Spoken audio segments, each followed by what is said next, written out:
chasing the night.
call it a virus, but we call it the antidote. It's an answer to silence. The future is here to revolt.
I just step up and make it happen, it's a lifestyle. Living young and restless, yeah, we quite wild.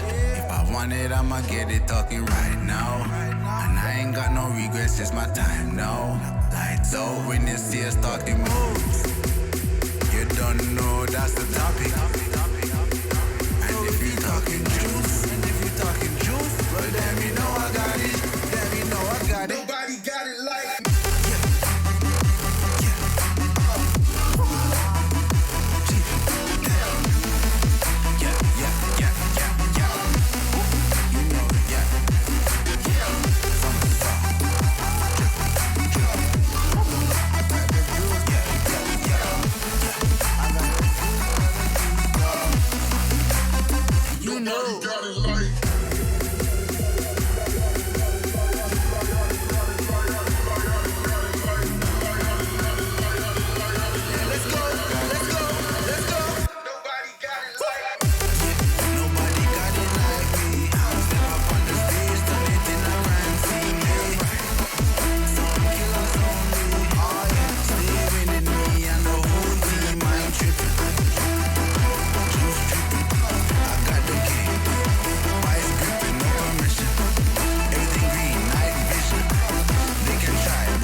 They can try, but can't do it like Vinny. Yeah, no permission. I got it.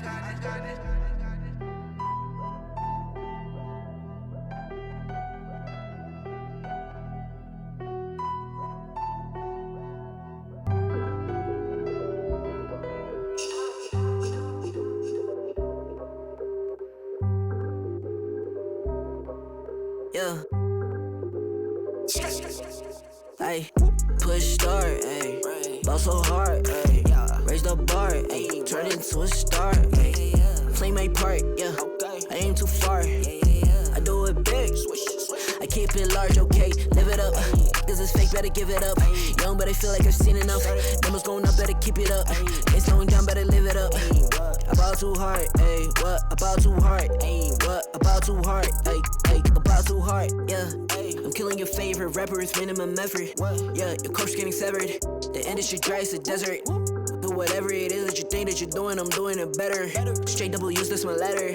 Don't got no snakes, only ladders, ayy. They tryna figure out what's on our plate. Infinity sideways, we already ate. Skipping this basic, skipping this classes. Stay out of trouble, now I can relate. Nevertheless, again, I'm doing great. I just finished this thing, ain't no debate. You ain't my dog, you ain't my family, and sure as hell, you're not my mate. Yeah, I take my place at the summit. I can't wait till we counting them hundreds. I cannot lie, I ain't rich, yeah, but when I say my time coming, it's coming. And some of y'all got ahead of me, to be honest, I wasn't even running. But very soon I'ma run it. I demand it, man, I want it. Push start, ayy. Ball so hard, ayy. Raise the bar, ayy. Turn into a star, ayy. Play my part, yeah. I aim too far. I do it big. I keep it large, okay. Live it up. This is fake, better give it up. Young, but I feel like I've seen enough. Numbers going up, better keep it up. Ain't slowing down, better live it up. About too hard, ayy. What about too hard, ayy? What about too hard, ayy? About too hard, ayy. They not gon' like this, don't like surprises. I cause a crisis, man, I'm a scientist. With the music I spice things, up to my liking. Man, I want nice things, nice things. That's not an AK, it's a Uzi. I pull up and shoot it to movie. I'm chasing the bag, not a coochie. Cut ties with the fake, now it's Gucci. Word of my niggas from the 021. You count 6 shots and I count 2 guns. Some people still think I rap just for fun, but soon they look up to me just like the sun. Yeah, you can come over here. Swear it's like no career. Swear you got no idea. Soon you'll have no career. Take a good look in the mirror. They need to know that I'm here. Don't you act like it ain't clear. Yeah, push start, ayy. Ball so hard, ayy. Raise the bar, ayy. Turn into a star, ayy. Play my part, yeah. I aim too far. I do it big. I keep it large, okay. Live it up. This is fake, better give it up. Young, but I feel like I've seen enough. Numbers going up, better keep it up. Ain't slowing down, better live it up. About too hard, ayy. What about too hard, ayy? What about too hard, ayy? About too hard.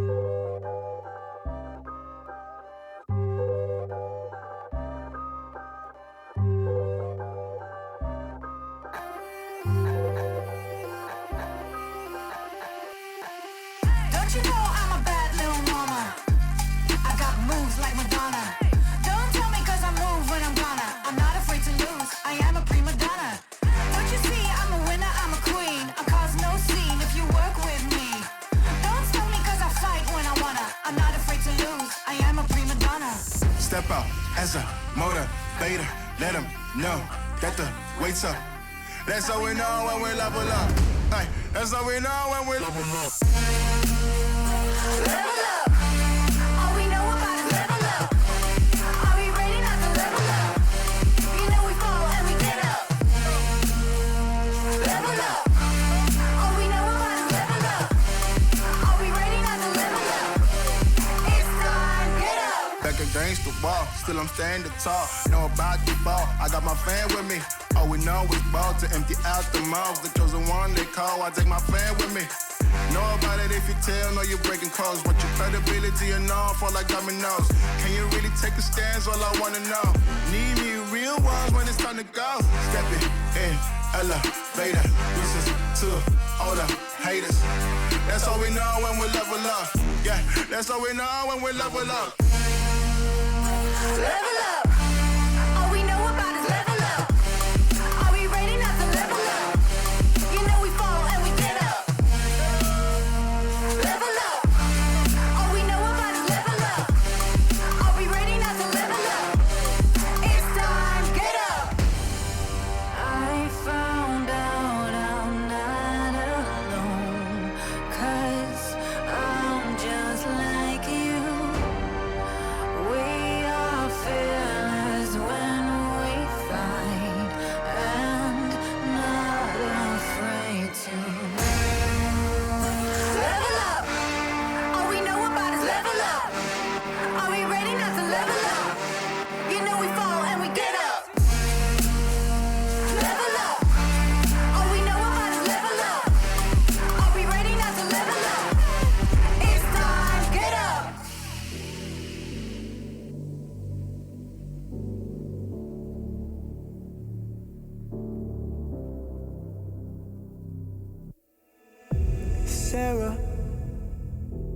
I hurt myself today trying to make the pain go away.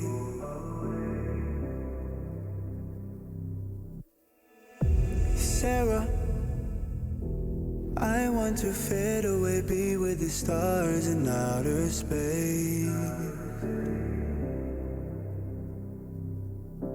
You come and you go, you take me high, you take me low, but I don't know how to do this on my own anymore. Oh no, now it's my leave for the melancholy. Cody fill a hole inside me. Damned if I do, damned if I don't. Now it's Xannies till I know my psyche.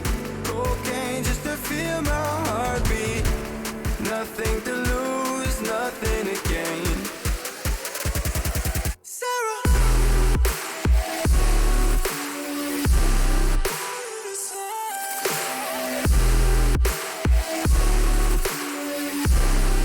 why you leaving me?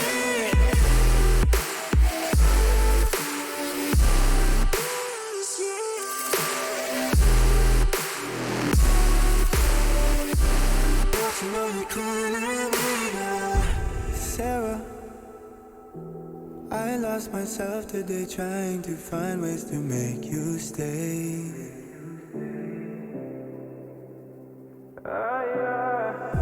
Sarah, I want to go away, close my eyes, never wake up again.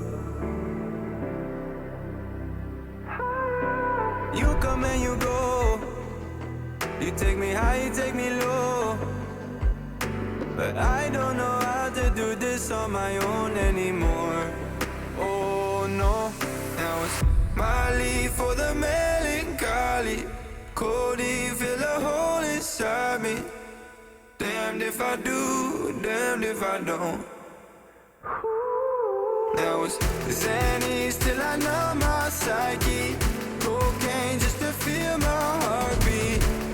Nothing to lose, nothing to gain. Sarah,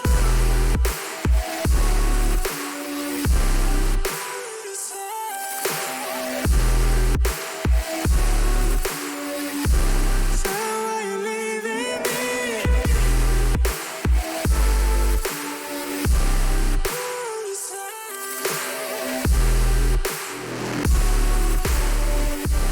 Put me on my misery.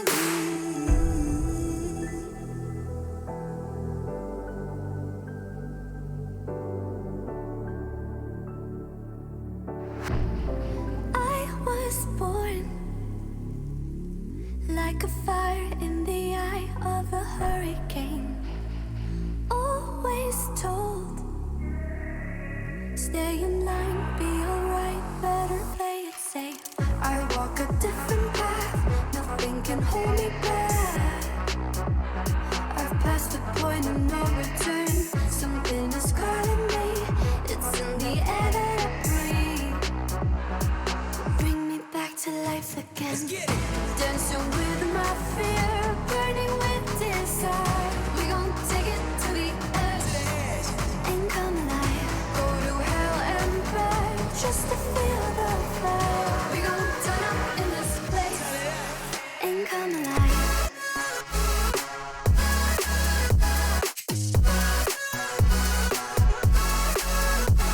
Come alive.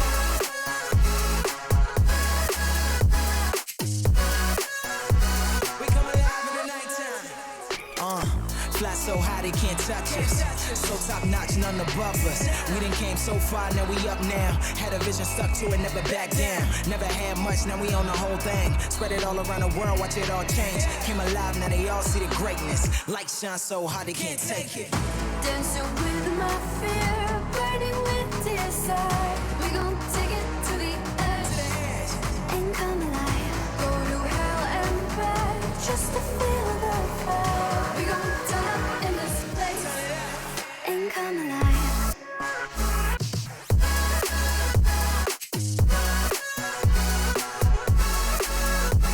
Come alive.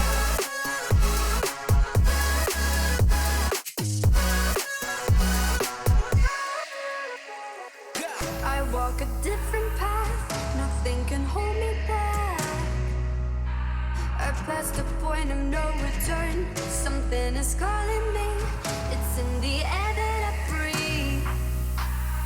Bring me back to life again. Dancing with my fear, burning with desire. We gon' take it to the edge and come alive. Go to hell and back just to feel the fire. We gon' turn up in this place and come alive.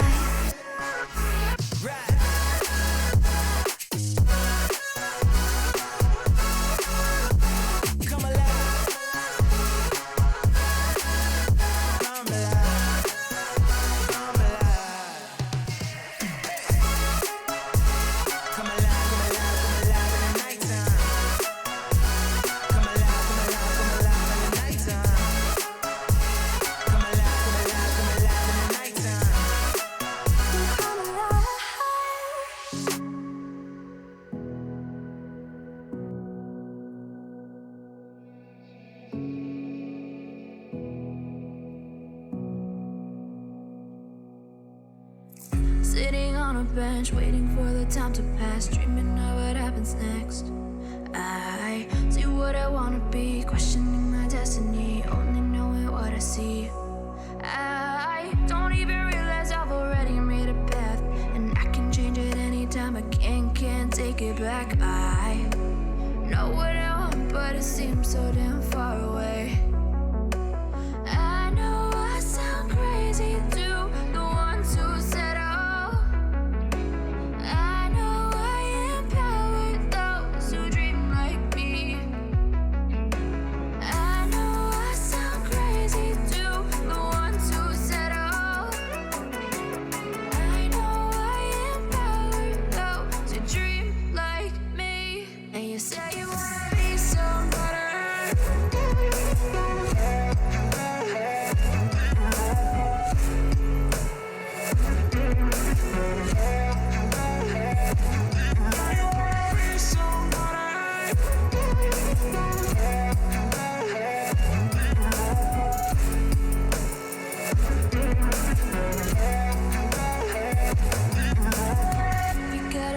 then you better use it. Tell yourself day after day it's time to prove it. No days off, keep the hustle moving. Wanna see you be what you wanted to be, prove it. I know I sound crazy to the ones who said oh. I know I empower those who dream like me. I know I sound crazy to the ones who said oh.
in this moment is bringing the summer back. Oh, respect my grind, elevate souls, and I spread good vibes. Young divine, you know I gotta shine. Raise your hands for a good time. Aye. Live until the morning, sleep until the noon. You said that you want it, so I got it for you. Let's all get together and show them how we move. We move, we move. 3, 2, Bringing summer to drop. you. Oh, ready, let's go. 'Cause you know how we roll. Let's take it. Round the world and back again. Ready, let's go. 'Cause you know like I know. We'll take it. Yo, hold up, let me switch my flow up. Back in high school, they were telling me I'll blow up. Doing talent shows and man, everyone would show up. Got in an accident and still made it for them to go nuts. You know what? I'm so what? I'm so That means I can't describe the way I vibe, the way I slide in with the rhymes that make the dimes all close their eyes and fantasize. Young divine calling their phone number. Yeah. No, you know I love you. What's up, babe? And you know me, I can't sleep without blazing beats on stages for their ones gracefully. And I got a smile that they hate to see. Young black successful, though life gets stressful. Though life gets stressful, go and vibe out with whoever you next to. Live until the morning, sleep until the noon. Yeah. You said that you want it, so I got it for Got you. Let's all get together and show them how we move. We move, we move. 3, 2, Bringing summer to drop. you. Oh, ready, let's go. 'Cause you know how we roll. Let's take it. Round the world and back again. Ready, let's go. 'Cause you know like I know. We'll take it. Round and round again.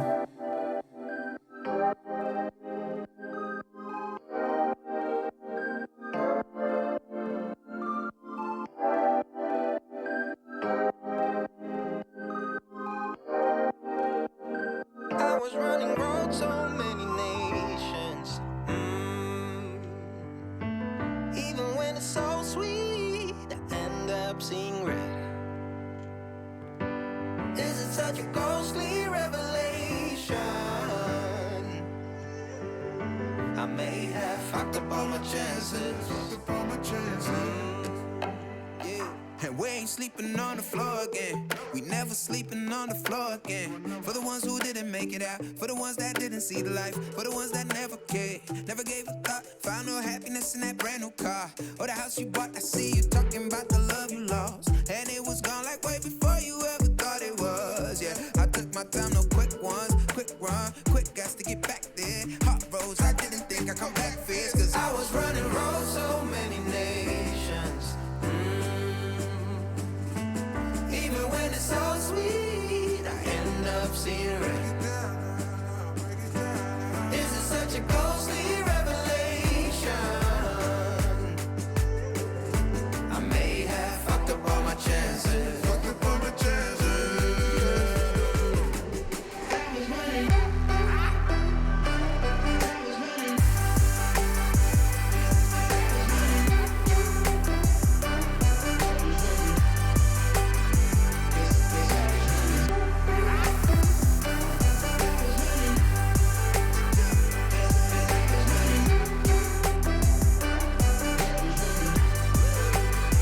And we are never feeling cold again. And we are never feeling cold again. But I can't act like it's easy. It's hard to preach. 'Cause I've been burning trees and watching fall. If we cannot breathe out, we go forward. Sure, I was searching for cure. Fishing a little wildlife. And when I'm low on fuel, I'll still be running till my back broke. Halfway, lost hope and I checked it. Hard roads, I didn't think I'd come back fast. 'Cause I was running round so many nations. Even when it's so sweet, I end up seeing red. Is it such a ghostly revelation?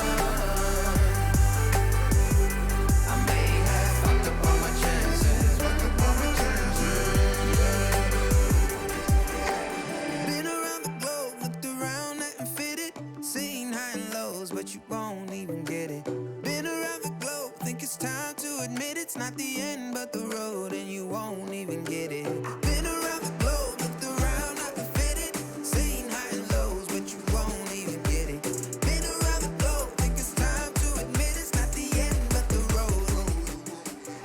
These are those moments I don't think anybody else is going to forget.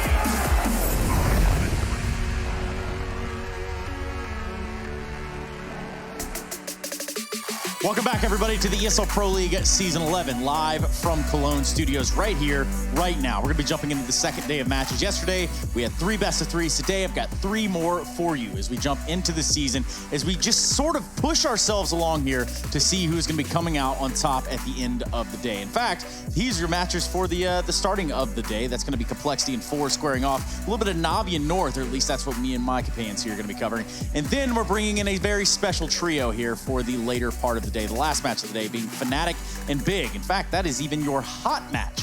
Now, before we go any further, I want to take this time to take a look at some of the cool stuff that we had yesterday, to include some of the big upsets, Astralis being one of them.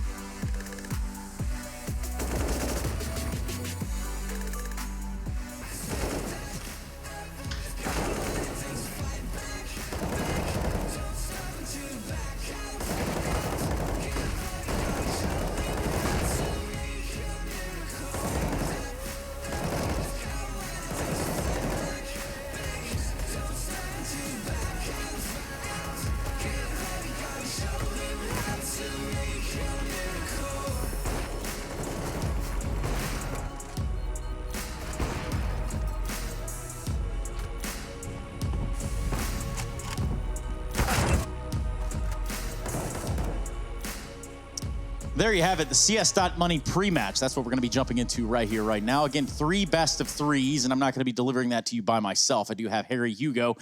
And, well, guys, we had a whole day of matches yesterday, but first and foremost, how are you finding Cologne? How are you finding your time here, except for walking around industrial parks? I'm just staying in my hotel. I'm just not leaving the buildings that I know and love. That being the studio, of course, Trace. I want to spend all day here, and luckily we have enough Counter-Strike to keep us at our seats. Yeah, we got to get a damn good excuse to knock outside today. That is, we've got wonderful stuff to be covering in the server. There's so much to talk about. I think we've already seen our fair share of upsets as well. And so maybe we get a fair share more today. Who knows? And I haven't even started crying, so, you know. Yeah. Don't know that any tears are necessary, guys, but perhaps they are. What is necessary is to catch you up to speed in terms of the format and how this season looks. Right now, I want to go ahead and ask you two to kind of run me through this whole process.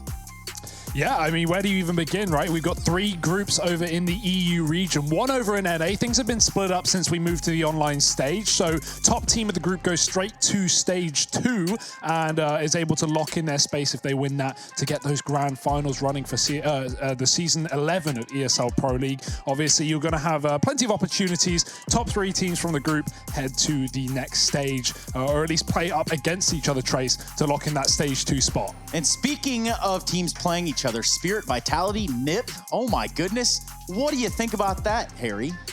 Yeah, I mean, this is exactly what we all expected, right? Like, yeah, man, basically. This is par for the course. Yeah, obviously, we saw Team Spirit come out the gates yesterday with a victory. Vitality as well were able to best Godsend. That one there kind of went the way that we expected.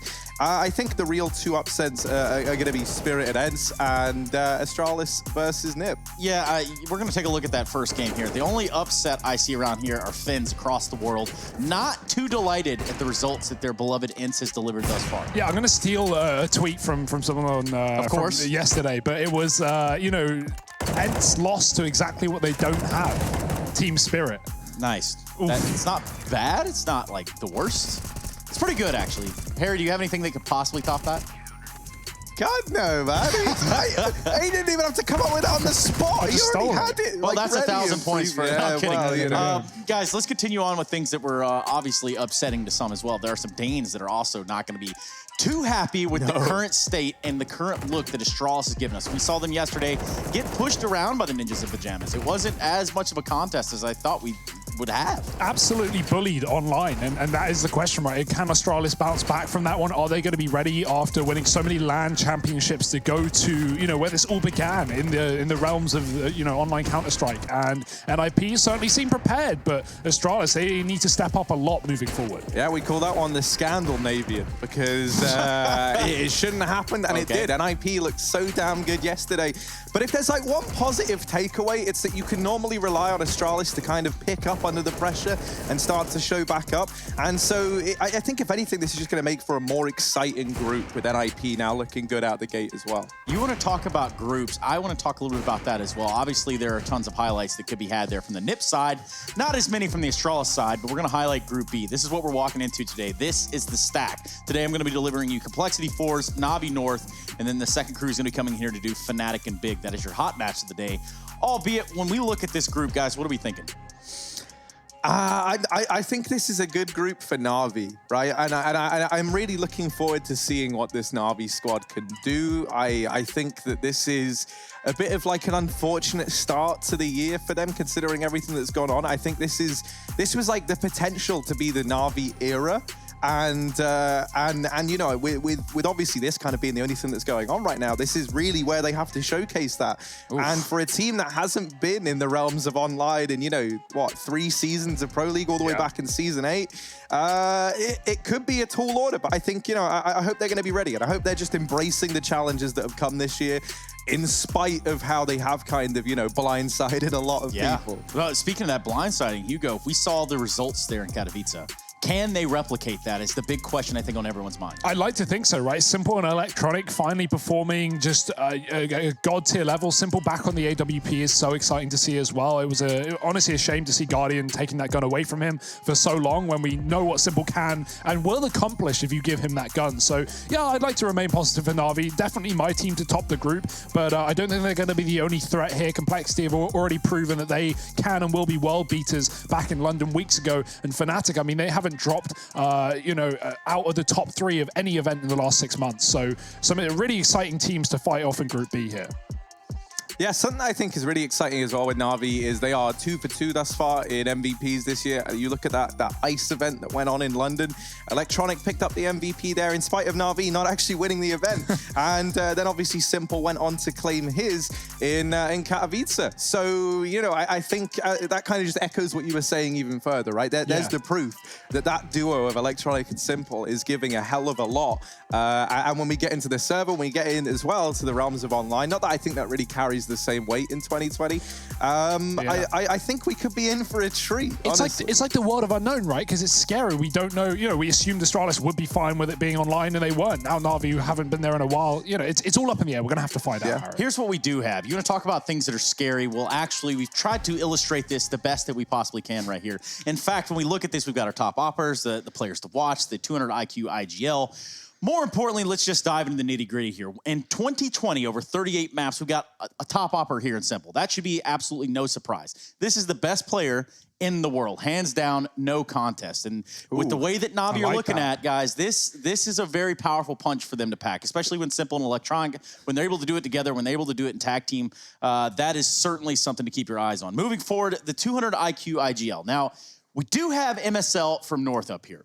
That might have already been up there when I came into the office today. So what I'm going to have to do is actually highlight another player here in Golden, because Golden has actually proven to me that he has what it takes to push Fnatic where they need to be, to push them and excel them to new heights throughout 2020. That's what we've been given. Obviously, a lot of third-place finishes, a lot of good finishings there for the side of Fnatic. Hugo. I mean, top 3s are great when you consider the competitive nature of the scene right now with Astralis just, well, at least were dominating at the end of last year. Maybe not so much at the start here. Na'Vi now entering the ring as well as a top team contender. Vitality would be there. They've dropped off a little bit, I imagine, with the roster changes, but we can see how they'll, at least work around that in the future. So we're looking at a Fnatic here that obviously got 3rd place in Katowice, which is a pretty good showing, all things considered, for those guys. 3rd place, you can never really bow your hat at that. One thing that you have to note is the fact that a playmaker on this team known as Crims. Now, this guy went on to break some records last season in the Pro League Finals over in UNSA, and perhaps if he's able to do that again, what is it, something like 44, 45 kills in one matchup? It was absolutely outrageous. Ended up losing, but the point is he broke the records. That's what you got to keep your eyes on, guys. Yeah, I mean, it was phenomenal, right? Like, obviously, we saw it, we caught it, and it was wild, man. I mean, Crims has been good for a long while, and for the longest time, like he went from being the guy who was like a stable piece of Fnatic to like the playmaker within the squad, and then like we kind of saw like this resurgence, especially I think between like JW, Flusher, the likes of those two stepping back up.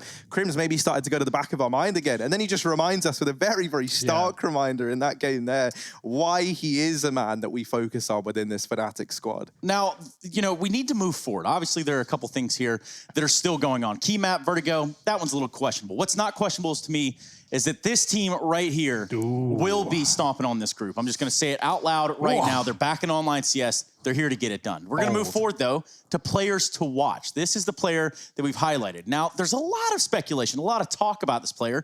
Obviously, he's hoisted some trophies. He's picked up a WESG trophy.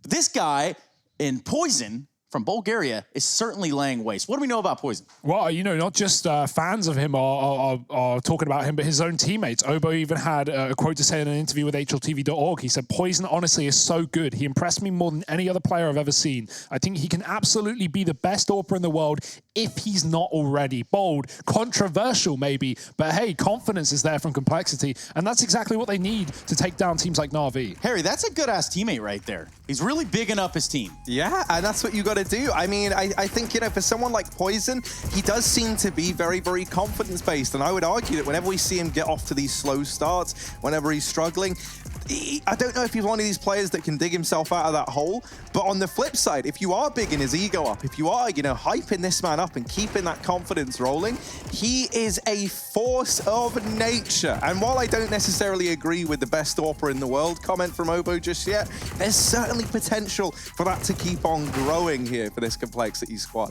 Yeah, without a doubt. I mean, a great example is Cirque. He's such an easy comparison to make. Yeah. Another young, upcoming Bulgarian AWP player that moved to NA to join an NA team. I guess Complexity doesn't really fit in the same way as an NA roster, at least the organization, but playing in NA most of the time, apart from the EU season of Pro League, which is obviously nice to have them over here. But yeah, it's exciting to see the comparisons between those two AWPers. Yeah, we've got our eyes on the prize. One gentleman that also has his eyes on the prize, a young up-and-coming talent like you guys are talking about. A very sprightly character, also a very Rushly character. We do have him over here to the side. He's going to be our observer for this first series. Rush, can you hear us, buddy? Yes, I can. How are you? Nice, man. I like this. This is kind of cool. It's like you're teleconference in the room, and then you're also not in the room at the same time. What are you expecting today, man?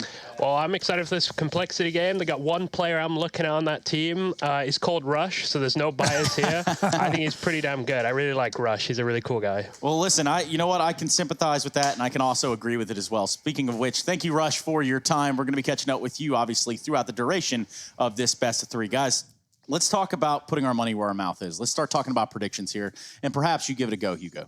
For the first game of the day, I'm going to go in the way of Complexity, right? They've already shown us what they can do as of late, so why not? Why not jump in that train? I'm going to be very unoriginal, and I'm going to say Complexity as well. Nice, guys. Yeah, I think, Trace, I wonder where you're taking this one. If you hadn't heard my prediction already, it is going to be Complexity. Oh, really? So, but, there's a real chance for firepower on the side of the Force team. We're going to be talking about that soon. Notice we have a handsome Rush. First, Rushly, what is your prediction? Who's going to be winning this? You said Complexity, but let's really dive in deep here, Rush. I just think this is going to be a bomb burner, I think Poison on that AWP. Once he gets one, he always gets two. If he gets two, the third and fourth and the fifth could even follow really quick after. So I don't know. That's what I'm thinking. All right, man. Well, we're going to be picking your brain throughout this, and I think you are onto something. One rush, two rushes, all the rushes, and right here, right now, we're going to rush to a break so that we can come back with this first best of three of the day. Ladies and gentlemen, don't move a muscle. Don't you dare change that dial. We're going to be jumping into this best of three when we come back. This is the ESL Pro League, Season 11.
What's your style? Get your merch at shop.eslgaming.com.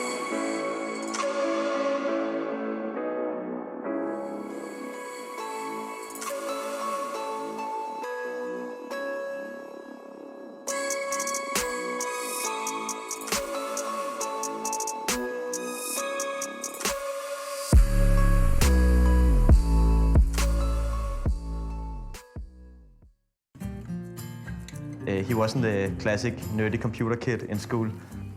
He was one of the ones to get a girlfriend first and a very social person. Typical for Finn is that he is very determined. Ist egal, ob es jetzt beim Kartenspielen ist oder beim Tischtennis oder beim Computer, er gibt nicht auf.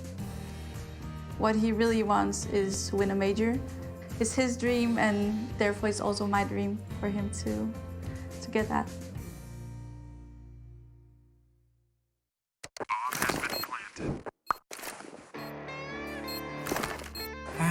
Cool, right? Want to know where I got it? Well, look, go to cs.money. It's a trade platform and a marketplace at the same time. Just choose, click, and get. Good luck, bro.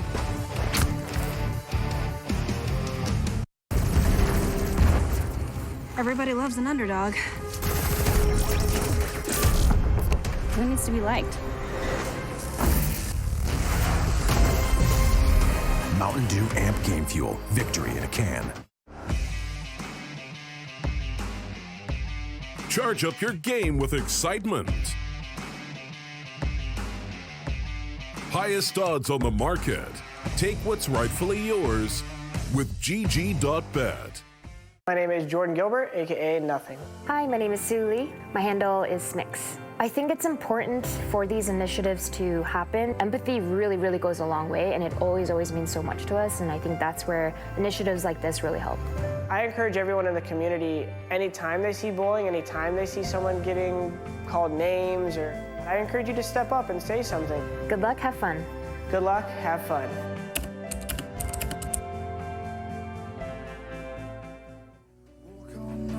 With a drink in hand, sipping mixes 'cause you can, and all the lights begin to switch off.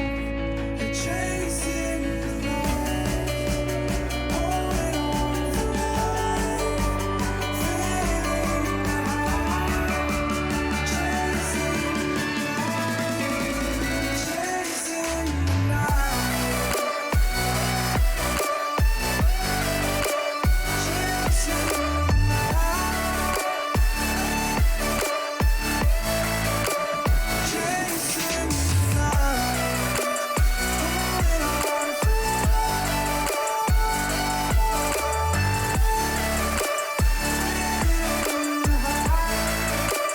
chasing the night. Holding on for life, feeding the high, chasing the night, chasing the night. Hotel rooms and city squares, champagne bottles, drum and snare. The sights and cities seem to fall away when you stay. Locked in love for a night or two, losing sleep just to get off you. Day to day, you wanna stay out. You're chasing the light, holding on for life, feeling the high, chasing the night, chasing the night,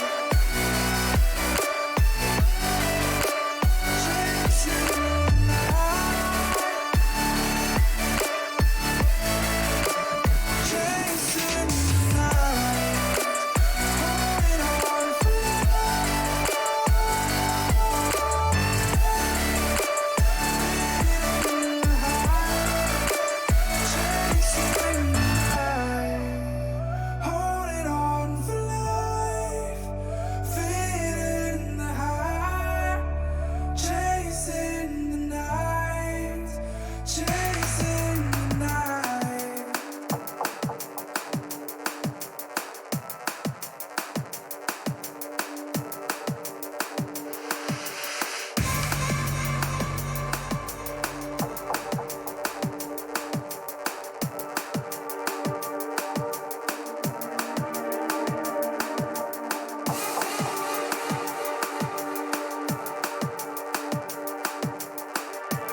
ESL Pro League is brought to you in part by Intel, Gaming Malta, Mountain Dew Amp Game Fuel, CS Money, MSI, Air Force, GG Bet, and ESEA.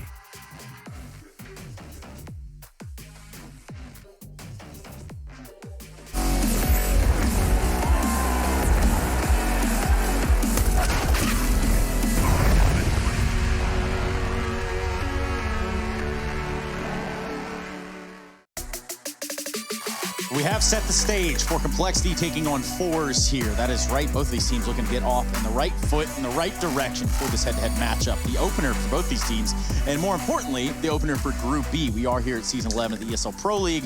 Welcome back, everybody. I want to go ahead and invite you to head over to social media, use hashtag ESL Pro League, and let us know whatever's on your mind. I would love to hear all about it, and perhaps, just perhaps, if you're lucky, we're going to show it on stream. In the meantime, we need to start talking about this matchup at hand. I got Harry and Hugo here, and we're going to begin to dissect this one a little bit preemptively, of course. We haven't even jumped in the game. We don't necessarily know the maps, but on paper, what are we thinking? I think Vertigo, sadly, is well, it's our key map of the day, is not going to be there. We've got two teams that don't really play it. Complexity typically insta-ban that map. I imagine they could float it for a late ban or even a third for a decider if they're comfortable here, because Fours also don't play it. Well, let's talk a little bit about that Complexity lineup, right? They've started the year in a pretty strong notion. So where does it go, though? I mean, what is really the hindrance here? What is keeping them from being included amongst that elite tier? Well, you know, I mean, so we saw them just recently back in Anaheim, right? And they finished that with what, 3rd to 4th place, I believe it is, which definitely like not bad by any stretch, right? But I think for Complexity, they're looking to be considered a juggernaut, right? They're looking to be considered this big team. I think for them, it's going to be a lot of you've got like these unproven elements within the squad, right? Even looking towards like the leadership of BlameF, who's looked to be a real talent, he still doesn't have that like repertoire of experience that a lot of other IGLs have. So I think, you know, it's just going to be like this kind of this growing period as the players, you know, get very cemented in their roles and start to understand each other and how they kind of operate better, because they're definitely not lacking on like the firepower front here on the Complexity side of things, right? I think a lot of it is just about kind of, you know, working on this teamwork, working on your basics and making sure you've got that down, and then I feel like the rest should just fall into place for this Complexity squad. Let's take a look at these rosters as they stand. Now, you're saying words like Juggernaut. Well, don't worry, there's already a Juggernaut in the server. He goes by BlameF, as you said. This guy, absolute unit, and what he's done with Complexity is pretty impressive. You have to kind of look at that, tip your hat, or fedora, Hugo, whatever it is that you're going to tip his way. I'm not a hat man, maybe a beanie on a good day, or a cold day. Tip the beanie. Tip the beanie, yeah.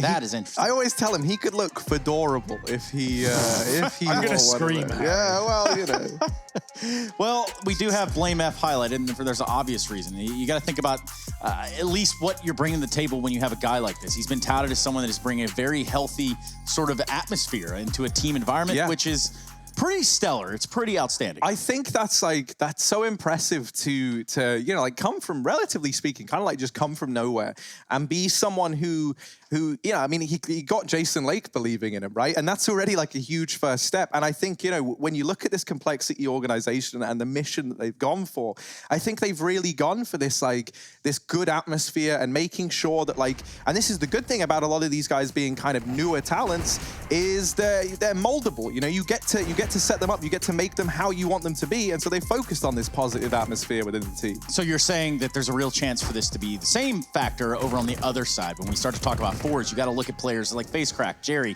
Exit Power is what I'm looking at, but obviously on top of it, they do have some hitters in the squad. Yeah, it's going to be a trial by fire for Fours. I mean, Z-Power, you talk about that AWP head-to-head, taking on Poison is not going to be an easy battle, right? Z-Power's certainly proven his value against some of the best teams in the world, but as of late, Fours have certainly dropped off. They had their peak last year. They showed us what they could do on the big stage in the major, and since then, I don't think they've reached those same heights. I mean, we also saw Fours at DreamHack Anaheim, right? Yes. But I mean, we barely saw Fours because they bombed out at that event. They lost to Endpoint. Yeah, exactly right.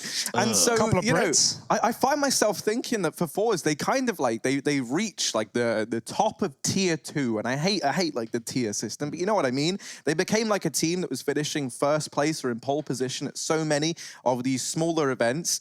But I'm just looking at this team and I'm wondering, like, does this scale up? You know, does it go further than that? Or is this the peak now that they've reached with this iteration of the squad? Well, perhaps we scale this one into a different light. We need to start talking about maps. We're going to run this veto by you all. I'm going to just go on a limb here and say Dust 2 is the first map of the series.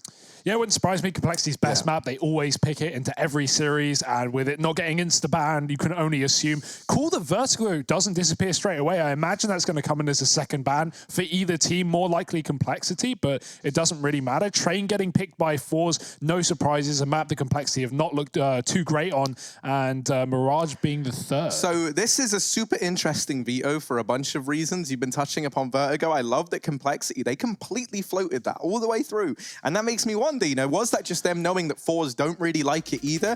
Or was that them maybe with something up their sleeve? And I think when you look at these maps, this now becomes an even better time for Complexity. I honestly, I thought this was maybe going to be a 3-map series. If it is, I think Complexity take this very, very cleanly, because across the board, these maps look better for the side of Complexity. Yeah, I think the main reason why they didn't insta-ban Vertigo was Inferno. That is a map that we've seen Complexity lean towards playing, but it's never been good to them. It's the exact map that made them lose in the qualifier against Smash as well to get into the major, or the minor system rather. They got there eventually, but that's a whole nother story for a whole nother time. Here's a whole nother story for you. GG.bet, the official bookmakers of the season. They do have the odds. They were reflected there. You can also get plus 200% deposit right there. So make sure you head over there, and if you do it responsibly. We're going to go ahead and start to jump into this first match. This first map being Dust 2, we do find ourselves situated at the crossroads between Complexity and Fours, and this is the place where it all goes down. Starting on the map of Dust 2, guys, just right off the top, we already gave our predictions. Yeah. But is there a chance that they rally this one? Did they give us a fight? Okay, so, well, here's the good things for Fours. They are 3 for 3 on this map. So technically, you know, they're sitting 100% win rate. They're feeling okay in that regard. And I think you look at the talents within this team, you look at the importance of that AWP on Z-Power, he can definitely have some success here on this map. However, the polarizing side to that is this is a stellar map for Complexity. They're 8 out of 10 on it. You know, they're 80% win rate. They played it just a shed load more. And it's Poison versus Z-Power. I take Poison in that fight. Yeah, I mean, if I want to pull out one positive here is that Complexity have proven to be onliners, not onliners. Fours, not that I want to call them onliners, but they have played plenty of online matches, and they have no problem with being in the comfort of their own homes. Will that be a problem for Complexity, who, for some of those players, are a whole continent away from where they should be? But either way, they're going to have to take on the big boys of Fours and do it with style. Now, I could be wrong, but I believe Complexity is playing out of Denmark. Yes, I've heard that. Which, you know, that's obviously a one-up to them. They get to kind of play together and continue down what would be a normal path there. I would love to see this project just flourish. I would love to just see it take off like wildfire. I would like to have to at least look at this and say, okay, what's holding them back? That's not as easy to pinpoint. No, and I think we need to give them time before we say things are holding them back. They haven't played enough of these big top tier 1 lands versus the best teams in the world. Time is everything, and we need to give some time the way of Complexity before we see whether they are a world beater or if that showing back in London was a one-trick pony. I don't think it is. You bring up that showing back in London. Well, in case anyone missed it, that was obviously where Complexity came second in their group back at Blast, and that was a group that featured Na'Vi, Astralis, and Vitality. Yeah, literally the hardest group, I think it's fair to say. They come second along with Na'Vi. That's the thing, they've already shown us some great potential, but now we see if that's replicatable and if that's going to be kind of their baseline. Let's get into this though, as the pistol round's actually underway now, and Config is looking down through mid. An immediate cat to short play from Fours. Now, these have become so common, especially in these pistol rounds, right? Allmaze has got the smoke. He drops that down, and that's going to give them... that's actually for CT. So that's going to make these rotations up towards the crossroads that much harder. And now Face Crack down at the crossroads. He's in this forward position. He spots one of these players at long. Fours have got themselves the A-bomb site. Complexity have given this up. They've got the read. They know what's happening. And now, with Rush getting that kill, they're 5-on-4 in this retake. So they've left themselves a man up. This is actually very good for Complexity. They've kind of made the best out of a bad scenario here. Yeah, Facecrack really trying to force out engagement versus the USP that is certainly going to be better at range. Coming in from long, Config gets one, but Trade in the spawn. That's where these two Ts sit, but that's not very helpful for the bomb plant. Z-Power's got to do it all on the site on his own, and the P250 will not stand tall. Neither will the rest of his team. It's Complexity in with the retake and taking the first round of Dust 2. Their map pick in the series, and Fours picking to start on the T side side, they will at least get that money, and a Force could come through early. So the thing that's so important in that pistol round there is doubling up with both those players at long and keeping that avenue open, because then as you're rotating the rest of the team through catwalk and short, which is where you're expecting them to come from, right, as mid and B players, you keep Fours trapped in that bomb site, and they cannot fight you long when they're only armed with those Glocks. So that is a stellar move from Complexity, and now I think we need to keep an eye on Fours. If they run that again, it wouldn't surprise me if they have a long lurk coming in a little bit later into the round to try and stop exactly that from this Complexity side. More likely what you're going to see on those rifle rounds for sure, but Fours, they've actually taken an eco in this one. Just P250s, couple of upgraded pistols here rather, and some Kevlar on Flit. So nothing too fancy as Complexity sit with a lot of rifles. They're not playing around. They don't want those SMGs, and Config is just taking scalps out of middle. Oof, and so is Jerry, my goodness. Config's dreams short-lived. He's going to get his dome piece taken away, and that's going to give us a 4 versus 4. Still not a super amount of map control here for Fours, and, well, they don't really have the armament to really take Complexity to the ramparts, but we'll keep our eyes focused. At this point, you're just waiting out Complexity, trying to hope they give you some kills with these Deagles. But you can see Complexity are holding very tight angles. You've got Carr from Poison with the Scout. You've got Blame holding the mid walkout, not peeking that gap. I guess he goes a little bit wider, but it works out wonderfully. And Flit with a P250 is gone as well. Just 1 by 1 here for Complexity, and they shouldn't be losing any more players in this round unless those Deagles catch them off guard. Ooh, it's messy, but that's another kill from Blame, and this should be all she wrote. Very well could be. Pop. I remember from the last season of Pro League, we saw that. I think it was Sprout who made that, like, was it Sprout? I don't know. One of the teams made that smoke that you throw from like towards T-spawn to Cat, that goes all the way to Cat. Yeah, I would love to see a bit more of that. I mean, this is the team for it. That's what I was thinking, right? I think if anyone was going to start to bring in little things like that, it's going to be Fours. Jerry, I think, is a very good talking point within this squad, right? He is like this charismatic leader that everyone found themselves kind of being a fan of Jerry. Yeah. I don't even know if it started just because his name is Jerry, but he's also like a lovely guy who gives us great, insightful answers into what's going on like behind the scenes with this team. So the buy's back in anyway. I'll stop, just bigging up Jerry's ego and focus on this duel going down towards the tunnels. Ovo is actually going to keep things even in a 4-on-4 in this round at least. Mid control's attempted. Jerry, the magician, he's made his gun disappear, but now he's got to try and follow up by making Config disappear down here towards CT. And that's a pretty hard task for even the best in the dark arts of Magic. Let's see if he can get the job done. I'm wondering where this will end up. Double Cat setup for Complexity means if Fours go towards that, it could be a nightmare, but they have players inside of the tunnels, so it could be a late mid to B with the bomb coming in through the tunnels as well. We'll have to wait and see, because Complexity have a pretty powerful setup no matter what Fours do, assuming that's not long, and they're not backing up. A minute on the clock, smoke going out towards CT. Config, he's going to try and retreat towards the B site, has utility to cut off one side of this split, but now the push is coming in through mid. Yeah, he's given them certainly an opportunity here, but the fight's going to be coming from mid. It's actually going to be that mid to be split. Almazar finds one, and it's Ovo cleaning up from Closet. Looks for a third, thinks he finishes off X-Power. Oh, no. And wow, what a shot there. It's just going to be him versus Rush and Blame F. He'll be able to get this bomb planted. And now a 2 versus 1 retake. 10 HP, AWP in hands, and now he's going to have to set in for the long haul. It's not going to be that long, though. Rush will be there to answer the call. And we're going to see another round go to Complexity here after some weapons coming out for Fours. I wonder, are they going to grab the AWP? Yeah, they do. Okay. Yeah, I mean, they had money to buy one, right? I was wondering if they were going to keep double Krieg, but I think it's just still too early days. Yeah. I think it'd rather the AWP anyway. Especially considering Z-Power found first blood in that round by killing Poison. As far as I'm concerned, Poison didn't have the AWP just yet. So, getting the AWP and knowing that Z-Power is at least hitting a shot early, Poison wants to shut him out of the round. But luckily, it's almost done for him. Pistols out for Fours, no money, no chance. It's a B rush here with a good spawn. Let's see if they can get in. Yeah, I mean, in these sorts of partial investment rounds, you're already leaning towards a B play. With 3 players kind of spawned so far over towards this side of the map, you imagine that's what's going to come in. But that smoke's gone down early from Complexity, and so that's at least going to buy them a little bit of time over here. And for Fours, they'll leave upper tunnels. They go down towards mid, maybe a mid to B split as they still leave a player over in the upper tunnels. Config trying to hold down middle. He's actually held back as the smokes have gone in. They've already gotten by it. Now the players inside of this B site have got to try and hold the line. Obo, a little bit blurry as he gets taken down. The pace is getting picked up, and BlameF tries to disappear, tries to get away, but he can't. They do lose Jerry down in mid. Z-Power and Allmaze, though, they've got this bomb planted. They've retrieved weapons. They've got a Krieg and an M4 between them, and a 2 versus 3. There's still a chance here in this round.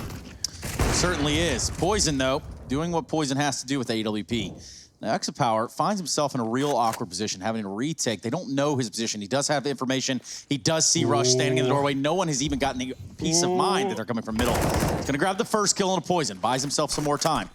Tries to flash out, looks for the kill, and he does it with ease. Good stuff there from Exapower to put that first round on the board for Force. Yeah, completely unaware. Complexity is so tunnel vision towards the tunnels. They had no idea Z-Power was going on that long rotate round. And, well, free kill onto Poison, jumping back on top of the site to get that defuse going. And at that point, it's a done round. Rush can't do anything. Runs straight through the flashbang, and Z-Power is able to find the first round for Fours. More than necessary getting on the board early on this T side, and it's somewhat hurt the money of Complexity as well. Double scouts out with a dig on Obo. Not where you want to be, but that is a start for BlameF. Oh. See you later, man. See you later.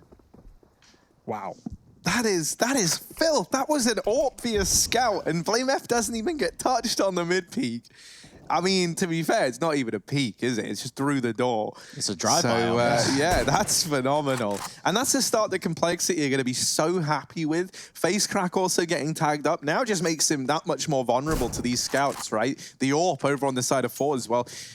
He's literally one shot away from death, and so they've got to be a bit careful about this now. There's still unarmed players for Complexity who could look to upgrade onto these weapons. Thankfully, the relief effort is in. It's Flit and Allmazer to start to turn the advantage back in favor of Fours. This is a round they should be picking up. You know, there was very little on the Complexity side for them to work with.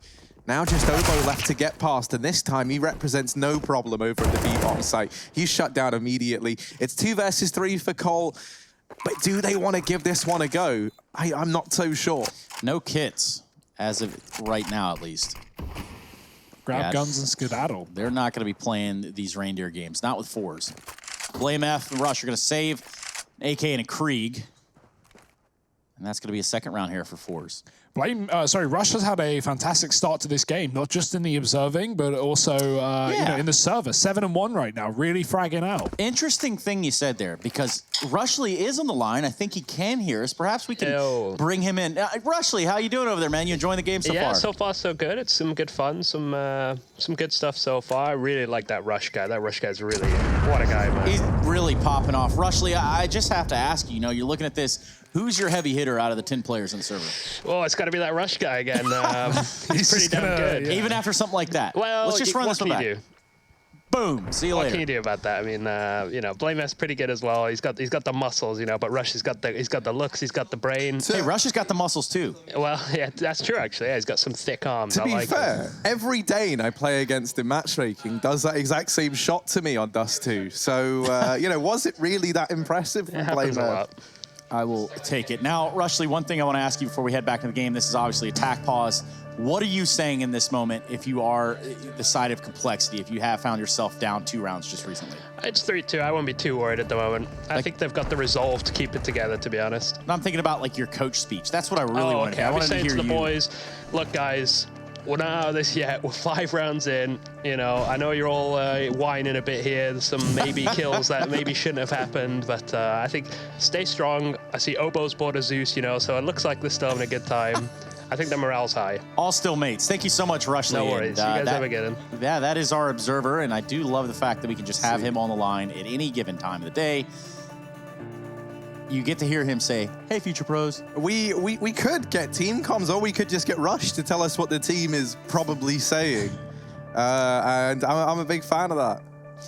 Well, I'm being told that it is going to be a little bit of a stoppage, if you will. That's actually not that bad, Trace. I've got a lot to say. I'm a very opinionated Where do you want to start? person. You want to go ahead and kick it in the podcast mode? mode? So let's start with everyone just, you know what? I'm just going to keep it CS related in the beginning. Okay. So, wait, what's this? Kohler yet to lose a Dust 2 game as a core. Core 5, winning 3 of 3 matches on LAN. That's pretty cool. And that kind of goes hand in hand with, even going through that kind of change period within the team, this was still a great map for them historically. So that's what I was going to look at, right? I wanted to take a look at Anaheim and the results there. Fours, they come last at that DreamHack. And the reason why I think that's significant is you look at the end of 2019 and exactly what it entailed for this Fours squad, and it was just kind of good result after good result, relatively speaking. They had a good few first placings at DreamHack. They won Winter. They came third at Rotterdam. They won the We Play Forge Masters season. They won ESCA MDL. They were churning out all these victories, and then they come into 2020, and it's just underwhelming at Anaheim, and that was kind of the real takeaway. So I think for Fours, this is proving it to themselves and us that they're not down and out, right? That this start to the year was a bit of a fluke, and that they are ready to get back to that level that they were at and continue climbing. At least I hope that's the case. Rush, can you change the station, please, in the car? The radio that we're listening to is just, it's obviously a broken radio. So. Yeah. I'm kidding. I think this is a very nice ride we do find ourselves in. And obviously, for what you're talking about there, Harry, I think that you're onto something as well. There's a lot of potential within this squad. There's a lot of things that they have shown already in terms of just individual performance. So perhaps they can get on the right track. Again, this is a short pause, I hope. And we are on Complexity versus Fours. The ESL Pro League Season 11. This is Group B. We have kicked it off today. And it has been a good one thus far. If you are joining us, welcome, everyone. Yeah, I mean, wow, Trace, that's very, I'm just saying, very hey, polite man. of you. No, I like it. I like it. We can tailor the responses. But no, what I was going to say, right, something else I really wanted to do, Trace, was an EPL meme review. Okay. We don't have a graphic for it or anything. We have nothing prepared. Of course. But, just as like forewarning, it's happening at some point. We're going to get Trace Saranta stood up here reviewing memes. Yeah, one by one, maybe even push them on the board over here. Yeah, if you want to get ahead of the curve and submit that, hashtag ESL or EPL meme review. Sorry. Okay. Well, Has here's to be original. A little bit of an update, though. We are going to get back to the memes. Trust me, it's all about the memes. Currently, Poison is experiencing some internet issues, hence the delay. So we will sit and stand idly by, which does bring me to another question. I think, obviously, this is a little bit more off topic, but standing desks. What are we thinking about standing desks? Ooh, if you've got a chair available, yeah, all for it. But eventually, sometimes the legs, they do cave, and you want to take a seat. See, I'm a big standing desk fan. No, Harry, you couldn't do that. You're a pacing desk fan. Yeah, you walk back and forth. I think it's important to stay mobile. We are the mobile generation of mobile gamers. Or mobile phones. Generation M. And so Generation M. I think the good thing with standing desks is that you're a lot more like free in your diaphragm. Is that the right place to keep talking? Whenever I sit down for too long and try and speak, I just get out of breath. Well, what is your posture like when you're sitting down? Is the real question. Atrocious, that you can't man. breathe, I kind of like hunch up into a ball. No, but you know what I mean. Like you can just project more when you're stood up. I think that's like actually science as opposed to. Do people play science. better? Would you play better standing up? Do you think is that going to be? I would love to try. Do we have any standing deskers out there who do play games standing up, or is that just for like casual office work? Is that for typing up an email quickly to your boss explaining why I'm not coming in today? I've got a couple of games I need to check off my list. When we were in the Cloud9 house, they had given us standing desk, and they were pretty sick. I was trying to game on it, right? And it's this weird sensation. It's not necessarily the same sort of feel, the same sort of vibe with your arms and stuff. It really does take some getting used to. Speaking of getting used to, this pause isn't something you should get used to. I'm told that we have roughly 1 minute, maybe less, to jump back into the game here, which is Dust 2 and Complexity and Fours in their opening match of Group B. But yes, standing desks, I would say it's healthy. I have one at home. It's mechanical, though, so it is rather monotonous to push up and down. Yeah, Poison having internet issues. I wonder if he is playing from Bulgaria or Denmark with his team, because I'd imagine, if you're playing from Denmark, you're going to be together. So maybe he isn't with the team, and that could be that could be We've part of the all reason. been there. Now, Jason Lake, Mr. J Lake. Jake. I know that you are watching out there.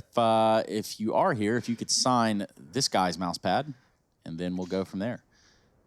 Well, we're back in, Trace. No more waiting around, no more watching. Hopefully the ping is fixed as we get into the online match of Complexity versus Fours. Another mid-peak, this time from Poison. Won't quite be the Blame F wallbang. And Almeida getting caught out long. Somehow gets away with a kill. The grenade is perfect, but the shots are even better. 2 frags coming in for Fours. Make it a third before Complexity immediately get their trade. It might not be enough, though. Long has been given up, and Fours are going to be able to get this bomb plant. Poison laying down the pain through the smoke, though.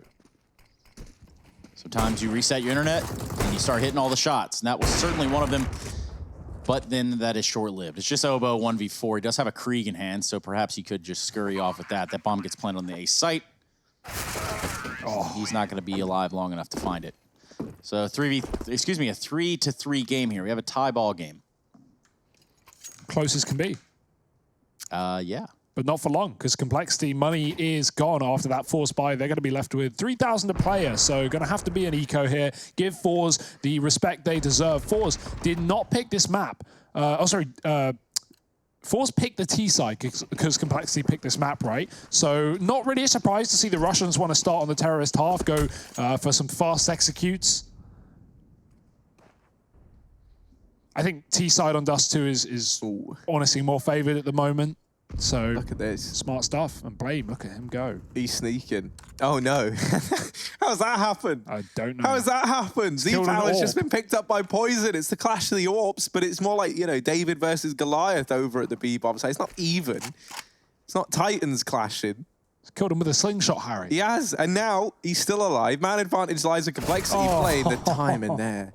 I mean, it's a little bit awkward. He actually had a teammate at bottom mid as well. I imagine he could have called if there were players coming out through lower, but a little problem there that's given up this 4-on-4. And it was kind of Blame's forward positioning and the fact he had a deagle that I had faith in Complexity in this round. Now that we're back into a 4-on-4, Fours are just going to hold because they've kind of already seen Complexity try and like force these gunfights, right? Try and push the envelope. And so they're just going to wait. They know the pressure went back to, oh, look, man, they just wait and they wait and they wait. And they're getting fed. And I mean, it's just gross, isn't it? But we're watching it.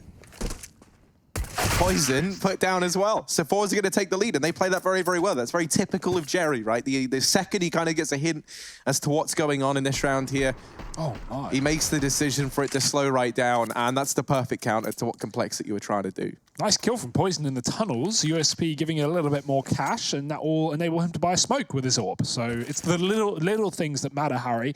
And Complexity now back on with a buy. Let's see if we have this AWP fight down middle as well. Not for the time being. Z-Power's taken his long spawn. Rush is going to be on the other side, and he will jump past the crosshair. The Molotov landing a second later. Fours, they do have those fast long spawns, but they can't do anything with them. No, they can't. Trying to garner a little bit of map control here will be Fours. Working their way slowly up Catwalk, a little bit weary of this mid position. X-Power's going to keep his AWP trained on that side. Well, they group up, try to figure out how they want to approach the problem that is Complexity. Entrenched, a good bit of utility, rifles, and even bigger nades. Blame, man, he has such massive arms. He can lob that over the doors, bounce it into Catwalk. It's nothing. Fours.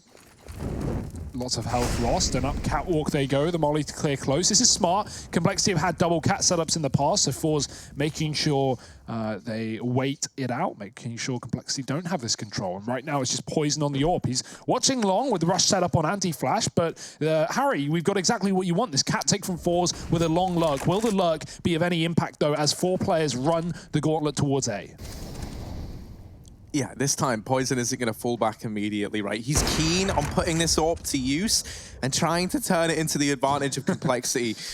Ooh, they try and get underneath, they try and get by, and they have kind of. Ooh, never mind. No, they haven't. No, they have not, but at least that bomb has gone down. Now the AWP's been picked up again, and Almeza arrives from long. That lurk finally comes in. This time, he's not going to commit. He actually moves away, but Jerry's been deleted inside of the bomb site, and it's only Almeza left. He's gone on this very long rotation.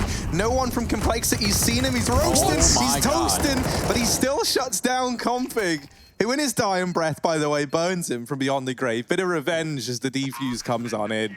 Complexity are going to get the fourth. This double long setup is working perfectly to counter this this catwalk play from Fours. Yeah, I mean, it's not like Complexity even countered Almeiza's position. I think Almeiza had a fantastic round there. It's just unfortunate that his team couldn't stay alive long enough on the site. Z-Power scoped up towards long, actually misses Obo coming up through CT elevator very clearly on his screen, but not caught as the scope or the view model gets in his way. And that will be Complexity finding a very clean retake as well on that A site. Another long pick maybe here. Z-Power giving it a go, and it will work. Config getting killed on the cross, and finally it pays dividends for Fours. They will take their man advantage in another crucial round, because Complexity, they don't have that bank built up. Just a single round in a row, and Fours are looking to send it right back, but a bit of a tunnels push. Facecrack just peels off the angle. Unfortunate timing as two members of Complexity take control of the upper halls. Yeah, they've got their eyes peeled here for the B tunnels. They've got complete control of it. AWP overlooking the steps. It's going to be Obo that pushes through, just missing on the timing there. Jerry staying out of his crosshairs. But now this could prove to be a big problem here for the side of Fours. Obo's able to push uncontested. Rush will do the same in tandem on Catwalk. Gets himself 2. Now we have a 4 versus 2. And well, this does not look pretty. They're going to try to advance over here towards the A site from long, it looks like. Ooh. Okay, that's a good kill. And that's big because now Poison's attention is divided. That actually allows Facecrack to pounce out from middle. Bearing in mind, he'd snuck out there earlier on in the round. Oh, no. And uh-oh, now he's turned around with the AWP, and this leaves Obo alone. He's just made noise, but he wins the fight onto Facecrack. Almeiza is a big question mark, however, and now the game is up. And spraying down at Obo, who's famous, has looked incredible. He's had this now at a couple of rounds, the famous over towards B, and this isn't his first time with a big multi-kill to make something happen with that gun, a gun that really doesn't get a lot of love. Yeah. So I'm loving this from Obo right now. If you are Complexity, though, you're not happy with how that all kind of broke down there. That round got really close for them. Yeah, I think, you know, it's important to realize that Fours did a very good job of grabbing the tiny opportunities that they were given to actually make that look doable, right?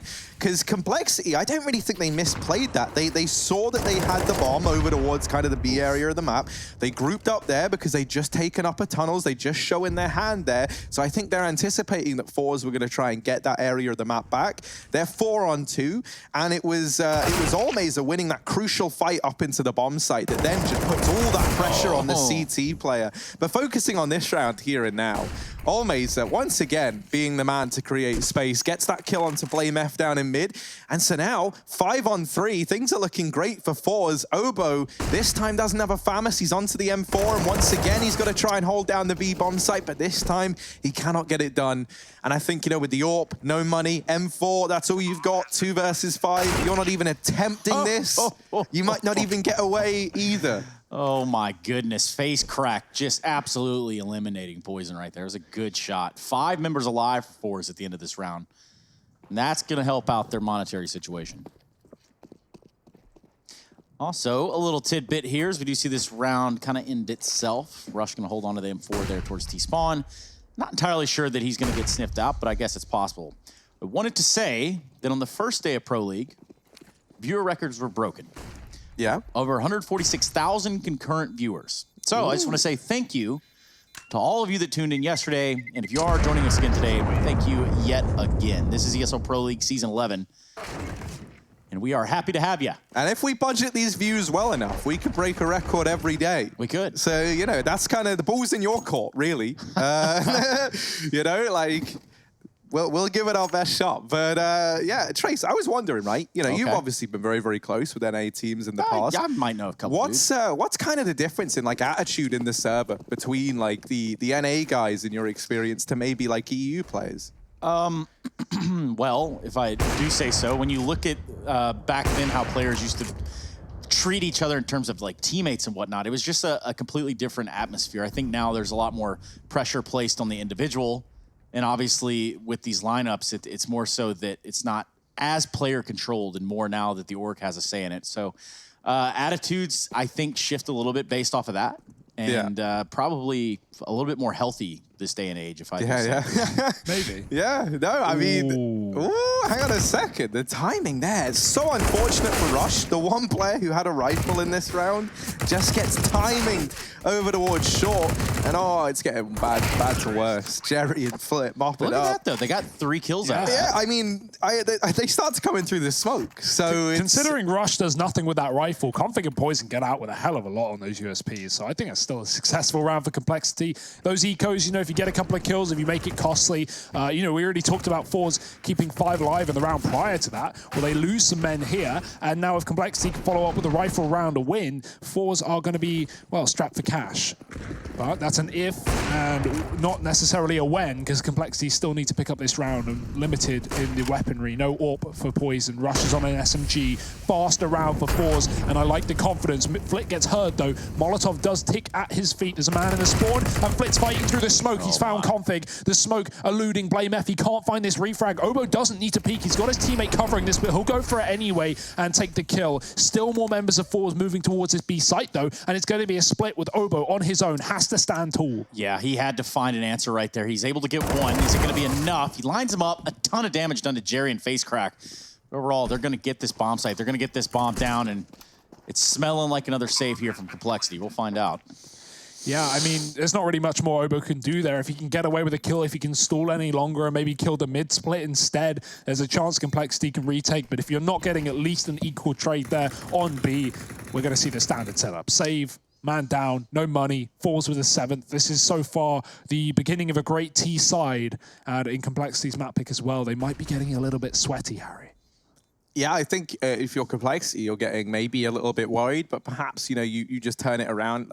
Like, that's the weird thing with Dust, man, is it does just seem to be very much like a game of 2 halves in that you always see like but what I mean is 2 halves. It's like that's always how it goes. Like we're always going what feels like the distance on this map, and I think that's because teams kind of relatively speaking are having a bit of an easier time over on the T side. I think that with the Krieg meta being so damn strong right now, Dust 2, a map that is just full of these open sight lines, these long routes of engagement. The Krieg is fantastic. CS is a game of 2 halves. You're writing that down? That's going on the little sticky note. The Sex Power has competed on Fours for 731 total days, boasting 11,000 frags. I'm gonna work out. Not his name, but I kind of like it, you know? I'm gonna try and work out how many frags that is a day. So we're just gonna call it 11,700. Do you remember how many 90 days? 90 something. Oh wait, days. Oh, it's like 719 or something. Something like that.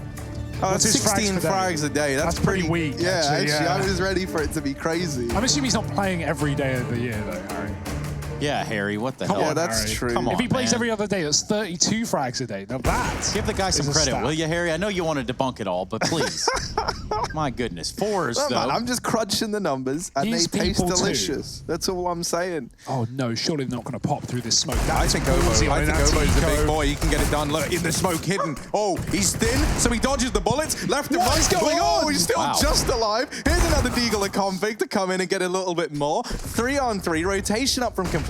They get the rifles outside of the site. The flashbang's good. And Blame F and Rush have turned this all on its head. Jerry, woo, little one tap, takes down Poison, but no more Clash of the Big Brains, and Complexity come out on top. Don't get me wrong, I love the fast pace and Fours. I love the fact that they ran out through mid in the round prior, but it's an anti-eco. You know the Complexity have low money. You know they're going to be on pistols, and you're running through a smoke into B. That's just such a crazy call. Obo even pulls out the knife. We didn't get to see it because of the view model. Hopefully we can get that fixed. But yeah, crazy scenes. I'm pretty sure Obo had a real Monka-S situation. Yeah, right there. you know, that when was, you're just stuck. That was a sweaty one right there. But I was surprised he stayed alive as long as he did. Yeah, Fours have just given Complexity a way back into this game, by the way. They've just given them the chance to 8-7 this half, and if that's how it ends up, Fours are going to be thinking about that round all damn day. That's an unfortunate one. And what else have they got in their pocket? Back to this faster mid approach again. We've got Jerry up close and support from the AWP. AWP of which is also in the hands of Complexity. Poison donning that on the A bomb site, waiting for cat control. And Fours, this has been successful for them. They've been able to cross towards a site and get bomb plants, but this time Poison, playing on the site rather than car, gives him a chance to really lay down some pain. Last time they ducked below his shots, but this time they have to run straight towards him. Yeah, Poison. Oh, there's a lot of Molotovs coming his way. He is getting toasty over a ramp. Things are heating up. And Poison has a man pushed close. Face Crack does what he says on the tin and doubles down. Yow. Both the kills come in over towards alongside. Oh, Z-Power shut down Blame F. There we go. And Face Crack, a man who had been very, very quiet in the first few rounds of this game. For the longest time, I think he was actually bottom of the board with just 2 kills. In these last few, he's come alive. And this is kind of setting a bit of a worrying tone. Like I say, I still want to see, you know, what kind of heat, what kind of confidence Complexity bring in this second half. We're still pretty split down the middle, but these last few, it's more how favorable they've been to Force, right? And how the team has been kind of synergizing together. We haven't had to have any of these like big plays from what we've had from Obo over on the Complexity side. This is such a nice setup from Complexity as well. They have so many players towards middle and catwalk. They've crunched mid in a previous round where Obo pushed the upper tunnels, and we had Rush on cat as well to take away a frag once Force's attention was diverted. This is similar. Poison AWPing mid, he's backed up, but Config is still close, and Rush, Blame F rather, can swing if he knows that Force is distracted. They're not right now. They are focused heavily in on the middle and catwalk, walking close towards Poison. If he can get another shot off here and draw them in, this is where Blame F can strike. Oh, Config helped out by Poison, and it's a 7-8 half split right down the middle at the very, very end. Fours narrowly in the lead here. Complexity 1 round behind on their map pick to kickstart the day. Are they going to turn it around, or is this going to be Fours turning up the heat and looking to take us the distance in this series? Join us after a quick break to find out.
You have to fight again, so take one step, take another.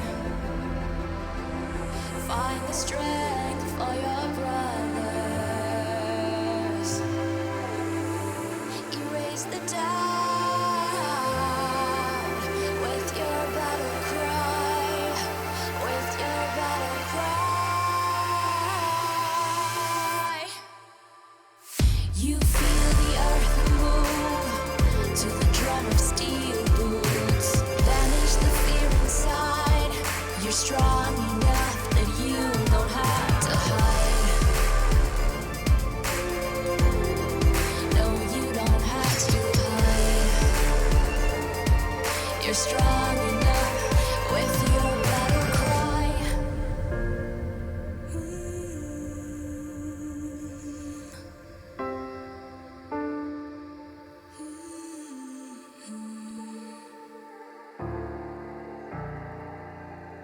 Brings you to your knees.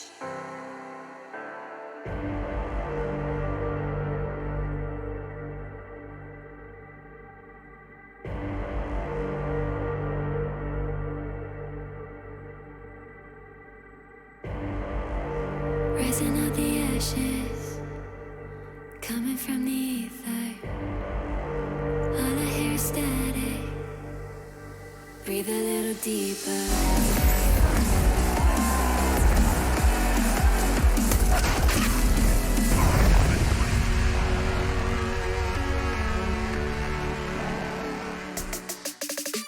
ESL Pro League Season 11, we have Fours taking on that of Complexity right here in the opener for Group B. We can take a look at Almazar, at least for the stats of what he's been able to accomplish so far on Dust 2.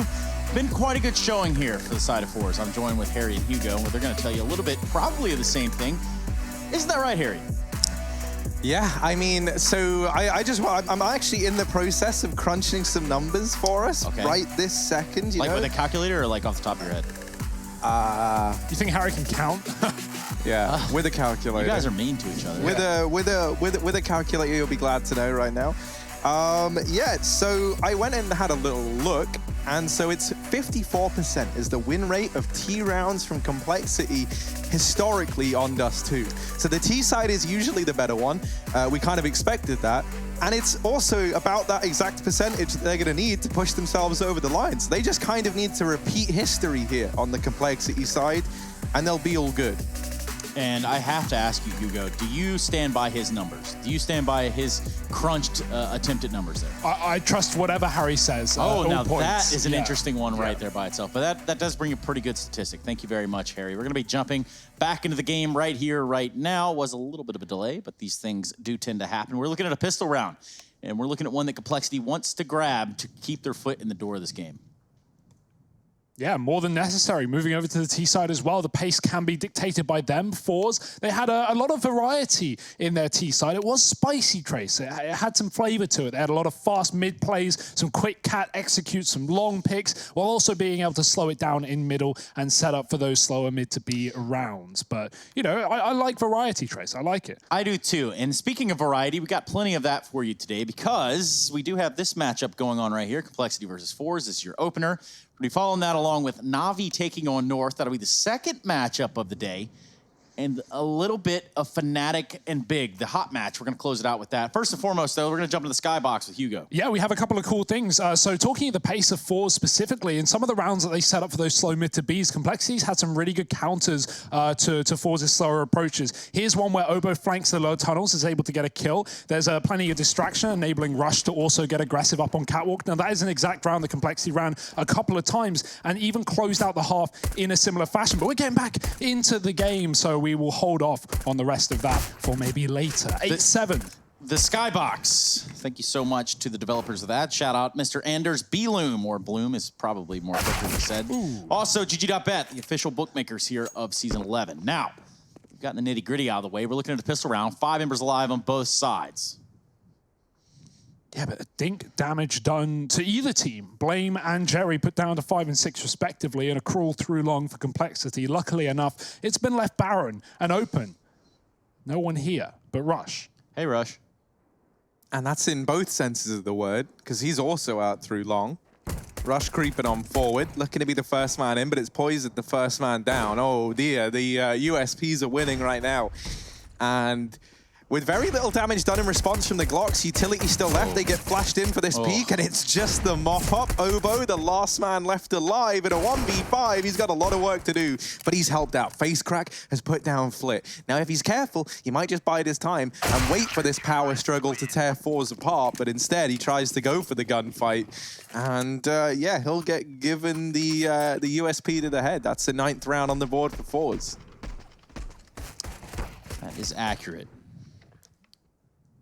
And there you have it. We're going to see some upgraded weapons. You're going to go ahead and put the M4 in Jerry's hands. Force is a bit of a surprise for Complexity. I'm not personally a huge fan of T-side forcing in this. I understand, you know, obviously this is delaying their rifle round by 1 and giving them a better buy when that does come. But yeah, these buys, this round never really goes too well for T's. The Deagles can hopefully find some picks, but that's only if Fours give them the engagements. A nice shot from Poison does tag up Z-Power. So slight damage already inflicted. And let's see if Complexity can play off the back of that.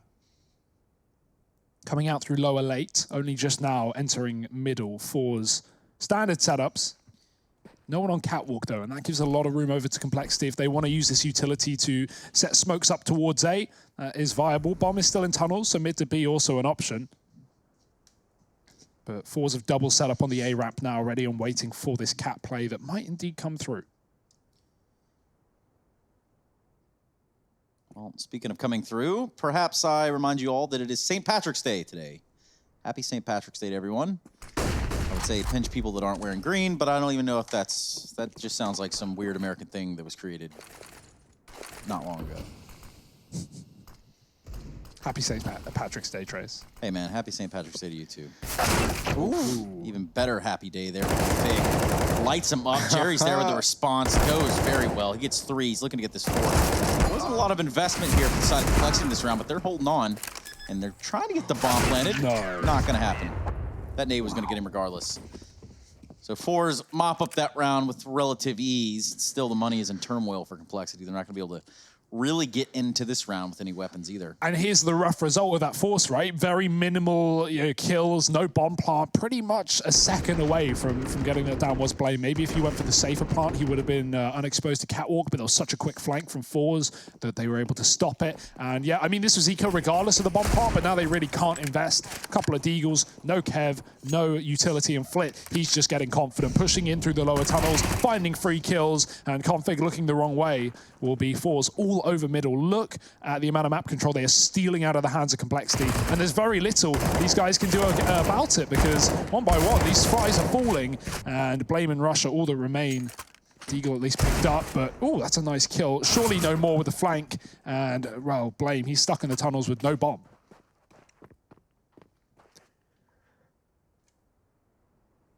Yeah, you know, he's got the B-bomb site, but a bomb site without the bomb is a little incomplete. So Blame F is going to have to go searching here, not only for that package, but for any players who might be willing to give up the gunfight. He's got the element of surprise, and it's gone now, as is Blame F. It's an 11th round for 4s, no armor there. Over on the Complexity side, you weren't expecting them to do much. Having the bomb site without having the bomb is like having a birthday cake without having candles. There's nothing to blow. Yeah. Come on. Give me a chance here, guys. Oh, I mean, it's, you know, it's tough a tough crowd. It's okay. What do you think, Twitch chat? Yay or nay? Do we think that we have a funny man? Oh, dear. Do you guys think Hugo could find something to blow if candles weren't on his cake at birthday time? That's the question I'm wondering, you know, maybe. Harry, you can keep trying. You can keep trying. I'm not replying. Looking over towards Long is Poison, and oh dear, face crack shut down early on by the Krieg. Z-Power is going to get boosted for the lower tunnel. Nobo's there. Oh. Nobo is one step ahead. He is ready, and he will shut Z-Power down. That is a 5-on-3 now for Complexity, and there's absolutely no chance to trade this. Already, by the way, you'll note they've got Poison down into the pit. This is a big position to have if you're the Complexity side. Sure, you don't have the AWP, and Jerry does within the bomb site, but the Krieg is still so damn good at these ranges. And that's why I think, you know, we've really seen this falling towards these T sides even more. In recent memory. They're just going to leave Poison here, because from this position, he can engage these players in the bomb site and just deny this entire avenue of information.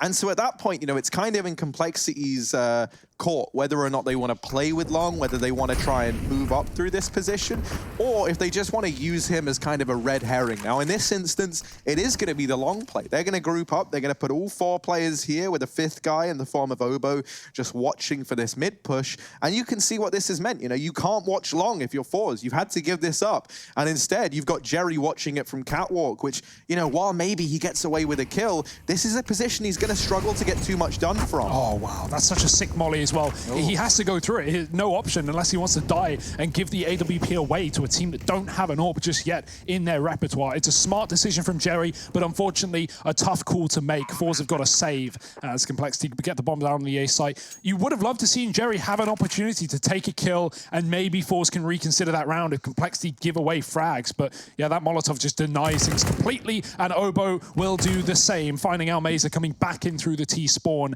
and already Complexity with 5 alive are beginning to hunt. And I love this. Even though they don't have the economy built up, why not smash 4s down to their knees as soon as you can, the second you get around on the board? Jerry almost flicks up, but he can't go anywhere because it's still being covered by Obo on the car. So he's really stuck between a rock and a hard place, but he might just get away with this AWP. Complexity not wanting to run it down.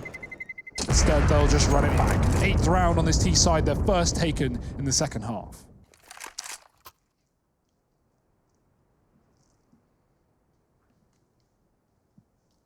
Lol. That's the word of the day, ladies and gentlemen. Lol. Thanks, Trace. Is that your word of the day, or is that like the dictionary's word of the day? Because I know they throw one out there. They do. I don't know. Like, I don't think they would do acronyms, right? Maybe acronym could be the word of the day, and then LOL's an example. Yeah. Think of some more acronyms. You know, like COL could stand for complexity on leash, because that's where they are right now. They've been tamed, man. Obo's out through long. What could Obo stand for? Well, I couldn't tell you, because he's already been removed. Poison gets that trade, and now we're down to a 2 versus 3. The bomb is out in the open. It's going to get retrieved. Poison's been able to get his hands back on it and put that on his back, but Almaze wrapping round in through T-spawn. Blame F seems aware. Oh, the timing there just off. They do not expect that re-aggression. Thankfully, in his dying breath, Poison's been a bit of a hero. He's throwing that bomb through the gap, put it in the hands of Blame, who now, like I don't know American football, but whatever the guy is who gets throwing the ball and just has to leg it, you know, like go for that big run for the wide touchdown. Receiver, the tight end. I mean, that'll do. Anybody That's can catch Blame it, really. F. That's Blame F right now. He's been throwing this, and he's trying to get the touchdown. He's going for this across the map run, and they've let him get into this B bomb site. There's one man nearby. That man is Z-Power, and he hides in the smoke. Blame taps, and Z-Power shuts him down. It was all or nothing, and it ends up being nothing there for complexity. I was wondering, like, why the hell is Z-Power letting him cross? Like, he's watching mid and trying to catch that timing, but more likely than not, Blame's already beat him to B, and Z-Power just lets him in, only giving him a full sense of security to just swiftly steal it away. Yeah, and, you know, Harry, I like where you were going with the football comparison. I would have to say, given his physique, Blame F sort of has that more of a demeanor of, let's say, a fullback, you know, like just a powerhouse that's getting in there and driving it to the house, right? Driving it home.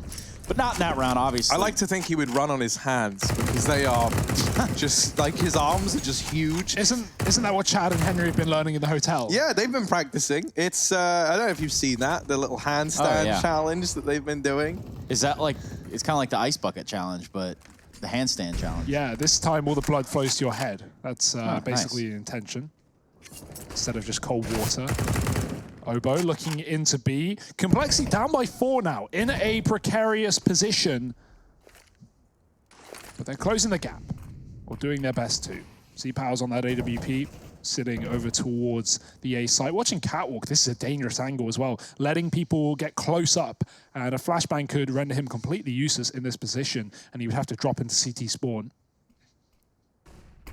For now, it won't be A though. Complexity with 4 players inside of the tunnels. Blame selling the mid play. He's actually drawn both players off of B. Now, if Complexity realizes, they can get aggressive and clear out that site, but that's a missed fight. That's an unfortunate one to lose, but either way, Complexity gain as they lose. The B site is theirs, and Fours, they can't save here. It's a 5-on-4 retake, not the most standard stuff here on Dust 2.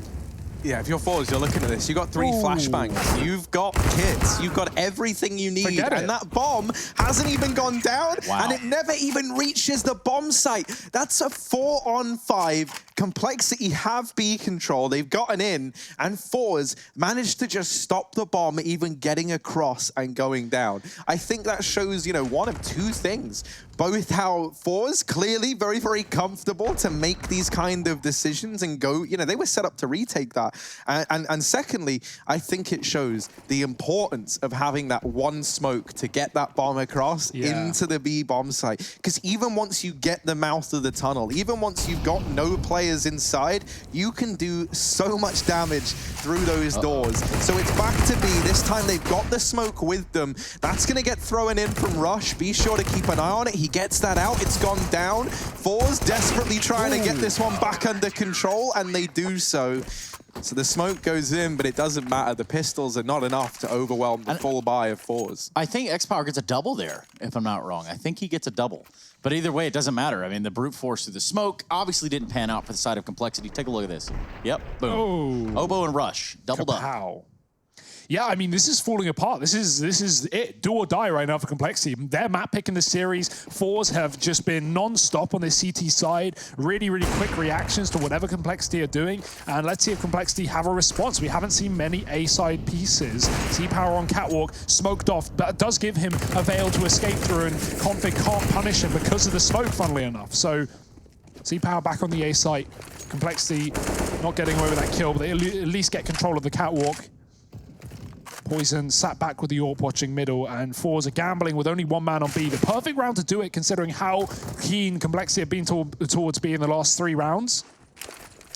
Yeah, and they really haven't given any opportunity here for Complexity to get out long, which is certainly something they've kept on the agenda. Flit trying to push through the smoke and perhaps get a cheeky frag there, as my British friends would say, but that's just not the way that cookie crumbles now, does it, Hugo? No, Flash is good, but Complexity are able to tuck in the corner, and there's nothing he can do about it. But this is it, last minute of the round potentially, and unless we see a post plant, is Z-Power going to find first blood or try and find it, but a tag spared for both players as they get away with their life. 10 points of health per player, close to. And now just the A take for Complexity. It's what Fords have been expecting all goddamn round long. They don't even have B control. They are not interested. Almeza, we're going to see him come in on this quick flank. He's done it time and time again through long, through catwalk, and it could save Fords when they need it most. Flit's going to get Molotov, but somehow not being burnt. They're going to have to go back and review that Molotov. As the intended purpose just definitely didn't find itself. It's a B split now. The B site's wide open. It's going to be that of Force trying to come the long way around the map. That's such a huge call for Complexity. They really read into the setup there from Force. They saw how many players were getting aggressive on catwalk. They spotted both Flit, Z-Power with the AWP, another player flashing for them as well. And they realized, okay, add 3 on the A site, and especially a long player, which is common, you know, there's going to be a heavy setup there. And they rotate completely off, go back towards B, but the retake is still happening, Trace. Yeah, it certainly is still happening, Harry. If I look at this retake 2v4, Obo has a pretty good spot there to line him up in tunnels. That is not how the story's told. Blame F in the closet. Holding on, finds one. Jerry falls. He's got to set himself up for some more frags here, and Flit's not going to let that be the case. We're looking at map point here for Force, 15-8. They just make it look easy. Yeah, I also think, you know, like, this is a bit of a problem now for Complexity. Maybe it's like they take a few risks that they don't really need to, and you understand why they have Poison, you know, like floating around mid. I think he's listening out, trying to catch those players as they rotate through short. You know, if you're Complexity, you're anticipating that these rotations are going to be a long way away. And I think when Poison dies, it seems like it's only going to be very minimal. You know, oh, okay, well, we lost one guy. It's still a 3v4. We're going to hold down the B bomb site. But this is a game that's getting out of hand, right? Complexity are really not the ones in the driver's seat anymore. I don't think they can afford to be taking these risks. If Poison was just with the rest of the team, that kill would have never presented itself. That retake may have never come in, or it may have been stopped in the process, right? But they kind of gave that advantage away. So now, they're going to go back to the B play, and once again, they're going to try and get past Almeza. They do this time a lot more convincingly. They deal with both players inside of the B bomb site. So now a man up again, 4-on-3, Complexity, this time with a lurk, still waiting around middle. It's Blame F in that position this time around. And he's got Rush nearby to help out. They're going to wait for Blame F to make this contact, right? He hears the push come in. Now they know. And if you're Z-Power, you're very, very focused, or Jerry in this instance, you're focused on dealing with this close man. And so Config giving up one. But this round should still be a Complexity round. There's not enough time for Force, but they've at least done damage at the very end. Nice jiggle from Jerry. Forces the shots out of Blame, tucked in the corner, and give it away his position once again. That was a great execute from Complexity. We've seen these B plays struggle in the past, and it has been utility that has been the problem a lot of the time. We talk about that door smoke lacking in the one round. Complexity had a 4-on-5 inside of B, weren't able to plant, and Force kept everyone alive. Well, in that case, the flashbangs were incredible. Flit and Almeza fully blind on the B side. They can only put up one kill between them to hold on to B, and Complexity able to win their second round of the half. Yes, second round of the half. Still up against map point on their pick. Force have it all to play for, and they've only got to win one. That they do. This is reaching a boiling point here for Complexity, obviously back against the wall for the remainder of the map. They got a long one to climb here. I'm gonna try to abuse this B side a little bit more of a split, if you will. Rush falls, Poison takes a considerable amount of damage, and now they're gonna flood right into the site, right over Flit's head. Has no idea, and actually, that doesn't go the way you wanted it to. 2v2 here, Harry. Yeah, bomb going down, but face crack. It's his quick appearance from these upper tunnels that blindsides Obo somewhat. That nade could do a lot of damage. shifts him up a bit. Z-Power's a long way away, but FaceCrack has turned this into a 2-on-1. Obo, now he knows that FaceCrack is in these upper tunnels. He was looking for Z-Power there. He was trying to find where that second man is and was looking for a gunfight. Wasn't able to get one, though. And so now he knows his fate. He knows a double peak is coming, but it doesn't even need to come through. FaceCrack just barrels into the bomb site, and he will cement the victory for Fours. Yes, he certainly has. That is GG on the first map of this series. Dust 2 going the way of Fours. 9 rounds there for Complexity. And ultimately sets us up. We'll have that next map of the series here real shortly. It's going to be Train. Maybe we go all the way to Mirage, the third one of the series. But certainly, you don't want to miss anything. We'll be right back after this break.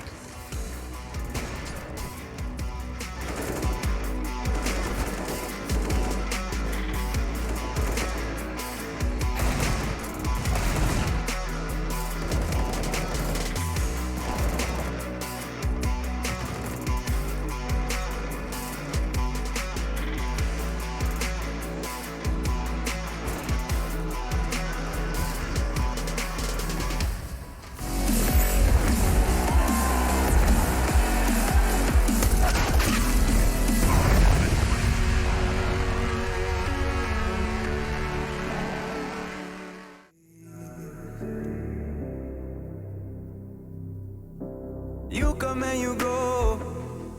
You take me high, you take me low.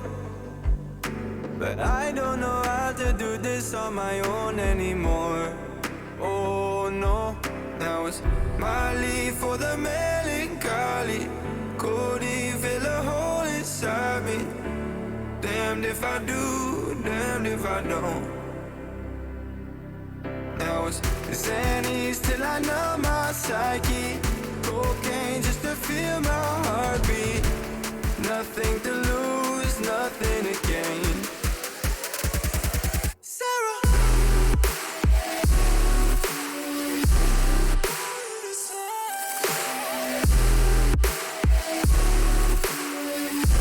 Sarah, why you leaving me?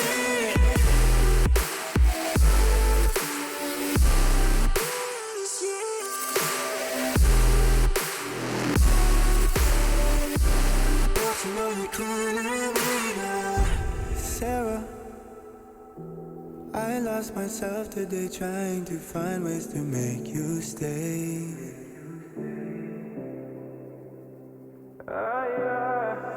Sarah, I want to go away, close my eyes, never wake up again. You come and you go. You take me high, you take me low. But I don't know how to do this on my own anymore. Oh no, now it's Molly for the melancholy. Cody fill a hole inside me. Damned if I do, damned if I don't. Now it's Xannies till I numb my psyche. Cocaine just to feel my heartbeat. Nothing to lose, nothing to gain. Sarah.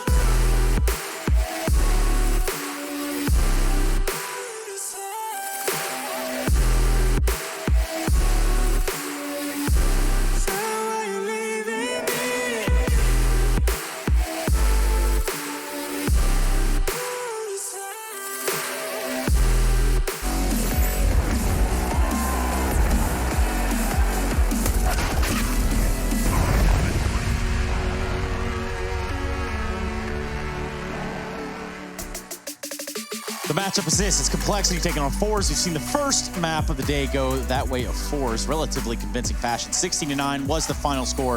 And this is the ESL Pro League Season 11. Welcome back, everybody. We have another map here between these two teams. My name being Trace. I do have Harry. I do have Hugo. We're ready to continue this show. Ready to keep this one going, guys. What do we think about this first map? A bit of a weird one, right? Complexity, they look good. They hold their own in the first half. 7 rounds on the CT side. Fours picked the T side, and they showed a lot of confidence there, and that really transpired into the second half. We had some incredibly quick rotates, some great reads from Fours, and even though there were signs of brilliance from Complexity reading into some of those setups, ultimately it was the B side that let them down, Trace. That it was. And Harry, I look at you for some answers sometimes. Now wouldn't be that time. I think the answer that Complexity needs at this point is config to step up just a little bit. This is a guy that we know has all the potential and can hit shots that are out of this world. But where is he so far in the series? I mean, honestly, I felt like I didn't even say his name on Dust 2. Like, he's not at the forefront of my mind, which usually for config, that's kind of right where he belongs, you know? I think that Dust 2 was maybe a bit of a blindsiding as well. I don't think they were ready for Fours to kind of come swinging out the gate in the fashion that they did. And as well as that, you know, at first we were kind of crediting Complexity with some adjustments they were making to deal with those catwalk splits. I actually think Fours had the better setup to kind of shut down the majority of the Complexity strats in that second half. And I think that's why it was so dominant. Well, there's one gentleman over on Fours that we can actually just highlight right now. Flit was a guy to keep your eyes on. This guy was all over the map. He seemingly had an answer for everything Complexity threw at him. And right here, right now, the numbers are going to speak for themselves. Yeah, 0 sniper kills. Very impressive stuff. That's a good start. Yeah, from not all thank God team. he wasn't touching that. That's how you know it's a good sign. But no, and that's what you like about Fours, is that they are like a very dynamic team. They do switch things up. And for Complexity, that was a bit of a problem, I think, identifiably, because they were never ready for a lot of these positions that Flit found himself in. And I really want to give love towards this CT side setup that Fours are running. The double long setup with a player back inside the A-bomb site. It was kind of like a 2.0 of the Complexity version, which was just a double long hold, and instead that cap responsibility falls to the mid player. The reason why I like this is because it kind of gave them a bit more freedom to do things over towards the A site. I think that's why we saw so many big flanks come in from the likes of Allmazer especially, right? Always catching those timings through long doors. and all these things were facilitated by this 3-man hold that they had over towards that A-bomb site. And not to mention, what that meant was Complexity, when they tried to go for that kind of rinse-repeat site take, they couldn't go for a long split like we so often see teams do. Instead, the focus became dropping down into CT and trying to win fights there. And they weren't winning those gunfights towards CT. And that was kind of the only area that they could reliably take them, because if you go long, you're running into that double setup that's been destroying you all game long. I think this is a really worrying position now for Complexity to be in, right? We already know that this team is so good on LAN. I was going to say online because that's what I'm used to saying. But so good on LAN, and online performances, they haven't at least shown the same ability, losing out in the minor qualifier, for example, to Smash, a team that, you know, at least in the rankings, in expectations are way lower. So we've seen Complexity have their struggles there, certainly. And on a map like Dust 2 that they've looked so good on LAN, that's such a surprise to see Fours take it away, but it's not one that, you know, the Russians have shied away from in the past. They've always loved Dust 2. So now moving to Train, another map that Complexity haven't got a whole lot of history on. 3 maps played in the last 3 months, 2 of them being wins, but against the likes of Genji and INTZ at Anaheim that we were at as well. You know, not exactly games that we can take a lot from, really. No. So it's kind of scary. There's a chance Fours 2-0 this series. It's a little wonky right now if you are a Complexity fan. Obviously, you're not sitting too pretty with that first map result. But don't worry, this is the best of 3. They do have a chance to bounce back, potentially taking us all the way to a third. We're going to be bouncing back into a break, which means when we come back, we're going to the train yards. It's going to be that pick there of the side of Fours, and we're going to see what they can bring to the table when we come back after this.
He wasn't the classic nerdy computer kid in school. He was one of the ones to get a girlfriend first and a very social person. Typical for Finn is that he is very determined. Ist egal, ob es jetzt beim Kartenspielen ist oder beim Tischtennis oder beim Computer, er gibt nicht auf. What he really wants is to win a major. It's his dream, and therefore it's also my dream for him to get that.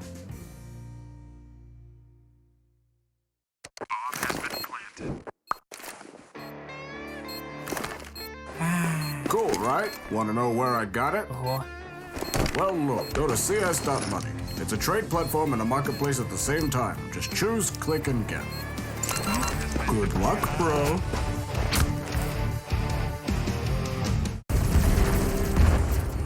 Everybody loves an underdog. Who needs to be liked? Mountain Dew Amp Game Fuel. Victory in a can.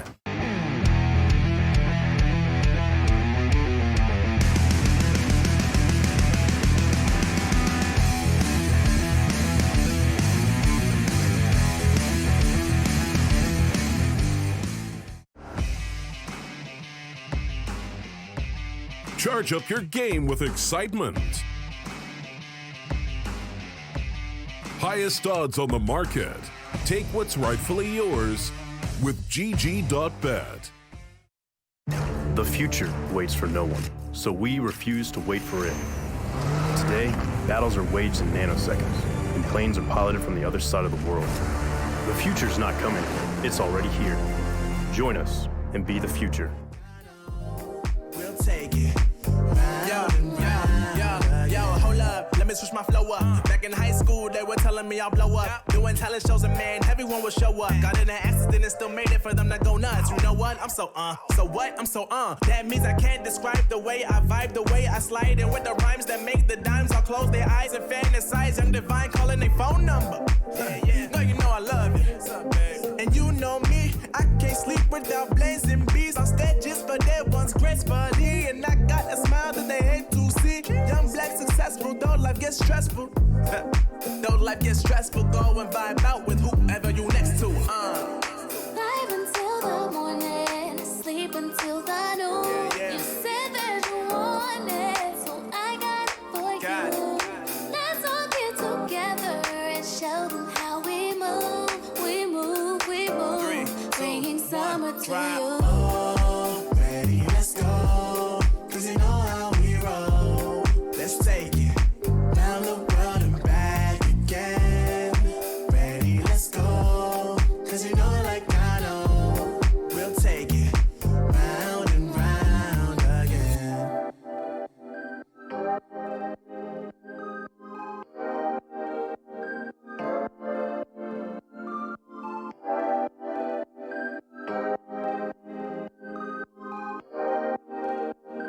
I was running round so many nations. Even when it's so sweet, I end up seeing red. Is it such a ghostly revelation? I may have fucked up all my chances. And we ain't sleeping on the floor again. We never sleeping on the floor again. For the ones who didn't make it out, for the ones that didn't see the life, for the ones that never cared, never gave a thought, found no happiness in that brand new car or the house you bought. I see you talking about the love you lost, and it was gone like way before you ever thought it was. Yeah, I took my time, no quick ones, quick run, quick guys to get back there. Hot roads, I didn't think I'd come back fierce, 'cause I was running round so many nations. Even when it's so sweet, I end up seeing red. Is it such a ghostly revelation? I may have fucked up all my chances. ESL Pro League is brought to you in part by Intel, Gaming Malta, Mountain Dew Amp Game Fuel, CS Money, MSI, Air Force, GG.bet, and ESEA.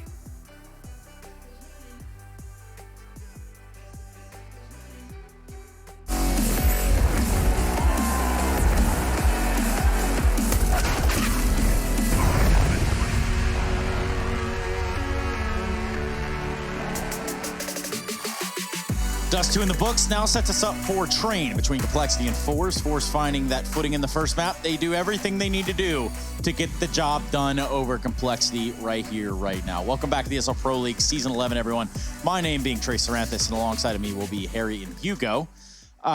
Just, you know, in the intermission we had right there, guys, I just watched the cutest video. I swear to God. There's a penguin walking around in a zoo, just kind of like looking at all the other animals, just kind of like waddle over, like looks up. It was just heartwarming, okay? That's how I model most of my life around, man. I try Like a and be that penguin. I'm even wearing the color scheme, pretty much. Now, give us a little bit of insight about this jacket, Harry, because I feel like before we started this, you didn't necessarily know it was reversible. Yeah, it's a reversible bomber, and Trace pointed that out to me.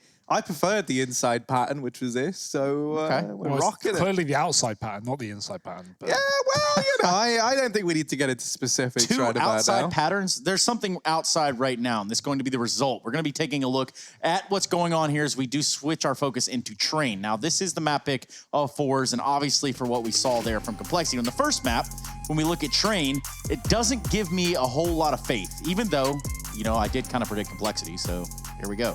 Smart man. Yeah, that's what I would think. Anyway, talk to me about Train, guys. Whoa, Team IGL's looking a little out of place there, but suppose that's something. I mean, only Harry? 2 NA players for Complexity, so I guess that doesn't even really work. Nah, it really doesn't. Maybe it's like because of the org. But anyway, Harry, talk to me a little bit about what we're looking at now. Now that we see that Complexity has that back foot. Honestly, I think it's pretty dangerous territory right now for Complexity. I mean, like they came into this. I anticipated they were going to take Dust 2. Really, I figured this was going to be 3 maps if Fours were going to take it. But now with Train next in the firing line, I don't really think that we got to see much of this AWP from Poison. So let's see if that can bail Complexity out and take them to map number 3. The pistol round is already underway. This is not your eyes deceiving you. We are into this one, and Z-Power been given this P250, little mini raid boss. That's courtesy of Mr. Allmazer. Oh, Obo gonna shut down Face Crack here. The B-bomb site looking to be the point of contact here for Fours, but it's only Jerry left. You know, brief pause in the action, and suddenly it's all onto one guy. Some really nice USP shots coming out from Complexity, and, well, Fours are waiting for Jerry to come in on this flank, but the rest of his team won't survive long enough. He's going to go all the way around. Why not? Got time, got no teammates, got the whole world watching, but Rush is waiting in the wings towards CT. Jerry, does he check this corner? That's the question. Rush doesn't have armor either, so even if he doesn't get the headshot, aim punch, 1 bullet, that should spell the demise of Rush. But it's all wait and see. The timing, he looks away. Jerry, he's been known for his 1-on-5 Glock clutches, so there's always a chance. Throwing all the utility out the map so it can't be scavenged. I kind of like that, but of limited value. Second kill. Surely not. Another man moved to the site, 15 seconds. He's going to have to pick up his running shoes, get moving, but the information has been heard by the man up close. Poison's backed up, and he's cleaned up the round. Complexity taking the pistol. Now, looking on the bright side here for Complexity, Fours, yes, this is their map pick. Yes, this is where they're comfortable and where they've picked up 3 out of 4 wins in the last 3 months. But the last game they played on Train was versus Endpoint. They got smashed 16-7. So all Complexity have to do here is be better than Endpoint. Speaking of you and what you can do to be a better, head over to gg.bet and go ahead and get in on these odds. It looks like Fours are currently the favorite, and after that first showing in that first map, that would make sense. Now that we see a pistol round going in the way of Complexity, can help to alleviate some of that pressure, but make sure you're doing it responsibly. Head over to gg.bet and check them out, Harry. I mean, not you, but you can if you want. You can have maybe not. We're not allowed to bet. Yeah, we're actually we're not meant to, but everyone else can. Everyone else can take part in that fun. But it's just because, you know me, if I was betting, I'd just be straight up cheating. So interesting. Interesting. He said it. Yeah. Now, give us an elaborate, detailed plan of how you plan to do that. I would just love to know. Okay. It all starts with me getting So what we do is we get an online match. Yeah. Doesn't matter. Yeah. Oh, I see what you guys are doing. Yeah. Shame on you. The old. Yeah, I'm just gonna make past this. It's gonna be Blame F. Yeah, let's focus on this one, because this is still a round where things can happen. They're over towards main right now. Unlike other rounds, on the Fours side. Well, you said it. Look, man, it's anything to get away from the things that Trace tries to get us talking about. And Poison doing the damage here with his M4. Actually gets mopped up. So now there's a bit of an avenue here where Fours could do damage. This could fall apart very quickly. It really could. This scout on Rush has got to come in clutch. And actually up on top of the trains, face crack just missing the time and blame F. The snuff going down, and now is in the back line. Face crack, whoop, there's one. Looks for another. Last man standing, and Rush, well, they'll put him in the ground. Complexity, 2-0. Scary, certainly scary. And M4 dropped up Ivy, and Deegs finding, well, heads. I guess Fours made that one close. 3 kills in the eco round, but now come out the guns, Harry. Now, the moment we've been waiting for Fours. These are rounds where anything can happen, but what will happen? Only one gun for the moment. Still going to take another eco. I guess a bit of a heavy investment in the previous, so letting Flit go ham and trying to follow up behind him with these Deegs. Flit going to run Ivy's side with Jerry, almost his bodyguard. Blame F again, close towards main as he was in the previous round, looking for a second kill, and the Deagle won't be able to connect more than one. Flit does get a frag, Poison again dead up on Ivy. That's a gun for Jerry, but how did Complexity react to that? Uh-oh. This looks like a house of cards right here. Starting to fall apart. And Flit's there with a good trade on the Rush, who just taken out Jerry. Does set them up for a nice 2v2. Config getting caught with his pants down out in the open just a little bit as Almazar comes through the ladder room. Setting himself up at E-Box. This is turning into quite a weird situation for Complexity. Yeah, for really everyone involved, even us as spectators. Flit's wrapping back round, and I don't think Complexity have considered this, but who's gonna turn first? Obo! Oh, Obo, he feels it. He feels it in his very core, and he turns around and gets rid of Flit. That there was on a knife's edge, man. In the plums. The plums, yep. Yeah. He just had a spidey sense tingle, and he said, oh, there he is. Fruity. Yeah, I guess. Anyway, Almazar has been able to do some impressive stuff, but in this situation, getting a bomb plat, that's not bad. Can he do anything on top of it? Oh, they're sneaking in. They're not even going to spam the train. They're just going to walk contact into the site. Obo getting tagged, but the Rapper's in. Config was already out through the connector. And that's a nice way to play it from Complexity. Don't give away the fact that you are in con. Just sneak in. And, well, that player wasn't watching the right side of the train. So a third round for Cole. Online season turning out a little bit better for them in this one. But remember, they did get 7 rounds in that CT side of Dust and still got walloped in the second half. So I'm always keeping that in the back of my mind. Walloped. Like Poison in these last couple of rounds. He's just been getting mopped up on Ivy. I can't wait to see that AWP come out, but Money's going to be a bit of a problem with him dead in the last 2 rounds. Can get dropped over, luckily enough. Rush saving the day there. So Poison has got his AWP, and Z-Power will be greeting him very shortly.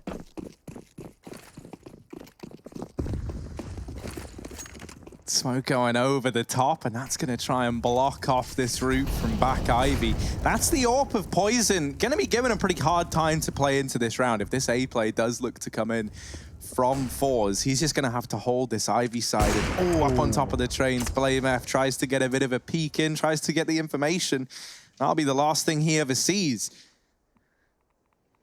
That advantage now taken for Fours, and, well, they're just going to slow right down. Ooh.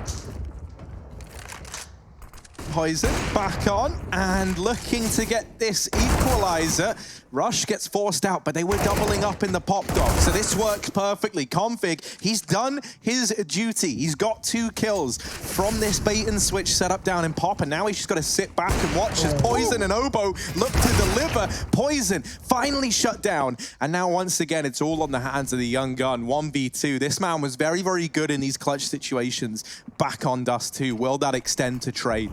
Oh, the smoke, the noise, it's all been given up. He knows the plant is close. Does he know where Flit sits? Holding the pop dog. There's a kill, but inside of the smoke, Flit not giving away his position. Wraps round, he's spotted. Obo's got the info, and he's got time to play with as well. No reason to rush this fight. Good set of utility. If he so pleases, Flit going to resmoke and just sit inside of it, waiting patiently on the bomb train. Obo thinks he's wrapped back. He couldn't be further from the truth, but he's considering all options. Flit not giving him anything to play with, and Obo just has to tap it, force a fight, but he's looking the wrong way. This should be his demise. Flit's not capitalizing. He's cleared the site, and he's got the kill. Fours on the board with their first round. Great clutch from Flit. Really good patience. Obo just waiting and waiting for a peak that was not to come through. Yeah, and he was just looking for an opening. Obo really had played his cards right there, but obviously even more props over there to the Force side for not peeking in that situation. So good stuff. Force put their first round on the board after winning that 1v1. We're going to see a pretty broken setup here in terms of what they've purchased over on the Complexity side. Ooh. Fast outside play. They want to get out ahead of this. Face crack running right out to E-Box. Looks to get more than one and will do just that before he's finally shut down. Blame F on the scene. And just 2 pistols here to try to stop the plant. Get some more frags perhaps. And once again, just Oboe. The life of an inner B player, I guess. Yeah, pretty much. This is Chad Birchall and All Our Pugs. Guys, right? You need a Molly T-Con, okay? I'm sick and tired of coming to this MTA side and trying to get frags while you guys are all dead. So I'm going to stop playing A. Harry. Go B for me, please. Go That B. is actually always what happens. That's pretty much every train game with Chad. And he'll really lay it on. Like, you, if anything, made it too polite. Yeah, no, I can't say the words that he says. Listen up, you bunch of... And then, you know... What bunch of... Go on. Brits, mate. Yeah, you know. Well, he's got a British passport. Yeah. And according to my 23andMe, I'm just saying. Anyway, Oboe, nowhere to go with this one. He only has a deagle. Got some armor in his hands, too, so he's going to have to back away. Drawing from what Hugo said, it is Chad Birchall-fueled speech, though, is, you know, the lack of that main molly is actually huge. It's one of the most important things. If you're watching along at home and you want to replicate a good CT side, you'll note that this main utility is so important. And that's why Jerry makes the call, you know, knowing that Complexity are likely going to be buying here, but it's not going to have much behind it. He makes that decision to just say, right, let's barrel out main. They're not going to have the Molotovs. They're not going to have the nades to stop us. They run on in. And as we see, you know, Complexity are just completely caught by the pace. So they've got players trying to move up, trying to get into this position to contend for a main play. And that would have worked fine had there been a Molotov down, had there been a nade in, anything to slow down that push. But they didn't have the money. So very well read from Jerry to capitalize on that. And now send Complexity back down into this situation where they've got nothing to work with here in this one. This time, though, I doubt we're going to see a fast play from Fours. Instead, they might just kind of sit back, wait and see exactly what presents itself. But a lot of that's just kind of in the hands of Jerry and how he and the squad are feeling. You can run it back. Jerry certainly wants to. They've got, again, the numbers out of T-Con. This time they're waiting for everyone to come together. And wow, look at those flash assists. Face crack, team player, as he gets 4 blinded CTs on the site. All 5 of them are killed. And that's Complexity getting the eco swept from underneath them. Make it quick. Make it easy. We don't want to watch any more of that. Give us the guns, as that is what really matters as we get into the next rifle round. Yeah, get those trash rounds out of here. It was a really fast round at that. Ooh. Let's see what we got here. 3 scouts inside of Complexity. Tell me more. This is smart because they wanted the AWP, but they didn't have money for it just yet. So instead of, you know, buying up and giving Fours a chance to go 5-3 before you even, you know, field another AWP on the CT side, you take this, you know, light investment. You've got a good chance of even winning this round if, you know, Fours run a slow round against you. They look to be going in, though, and that could be a problem for the scouts. But yeah, this is a viable round for Complexity. Triple scout. You're going to have the money next round for AWP. So let's see if they can do anything with this. Take away some guns. A save would be fantastic. You can get a Krieg, run away. They've got a double inner as well. So Fours, if they do hit this B bomb site, there is going to be some defense. Rush is here with a scout. But once that bomb's down, Poison and Blame, assuming Fours play correctly, are going to have trouble getting anything done with those scouts. Both inner eyes from Complexity trained on upper. That smoke is going to block their path of vision down toward the slower side of the inner sight. Giving that avenue of approach to Fours. They're going to run all the way through it. Face crack with the MAC-10. Sneaks right up on Oboe. Leaves Rush in a really awkward position. He's just going to try to skate away a little bit. So far, these scouts haven't done much. No, I mean, when you invest in this many scouts, you're hoping that Fours show something over towards that A-bomb site early, right? So the second they didn't, this kind of purchase for Complexity became a lot harder to have work. I think it was made even harder by the fact that this hold of Oboe and Rush seemed a little bit like misaligned. Give me a moment, but yeah, fine. Jerry gets us back under control. Yeah, the little like crossfire that Rush and Oboe tried to have, it would have worked quite well, but there's just that split second where Obo hears the footsteps coming down ramp, and so he gets paranoid in between kind of like rushes shots over towards upper, that they might push through this lane smoke, and he looks back just for 1 second. As he does, there's already a player wrapping close to the bomb site, sadly. So he gets just kind of caught. If he just kept holding that left angle, I think there's a good chance that that kind of like meaty crossfire between the Scout and Deagle could have presented something for Complexity. Never comes through though. And we're back into the buy round. AWP in the hands of Poison. Aggression, speed, the name of the game for Flit with the Krieg. He gets one from the Pop Dog almost immediately. And now if you're Fours, and if you're Jerry in particular, you really want to try and get in the head of Complexity. You want to live there rent-free. And so you're just going to slow it down. You know that the ball is in Complexity's court to try and make a move, try and get some information, try and find an equalizer. All the pressure is on your opponent. And you're just going to sit in these positions that you've already got for a little bit. Yeah, you've got to be salivating if you're Jerry. FaceCrack just bailed out of main the second they got that kill, hoping Complexity would bring in some aggression. It's not going to be the case. We've got a triple B setup here. A bit of a gamble for Complexity, but if there was any round to do it, and it might be the right call after all. Smoke's thrown towards the A site, but only to elude vision as Fours will walk back towards B silently. Poison's got that AWP on Ivy. It's going to play into, well, really limited control in this round as it's all coming down to these 3 M4s on the B bomb site. Fours walking into a full setup. This could get nasty. Smoke's being thrown towards A. That gives them a chance to double back towards Pop Dog if they want. If they spot this B setup, they can bail out of the round. Will Complexity hold their own, though? 30 seconds as a push comes in. Uh-oh, that's not how you do it. That is, though, Obo and Rush doing just enough to keep him in the fight. And now with the timer ticking down, bomb is down in the site. This is not gone well for Fours. In fact, it's fallen right on its face. They're going to have to get out in front of this, try to get that bomb. And that's not how you do it. Obo's there to answer the call. He's going to go for the tap. And Jerry standing right by. Ooh. Nothing they can do. This round's over with. That's a weird one. I'm surprised Jerry doesn't go back in for the plant. He could have stuck the bomb there. He gets both kills, but, you know, not meaningless because, of course, the money gets completely shattered for Complexity, who did win the round and now have players on $3,000. But, yeah, Jerry could have won that, man. He could have stuck the bomb after that first fake. I guess he was scared of a player climbing on top of the train and pushing up close, but it was either that or you lose. That being said, this is the next best situation for Fours, right? Killing 5 players and keeping a gun. They've still got their own money, and Complexity are on the edge of reset. That's the thing. You imagine that from Jerry's point of view. Like, you know, he anticipates that guy climbing up the ladder is coming to kill him. And so getting those 2 kills, he makes a real good scenario out of what could have been a little bit more in that round. And so now, not only is there not these scouts, you know, there's not even rifles over on the Complexity side. Like, look at what's left. You're down to a scout, an MP9, and a FAMAS. So short term, not great for Fours in the last, but long term, they've set themselves up perfectly as long as they close this round out. And with how things are going and how this is transpiring, that should be the case. And indeed it is. Fours are going to take a 5th, and there should be a 6th to come, honestly. Like, there's no money left for Complexity in this round now. Back-to-back rounds. Config has sat on E-Box and died in the first 10 seconds to a quick peek from Pop, and that can't continue to happen. Jerry just got it in that previous round. So Config, he needs to switch things up. He needs to change position. He needs to do anything but play E-Box right now, because that is clearly getting countered by Fours. Well, perhaps that's what they're talking about. We do have a tactical timeout here for the side of Complexity. Perhaps they're going back to the drawing board. And sometimes when you do this, it's not necessarily the round at hand, right? So you're looking at their money situation. You're saying, okay, guys, we're going to save going into this round, maybe get ourselves some nice pistols. But you're strategizing for your next gun round. You're really looking forward to the next time that you get that chance to have an even playing field.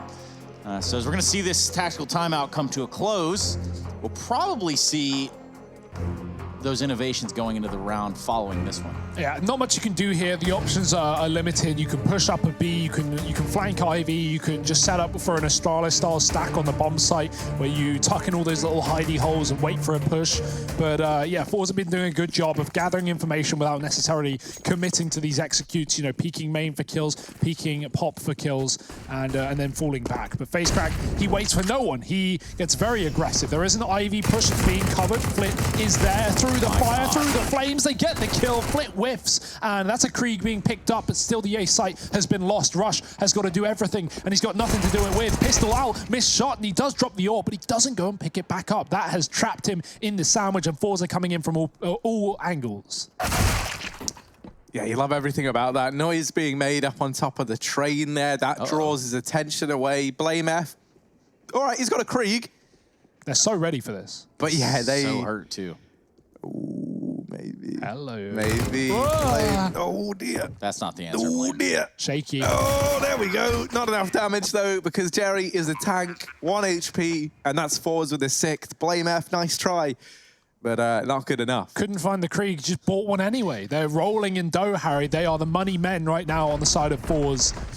By the way, we've all been there with one of these mollies. Yeah, if that's Krieg. me running through it, I die to the Molotov. But if that's, you know, someone running through my molly, 16 and 7. Yeah, you love that. Yeah. You do love that. Let's see what they have up their sleeve going in this round. Complexity going to look to do something strange here, maybe earning themselves a little piece of change. It's Config going to get himself out there towards the E-box, elect not to fully commit to it. Probably wise. It's actually keeping the doors pretty open here. Complexity find the first 2 frags in the round. It's a little bit of response. Flit, well, with the Krieg. Deja vu. Yes, indeed. Oh, Jerry makes up for it, though. Even gets out with the bomb as well. That smoke has faded towards Sandwich, and Poison's line of sight has been opened up. The AWP on top, and Z-Power perfectly peaks that position. Obo alone left in a clutch again. He got close last time. This time he's found one. Knows where that AWP sits. Just going to smoke himself off and try and stay alive for the time being. Reposition. He spots that player towards the back of Brown, so his assumptions are correct. There it is. And the shot is there as well to connect. It's a 5th round for Complexity, and the AWP gets saved. You can take Obo out of the B bomb site, but you can't take the B out of Obo, because then it would just be ooh. And that's terrible. And that, but what? A fifth round for Complexity, all on the back of the young B anchor there. Now, here's something I was going to say, right, with Forza, they've kind of just been going for these fast A plays. Like, these have all been very, very fast rounds. And this, if you're watching it at home, this might kind of feel like how some of these matchmaking games end up feeling. I think it's very, very common to see teams rinse repeating these fast A plays if they feel like their opponent doesn't have a solid grip of how to hold this A bomb site. You can harass the hell out of A in the early game, and that is exactly what Forza have been doing every single time. Hopefully that clutch from Obo is like a bit of a grounding back to reality for this Forza squad. And, you know, Complexity kind of showing, you know, you can't just mock us with these fast A plays time and time again. Well, they were able to win that duel against Config how many times, right? So exactly. They're able to get out there and really exploit that, starting around basically a man down. I mean, now obviously they haven't pressured him in this round. He's kind of moved himself over the ladder. But the brunt of this hit looks like it's going to be coming from Ivy. 3 members of 4 stacked up on that side. Ooh. They've smoked both sides, so they could boost up on top of this box, and Blame is so ready for it, but they're instead just going to contact through a smoke. Poison is waiting in CT. No flashes lined up, just going to drive peek it. Dangerous plays. Poison just going to back up, though, as a spam through the smoke from Blame will connect for a kill. That's the AWP gone for Forza, and now the AWP for Complexity needs to show its value. Quick jumping across, and they get past. Will they re-peek back into the scope? That could be a danger, but Jerry gets away with a frag. The right eye peek works wonders, and Forza back in this round with huge map control. Man, look at Obo trying to maneuver, like he's trying to stay alive. And fair play to him. He's been so damn good in these situations. But this time, he just gets wrapped on for every position at this B bomb site. He does well, I think, to get away with 1.5 there. Almazer gonna get caught over here in heaven. Finally, we're seeing some signs of life from Config as he tries to make this retake happen. He's got a teammate down at ramp, face crack. There shouldn't be a way if you get out of this alive. And yeah, Config deals with it from heaven. 3 from the Dane in the server. At least one of the Danes in the server. That's what happens when you don't die in the first 10 seconds. Yeah. Config comes alive. And I mean, the difference there is he gets inside of the pop dog for a change, right? He doesn't just sit E-box. He has the spawn. He crosses inside, and he lets Forza go B, only to come in on that backstab flank. Something Forza have not had to deal with on these B plays because they've often killed Config and then gone into the late inner XX. So it's not really been a problem, but now I'm sure Config is going to be covered if he tries to do that again. The re-peek there, by Jerry onto Poison on old bomb. Yeah. Just, those are one of those shots you just kind of feel. You're just like, ow, that one. Yeah, I felt that. That's a fight you should never go for. Yeah, but a fight you should never win either. Yeah. But both things happen. Things do happen. 6-6, we have a tie ball game. Oh dear, config, bro. Be careful, man. Yeah, don't play with my heart like this. This is bad. He's back in the same position, but is he going to get a different result? Well, they are ready to answer. He is. They're ready to pounce on this. The side of fours, at least. Russia's got a great position with that Krieg to cover T-Con. Config just needs to worry about the ladder side. That smoke is deep, and that means the player in ladder can sneak out. Almeza has a bit of a gap, a bit of a chance, but Config knows it, and he's creeping. He's crawling. He's coming, and he's in the back line. That's Popdog taking control of, and a great position for Complexity to hold as Fours try and burst T-Con. Oh, playing F up close, and he'll knock down this House of Cards. Z-Power and Jerry left standing in a 2 versus 5. They do deal with playing F up there on top of the blue train. And with 45 seconds left, they've still got plenty of time to play around with here. You can feel how claustrophobic this A-bomb site has gotten in a matter of seconds. Damn, okay. Z-Power is going to delete Config, and now it's down to a 2 versus 3. Fours, they keep kind of disappearing, and I think, oh, there's that kill from Poison. They're hoping that Complexity get in their own heads a bit and overcomplicate this, but they're not. They've read it well, and Poison shut down both players. All right, Rushley, run it back. We need to see that kill. We need to see that one. Jerry started running because he got spotted. He's like, oh, okay, the orb's already fired. I've got a second where I can cross through this little gap. No, just going to get wall bang through it instead. Go home. Let's check it out. Let's see what happens here. Bang. So the first kill. Misses the shot. Oh, no. Yeah, the second one. The second one, yeah. Oh, just by the hair on his chinny chin. Good stuff. Unreal scenes. Poison has been so quick today. Z-Power's been holding his own. I mean, he fought him in a lot of those AWP battles in the first map, but this is a new stand for Complexity, 7 rounds. That being said, again, don't want to get ahead of myself. It is the T side that Complexity have had troubles with, and we are a little away from that. Four still have an eco, and then their final round to buy. Bailing out of Ivy as the utility comes in. Smart decision from Fours, avoiding these HE grenades. Yeah, the thing that I think has kind of bailed Complexity out is that as this utility has now become available over on the CT side, Config over at Popdog has had a much easier time, right? And they've been able to slow down this main aggression. So he's not having to watch 2 positions at once. He's just been focusing on the Popdog in these last few rounds and actually finding success from it. Now, I think, you know, winning that previous round was so key to Complexity closing out this half with this game in their advantage. Not just because it's bought the money out down low now for Fours, but because they're going to keep having that utility till the very end of this this half. However, heading into the second half, right, we've kind of seen Fours, as we were saying, playing that like disrespect card of just hitting this A-bomb site. It was kind of obvious that Complexity was struggling when they didn't have everything they could possibly need. Well, T-side, let me tell you, it can kind of feel like the same thing, apart from it feels like you're running into a brick wall. If you're up against a CT side that really knows what they're doing, that really has it down pat, and you're kind of, you know, just playing it by ear, going through the motions, that's when it can start to feel very, very impossible. And you don't necessarily have that same lifeline that you do CT side trade. And, you know, I just have to go back and look at this, and I have to say, the situation that we find ourselves in with Fours is probably because they don't have a Swedish coach. If I had to really draw you've read that one from the notepad well, neither list? did Cole, so how does that work? That would be from Harry Russell, 2020. All right. Cole have the UK scene on their side. They have Keita. It's true. So, I mean, you know, Endpoint showed that they can beat Fours back in Anaheim, and now we've got more Brits beating Fours, at least in this map, down in the series by 1. But it's early days, Trace. We got all day long to work out where this one is going. It's true. Very true. This one looks like it's going towards this inner site. There's 5 deep over here on the side of Fours. Oboe getting the peek. Only grabs 1. Rush will be there to respond as they try to flood out into the lower part of this bomb site. And quite a good shot there. Face crack and flip, lighting them up. The trades. Yes, just Poison with AWP. 1v2. Does have a kit, 1 flashbang. And as that bomb gets planted, he's going to find himself in the back of the site. They feed him a kill there. Now a 1v1, a winnable situation here for Poison. Quick on the draw, Almazar.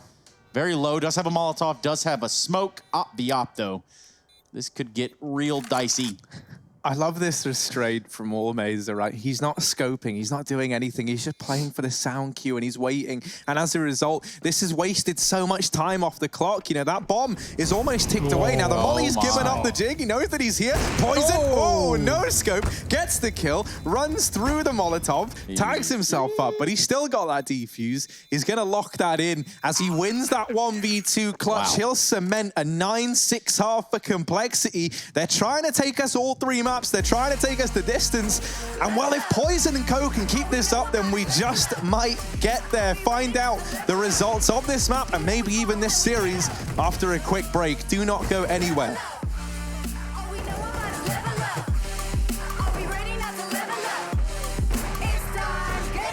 That's how we know when we level up.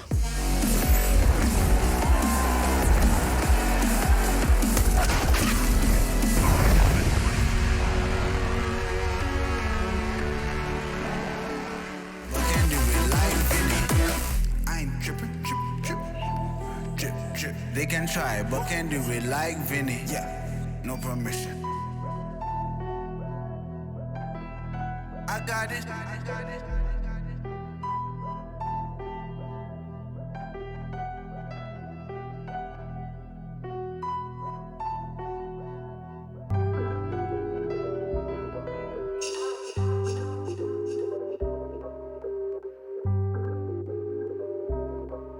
Yeah. Ay, push start, ayy. Ball so hard, ayy. Raise the bar, ayy. Turn into a star, ayy. Play my part, yeah. I aim too far. I do it big. I keep it large, okay. Live it up. Cause it's fake, better give it up. Young, but I feel like I've seen enough. Numbers going up, better keep it up. Ain't slowing down, better live it up. About too hard, ayy. What? About too hard, ayy. What? About too hard, ayy. About too hard, yeah. I'm killing your favorite rapper, it's minimum effort. Yeah, your corpse getting severed. The industry dry as the desert. Do whatever it is that you think that you're doing, I'm doing it better. Straight double use, that's my letter.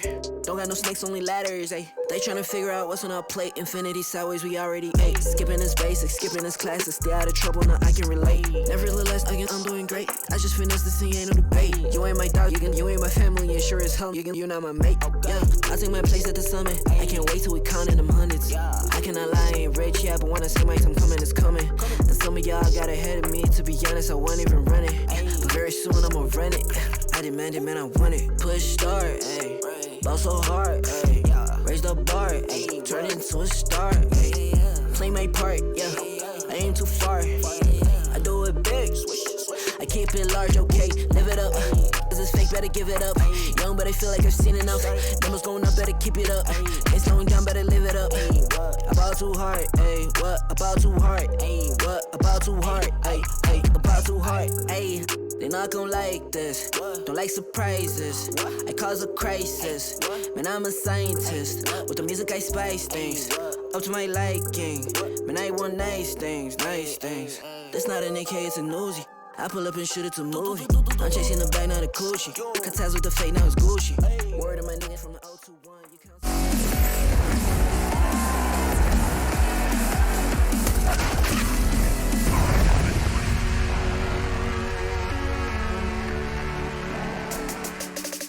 Complexity have bounced back. We find 9 in the first half to the 6 of 4s. And now we're going to switch the script up a little bit. We're going to give that T-sided pistol over to Complexity, see what they can do with it here at the ESL Pro League Season 11. Opener for Group B, opener for both of these teams.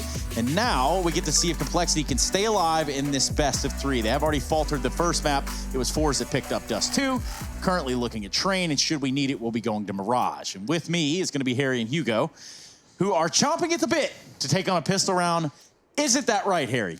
I'm chomping, and the bit is here, and I am over the moon. We're getting into this second half almost immediately. There's no waiting around today. Rush is lining up this smoke. That's going to get thrown on in. Flashbang to try and help out. But if I had to hazard a guess, This is going to be the B play. The bomb is down. That smoke is interconnector, and that's going to block off any of these rotations. But no, it's a little fakeroo. They go back with the bomb. They show it at B ramp, and now they go away. They've got a player out from Ivy. They've got Rush in through main. This is all an A play, and Complexity had this prepared from round one. That bomb is now in tow. It's going to go down, and Fours are fully displaced. No one is in the right spot. No one is where they're meant to be. They've got to try and cobble this back together to get this 4-on-5 retake in the bag. What a sick call from Cole, showing the bomb to force rotations, and Obo even gets a kill out B upper. That keeps Fours on the wrong place at the right time for Complexity. This retake has got to happen, and it's got to happen fast. Flame up on Ivy, Flit with a quick kill, but it's still going to be an advantage for Cole. Looking like double digits here in this second half of Complexity, unless Jerry can stand up tall, and he does get a couple of kills, but this defuse would need to be stuck if he wants to win this round. He's the one with the kit, and he's just going to spin, circle, my round. God, No, this. it's all wow. Oh my God, they got it. They got the defuse. And if there's one valuable lesson there, spin to win, ladies and gentlemen. That is how you get the defuse. Holy smokes, is exactly what we've just seen there. Perfectly played by Complexity. Everything looked down to a T, and then you get one guy spinning on a defuse, and then everything falls apart. Wow.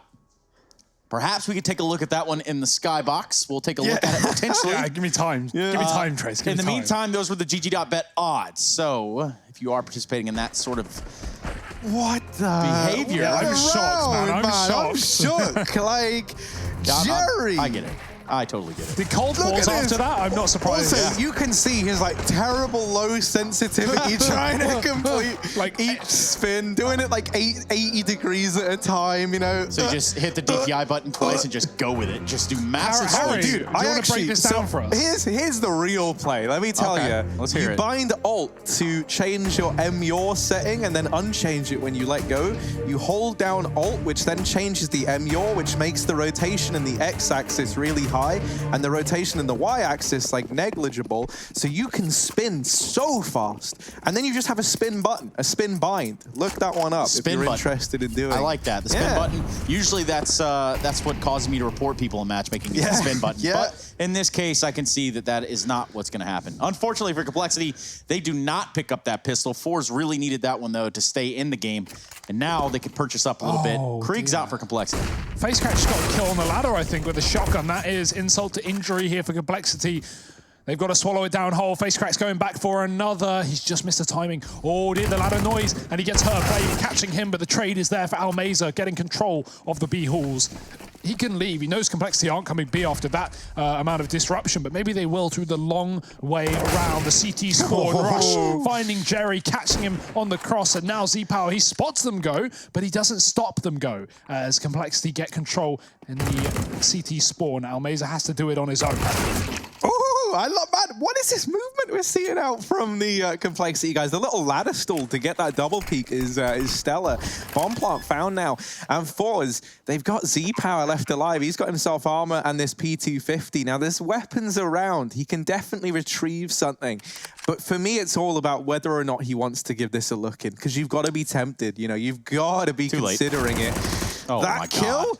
And now if he's not feeling tempted, I don't know what will get him interested. Poison's the last man left, and Z-Power's making great time up in the air. Damage is done to Z-Power, and a Krieg retrieve. Time's ticking away, and there's just no time for the defuse. He doesn't have time to deal with Poison.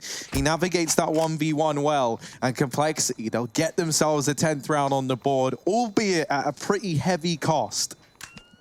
Yeah, that is, that's something right there.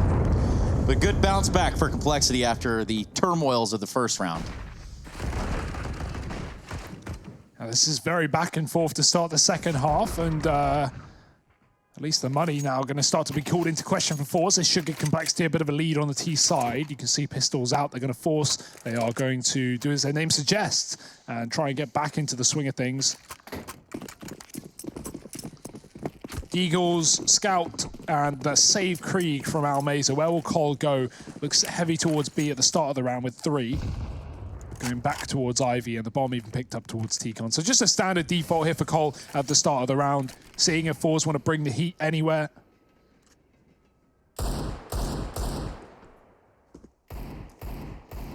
Oh. Cool angle. This is some real production value. Rush had to climb up into this vent and put that camera there. We actually haven't let him out.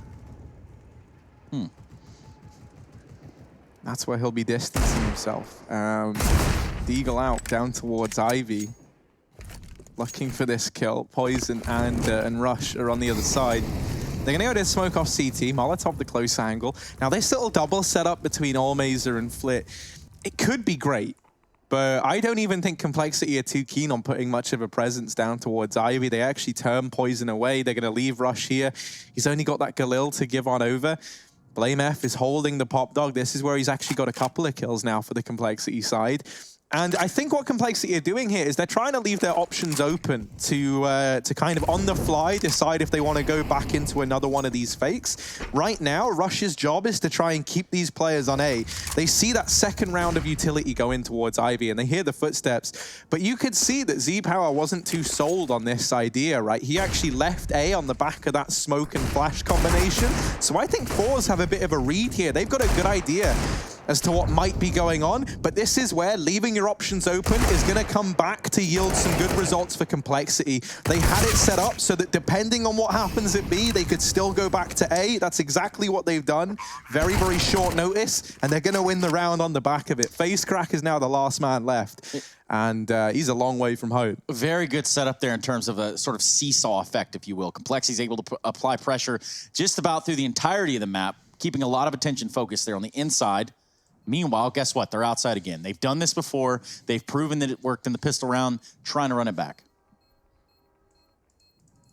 And by worked, it's not every day that you see a guy spinning in a defuse. Yeah, right. At least no kits here for Fours on the bright side, so it doesn't fall out of control just yet. But FaceCrack is looking to do as his name suggests. Try and get some upgrades maybe, but no one giving him a gun. He'll go back into connector after the bomb explodes and look for that weapon. Ooh, he's run right past one, but he's found a Krieg regardless. It's all good in the hood, but Complexity right now, 11 rounds up. Things are looking fantastic on this T side to bring us to a third of Mirage. There's always a chance, and considering how good that map has been for Complexity in the past as well, things might normalize, they might stabilize if this map goes their way. Fours, their pick here. How good is their outer hole going to be? We'll have to wait another round to see, because again, it's pistols. All too familiar territory here for the Russians in this game so far, and Complexity with another freebie, you'd think. Yeah, I think the key here for Fours is going to be taking this Pop Dog control away from Complexity, because they've already kind of shown that they're not really willing to challenge Ivy.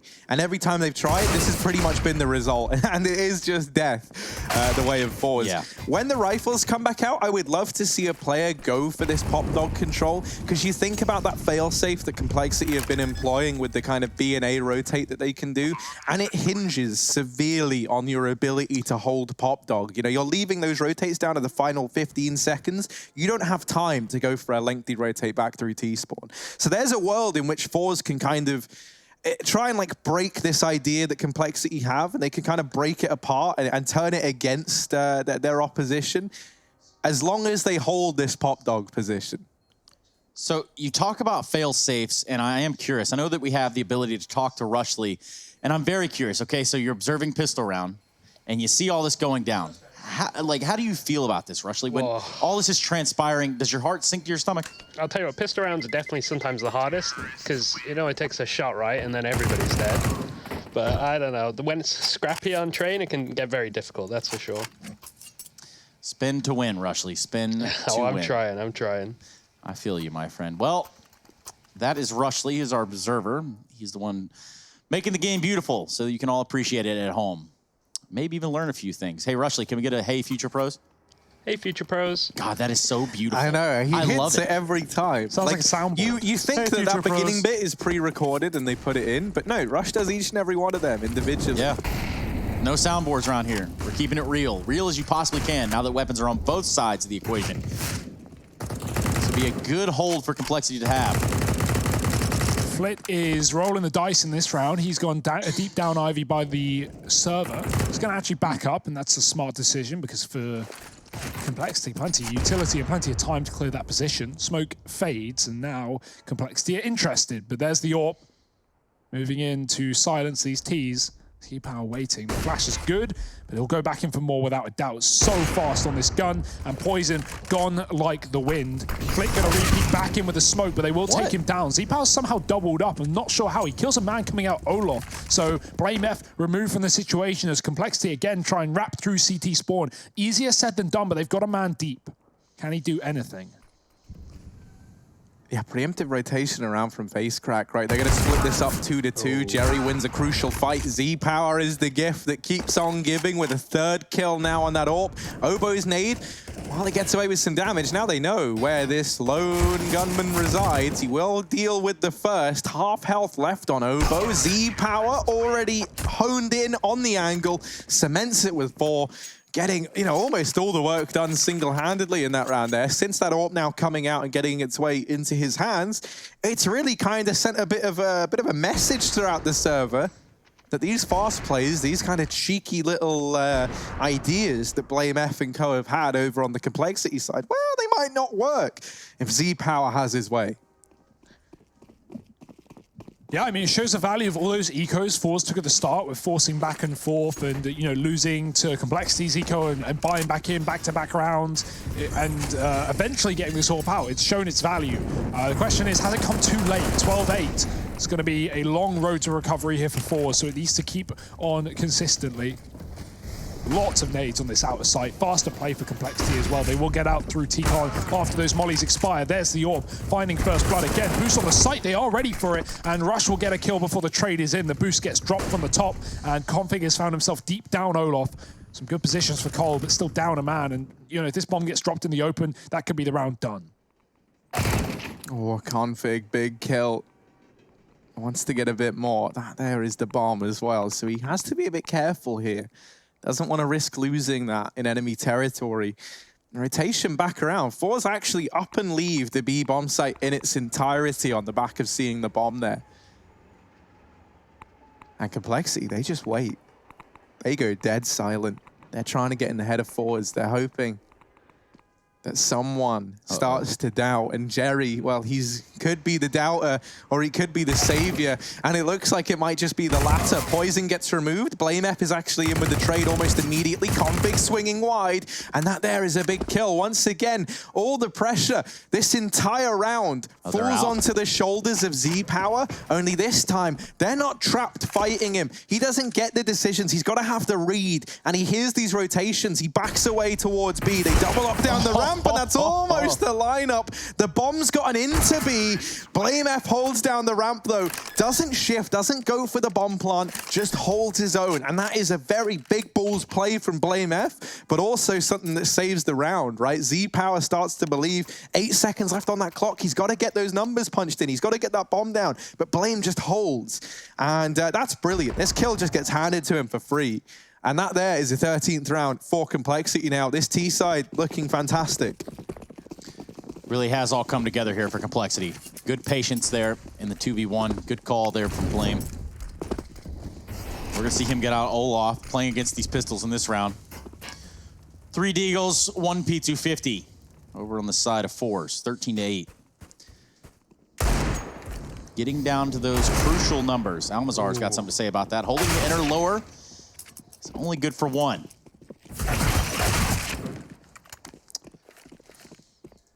Bomb will get planted from Complexity. And, well, if you look at it, Fours really has no way to get back into this round. Perhaps try to cost him some money, maybe even grab a weapon or two. Nowhere to go, only to hide. It's going to be 14 here for Complexity. They look to wrap up this map with a quickness. They want to take us to a third. They want to put us on Mirage.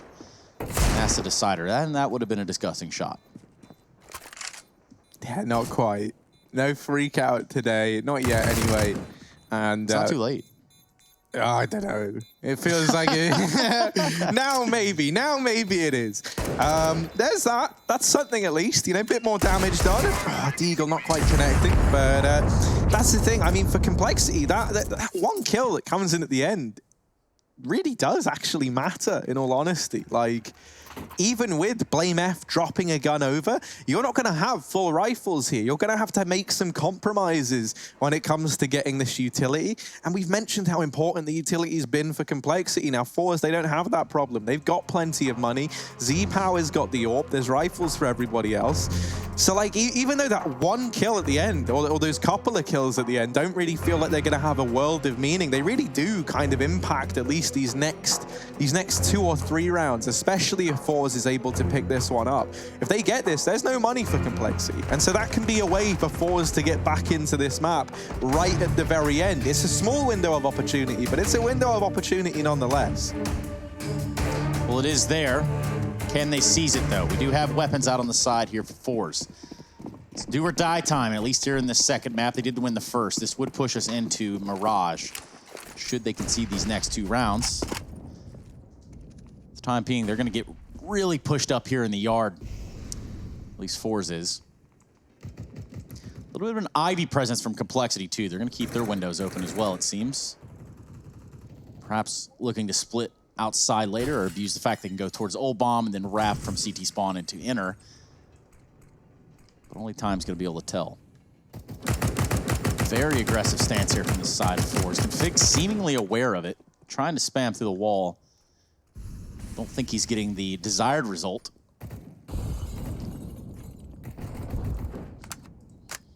But he smells them right around the corner. He just knows they're right there. This must be very frustrated, man. And that's the thing. While he knows there's one here, I do not imagine in any capacity he's ready for this like horrid little double stack construction that's been thrown in with both the players like at a different level of height as well to make it even harder to go for this trade. So Config just gets removed straight up.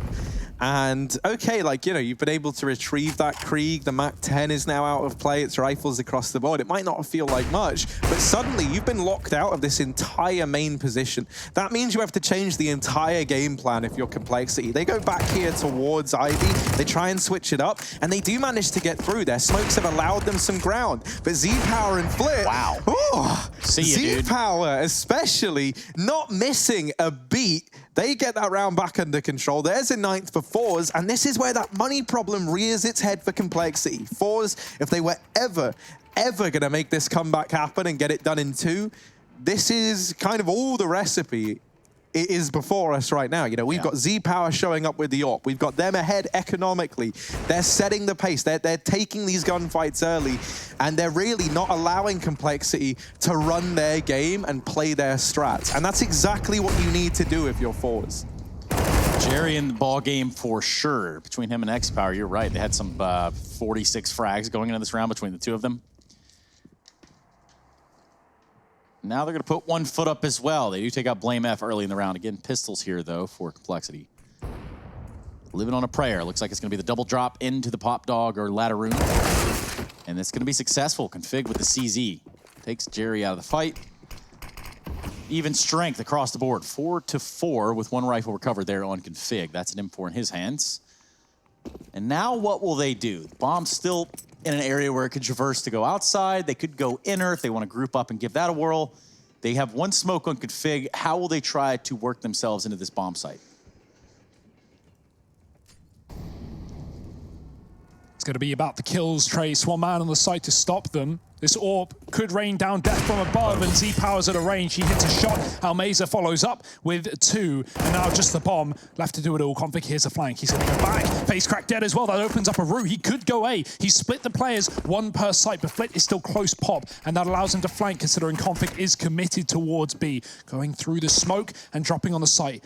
Z-Power, he can guess, but he doesn't know. It's only an assumption. This allows Config to get close, and he's got time to get the plant in as well, trying to go as deep as he can. Gets heard, fakes it out, goes for the shot, and gets the kill. Now he can commit towards A if he wants, but does he know that Flit's coming in through the connector? It's that or the flank. Config has to gamble, and he goes for the plant in the center of the site. Flit being silent, but he's been spotted, and Config has a chance to ace this round. He's done it.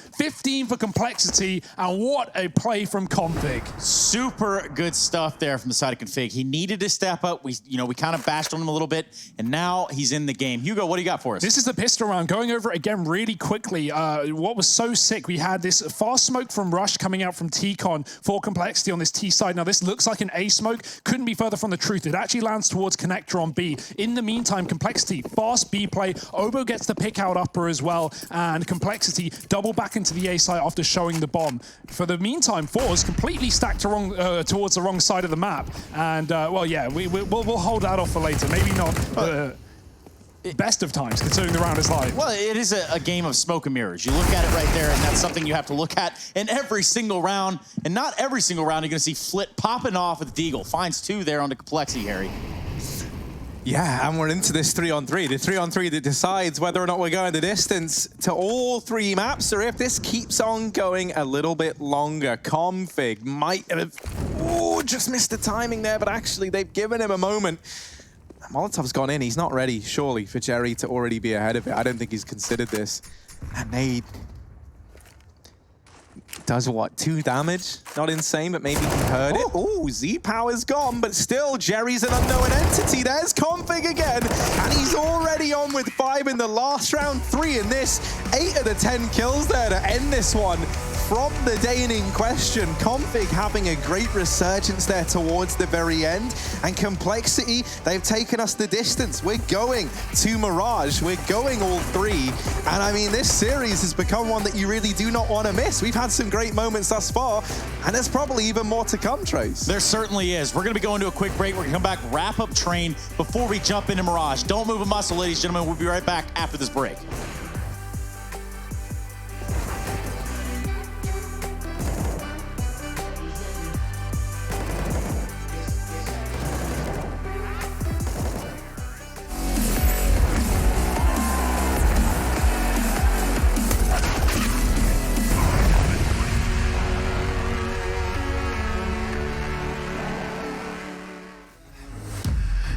Of the nation, go seek redemption, time for salvation. Today is meant to be day of victory, time for history. Rebirth's a tendency, fight the entropy, channel your rivalry. You're praying for fortune to come, you're hearing the sound of the drums. It's too late to backtrack, go pack your bag now. Keep your feet on the road and stand up. You've got what it takes to fight back. Don't stop until you black out, out, out, out. Stand up, up. You've got what it takes to fight back, back. Don't stop until you black out, out. Give all you got and show them how to make it.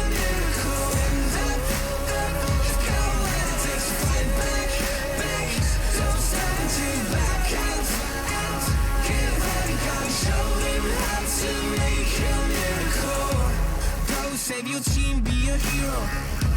Take home the cup, be a star. They waiting for you, take aim, shoot your arrow. It's your time to shine, show them who you are. Stronger, gotta go faster, gotta get better, gotta work harder. It's fight or flight now, get out now.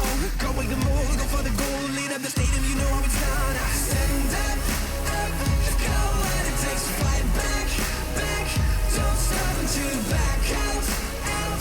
Give all you got and show them how to make a miracle. Stand up, up, you've got what it takes to fight back, back. Don't stop until you back out, out. Give all you got and show them how to make a miracle.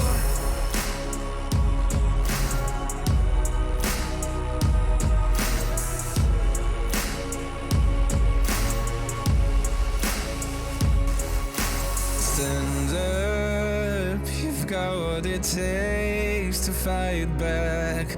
Don't stop until you black out, out, out, out.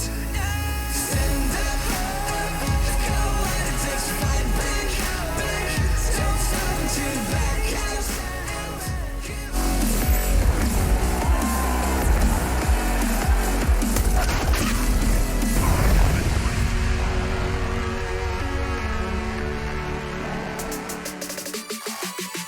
Well, we have a game on our hands. Complexity Gaming taking down Force there on the second map of Train. Force picking up the first map of Dust 2. Sets us up beautifully for a little bit of Mirage to round out this best of 3. And for the time being, we do need to take a look at the players in the server. And when I say we, I'm talking about Harry, Hugo, and myself being Trace. When we look at these stats, one man definitely came alive in this game. That is Config. Obviously, on the other side, Jerry had some answers too. Yeah, I mean, Config, that's a big talking point, right? Especially at the start of that CT side, he was getting shut out of quite a few rounds. We saw him playing close E-box. Forza finding that man advantage on him in back-to-back rounds. Config certainly stepped it up in the second half. That 1-on-4 ace as well, I think it was unbelievable. That really tipped Complexity over the edge, and they just looked like storming through the T side. It's like a miniature version of the overall story arc that Config is hoping to go for, and that is like this great return from a kind of like down and out period, and that was what it was looking like in the beginning of this game. And now let's move over to Jerry, who, I mean, man, he not only did he have a great game, not only did he get that fantastic spinning defuse, but he's also the man, like drafting up the grand plans and coming up with all the antics that this Force squad is going on. He is looking stellar right now, and that's got to keep up heading into Mirage. Well, before we get to Mirage, we also need to talk about the other side here. Some other players that really stepped it up. It's going to be Poison with that AWP. Put himself in a lot of advantageous situations. Yeah, without doubt, CT side AWPing is certainly where you're going to be, having your best performance. That showed on both Z-Power and Poison, but specifically Poison winning out this clutch versus the other AWP. It wasn't Z-Power, but it was Almeza with one on the B side that you can see. A lot of highlights from both these guys, really, and all for it as we head into Mirage, another capable AWP map where your AWPers are really going to be able to freestyle. I think that, considering how that shaped up and the fact that we have Poison looking consistent, we have Config now finding his footing and delivering the performances we were hoping for, and unsung, I don't want to say hero, but someone who played well in spite of the circumstances, I think was Obo over towards that B-bomb site. I'm thinking that, considering we were able to rely on him for clutches, both on Dust 2 and Overpass, now Config's found his footing and the Force guys are looking good, this third map becomes that much more exciting and that much harder to predict. Yes, it certainly does. Speaking of predictions, now, we couldn't have predicted how the pistol round worked out, but that is something that we do need to talk about again. We tried to show you on Skybox, didn't really get the chance to give it the justice it deserves, and by we, I'm saying Hugo. What do you got cooked up? Yeah, I feel like, it was such a fast round, such fast T rounds for Complexity. Didn't really get a chance to see that, but now we can go through it. So it's the pistol round on the T side for Complexity in this second half, and if we get straight into it, starts off with a smoke thrown by Rush. This is looking like just a normal con smoke for an A side exec, but it's actually a lot different to that. It's a deep smoke. Rush throws it, goes over the T spawn, goes over A, and actually lands inside of the B site through connector. Looks like a B play. The bomb is shown down ramp from Complexity, and you can see there are 3 CTs on this inner site for Force. 3 defenders. Obo kills one of them. That only keeps the rotations here as Complexity double back into the A site. This is a really, really nice call from Complexity. It's completely open. The 2 CTs from Force playing the backtracks. Can't do anything. That allows a bomb plant. But Force here, credit where credit is due. They do a really good job of not rushing back into the site, but rather coming in from Ivy as a team, retaking and using the range of the USPs. They get a couple of kills. They ultimately aren't in an advantageous position, but that doesn't stop Jerry from doing some absolutely bonkers plays. If we go over here, we see him stick this defuse inside of the smoke. Complexity had 2 alive towards the E-box, and Jerry circle, until the round is Force's. Is this play Valorant or is this Counter-Strike? That is Harry Russell, everyone, right there. That is Harry Russell. Nonetheless, stuff you can't really forecast right there on the pistol round. No, obviously, madness. It is just a little too much to chew on if you think about it. But obviously, Complexity, having done their homework, had a pretty good showing for a pistol round. That was honestly a great round for Complexity. It's just a shame that Force, they had a great reaction themselves from coming in from Ivy to retake instead of, trying a pop flank when that Complexity are holding on to E-box and Pop Dog. No one coming in from the B halls, just going for that backtrack retake. And yeah, I mean, Jerry winning that round is just ridiculous. Now, Harry, if we look at this in a big picture right here, right? Who has come to play today in your mind? Who is really sticking out and showing you that they are here to compete in Pro League Season 11? Do you mean individually or on a team basis? So individually, I've been loving watching Obo. Touched on him already, right? I think that it specifically in a lot of these like clutch scenarios, in a lot of these kind of 1v2s, 1v3s, you've been able to rely on him to make it happen in rounds where it really shouldn't. Config is finally doing that as well. And so I think that in terms of, complexity, they're going to be the players I want to be keeping an eye on. Poison is the AWP. And then over on the Force side, it's been a Flit and Jerry show in my mind. Like, they've been the two standouts. We got to see a bit of the Z power we were hoping for as well. They're on train, just like with those phenomenal back-to-back 4Ks. But, I mean, like, I've still just been loving Flit, especially the kind of space he creates for the team, the openings he gets, and how much he sets them up to succeed. Yeah, and that's what we're going to be looking for, is more of that when we go into the last map of the series. Mirage is going to be the decider here between that of fours and complexity. This is where you want to be. This is the Pro League. This is Season 11. We'll be right back after this break, everyone.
Love it, you wear it.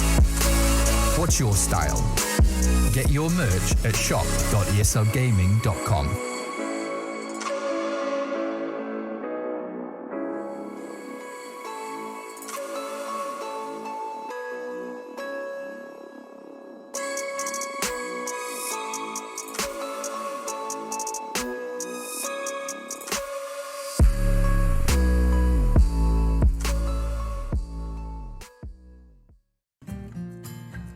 He wasn't the classic nerdy computer kid in school.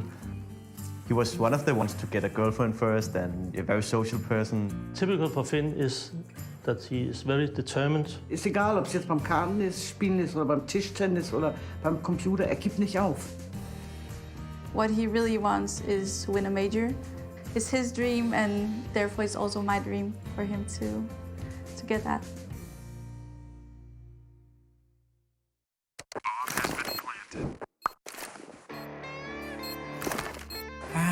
Cool, right? Want to know where I got it? Well, look, go to cs.money. It's a trade platform and a marketplace at the same time. Just choose, click, and get. Good luck, bro.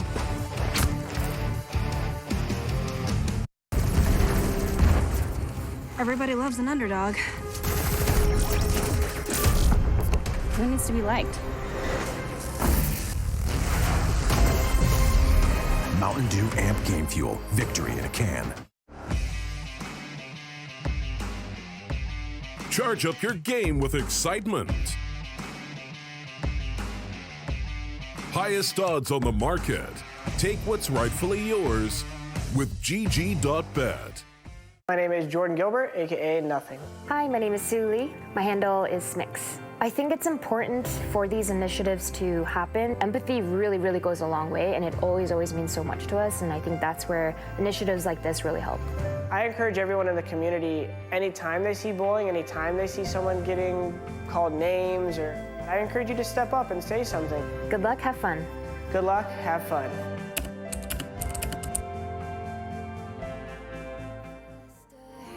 Making my way back, I'm close to home. I'm fighting harder because I've come to claim my throne. Never letting go. These wings carry me. Live this fantasy. Burning through the fire. Gonna let it burn.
Chasing love in an empty bar. Pour a drink till I make it past. The midnight hour seems to come and go, but I know. Walk on up with a drink in hand, sipping mixers 'cause you can. And all the lights begin to switch off. You're chasing the light, holding on for life, feeling the high, chasing the night,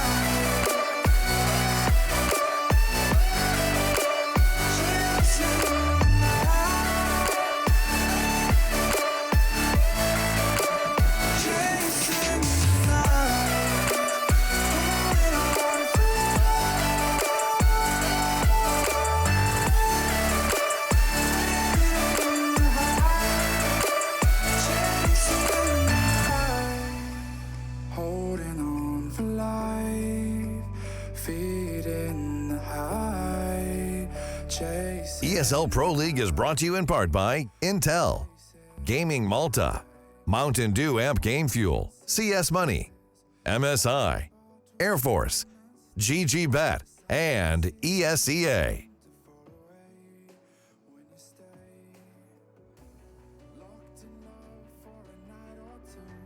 Losing sleep just to get a few. Day to day, you wanna stay out.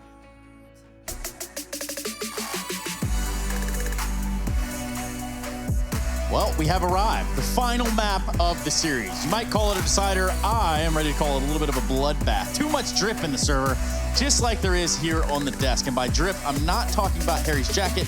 I'm talking about the fact that he just opened a Mountain Dew Amp Game Fuel and somehow got it all over himself. The set, the whole place is covered in Mountain Dew. He's had to turn his bomber inside out. So it was given to me by one of our observers, not one of the good ones. It was Bastian who actually gave it over.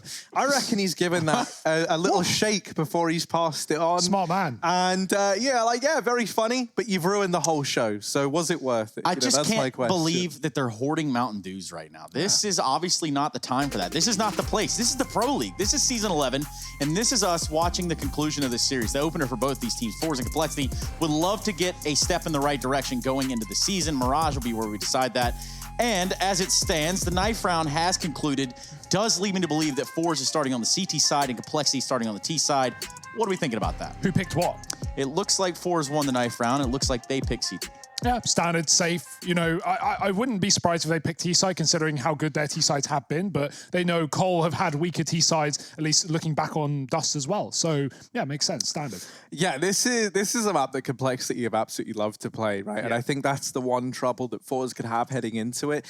With all that said, this is one that you've got like a lot to go off if you're Force. And it's been pretty obvious that Jerry's been doing like his homework on this team, right? So I think that's going to set us up for an interesting dynamic because I think there were times there in that game where Force, like they had the read and then you would see like an alteration on an idea from Complexity. So it was clear they were like starting off doing the usual, the normal, right? Yeah. And then they throw in that little extra flavor, and that's where the excitement comes in. So is Jerry going to be ready for that? Are Force going to be ready for that? Are Complexity going to stop them right here, right now? So we jump into Mirage. Ladies and gentlemen, this is the conclusion of the series. We've built it all the way up to this point. We gave you 3 maps. You didn't ask for it, you got it anyway. Complexity taking on Force on Mirage. This is where it all gets decided in the opener. Complexity Gaming certainly looking to close it out here. Easier said than done, Trace. They've got to work hard for it. Force have been certainly looking good in this series so far, and I'm excited to see what they're going to do in the rest of the group, even if this one doesn't go their way. But I'm not counting them out. They win the knife round. They get the side they want to start on, and that is the CT half, the defense. As we'll see if Cole can bring in any more genius into these pistol rounds, any more, fakes, I guess. They've got a lot of utility, and smoke going straight over towards the window in mid, bomb outside of the A ramp, and just looking like a standard A split here for Cole. Yeah, they've led them to believe that this could be sort of an A split as it is, and it looks like it might. They're going to have 2 players barreling through connector right now. Complexity looking really good on these pistol rounds so far. Can they get the frags to match it? And that doesn't look to be the case. Face Crack is going to single-handedly put a stop to that with 2 frags of his own. Just blame F. Glock in hand, grabs 2. That's a good start. And at least the recovery of this round. The bomb down in a rather untangible location. And now Blame F, well, he finds himself there towards jungle. And things slow down to a grinding halt. How does he approach this in a way that it works out? He's going to have to go through a different avenue. But all these sound cues, Almazar's right underneath him. Blame F didn't look, and there you have it. Force pick up another pistol here. Always check the rear view mirrors before changing lanes. Always look on both sides of the street. That's true. Unless you live in the UK, which you can look one way, kind of stop for a second, look another way, and then continue to cross. Hey, at least we're allowed to jaywalk in our country, you know? Yeah, I guess, man. It's not a bad thing to have, I suppose. Anyway, Harry, you look flabbergasted. You look distraught. You look like this Mountain Dew has single-handedly just beaten you. My world's crushed out around me, man. Like, how are you supposed to go back to normal drinks after that? Yeah, I've tried it, and it's all over my clothes, it's in my mouth, it's in every facet of my being, and it's great. It's part of your bloodstream. I don't think there's any going back. To the life that we lived before. No, there really isn't. Drip too hard on this wave. Speaking of the wave, I never even know what half of the phrases you say mean. Listen, man. But they clearly work. You know, like, think about this then. I got another one for you, Harry. Yeah. I like if you have to ask, you'll never know. Yeah. And Angelica Pickle said that, so you have to know that there's some weight to that, right? Do you know who that is? I don't. No. You guys don't know who Angelica Pickles? I guess. Oh wait, that's a Rugrats. Yeah, there you go. You did it. Yeah, I had to have a great little reference. thing. Wow. Okay. I had to have a little thing, but we got it right. Well, let's see what the lovable Rugrats of Complexity are up to here. They're setting up outside of the A bomb site. Flashes going in, smokes to accompany it. The set piece, even. Looking like they've double smoked over towards CT to stop that ticket boost position, but it doesn't really matter. The MP9s have killed everybody. Yeah, you're really, if you're Complexity there, you're hoping for a retake setup, but Four's had 3 players inside of the site. So far from the reality there. And yeah, Complexity, they get mincemeated, Harry, churned up. And now it is just going to be Glocks, P250s, the likes. Nothing interesting as Four's likely going to make even more money. 4 MP9s still dragged across for a follow-up round. So, yeah, I guess this is payday here. Should be the clean 3-0. Double flash for Config to set his team into that B site. A bomb plant would be miraculous, but you've even got the M4 here to make matters worse. So, good luck.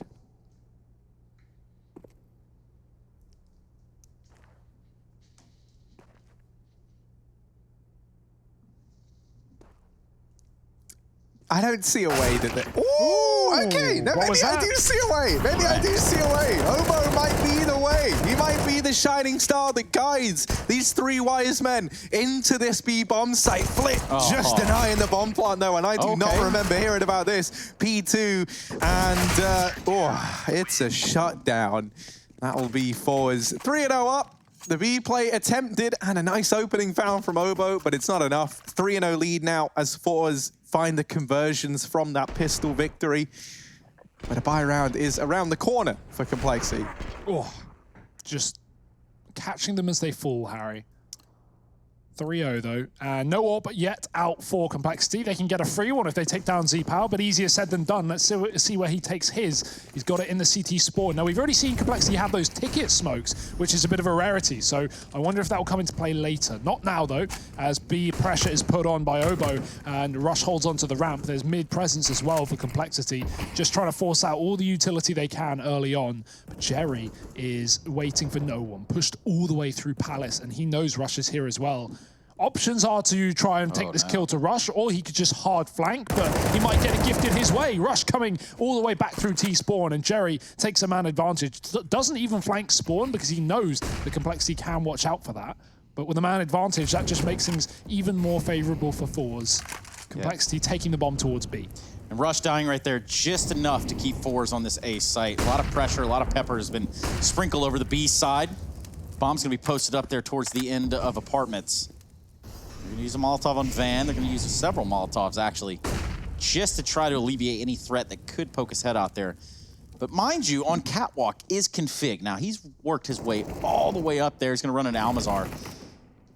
And this one has spiraled out of control. Not gonna be a plant here. Flit wants it. Never did he check. Not even once. Poison. That was all she wrote. So there you have it, 4-0. 4 unanswered rounds. Complexity not having one so far. Yeah, certainly not ready for a second man at the bench as well. I can't really blame you at that point. Can you blame F me?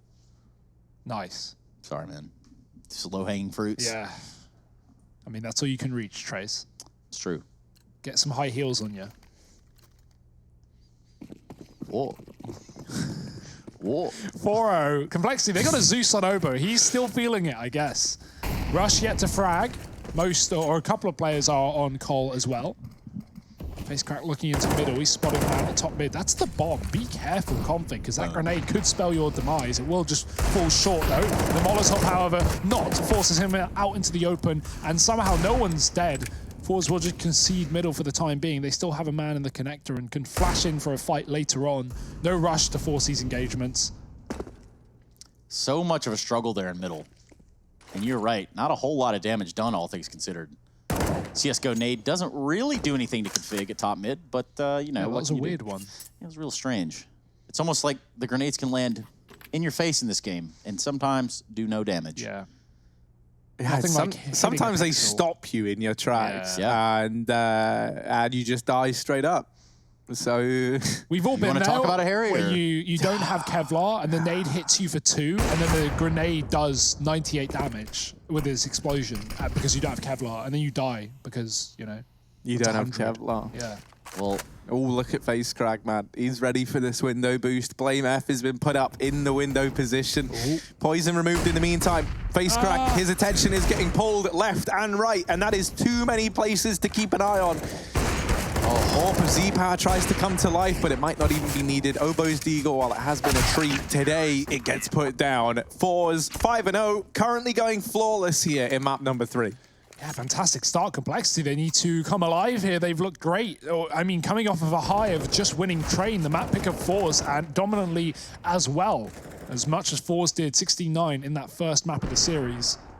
This is not the time to run out of gas. So let's see if Complexity have anything left. Another buy round coming through. AWP for Poison as well. First one we're seeing on this T side so far. And, you know, a lot of pressure really on Poison to find an open kill here to set them off. But it might not be him going in for first blood. Obo is run right down middle. Z-Power's watching connector, but it has been smoked. No vision for Fours. I say that, there's a bit of a gap. And Obo gonna walk right into it. He gets the kill, surely by design, you would assume. Very aware of that gap, and he's going to exploit it as well.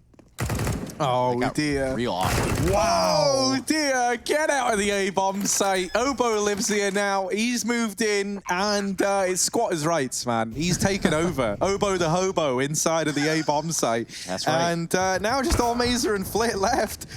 Now only Flit. He's just got to try and hold on to the Krieg. A great round from Obo. Gotta hide your kids, hide your wives. Obo is in town. Really good career, promising career for this young man. Yeah. He's really made an impact in the NA scene. So good on him. Keep on trucking, I suppose. Bomb will go off here for Complexity. They'll pick up their first round. After 5 unanswered, they do grab 1 here. They're going to save 5 weapons as well. You know, just a 16-year-old American dude carrying major winner rush and top-tier Danish player Config. As you do, standard stuff. I want to know if that smoke is purpose, right? You can throw it a little bit to the left and do that by design, and I assume that's what he was doing, right? Peeking immediately into it. Looked like he could have got caught by that orb, but Obo, no fear, and even pushes through it as well. What a crazy call. And I'm a little concerned about, I guess, the lack of communication, perhaps, or maybe the timing was just too quick of a turnaround. He gets the kill from Connector through that, you know, alleged one-way. And then obviously he's able to run all the way up through Connector, grab more kills. Yeah. It's just, where was that comm? Maybe it wasn't there. Yeah, considering no one was pressuring A Palace or ramp either, it was a weird one for both players to be watching the wrong direction. But yeah, just expecting a split. It's common that contact will be made from middle, and then you'll have someone burst out ramp or Palace, and then, you know, the lurk will come out through Connector or window late. So maybe that's what Fours are expecting, but yeah, it's just a one-man army, I guess. Oh, they're quickly throwing Flit up into this boost in this round, right? Allmaze has been keen to do that, and that actually allows for this kind of double setup towards short where both these players are at different elevations. So you're hoping that the trade comes through regardless of what goes down here in mid. Now, an interesting thing to note is on the back of losing Jerry early on, They've actually left this A bomb site and now going back to it. However, it's already filled with Complexity players. There were 4, now 3, and that's all thanks to Face Crack. Bomb plant not yet found, as that Molotov has done a good job of delaying it. They're going to start to plug in those numbers now, and actually it's just the tap to draw the peak, considering they were hoping that a peak came through. Bit of a mystery as to how Almaze is allowed to just swing wide from atop the stairs and get away with that kill. Z-Power here in the jungle. This is a horrid situation to be in if you're Complexity. You've got no utility apart from this flashbang on Rush. And it's like, you know, you can try and throw it in, you can try and use it, but the odds that you're actually going to get Z-Power and anyone off of this angle is not that big, but that's kind of the thing we needed. Blame F is now on 3. Z-Power still holding this position. He's going to deny the ace. There's so little time, and the shot's been missed. Blame F gets the bomb planted, and now it's ace or bust for the busty IGL at the helm of Complexity. Z-Power looking for him, looking for anything. Where's he gone? He's like a ghost. Blame F, wrapping in through CT. And Z-Power, sure, he's considering it. And now he knows as he's cleared the rest of the site. Stick it. Taps the bomb, smoke is down, scopes up, Blame not peeking. And this round gets stolen away from right under his nose. 4s onto 6. And Blame F, try as he might. It's not going to happen today. You absolutely hate to see that, Harry. What an attempt. The second kill right there. What a just, that could have been the turning point. That should have been it, could have been it. Obviously, when it came down to defuse, Blame F just, he didn't play his cards right there. Nonetheless, a good round from him. He does get the bomb down. We're going to see another purchase here from Complexity. In the meantime, shout out to Sad Text Guy and Cringy Text Guy. I'm going to make sure that they don't leave us. Moreover, Jerry's not going to be leaving without taking down Blame F. So 4v4, we're talking about even strength. Face Crack just really lingering around in the smoke, rather, underneath the window. He has proven to be quite a thorn in the side here at Complexity this round.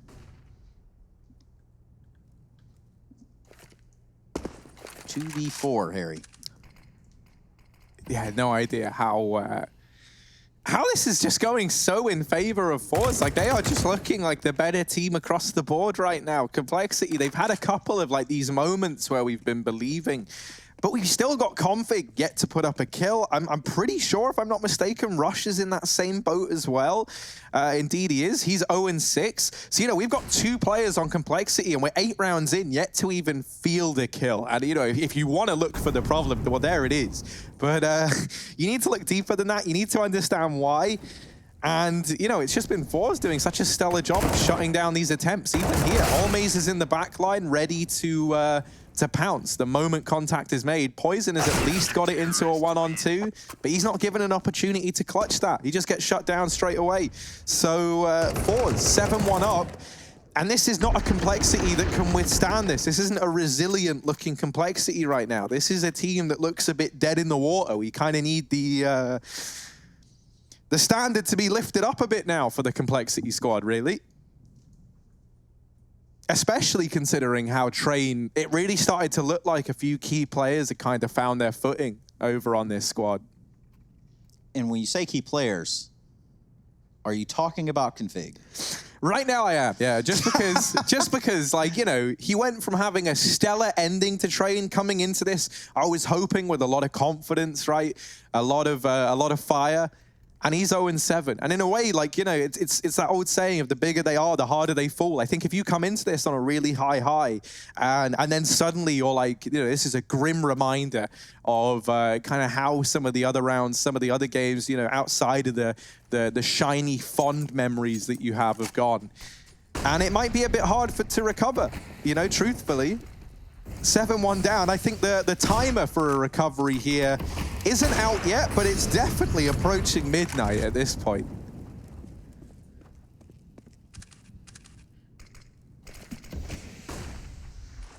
Well, Stomp City right now, is there any resurgence for Complexity? Connector smokes down. Ooh, missed grenades from Force. Not the end of the world. They can afford to miss those grenades at this point in time. It's going to be a B-split for Cole. First time they've done this, and actually a misread from Force. They've just rotated a man outside. into the market. That's Z-Power with the Orb, taking up a safer position, not exposed to the catwalk. That leaves Almeza in a dangerous spot as well. Playing anti-flash, they can get close on Cat, and Config certainly may, but Blame has been caught. Now they have to activate, now they have to go. No other choice but to commit towards B. They've lost their lurk that could have won them the round, and now options start to fleet. Z-Power with one, immediate trades, both players on the B site dead, and a cat plant for Complexity. They don't have this lurk of Blame, but with them trading equally into the site, this is a fantastic position to be in for Complexity. But we know how good these retakes can be from fours. So you're saying there's a chance. Ooh. That kill there is big, and yeah, they're out. That's it. Yeah, that's enough in and of itself, right? The AWP of Poison cements a second round for Cole. And, you know, I mean, it's early days, right? It's 2-7. This is still in favor of fours, but we've all seen these score lines turn around very, very quickly. And if you're Complexity, you're kind of in that position now where you get to decide, you know, is this going to be a reverse sweep? Is this going to be the turnaround? Or is this just kind of a one and done? We have a bit of a skybox here, Harry, from earlier. It's the round that Obo gets that miraculous 3K. Let's just go over it real quickly. He comes towards the connector. He gets that smoke in. You can see there's a gap, and Z-Power's looking underneath it. Should be his kill. He spots the head of Obo, but goes down straight away. Obo immediately capitalizes and pushes through the smoke into the A site. If you look at Jerry, he's watching Obo's position. The second he turns around, Obo comes around the corner. It's a classic case of Counter-Strike timing, and the rest of Complexity flood the site as well. The round is done, and Complexity, that's how they got their first on the board. They're second in the previous, and now they're back in, looking to build upon it. So yeah, you're right. The communication was there. Obviously, it's just the timing of CSGO sometimes is not very lending, if you will. 3 members alive here for fours, though. In this round, Complexity has certainly laid down the law. B-bomb site completely open at this point. Jerry face crack, X-Power over here towards A. It's going to be face crack in the connector. Could be a front line of contact right here. He's going to back himself out slowly, going towards that jungle area. Meanwhile, Complexity coming from the underpass, coming from top middle, complete mid control. Now they just need to decide where they want to go. If they go to A, they're going to meet the only resistance that fours has to offer. That's the thing, though. Fours have played this very, very well. And they've said, you know what? We're not going to come to you. You've got to come to us. You've got to go into face crack. He takes down 3, and he's given them a real chance here. Oh, my God. Jerry's gotten 2. And between that 3-man hold, they get it locked in. I love that, because what most teams would do, they lose 2 players, and they go, right, well, pressure's on us. Let's try and get some info. Let's try and stay ahead of the curve. Fours, they kind of just, you know, all right, we're 7-2 up. We've got 3 players over here at A. Let's not make noise on rotation. Let's not get ahead of ourselves. Let's just batten down the hatches and hope that it's Complexity to choose the wrong side of the coin in this very, very 50-50, you know, A or B push. It's got to come in somewhere. And so they keep 3 players at A comfortable that they can save. Now the aggression's in from fours. They switch up the pace. Config, 2 kills. His first 2 kills of the game thus far. While all this chaos, while all this madness has happened, running into the A bomb site is Russian Obo, but they might wish they didn't. This has left them kind of up the creek without a paddle, as it were. That bomb is all the way back in T-spawn. Obo's got no utility to get himself out of this pickle that he finds himself in. And so now, if you're Poison... Oh, no. Was he dropped out? He had internet problems earlier, for those wondering. That first map of the day, he crashed earlier in Dust 2. Luckily not during a live round, but unfortunately the online CS has come back to bite, and Poison is gone. Obo, he's got to do it alone. The issue is, Harry, the bomb is gone. He's going to have to kill his teammate if he wants to plant, so it might just be a deathmatch time. Hey, look, man, some people would be so glad for this kind of therapy, right? Like, let's go. Do it! Woo! That's the bomb retrieved, and Obo, he needs 4 kills in this 1v3. He's gotten 2 of 4 thus far. My goodness, what a turn of events right there. Very unfortunate for the side.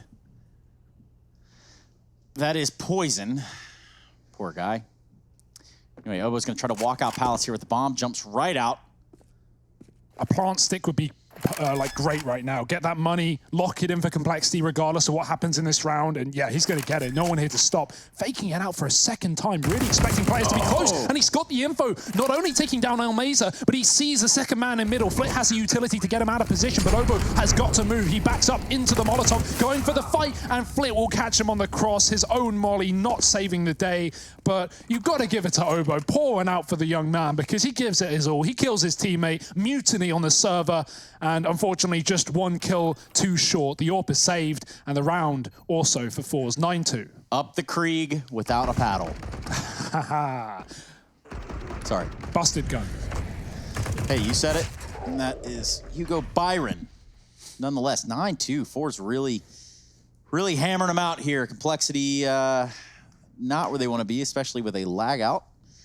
But I'd imagine that does mean a router gets reset, a router if you're not from America.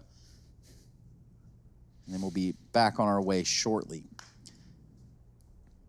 I mean, oh, hang on. FaZe Crack and Jerry combined for 5 of the 6 entry duels won. That's a, yeah, I mean, these two have been doing a lot of the heavy lifting in this one. We're going to run some highlights here just to kind of... We had a lot. Catch people up to speed. Yeah, there was a lot of that was a nice memorable moments. Bam, bam, bam, bam, bam. I'm just waiting for that FaZe Crack 3K again. The Krieg spray down on Con. I can't wait to see that. Oh. This right here is ridiculous. Just one of the things spray. that you've got to love about this Complexity squad is just how like this team of relatively speaking like young players has come up, and I think the decision making that a lot of them demonstrate is just so damn good. Like you've got Obo, who I think with his ability to win out these clutches, he's kind of showing that he's clearly got a very good read on the game, right? And maybe even comparable to like an NA Zipnix in that sense, that he's so good in these clutches, he just kind of knows the flow of a game very, very well. You said it. Right. Well, there we got to get up for that one, I guess. Another name would be Blame F in that cap. You know, I think his read, obviously, as an IGL, has to be fantastic. And with some of the clips he had, with that almost ace, dude, the ability to know that in that smoke, in that connector, there's going to be a couple of bodies waiting. It's just perfect. Everything about it. If Complexity can find their form to be, you know, a top 5, top 10, like a top 5 consistent like LAN team, and you know, beat the best in the world, and Blame can do all that leading while fragging, he could definitely go down in history as you know, a significantly notable player, depending on you know, how this roster goes over the coming year. I guess 2020 is a big year for Complexity Gaming and a big year for Blame F. So I'm excited to see, you know, what these guys can do, especially throughout the next few weeks of the Pro League. Right now, map 3, if you are just joining us, Fours versus Complexity, the Russians taking on this European North American mix, and they are doing it with style as well. 9-2 up in the final map of this series to decide the opening game of Group B for Season 11. Yeah, just waiting for Poison to sort these internet issues. Now, Poison in Danish, language that 2 of his teammates speak, well, that would be gift. That's how you say it. I'm pretty sure, something like that. Yeah. He's a bit of a gift to this squad, but not only that, it's got a double meaning, doesn't it, Hugo? It means marriage as well, the word gift in Danish. They're saying marriage is poison. It wasn't me, it was them. So, yeah. you know, that's well, so there. you know, it's a good one because, you know, this Complexity squad, it can feel a bit like a marriage at times. So they've got things they've got to work on, they're building up through it, and eventually they're going to get to a point where, you know, everyone's supporting one another and things are looking good. That's a bit of a reach. Yeah, but we've made it work. You know, you gotta, words are just things, Harry, you know, at the end of the day. Yeah, try and not think about this too much. Throw enough words at the wall, and some of them, you know, will stick. do just think that pretty much all of, like, you know, government and stuff is just a group of people sat in a room saying words to one another, and they decide everything. It's all a big sham, Harry. But don't let that get in your head too much. And now we're almost back in for the action, hopefully, Hugo. We got a few more facts coming up in the last 3 months on LAN. Fours have lost more games than they've won. Well, luckily it's not on LAN, I guess. And this is case in silver point. lining, Yeah, right? Case in point, 9-2 third map. So, good start.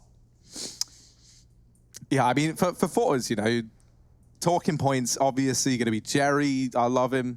Love him as an IGL. I think he's got a real good brain on his shoulders, and I love all the interviews he can give. If we end up doing an interview for this, he'd be a great candidate to talk to, I feel like. But we've just been told we're back in a minute. Trace, I can see on your face that you're feeling very excited by this news. I know you've been waiting to get back into the action. Yeah, I mean, and as it stands, I'm very excited to see Complexity, start the car here and get it running in the right direction. 92 is not where they need to be sitting. And of course, with a couple lag outs, you can only just sit there and wonder, what if? If Poison had not lagged out with Obo, and that whole round could have been a totally different look. This could start to be a different half. Probably would have been Cole's round, really, right? Obo made it a one-on-one and a very winnable one at that on his own after killing his teammate. And, even looking deeper into that round, as soon as he killed his teammate, you could see Force react. They pushed the top of middle. They knew that the last man was in T-spawn. That's where the AFK was. So they were able to set up appropriately for it. But yeah, you can't really do anything about that. If you crash during a round, then, unlucky, I guess. It's one of the banes of online CS. But we are back in, Harry. Bane did nothing wrong. You think online is your ally? I was born in the land. I actually got a can you could try and do it into. There's actually Go on, Harry. Let's see what your idea is. There's not a big enough hole in the can. That's the problem. That's always See, my problem. with these Mountain Dew Amp Game Fuels, they've actually gone ahead and they've put a resealable top on there. That's nice. Not a standard with most energy drinks on the market. And that's the thing. That's why you gotta love that's why you gotta love Mountain Dew Amp Game Fuel, because they've gone above and beyond here. Yeah, monstrous brand. They provide the best. And they've put this resealable top on, which isn't good if you're trying to do a Bane impression, but it's great for keeping your fluids under control. Now, keeping this B bomb site under control is what Almeza tried to do there, but he's been oboed down into oblivion, and now this B site is overrun with complexity. That it is, Harry. That it is. Flit and Jerry, to be exact, looking to lasso this one back. That bomb's going to get planted with 5 alive. Not a whole lot for Force here to attempt to accomplish. Now, the craziest phenomenon here, right? So, Force are up 9-2. They lose this round. Where's that money? Crazy phenomenons, crazy scenes, Harry. Well, it's a close rounds, right? Complexity have been bringing it down to the wire. They have been doing damage. The previous round was Obo making it a one-on-one. So yeah, that's the effect of damage coming through to really hurt you as a counter-terrorist. Everything's more expensive. Double orbs are more common. Molotovs cost more. You need those kits. And unfortunately, not going to be the case for Fours. They got nothing. Just this saved gun. Flit gets away with an M4. They may as well buy round this 3 players on 1400. Nothing to lose. Flit drops over a rifle, I guess, and you get 3 guns in this round. One of them being potentially even a FAMAS. It's okay. It's not great. It's okay. But at 9-3, hey, no complaints. Now, I will say in that previous round, Config really took, the game into his own hands. I don't know if you saw him barreling up Catwalk, just running through. He does get legged by AWPer, and then continues to push, gets the frag. That's the kind of Config that I like to watch playing, the one that plays that aggressive, get-in-your-face style, and makes the opponents kind of be punished for it almost. Well, you like getting in the face, and Flit is looking to do exactly that. And oh my word, this could be huge. Flit, you little minx! He emerges from the smoke and he almost gets away with 3. Obo is put down shortly after. And this one might be all said and done, at least in round number 13. It's Poison and it's Rush, left with their backs against the wall, the bomb down in mid, and very little to work with. The only avenue they've got is Rush over here at A. If he can get this kill, if he can get a bit of a foothold and open up a path through this A bomb site for them to work some magic over in mid, maybe there's a chance. But he doesn't even come close. And for old mate Poison, he might want to have a word with his ISP, because... Has he crashed again? Well, either that or this is a like a new stance on Counter-Strike. We've had like the very mobile era of teams like Furia. Harry, this is actually, Poison's adopting the same strategy that you adopt at the start of every pistol round, which is just to go AFK and go do something else. Oh, sorry guys, my glasses are downstairs. I'm gonna get a drink. Guys, gotta go water the fish or something ridiculous. Right? Well, to be fair, without the water, they would not fare well. So that's why Harry gives them a couple of drops every day, just to make sure they stay alive. Nice, man. Flopping about. Good stuff. Well, it's an inevitable thing to have happened here. We do see another pause. It's going to be a tech one, too. Trace, you want to sub in for Poison here, get you on the server? I saw your nuke pre-fires yesterday, and I've got to say I'm impressed. Okay, well, there's a couple things I wanted to say about that, but I'm going to leave that for those fish to just kind of swim around in their bowl, wonder about how, how I ended up faring so well. Well, Chase, here's a wild one. Back when I was trying to edit for the Elevate CSGO team. Interesting. You were editing for them. Yeah, I was trying to edit like little frag movies. I think you've got a 6 cinematic smooths tutorial on YouTube, don't you? And I actually ended up editing a frag movie that had you playing in it for Cloud9 as a sub, no less. And I think you were in the team with maybe, I want to say Sean Gez was there. Yeah, it was the old school lineup. Moreover, you're up against Elise and stuff. It was on Cash. It was on Cash. Wow, you remember this? Trace. Dude. And I still have that. I still have that demo downloaded. I look at it every now and again. Just to see me run out and 2-bullet Roca at the generator. It's just such like an interesting little crossover there. Yeah, once upon a time, and that was online. So that's all I'm saying is give Poison a ring. Let's get it going again. Hey, I guess that's a decent idea. If his internet isn't, acting appropriately, perhaps we just call him, get him to talk to us.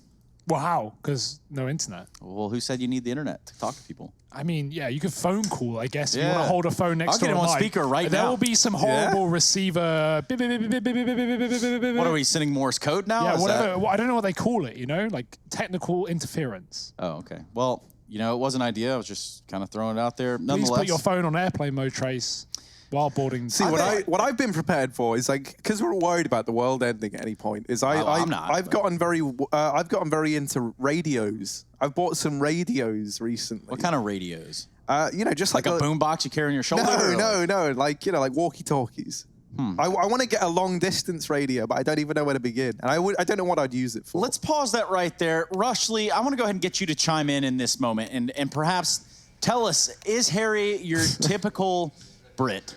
I would probably say so. I think Hugo's got that more classy Brit to him. Harry's more of a rough and tumble kind of fella. Rough and tumble? Actually, to be fair, yeah. Hugo is from the gilded cloth of royalty in the UK. Yeah, I think his family own a whole town as far as I'm aware. So really? It's a city, cool. But yeah, sure. Byronville? Okay. What do they call it? Byronshire. Yeah. It's right next to Derbyshire. Yeah. No, it's a real place. Yeah. Trace, it's Derbyshire. Oh, my bad. What are they? They're the Lions, right? Derby. I have no idea. I'm from Derbyshire, though, so you don't been disrespect. To Leicester? Right? I have been to Leicester. Yeah. How about Londonshire? Londonshire. I don't know anything about that. I was just in Twickenham not long ago, so different times altogether. And you know what, Rushley? How are you feeling about this right now? Do you feel that the round that it was Oboe and Poison, if he wouldn't have lagged out, that would have turned out a little bit differently? I think, well, likely so, yeah, for sure. I thought Oboe, he almost had it, though, to be honest. But I've never seen that before, a team kill like that, so it was kind of interesting to see. The first time I've ever seen that. Well, speaking of seeing, I would love to see you on the camera right about now. If we could get Rushley on the camera, just so people can put a face to the name. And once we do that, I think the best way to do it is to get like a Hey Future Pros in there just to kick it off. All right, if we get it. Oh, there I am. Hey Future Pros. How's it going? I love every single second of that. Excellent. But are you guys having a good time? Yeah, man. Rush, we're going on about like British place names. What town are you originally from? I'm from a small town called Chesterfield. Chesterfield. Winchesterton Fieldville. Yeah, not quite. Not quite. We're known for we have a church and the spire is crooked, and that's what we're known for. Nice. So is that by design, or is it just like really heavy winds? From what I'm aware, it was not by design. They just didn't let the wood dry, and then it all like twisted and got crooked. Wow. So I wonder if someone got fired for that. I just really have to. Anyway, it seems like it worked out. Do you guys know anything about his hometown? Do you know anything about that? Never heard of it. Learn something there, which is, you always let your wood dry out or else it might end up crooked. You're damn right, Harry. You're damn right. Wow. Unbelievable. Unbelievable scenes. Almost like the highlight clips that we're going to load up here. Just to kind of throw some more information your way as to what you've missed. We are dealing with a lag out situation on Poison and maybe some wet wood or something along those lines. Harry, what is it, man? What is it? I don't know. I mean, I'm just here to talk about CS. I'm no carpenter. Although, actually, I tell you what, I did actually build a table the other day with my bare hands. Not like an assembled one, so like you out built of wooden planks. Like an IKEA table? No, like literally, I reclaimed some wood and I built a table. So did you like sand it down? Do you have some tools? Do you have power tools? You use handsaws? Yeah. I used I forgot what it's called, but it's called like a biscuit cutter or something, and you cut little slits into the wood. You put wooden biscuits in there. Yeah, bro, and I actually did that. So, Amateur carpenter on the rise. Ironically, my father is a carpenter. Wow. So I know all about those kind of things. Oh boy, we are Trace, the really, biscuit yeah, man. we've really The got biscuit our, man. yeah, the biscuit man. I've heard the term biscuit king, but you know. I prefer Biscuitshire, but you know. Biscuitshire, right there next to Tea and Crumpetshire or wherever that is. Anyway, so we are still sitting on a pause right now. It is Complexity, who are certainly the lesser so far in this matchup, trying to find an answer to at least Poison's internet problem, which has kind of halted us, if you will. And if you are just joining us, you're saying, you know what, I'm not really about watching Complexity versus Force. Don't really care about either of these teams. Well, perhaps you're going to care about Navi and North. That is what's coming up next right now. After this best of 3 concludes. This is kind of like the budget Navi North game, right? Because we have a bunch of Russians on 4s, you know, some up-and-comers, some young boys, and then we've got some Danes over on the other side. Well, that's exactly what we got coming up later. More Russians and Ukrainians, and then a bunch more Danes. So, yeah, you know, this is the budget. This is the lead-in for the Navi North. Navi North 2, Electric Boogaloo. So what you're saying it is the appetizer for our second game. Okay. Yes. We call it a starter in the UK, but you know. Starter. I get it. I get the sentiment. Also, don't agree that, you know, you should be ordering wings as a starter. That's a whole meal. But we'll get into that another time. I don't know. Your American starters are like full meals, full 3-course meals. Yeah. We're talking about nachos stacked to the ceiling. Yeah, my stomach isn't that big. I can't fit that many nachos. Well, Americans are big, so I guess overall, right on par for the course. Speaking of the course, it's going to take us just past Navi North into our hot match of the day, Fnatic and Big Clan. Now, there's a lot of questions. Oh, why is Big in this event? Why is Big in this tournament? Does anybody know the answer to that one? The other team that should have been here is too busy playing another online league somewhere else, trapped in their rooms. I don't know. Heroic, I think Fun Plus Phoenix disappeared, gone into the wind, into the nether zone. And the official ruling there, Big replacing Heroic, who failed to field a roster. Last minute edition, of course. A lot of things have shifted looking into this season of Pro League, and that is just one of them. It does look like some good news, though. It does look like Poison's going to be joining us momentarily, which means that we get back into the game. Yeah, never mind Fun plus Phoenix. It's Fun plus Poison in the server because he's finally back and he's been added into the roster and now there's spinning going on. He's practicing for defuse. This is good, yeah. It's using the Jerry technique. He's a Beyblade, if you ever used to use them, Trace. In your, I mean, to be fair, your youth was a little before my youth. So you would have been like, you know, like a teenager, like an old adult. Oh, like an old teenager, sorry. An old adult. Yeah, my youth was probably considerably different than yours, Harry. I mean, in some ways... You ever play with a hoop and a stick? Just roll that down a road or something? I don't know. Yeah. Well, the stick or the hoop? Both. The stick. I mean, it's kind of all rolled in one. No, I used the stick to smash the can down the hill. And yeah, it was just this whole thing. You're a yob, Trace. Is that you're admitting to a bit of connivery, thievery? No, none of that. Absolutely none of that. Well, we're back in, Trace. I'm sure you're happy to hear we can get away from whatever this was. 10-3 now as Complexity. They're trying to find the last couple of rounds of the T side, trying to draw things back. I feel like we've gone the route of like Chad, Henry, and Alex. We've just started our own podcast and we're just sat around talking about things now. Nade down through mid and Config looking to be the man to get a handle of this mid area of the map. It's Obo over in the apartments. He's been here round upon round, it feels like.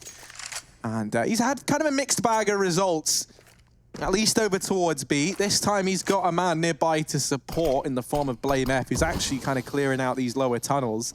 Smoke goes into the apartments, and so they're just going to hold over here. Makes a bit of noise, keeps these players at B for the time being, but we'll see him backing away now. This bomb is in a spot where you can go anywhere if you're Complexity. I still think this is a B play. They've got 2 players over in mid. They're going to pick that bomb up. They keep Obo over towards the apartments. This looks like a mid to B split, and that's now coming in. They've had no presence at A all round long, and so Blame F, his job is just to stop these rotations, make it as hard as possible. And now the rest of the team, they've just got to win these fights inside of the bomb site. And so it's not as clean as they would have liked, but it's still a 3-on-2 here for Complexity. They're going to take that all day long. Oh, the lurk, Blame F. We've seen him get punished in the same position, the same connector play time after time, but this time it works wonders. He kills 2 rotations. Fours, they had a 3-on-3 in the post plant. They were about to get this retake going, and they've had Blame drive a dagger into their back. That's only going to force a save. Jerry, going into the last round of the half, has no money left in the reserves, wants to keep this gun for a rainy day. And when it rains, it pours. Complexity all over that B-bomb site. Lots of numbers and a fourth to their name. Not a great half. Remember, even if they 10-5 this, it's going to be a long road to recovery. But if there's one thing that Complexity have been putting together, it's pistol rounds. So let's see if they can keep that up. One more round left of the half. Everything to play for. And not a lot to play with, at least on the side of fours.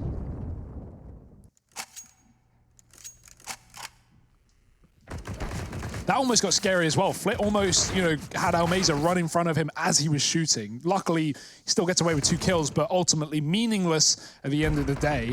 Complexity are covered in cash, and they're going to be able to buy up fully the AWP as well on Poison. 4 and 10 on Poison. Not that we can blame him. He's crashed, what, 3 rounds now? 2, 3 rounds? One of those. Even been T-killed, so can't catch a break. Ooh. Yeah, Config's gone through this this armada of short smokes, and he's got himself a close position. But speaking of players going aggressive, Flit and Almeza have both pushed. They've both pushed B. Blaine knows that there's a man lower. And now with getting that kill, you're already anticipating that maybe Fours have reacted to this information in some way. I don't think you're at all ready, though, for this flank from Almeza. And the bomb is at ramp. This could be a disaster for Complexity. This pistol could ruin everything right now. Yeah, but they're just getting out through ramp. The timing is everything, and he is in hot pursuit close behind. Jerry forced up on the Molotov has got to fight. The Deagle out, 2 kills as Z-Power assists his teammate, but Almeza is left alone. The Krieg has been picked up, but he will be dropped immediately after. Rush closing out the round and the half with 5 for Complexity. It's a good recovery near the end of things, considering they played a lot of that half 4 on 5, but now they've got to really pick up the pieces on this CT side. We'll see if they can do so. Join us after the break for the last half of this series.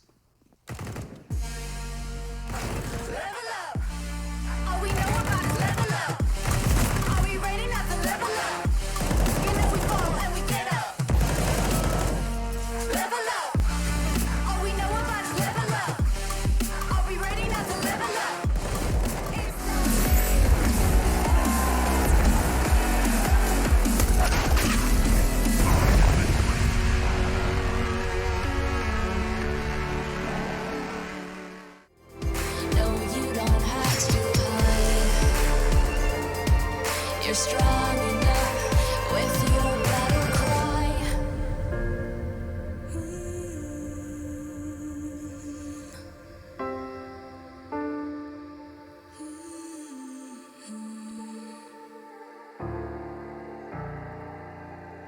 Brings you to your knees.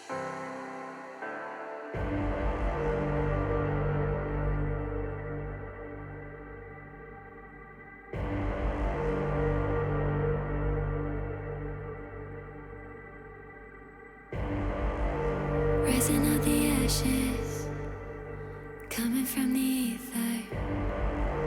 All I hear is static. Breathe a little deeper.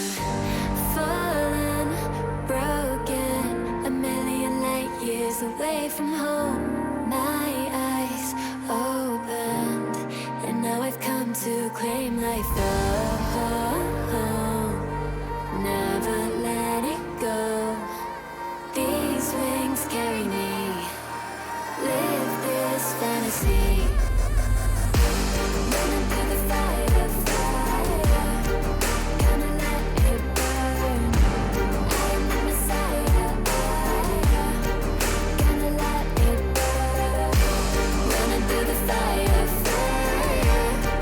gonna let it burn. I am the Messiah, gonna let it burn. Gonna let it burn. Gonna let it burn. Gonna let it burn. Gonna let it burn. Found me in the darkness. Now they see me shining. Calling me a goddess. Thunder and the lightning. I'm falling, I'm faster. Making my way back, I'm close to home. I'm fighting harder because I've come to claim my throne.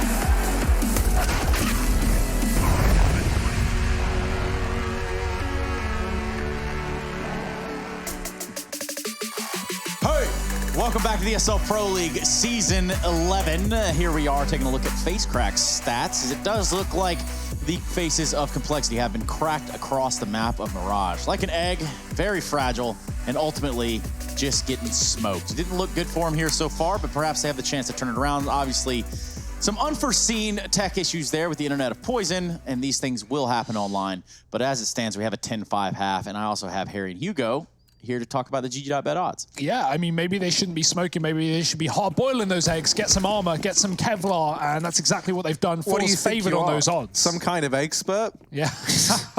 Good one.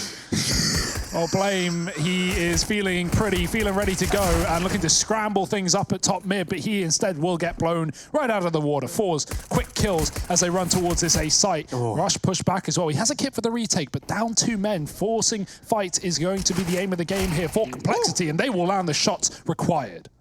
Yeah, Rush has had on a swivel. That bomb's now dropped over towards jungle, but look at Z-Power. I'm whispering because he's sneaking in through the backline. And Config, ooh, get himself on. Look at little Z-Power, though. He's still going. Oh, yeah, they've seen him. They see Z-Power. So I tried to keep it down for him, but it doesn't end up working. Jerry now 1v3 up in Palace, and that bomb is out in the open. I mean, it's irretrievable. He's got to try and give it a go, sure. Look at this, man. This is horrible. This is horrible. Yeah. They're not even giving him the peak. There ain't no sunny side up in this round for Fours. That's to say the very least. They get fried, Harry. Nice, guys. Eggs on the mind, I see. Yep. Bit of a poacher for Complexity. 6 rounds. I got more, dude. I got more. I just been to America. You guys got so many ways to do your eggs. So, yeah. You know, you ever had cheese eggs? Because that is the bomb. Hugo actually went there and took it all down in his yoke book. Good God. That's not even worthy of getting the notes. Harry, I'm appreciating these jokes, man. You really have come out of your shell in Pro League. Yeah, you guys are so dumb. It's just, I can't even. Don't laugh. You only encourage us. The Palace drop is coming on in, and, well, they get into the bomb site, but this is a bit of a slaughter. Kind of gone about as one-sidedly as we would expect. That bomb gets denied. That's really all Fours were looking for. And yeah, Allmazer. Nice one. Yeah, there's the play we were waiting for. That's my teammates in matchmaking. And it does look like, given the outcome of that round, at least the outset of it, the sunny side has come back up for Complexity. They have picked up some rounds here, starting to gain a little bit of traction in what was a pretty turbulent first half. Now they find themselves at 10-7, so a response nonetheless. Yes, indeed. Bright skies and vitamin D flowing through the veins of Complexity as they try and get back into this game. Remember, for those just joining us, this is the 3rd map of this series, the opening game of Group B for Season 11 of the ESL Pro League. It's a mouthful, and it's delicious. As Blame runs underpass, Z-Power has taken a man out of middle to start things off, and Config gets aggressive in the Palace to his own demise. That's actually Z-Power doubling in the Palace, rather. A quick push from Complexity gets countered, and this was only a bonus round, so it's not the end of the world. They were on those SMGs, and a scout is still in play. If they lose this, or more likely when they lose this, they can buy up fully. But that will give Fours just that extra bit. And that's another fight being won by Jerry, which should guarantee this round at this point. Fours don't have to rush. They don't have to run the gauntlet. They can just take their time as they let Complexity set up to save.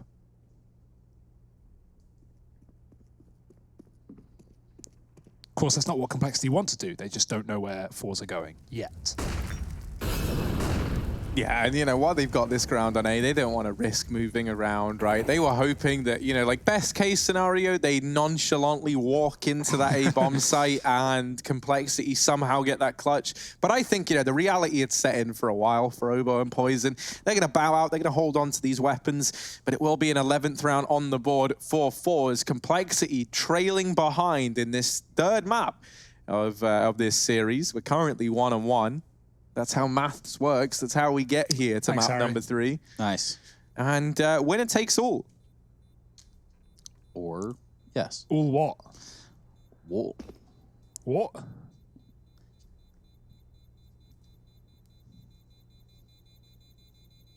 Well, all the rounds for Fours here. 11 on this T side. Harry and Trace, you want to get out of here? You want to go home? Where are you trying to send us, man? I'm pretty cozy, pretty comfortable watching this. It is a grind, though, for Complexity. But fear not. Somewhere in this wide world, Jason Lake is kicking a chair.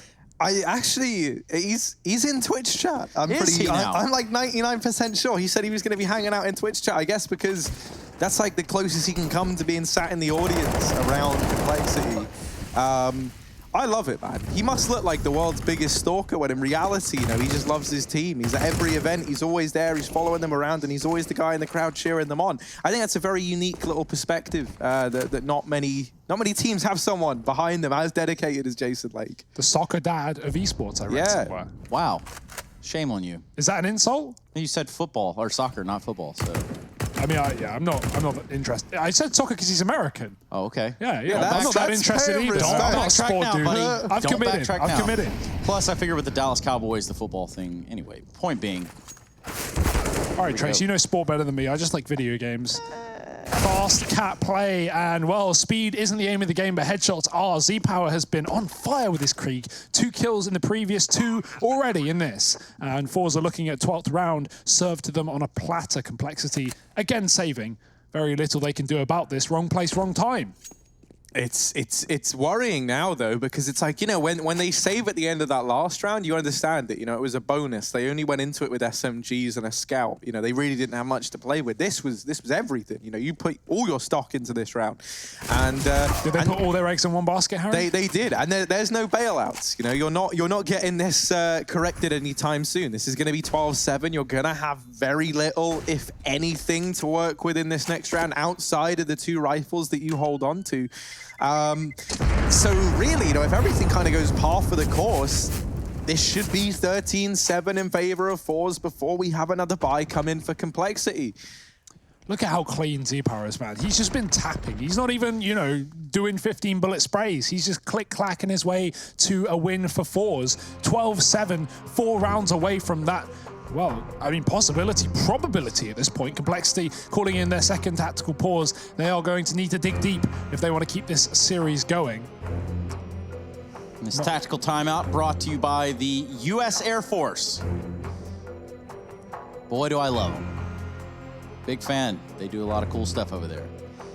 Not as cool of stuff as the Army, but nonetheless. Trace has a bias here, I think. No. Same team, same fight. And that's all you need to know about it, Hugo. Moving on, we will.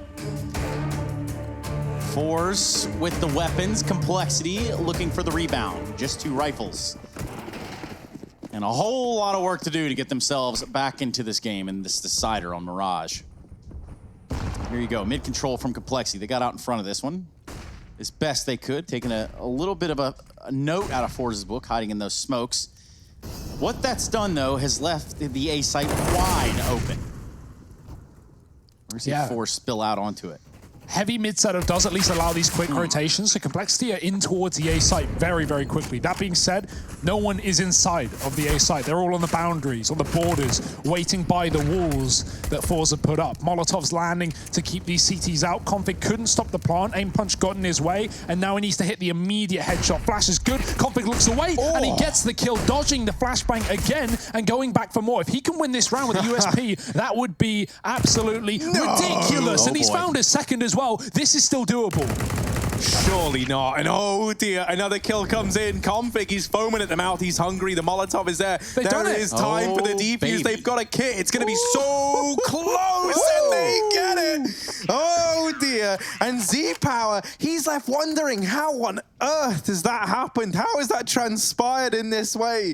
Config, oh my, he just has these moments where you see like why he's such an exciting prospect. He's been quiet all game long, then he hits this. Get out of the server. Another kill gets followed up onto here.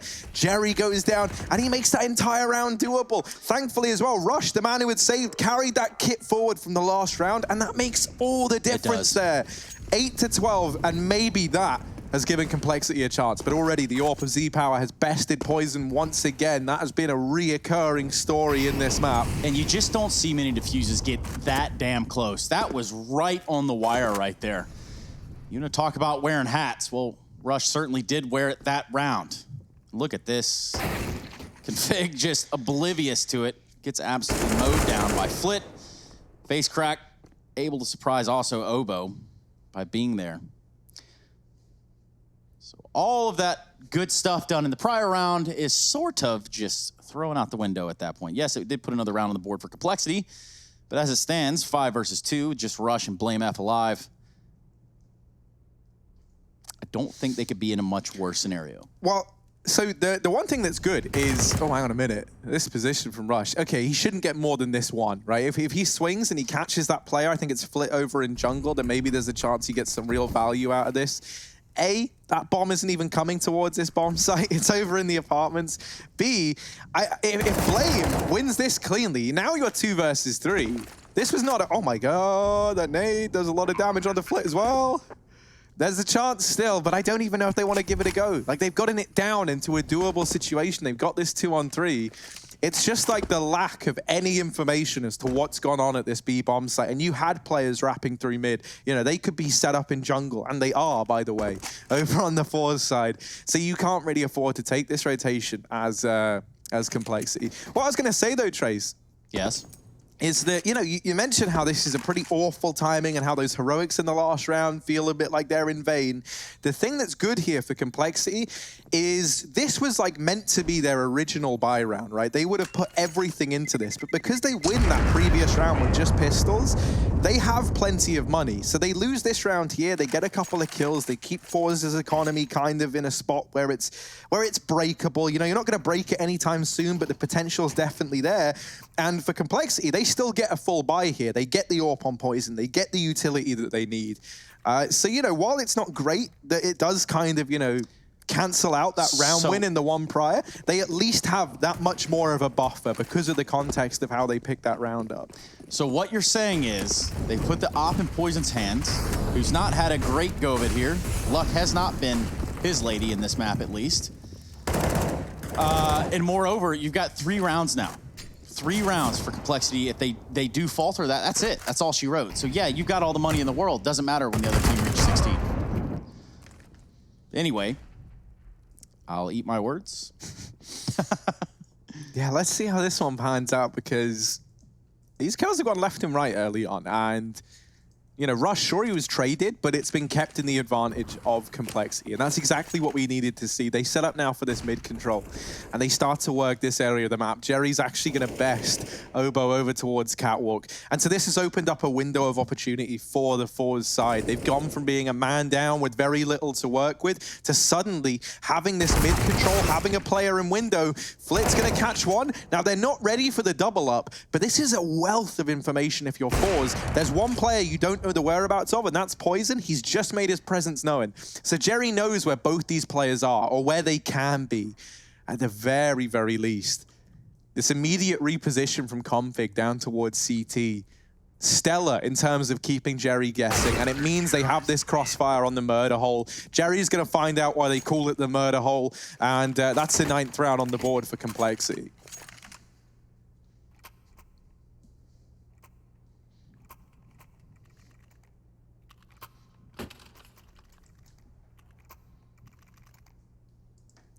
The 9th round on the board. That is, well, a good look for Complexity. Need to stack a few more on top. 13-9. Still with their backs against the wall. Big Poison trying to peek the window with AWP.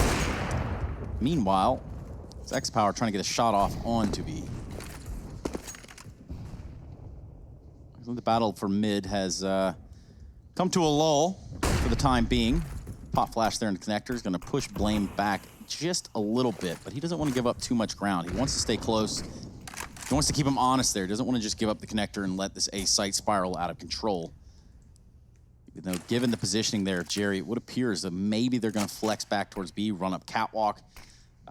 Just a matter of time, though. No frags having come out on either side. Nothing really alluding to where they want to go. Yeah, now finally that Petty's looking like it's going to drop, right? And they start to maneuver up through short. They get that bomb into the ladder room. And not the best spot for it, but that's where the Molotov has forced its hand. They'll try and get maybe Flit or Almazer into the window. Still yet to really catch wind of where these defenders are for Complexity. This is such a weird stalemate in the round where mid control kind of belongs to the T's. That flash, perfect. Z-Power, such an important trade. Everyone else in Connector is blind. That could have been a far worse situation. But now the remaining players for Complexity are trying to close this out, trying to keep it in their favor. Tags are plenty as Z-Power and Poison go blow for blow, and it's Poison to win it out. Blindsided by the player at ramp. Rush will deal with Jerry. Complexity are going to reach double digits. They break the money of fours. And so now 3 rounds between them and their opposition. There's a good chance that they can still tie this up yet. That's what we're going to be looking forward to, at least. Good stuff there from Poison. And again, that good trade there from X-Power just did not go the way they wanted it to, the way they needed it to. Now they're finding themselves on 3 Glocks and 2 P250s, at least in a rather expedited pace towards middle. They're going to send the bomb in B apartments. Just waiting to take this mid area. Poison's going to get a pretty easy shot there off the side of Face Crack. But that does give up middle. Against these pistols, things are about to get a little spicy, I can imagine.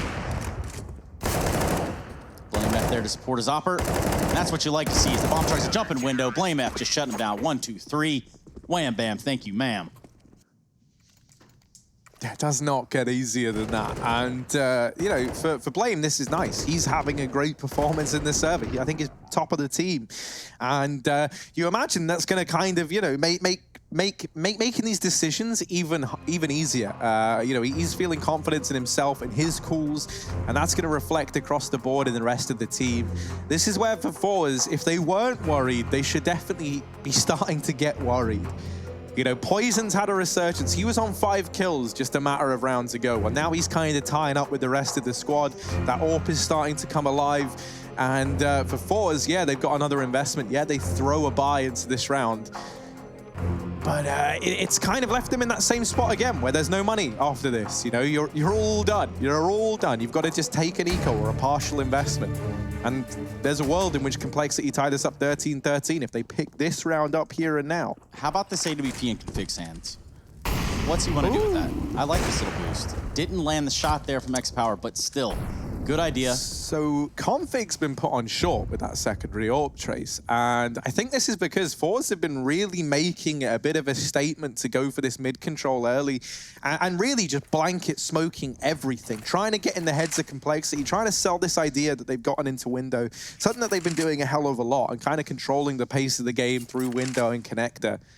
And so this is the response. It's Blame and Config going aggressive in mid, taking these fights. And it might not be the response that was required. There's the bench, playing a pivotal role in how this round could break down. Config somehow walking away half health on the nose. Top flash there, ramp. Good stuff by Poison. It's going to be Rush that capitalizes. Able to grab himself a frag too out of that. So really well played there on the A side, 3v4. What? Config just wallbang Flit. He couldn't even see him. Through the side of the market door. And Complexity have pulled back a 4-on-2. He was tagged as well, so that was a crucial kill. If Config fell, that would have opened up a route to flank into that B site. The bomb could have joined up through Catwalk, but now it's an A play. This flank from Almaze is still coming in, and there's a timing. Poison shouldn't be expecting this because they just killed a man in this same position. Now it's his time to strike, and he's got the kill. He's got the drop on him, and he will get the frag, but boy, is that a close one. Has to tank 50 damage coming through the Molotov. Rush has killed the man in the middle, and that's the bomb dropped. It's all on Almaze. Amazing trade, but 18 seconds, and he's already been caught by Config coming in on rotation. That Molotov can't get much better, and that's won the round for Complexity. He can't get the bomb. 9 seconds, and it's all about saving the gun. Get the hell out of Dodge. Yeah, it's huge. If he were to die off the time, oh, that would be a disaster. Luckily enough, he's able to get away with that AWP. Remember that time I said that Complexity back against the wall, things really need to turn around for them. They need this, they need that. Well, look, they found it, okay? So 13-12, back in the ball game, just as I predicted.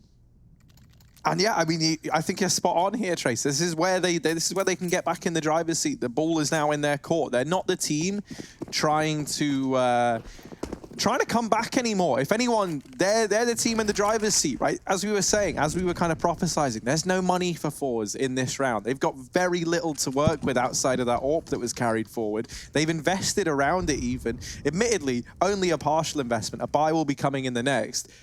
But if all goes to plan, this is the equalizer. And at that point, you know, Complexity, they've got money on their side, they've got momentum, they've got confidence, they've been cracking and cracking down on the decisions that Fours have been making.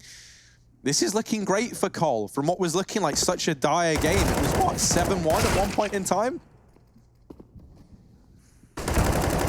It's a nice start for Fours. Can they capitalize on the Deeg? Rush has been taken down and an opportunity towards the A site. They're going to try and split it through middle. The AWP coming in on CT. Missed shot from Poison. But the majority of players are in mid. We've got a boost towards window right now as well. As Facecrack is put up into position, he can come in on this flank. It is covered by Obo. Flitz double with the Deeg. Poison caught out of position. Almeza finds his second. And it's the Deagles that are coming alive for Fours in the most pivotal point of this game. This could win them the series. This one round, it was an eco, and they've made it a 14th flawless. Not a single death. All the money, all the guns gifted over for free, and Complexity have made a valuable donation towards the economy of Fours. They are left with very minimal. One final buy for Complexity, and this could fall out from beneath them right as they were getting back in control. It's because they didn't hold anything back. I told you that this was the way it was going to go. I'm just kidding. This is an outrageous turn of events. Back and forth, back and forth. Bit of a ping pong match on our hands. Poison trying to ring out the op from window. As we sit on 14-12 currently, Fours looking to take the series. Just 2 rounds away from it. Stacking up in the B apartments though. There's one member of Complexity here to defend that off. They're gonna go for it. Full send on the B site. It's gonna be Obo, who has to answer the call. He needs to get at least 1, looks for 2. Wow. He's not gonna find any. Config though, from Catwalk rings in. He's trapped, he's cornered, and these Kriegs are surely going to take him down. It's actually the M4 that wins the battle. An equal matchup, missed smoke from Poison, and that could create problems. Molotov, he's got to go ahead of it if he wants to commit to this round, or it might just be a save against 15. That's the option, that's the choice, that's the call, and that's Fours with 15 at the end of this series. They could well and truly close it out in style. Complexity, all this comeback just to lose to Deegs and, well, Rifles to follow up. This is a really, really rough position to be in. A rough save to call as well, considering you don't have money to buy around these 3 weapons, but you've got to make do with what you got. It's true. You certainly do have to do that. 15 for Fours. Looking at map and series point for their opener. And this would be an impressive opening for Fours as well, right? In already a very difficult group. We've already talked about, you know, some of the big names we have in Group B. Fnatic being one of them, Na'Vi as well, North, who have come in with, you know, a new IGL, a new look, and who we'll of course be seeing later. You know, this is a key win for Fours to lock in on day 1 of Group B, if they can do it. And that's still an if. It's still up for question. We know Complexity have the perseverance. That's the thing. I think that Fours find themselves in a very, very similar spot to Complexity during that blast event just earlier this year, you know, where they are in like this very hard group with a lot of big teams. And it's all about kind of getting off to a good start and having something to build on. And I think getting a victory versus one of the kind of like dark horse teams of Complexity would be fantastic, you know, just to kind of build up some confidence over on the Fours side, and they might get it done here and now. That said, Config and Blame, they've held their own a beat. They've mopped this up. And the UMP of Config, not missing a beat, the money man, as he gets 4 kills there, valued at $600 apiece. He is looking stellar over towards B. And this has now opened up the ability for these AWPs to come back through. You smell that, Harry? You smell that, Hugo? It's cooking. It's cooking. It's cooking. There's something brewing up in here. Maybe an overtime, Trace. I think it is. Could be an OT. Or it could be the eggs we left on the burner in the other room. But for a different time. 15-13. Fours looking to close it out one more time. Ooh, look at the pace as well. Poison, he mollies mid. He knows they're dropping in deep, but Flitz the man to find the first advantage. Takes down that AWP out of the window, and look at how quickly they capitalize. Facecrack has beat all timings, has beat all rotations, and there's no way they'll expect him this deep. There is a man already in market, but he's missed the cross. He's missed the angle. Config doesn't know CT's being wrapped. That means Rush's life is on a timer. this is mental, right? The fact that he's been able to get away with this, because Config now has swung wide, and so as far as complexity are concerned, they've been holding this pretty much all round long, but still, they're aware. Still they know. Doesn't matter though, because FaceCracker's shut down Rush, blames him with the return. This is chaos, this is scrappy, this is messy. We need someone to get us over the line, and there's Config showing up with a kill, swinging wide, Config with another, and Blame coming in. It's 14-15, overtime or bust, all or nothing. Complexity, they've taken us this far, and now they need but one more round to see if we head to overtime. I want to know Config's milk to cereal ratio, because he is chock full of calcium right now, Harry. Doing the heavy lifting, his bones are working wonders. And 4 kills in the previous round, 2 in that one, coming in with big impact kills on that A-site retake. I say retake, there was no bomb plant, and you can tell the money from Fours has started to drip away over time on the cards if they can't close it here and now. A MAC-10, a Deagle, an AWP, they've got everything. Yeah, Complexity half came through dripping. Right now, it's looking like they want to push us into OT. 15-14, pivotal round, crucial round right here. The entire series resting on this one. This one has taken a turn. With all the flanks in the world, all the aware players, here we find ourselves at the precipice of OT.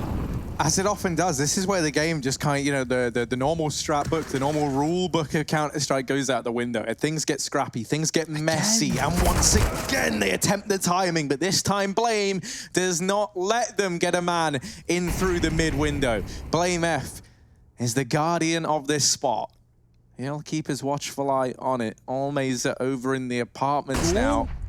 Timing on that flash is good. He's fully wiped, but no one is there to peek on the back of it. Z-Power, good night. Ooh, 1 HP. Just about. Oh Doesn't matter though if the rest of the team die around you. This could be overtime unless Jerry FaceCrack and Z-Power.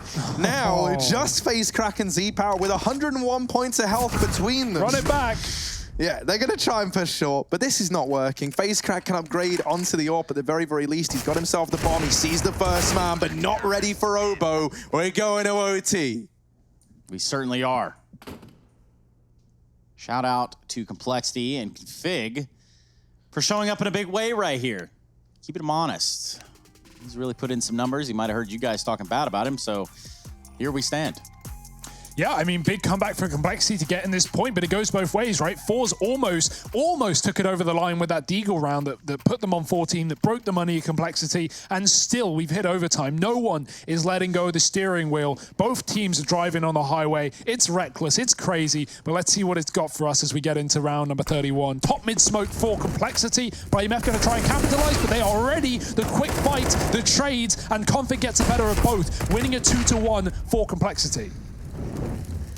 Yeah, Almazer arriving from ramp, trying to make a difference, trying to make a stand, and he will shut down the first man. Now this round, not exactly Gun's plan. Obo and Poison, ultimate Complexity stand. They're trying to get the job done, and between them, they have. It's only Almazer left, and he will deal with the first. You can feel the hunger, you can feel the thirst. He does get away, and Poison just misses the timing there. 1 minute and 10 seconds left. Big wrap from Almazer, but it's a little bit sneaky. It's a little bit of a ruse because he's gone back up into Palace now. Poison. Is he going to fall for this? He sticks around at the A-bomb site. He doesn't believe that this is the last we'll see of Almazer. And he might be right in that assumption. He's got the read, Harry. He's holding Palace. He knows exactly what's up. He's got the info, and doesn't matter. Almazer, too quick, too furious. That's not a round he's meant to win. It's not a shot he's meant to hit. Nothing about that checks out. No. He's How being have watched. they done that? Wow. There you have it. That 16th round they needed. Config's heavy lifting. Again, not mattering in the ultimate spin of things. Gets 2 kills in middle, still Fours close out the round. Almazer, he was low HP, stuck in a 1-on-2, the bottom performer for his team as well, no longer, as he picks that massive round up for Fours, the first of OT, the first of potentially many. Double AWP, Config going to be joining Poison here in the second round. Got that second AWP up on Catwalk as well. Standard stuff from Poison sitting back towards CT ticket. Z-Power might give him a run for his money.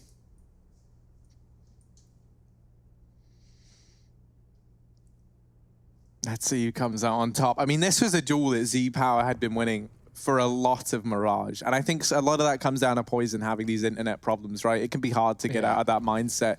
But in like these last few, you know, Poison was kind of trailing behind on 5 kills for the longest time in regulation. He's done a good job of catching up. And now we kind of need to see him win this head-to-head down towards ramp if we really want to start believing. It's hot, it's heavy, and a man advantage taken by Config here over towards Catwalk. Now sees Fours try and pull the trigger on this A play. Poison from CT is shut out of the round. Rush backed into a corner, but this is where he does his best work. He gets away with 2 and brings Z-Power down to just 14 points of health. He has made this entire round possible now for Complexity. Blame F, still an unknown factor back in CT, but Flit is more than ready for it, and it's going to come down to the closest of 2v2s. Is this a wrap? They're doing it. What a call to make an overtime. This is a risky one. He's left Flit completely alone on that A site. Z-Power is going the long way round through T-spawn, trying to come out through middle. It is an open bomb plant. You could see how fast they moved off of the site, but now Complexity have moved in, ready to get on that defuse, ready to stick that bomb, but the smoke could be a problem for Z-Power. He's here in time, and he catches Obo out on triple. Both kills in the midst of a moment, and Fours 17 rounds. We are 32 rounds deep into the game, and still they are showing us new things. Complexity getting caught off guard, and I don't blame them. Last round of the half, can they field anything on their CT side, or will it be a clean sweep from Fours' terrorist half? Good stuff there from Fours. They did have the Molotov. Flit elected to use it towards jungle. Man, Poison, I feel really bad for him because he comes into this third map like looking pretty good. And I like, you know, a great trade. He's just been getting like timinged and so unlucky in a lot of respects. There he gets hit by the nade and stopped, and that's what leads to his death, the thing that we always talk about. And I think, you know, if we can see him start to put up some more numbers with this AWP, that's what Complexity need. You know, we've got Config now arriving, we've got the others stepping up. It's just a bit of a shame for Poison. Rush burnt out from under the scaffolding. Blame F back towards this A bomb site. Throws the flashbangs in to at least keep Fours away. Config on this wraparound. That's the bomb dropped over here at ramp. And he's even aware about this potential Palace player. He is the first step. There's no potentials anymore. He knows the facts. And this is just Z-Power left. 1v3. Oh. Knife. Uh-oh. Do it. Blame. Do it. Get on his head. Ears! The ears on that man. They call him Dumbo because he's hearing everything. He flies a 16th round into the nest for Complexity. And just about they get it. He's not ready to be made a mockery of today. I love that. My Blame God. How? I don't know. He's Did he just even ready. make noise? No. Blame F-site.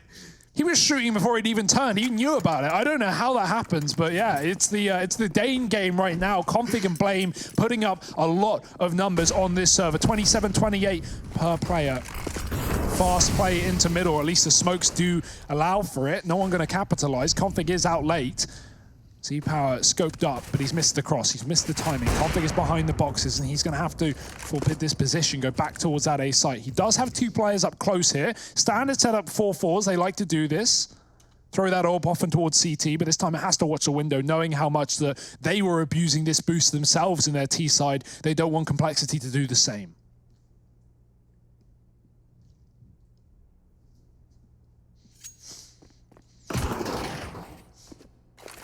Window smoke's gone in from Complexity.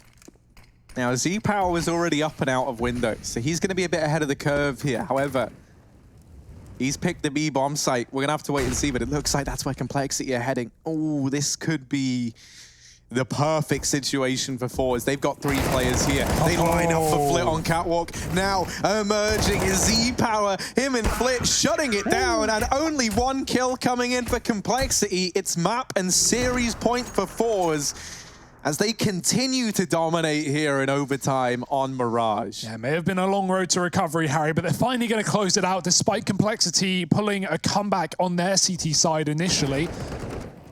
Might just be slipping from underneath them. Not a lot they can do. Couple more opportunities to keep themselves in. Well, 1 really. You give up a round, it's done. So Complexity, they've got to send this to double overtime if they want to keep this matchup moving. If not, it might just be a loss to open up Group B for this roster. Poison on the orb.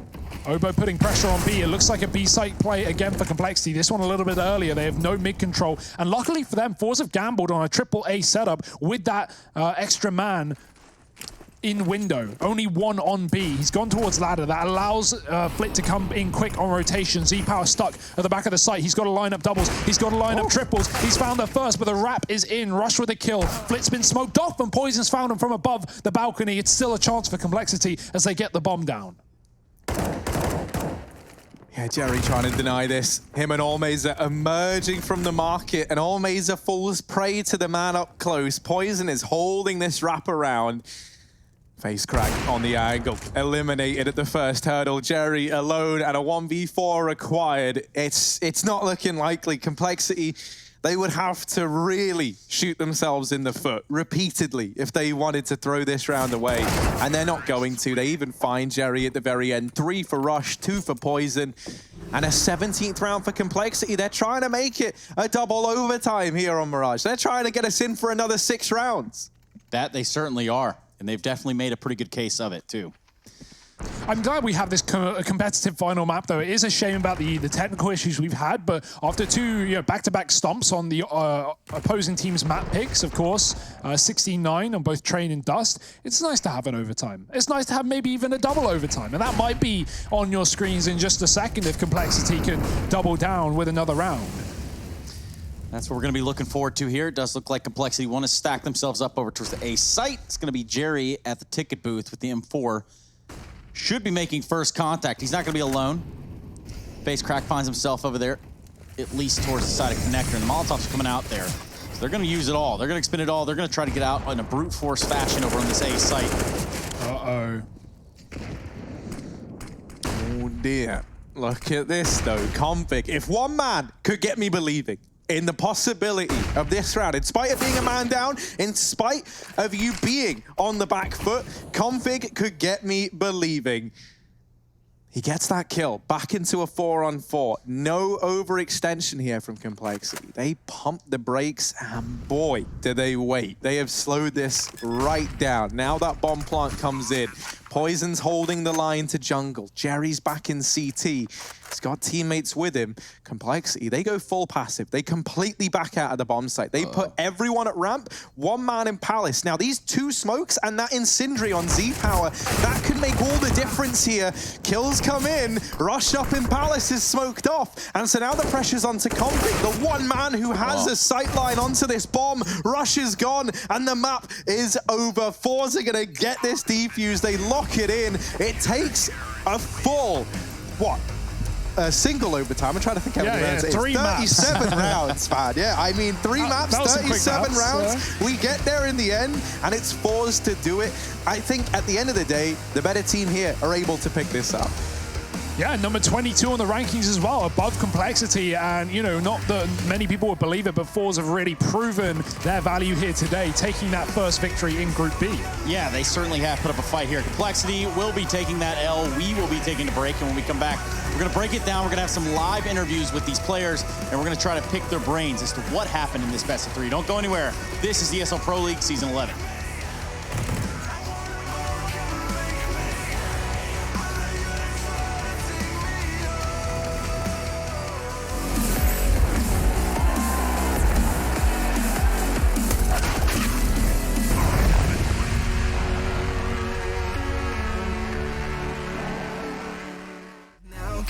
Feet on the ground and stand up. You've got what it takes to fight back.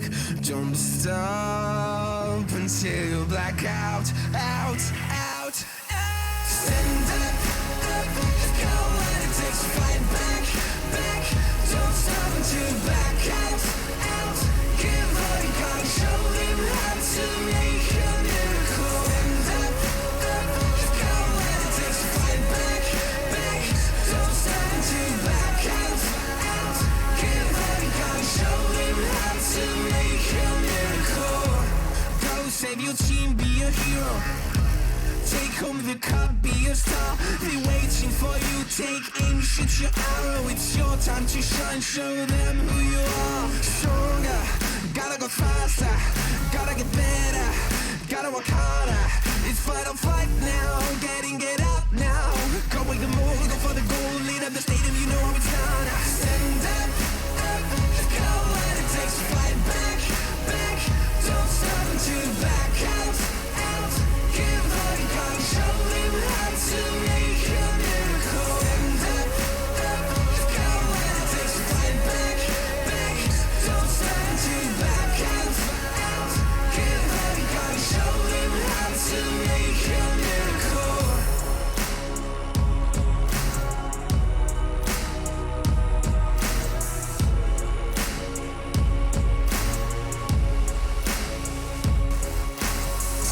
stand up. You've got what it takes to fight back.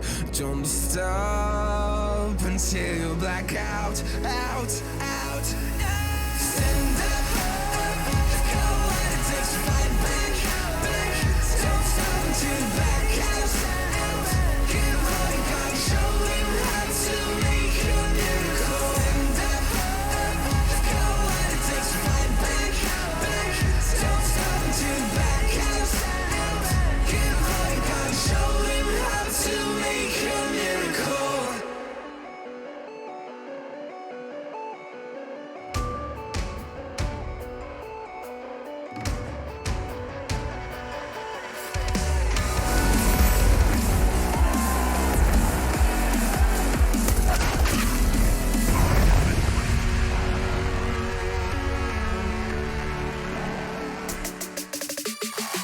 We do see the conclusion of the series, and it is fours that close it out, taking us into a thrilling overtime. They do get it done over Complexity in the opening of this Group B matchup.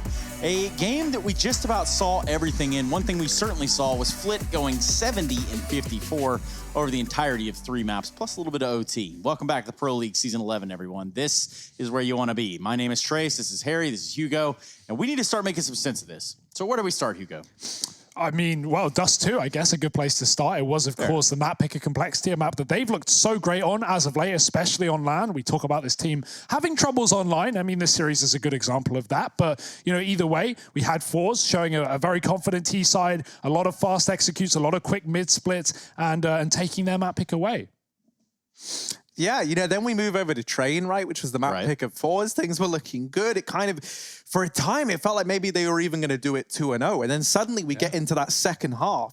And that's where we have a couple of key players coming alive for Complexity, right? We had Config find his footing and go from being like this mid-tier, like getting wrecked at Pop Dog time and time again, to suddenly, you know, topping charts in the server. Poison was looking good with the AWP. And so things finally fell into place, but that just didn't happen on Mirage. That ended up being a fours show in spite of it being the closest map of that series.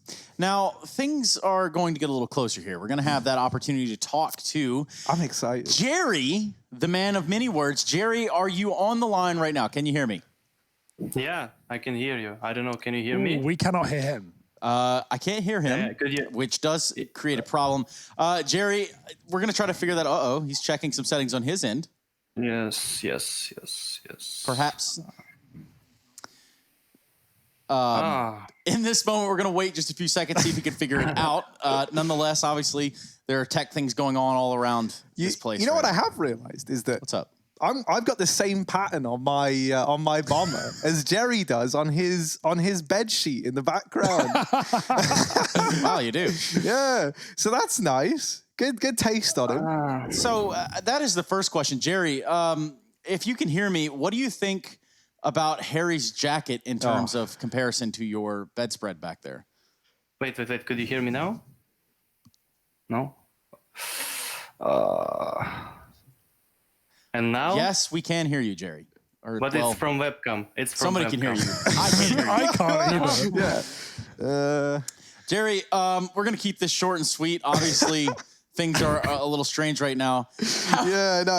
Jerry, how are you feeling about picking up this W here right now over Complexity? We go to overtime. How are you feeling? Good. I like that. Get the message across. This is why Jerry is such a great guest to interview, because he's willing to work with us no matter the circumstances. Fantastic. I've got an earphone off as well. Okay, so unfortunately, the powers that be, as in the tech gods of the world, have not really given us that leg to stand on right there. Jerry, I appreciate you coming out. You're a man of not many words, and that's completely okay, too. We do have his stats, though. We can begin to talk about his impact throughout the course of the series. Harry, what do you think? Yeah, I mean, Jerry is someone that I think a lot of people found themselves really starting to love and like enjoying watching. A name that kind of just like appeared from nowhere and has been constantly improving and has this very like warm, very approachable demeanor about him. Yeah. Always is good for some very insightful answers in those interviews. So I hope at some point, you know, before all is said and done, we manage to get this looked at again for future days. Because one of the best things about events that have Forza are Jerry interviews. Like, he is so insightful. He will sit there and he will break down in depth why and what and where and when they make every decision. And not many IGLs are like that, either because they don't want to give too much up or because, you know, it's hard to put like these complex ideas into words. So the fact that he can do it so well is I love that. Well, it's putting those complex ideas into words, and also, I guess, in the idea that you have to kind of Barney style it down a little bit, and maybe even explain it to someone that doesn't understand or have that depth knowledge of the game, or deep knowledge of the game, rather. Speaking of deep knowledge, one thing that Skybox has done to us here is enabled us to give you a little bit more of an insight. So perhaps Hugo has cooked up something. What do you got, Hugo? We've actually got around this. It feels like it was yonks ago, Trace. It was when Complexity were back on the CT side, pre-overtime. We had the retake from Config. This was a full USP eco. This is around where Complexity had nothing to show for, and fours were fully bought up. So let's get right into things on the start of the setup. We can see Complexity. They have pistols. They have nothing. Bits of utility. One rifle. They set up heavy in middle. They hide in their own smokes and have 4 players here if you include the double catwalk setup. Go into A, and we're seeing a dry exec from the likes of fours. They don't throw in the smokes. They know there's an eco up against them. They'd rather just take those engagements. They get themselves into a good spot. They get a bomb plant in. Config attempts to stop it. He's unable to do so. But this is where it gets interesting, because the mid setup is so heavy here for the likes of Complexity. They can just fire down this long sightline into the A site. If we skip forward just a little bit so the retake can actually get on, and Config starts things off from CT. Now, if you look at the post plants established, Jerry, he gets caught on the cross as Config goes out. Flit, he's stuck. The bomb's not planted for him. There's nothing he can do, and these 2 players are easily able to trade coming back into the A site. The last player left up, stuck in the palace. A Molotov will seal the deal, will cut him out of the round, and the retake is done. That's a full eco won by Complexity, mostly off the back of Config finding 2 crucial kills in the CT spawn. Back to you, Trace. Thank you so much. It's not that you had to go very far. Now, on the other side of things, come on back to the desk. We need to talk a little bit about some of the configurations, or config, rather, over on the side of Complexity. Between him and Rush, both teamed up to do good things. Wasn't enough in this case, but certainly there's some talking points to be had here about Rush. Yeah, I mean, he was kind of in like this same boat as Config was back on Train. And here on Mirage, he went from just being like mid-table, not really standing out, to suddenly being one of these faces that was trying to hold Complexity across the line. I think that Rush brings a lot to this team. I think, you know, he's the experience. He's the man who's been on the biggest stages. You know, is a literal major champion, right? And so I'm happy that with this squad, he's in with a team of players that are both determined and driven and kind of sharing that same goal. And he's able to, I hope, influence that and build up something very, very positive within this team. And the thing I've come to learn about Will, or what I know about Rush, is the fact that he has that competitive vibe. You kind of get that locker room vibe around him, that he brings that intensity to a team. Now, having that on Complexity, where the average age, I think, is some like 21.9 years old, just quick maths off the top of my head, is certainly something that is valuable over there. So perhaps adding that little bit of a competitiveness to the overall demeanor of the team, that's going to go a long way.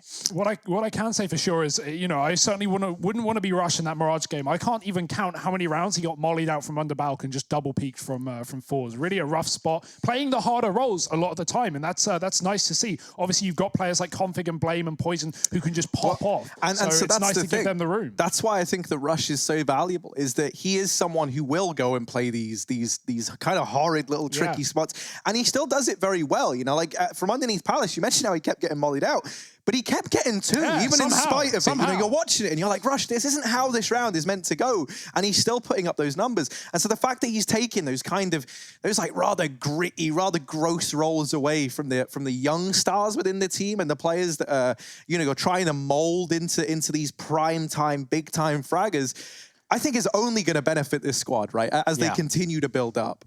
Yeah, and I see that, I guess, Jason Lake, I'm building a juggernaut. Fours, nope. I see what you did there. Nonetheless, when I think of juggernauts, one player that really does kind of stick out here would be the fact that Config is another one of those players that has that intensity, right? I'm talking about Rush and what he brings to a locker room vibe. Config is a guy that will get in your face. He will probably hold nothing back in interviews. He will tell you how he really feels. Now, in this series, he starts off, he's got 12 and 23 on the first map. We switch it over. We go into the train yard. He picks it up after getting pushed around, bullied around E-Box and the ladder room area, ends up at 24 and 17. And then on Mirage, he's very pivotal in keeping Complexity into this game. That's the thing about Config, is he's always been good at the game. Like, no one ever tried to argue against that. His problem is something that, you know, someone like Simple, I guess it's a bit of a loose comparison, but someone like Simple experienced early on in their career where it's how you are as a teammate, how you are in the server that maybe gets in the way. And he's finally taken those steps to actually address that. And I think, you know, he comes into this with both a very unique kind of attitude to the game and a lot of confidence, but also just more drive than ever before to actually improve upon these things that have been holding him back for a while, right? So I think for Complexity, this is the prime time to have picked Config up. And he slots in this team very, very well, because this is a team that, as you've said, Trace, is kind of looking, it is like foaming at the mouth to be competitive and to be in your face. And to be amongst that top tier, amongst that upper echelon, and they just have to break through. And right here, that is not what they had happen against Force. They do concede this first map. They do lose it 2-1 in terms of a best-of-3 series, which sets us up for the next matchup of the day. We do have another best-of-3 coming your way, and then one after. But for the next one, a special treat. We're going to have North. We're going to have Navi. We're going to have some live player camps. Things are going to be real nice here. Things have updated themselves. Now, what I do wish we could see is the view through the window, but we'll talk about that when we come back. So don't move a muscle. Don't go anywhere. We're going to be here when we return.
He wasn't the classic nerdy computer kid in school. He was one of the ones to get a girlfriend first and a very social person. Typical for Finn is that he is very determined. Ist egal, ob es jetzt beim Kartenspielen ist oder beim Tischtennis oder beim Computer, gibt nicht auf. What he really wants is to win a major. It's his dream, and therefore it's also my dream for him to get that.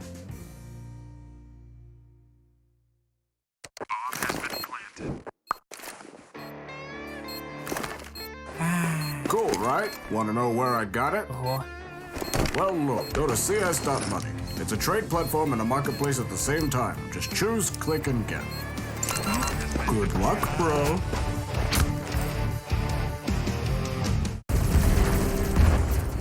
Everybody loves an underdog. Who needs to be liked? Mountain Dew Amp Game Fuel. Victory in a can.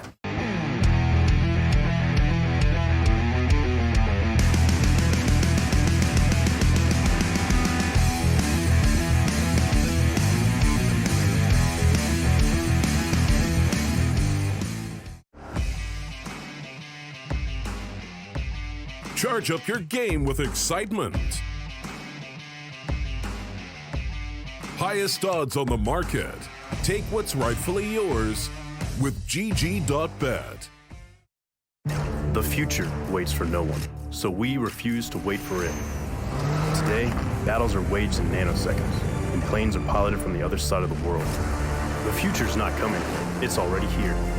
Join us and be the future.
ESL Pro League is brought to you in part by Intel, Gaming Malta, Mountain Dew Amp Game Fuel, CS Money, MSI, Air Force, GG Bet, and ESEA.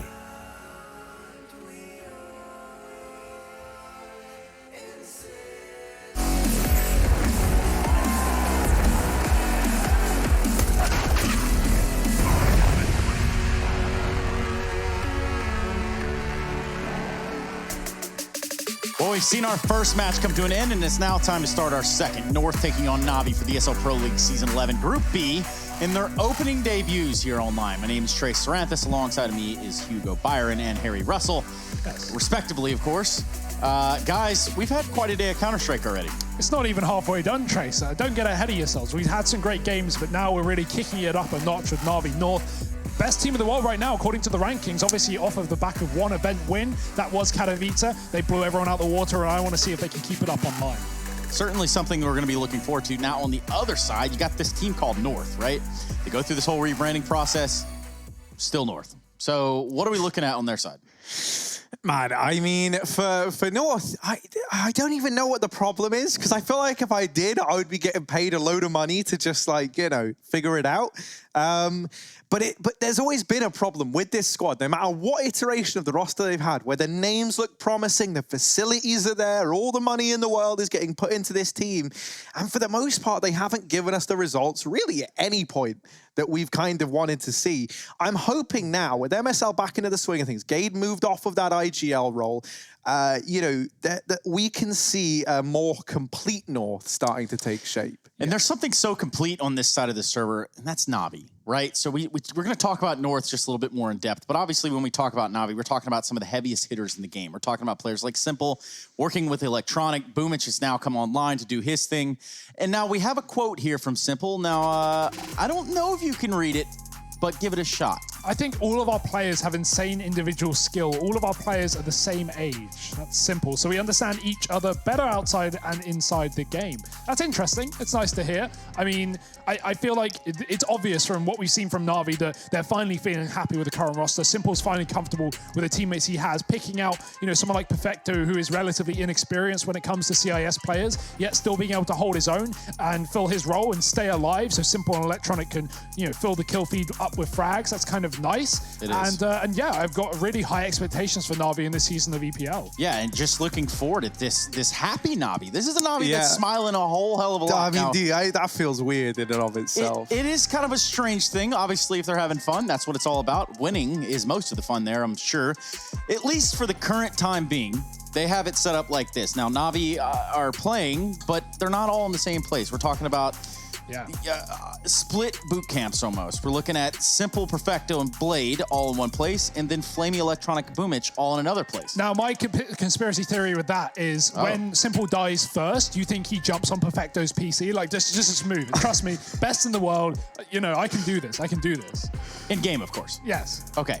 Yeah, so we'll take a look at the rosters in case you need some more introduction here for the side of Navi, as if they need any more. They've already made a statement. They did something special down there in Katowice, and now we look at North. We got KGB, KRB, Yugi, AZ, and Gade. Yeah, and, you know, as we were kind of alluding to, this is a team that's left us wanting in the past, but, you know, we've seen some promising signs, I think, out of MSL moving back into a leadership role. And I'm a fan that Gade's been taken off of it, right? Because when that first happened, I was kind of optimistic in the fact that maybe Gade could, like, lead this team around him. And the initial showings, you know, it was looking like, okay, maybe with a bit of time, this could happen. But we gave it some time, and it never really did take off. So I think this switch is good. Gade's gone back into being this kind of anchor role again. He's moved himself away from those leadership responsibilities. Maybe he's still helping out every now and again, like situationally in the mid-round. I don't know. That's something I would love to find out. You're talking a little bit about a dynamic at this point within the team, right? I mean, there's some age disparities. We were talking about it a minute ago. But here in this case, we're looking at a 9-year difference between Cajun B, who has been playing the this game for as long as I can remember. And then you have a player like KRB who is 21. So it's 30 to 21. There has to be some sort of influential impact there from a player like Cajun B. He has to be that sort of role model.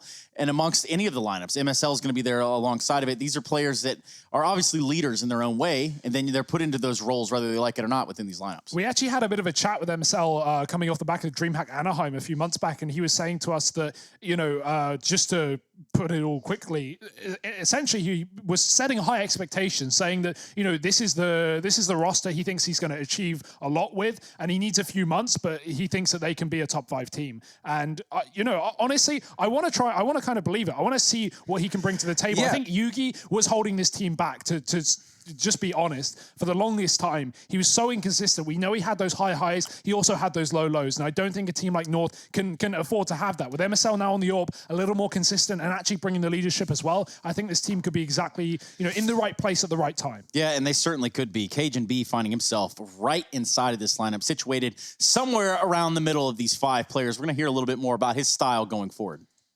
I've never been an aggressive player, but today I have to be like more as a passive player. Like I'm more like how to get the anger on a team, at least at North. I feel really good in the team right now. I feel like we're in a state where we are evolving really fast right now. I just think as a team we want to see improvement from tournament to tournament. I think that's the most important part for us. Yeah, Cajun B, certainly a player to keep your eyes on right here. Obviously, there's the when I say Cajun, you say B. But what else is there to say about him, Harry Russell? Well, I just think he's a very, very solid pickup in terms of you know exactly what you're getting right out of the box. And he is someone who can, as you kind of said, and we demonstrated even by kind of speaking about age, he can be that mature voice within the team. He's been here before, and that's something that for North at this point, they've kind of all been in this boat for a while, right? But I think the Cajun is necessary to kind of be that like benchmark, that baseline for them to build themselves around. One thing also that he brings just quickly is the secondary AWP potential as well. He's played main or before North before in the past, so we've seen him be able to use that gun pretty well. So if MSL's not feeling it, or if they've got the cash for 2, you've got Cajun to double down.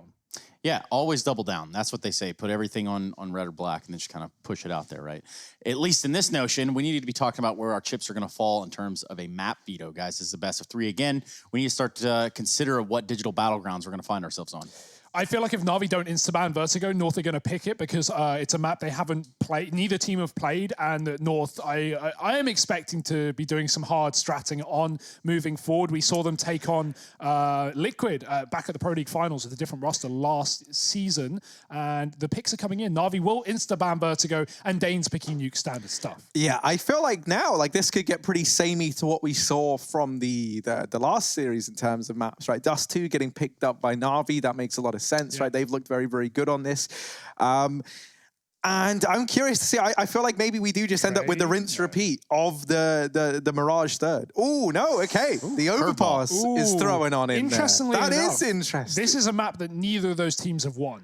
Yeah, I didn't see this coming. They played it 5 times overall. I thought it was going to be, like Nuke as a difference, right? As a different jumping off point for this best of 3, and then similar fashion kind of ending, Dust 2 Mirage. But no, that's not the case. Wow, we get to see Overpass. We could be in for a real treat if it goes all 3. Na'Vi banning Mirage is the most interesting factor to me. That's been a Na'Vi map since the dawn of time itself. And the fact that they don't play Overpass means that Na'Vi have clearly been doing some secret boot camping work behind the scenes, obviously preparing coming into the season of Pro League. But I can't wait to see what they got on offer. Yeah, it would be very interesting to see what they've been able to cook up. Moreover, I want to kind of look at the fact that Na'Vi haven't played online in quite some time. Yes. I think that by itself is a talking point. Hugo, you seem to have all that on lockdown. When was the last time we saw Na'Vi playing online? That was the last time we saw us online, and that was ESL Pro League Season 8, 3 seasons ago. We're in 11 now, and that was in 2018, November. Na'Vi played their last online matches. I think they played their last online game with Kane stepping in for Electronic. I can't remember the reason why. It was over 2 years ago. Forgive my memory. But yeah, those are the last online matches that Na'Vi played, and, it's been a while, so I wonder how they're gonna, fare coming into this one. So the interesting part too is that you look at players that want to make that transition to go from playing online to playing on LAN, and now we're kind of like going the other direction. So this is going to be a real test of versatility, I think, for some of these players, Harry. Yeah. I think the fact that with these two teams, I mean, okay, I know with Na'Vi, they're boot camping in 2 separate locations, but with North, you know, all the players in the same spot. Na'Vi, it's kind of, you know, they're kind of in the same spot. They're in two different spots. But I think that having that, like, that real life connection with one another can actually be very, very valuable to a lot of these teams. Right? I feel like maybe that's that's definitely one of the reasons that as we've seen teams work with like sports coaches and things like that more, there has been a real emphasis on like human contact while you're playing the game, right? Yeah. And that's all because it all kind of feeds in to the team building aspect of Counter-Strike. And it's very relieving when you do have someone, you know, reach out, give you a fist bump, keep you in the zone, keep you focused. So I think, you know, provided they're allowed to touch each other here over on the north side of things, they'll be taking full advantage of that. Yeah, I think I absolutely love this setup they have right here. Obviously, you see the more like living room set up there, and then you've got the coach in the background who can kind of oversee to make sure everyone is doing their job and kind of working and really just getting grimy in the server. Now, more importantly, we see MSL sitting in the middle. What do we seeing that he brings into this lineup? I think consistency being the first thing with that AWP, right? Like, he's not necessarily the flashiest AWPer that we're going to see in the server, but he will hold an angle and he will hit the shot. He has those fast reactions. Also, I think these guys respect him. I think they believe his calls. He's been in and out of Danish teams forever, and I think every time they remove him, they realize why they shouldn't have done that, and the regret comes. It comes seeping through. So finally, the realization that, okay, we need this experienced in-game leader back on our side, and as long as the team believe in him and you know, follow his calls, I don't see a reason why North shouldn't be running forward with a good amount of success this season. Again, in a difficult group, but no reason why they can't come out.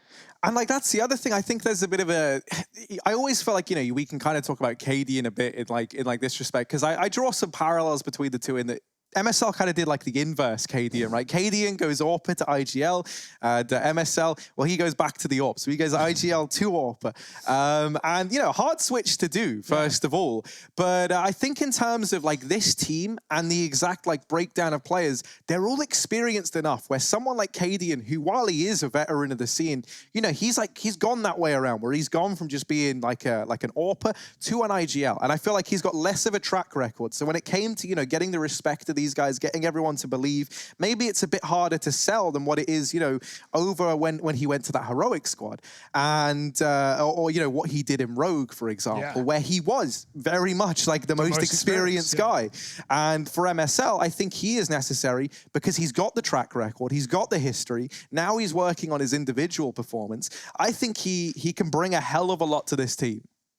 I think you can too, but it's just another simple thing of time and transpiring, right? I mean, this is something where you're given opportunities time and time again, and now you look at North, and I think we see a North that we need to see results from. Yeah, I really don't know the lifeline on this project, truthfully, right? Because it's how long can... Dependent on results. It's like if it doesn't work now, how much longer can you keep what is essentially like the same 4 guys swapping one dude in and out? I mean, this is not MSL's first stint in this team even, right? And admittedly, a few pieces have changed since then. Yeah. But I don't know. I think at some point, North, if they want to stick around, if this doesn't work, which, you know, we're going off of that assumption for this, I feel like it is scary times for that roster. However, we don't know what they're going to play like because we haven't seen this MSL-led squad just yet in this fashion with this prep time. I can't wait to see what they've been working on. Hugo, what do you think, man? I feel like you're a little perturbed over there. What's going on? I had an interesting thought as well because, you know, North have made changes not just in the in-game leader spot, but behind the server as well. That being Jumpy, the coach, ex-Fnatic, you know, way back. Not way back, but a couple of coaches back. And he was with Fnatic during their hard times when there were all those roster changes post-WSG and, you know, the team splitting apart, Fnatic coming back together. He's been through all the trials and tribulations of the Swedish scene, and now coming over to North, who certainly have had their own problems in the past. I hope Jumpy can bring, you know, a good amount of experience there in helping this team find their formation. And if not, they'll put him on one of those sailboats and they'll whack out a one of those little video pieces that makes it look like he's passed away. Because that's what they did for Mytha. I do it was remember great. that. It was a great video. Like, you know, full respect for literally pushing the boat out with production value. But yeah, I mean, it was, you know, when you look at like what the context of that like boat sending off. Let's means, just shoot a flaming arrow into the boat as it sails off. Oh man, that was great. That was so good. This is truly the wildest timeline of life. Like this, you know what? I'm 30 years old, and sometimes I'm thinking, yeah, I've seen it all. But obviously, I have not. And well, every single day, something new keeps churning up. Now, you get media pieces, you get content pieces like that, and they really are one-off. I'd have to put that one up there. We were saying Fnatic. Obviously, they had that banger of a one a few years ago as well. Oh, boy, yeah, we've got so much, dude. We've got so much in CS. Yes. And here's to many more years of this great content coming out. Yeah, and that's what we're going to be looking at. Now, we were talking about context. We want to give you some context of what to expect when we jump into this matchup. We're going to have to do that by displaying the GG.bet odds and maybe kind of giving everyone a bit of a run through here as to what to expect on Nuke, Dust 2, and then finalizing on Overpass. Damn. Okay, 4.32 there for North. What are we thinking? The only scary thing is the unknown quantity of Na'Vi online, right? Like, not that I'm coming into this game expecting them to bomb out because it's an online match. And, like, you know, maybe Astralis had that situation, but I don't think that will, you know, affect Na'Vi as much. That being said, those are heavy odds considering, you know, Na'Vi haven't played a game in 2 years. We don't know what to expect, Trace. We just don't know. The information isn't there. We haven't really even talked about Na'Vi, it feels like. And I wanted to touch upon, like, the new edition of Perfecto, right? You know, coming in, obviously, from that Simon Gaming squad. Yeah. Back there, when he was in that, throughout all 3 iterations of that squad, bar 1, where it was iDisbalance who was the best player on the team, he was the #1 ranked player. Here in Na'Vi, they've brought him in to fill like more of a supportive role, if anything. He doesn't even have to be the guy fragging out. He's had like the lowest ratings of his career since joining this team, but Na'Vi is still winning so much. So he's clearly bringing a lot of value to this squad in other ways. And I also think that this shows that, you know, like if you're Na'Vi, when Simple makes that statement and says how we're all on this really good level, he's not kidding. Like even the guy who you've brought in who isn't fragging, isn't putting up these crazy numbers, he's got that in the tank, you would presume, if his past is anything to go by. And the interesting part for me is obviously we're only privy to an outside perspective of this team, right? So you look at a team like Na'Vi, you look at them on paper, you say, okay, Simple, you're superstar. Well, Simple's been there for a minute now. Simple obviously had to endure the pains of what were previous iterations of this Na'Vi lineup. Now you see him kind of at the helm, you know, like this is one of your leading veterans within the squad. Obviously, he's going to have a say in decision-making and things in the way that it runs. I feel like Simple finally has his pieces in place or in order that he needs for this team to find the success. Yeah, without a doubt. He seems to finally believe in the project. I think that's what you need, right? It's kind of crazy to say that the best player in the world hasn't been believing in his team before. Oh, we've heard it. We've seen it. You know, it kind of makes sense, right? Give the history, give the context. And now I guess, you know, Simple can take more of the reins of this team. And yeah, it's looking good. Simple's a marketing dream, man. Like, he's been loyal to the organization throughout. His form has never dropped off. And he's stuck around just through his, like, allegiance to the Na'Vi org and the belief that eventually they're going to build this great team around him. Well, now they've got that. And mate, if you want to make a good, not maybe a good comparison, but a comparison. Let's it's like in some senses, man, North could even be like in that same spot where you do have like this handful, like this core of players sticking around, longing it out, even though maybe there's been other offers that have come along. There's been other teams that they could have gone to, and they're all just waiting, like with the belief that eventually it's going to take off. Now it has for Na'Vi, it hasn't for North yet. Right. But maybe 2020 could be the year for that. It very well could be. And even the more weirder timeline is if you look back, if you scroll back the years, if there was a world where Simple was wearing an MIBR tag, that would have been the strangest of events. But that never happened. Luckily, that is not the way that cookie crumbled. What we are looking to do here is get the cookies out of the oven and jump into Nuke. We are just about ready to get this match started. We have about 1 minute left, I'm told, on the timer, which means that ultimately I kind of want to put you guys on the spot. I mean, I don't necessarily know that we're doing predictions, but perhaps we can make it happen anyway. Yeah, So we'll give it a go. Let's start with you, Hugo. For the series or for the map?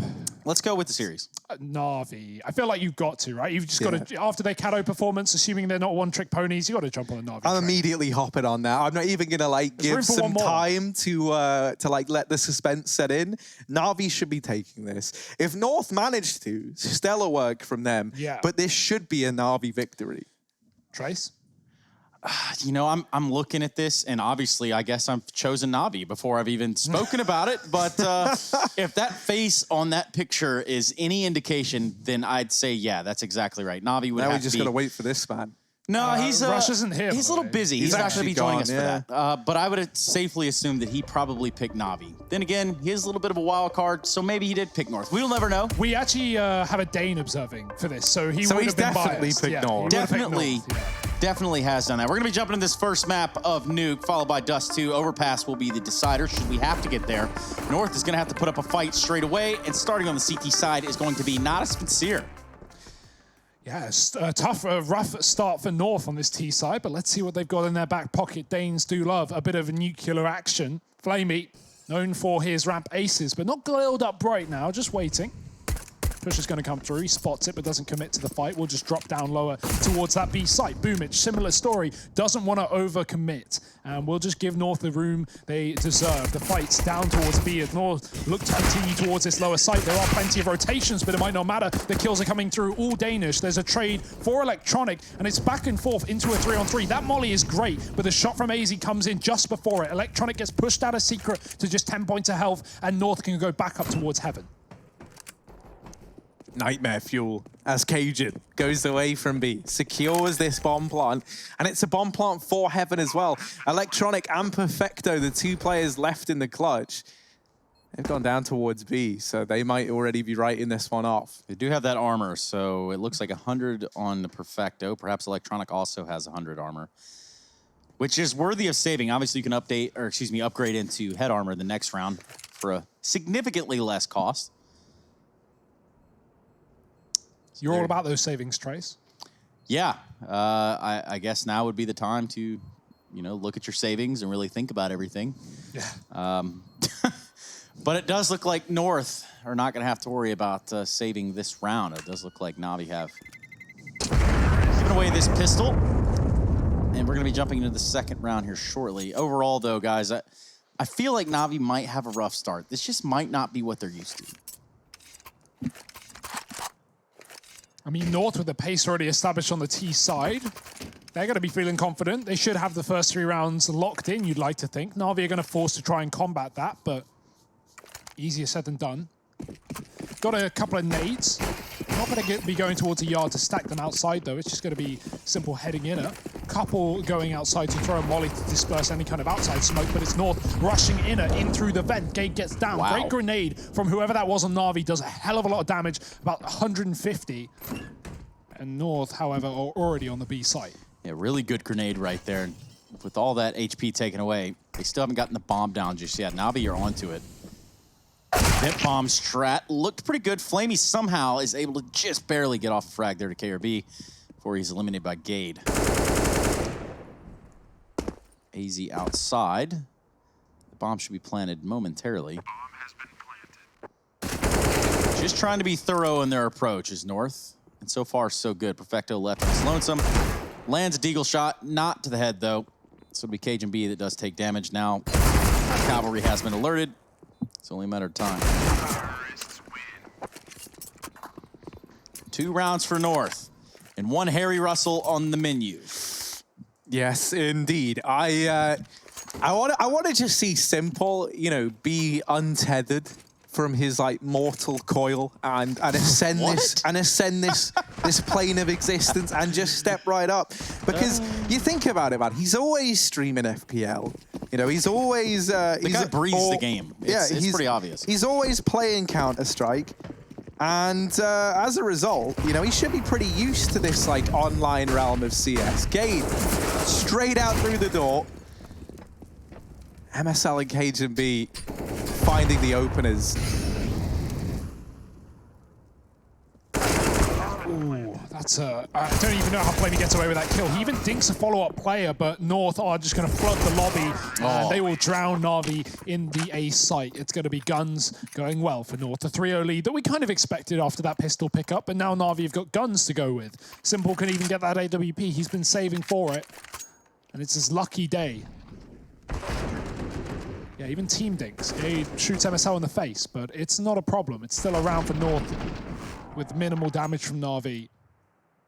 Now, where does his orb go for Simple? You would imagine Garage, but let's have a look. Boomich is already heading towards Mini. Simple is going to go up the ladder, actually, towards that top site, expecting maybe another faster play from North, but the mollies will deny and delay any of that. The smokes outside land perfectly despite Na'Vi's Molotovs, and North will get a player down towards B, but there's already a rotation in the form of Boomich. Oh, Cage, in the meantime, has opened up this A-bomb site. So all this movement down towards B might not even ever play into it. Na'Vi are already locked out of the site. Yeah, Na'Vi actually got fully baited by those outside smokes. Simple fell off of heaven to go fight the yard, but North only sent one player down towards B with those smokes. Boomich has been waiting all round for that fight, and he will get ahead of it. Low HP, though. Retake potential here for Na'Vi, but already 2 players in CT spawn. Looks like a save. And Na'Vi realized that North have picked up a 4th round. That's a great heads-up info play from Cajun, just running through the hut, getting a kill, and Na'Vi having no one else on the site to trade. You're not going to get many situations like that if you're North, just a solo man on A. And the long-term effects that's going to have is it's certainly going to condition Na'Vi to be more aware of that upper site. We're going to see, I'm sure, a lot more players playing A from now on.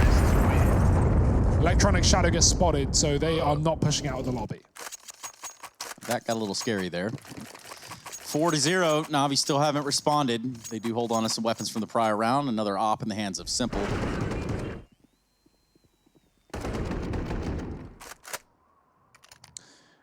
One thing that people say about online CS is that, you know, there's less pressure because you're not at LAN. And so people feel more free to do kind of crazy things that they might not necessarily do when they're on those big stages, such as those, you know, information hut pushes with no flashbangs, with no utility, with no bait. And you can see Na'Vi, the reaction of that previous round. They put 3 players on the top site. They've got Simple dedicated with the AWP. After no rush, he will wrap heaven and try and support outside if needed. But it's okay for the time being. North, however, are set up with smokes towards the yard, ready to go.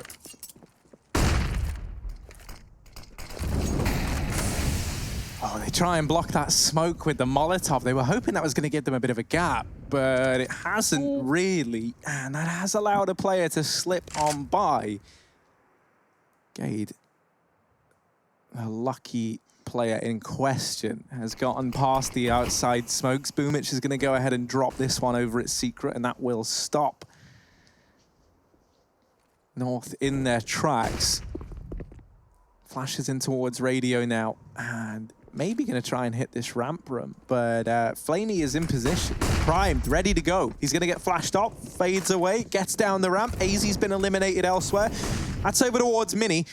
Looked like maybe for a second they wanted to try and wrap in towards Hell and make some magic happen here, especially with Gade and AZ both heading towards outside, but I think that option is out the window. They think the B-bomb site, as a result, might be a little less protected, and that is not the truth. MSL is the last man remaining, and he gets shut down, and Na'Vi going to get their 1st round on the board.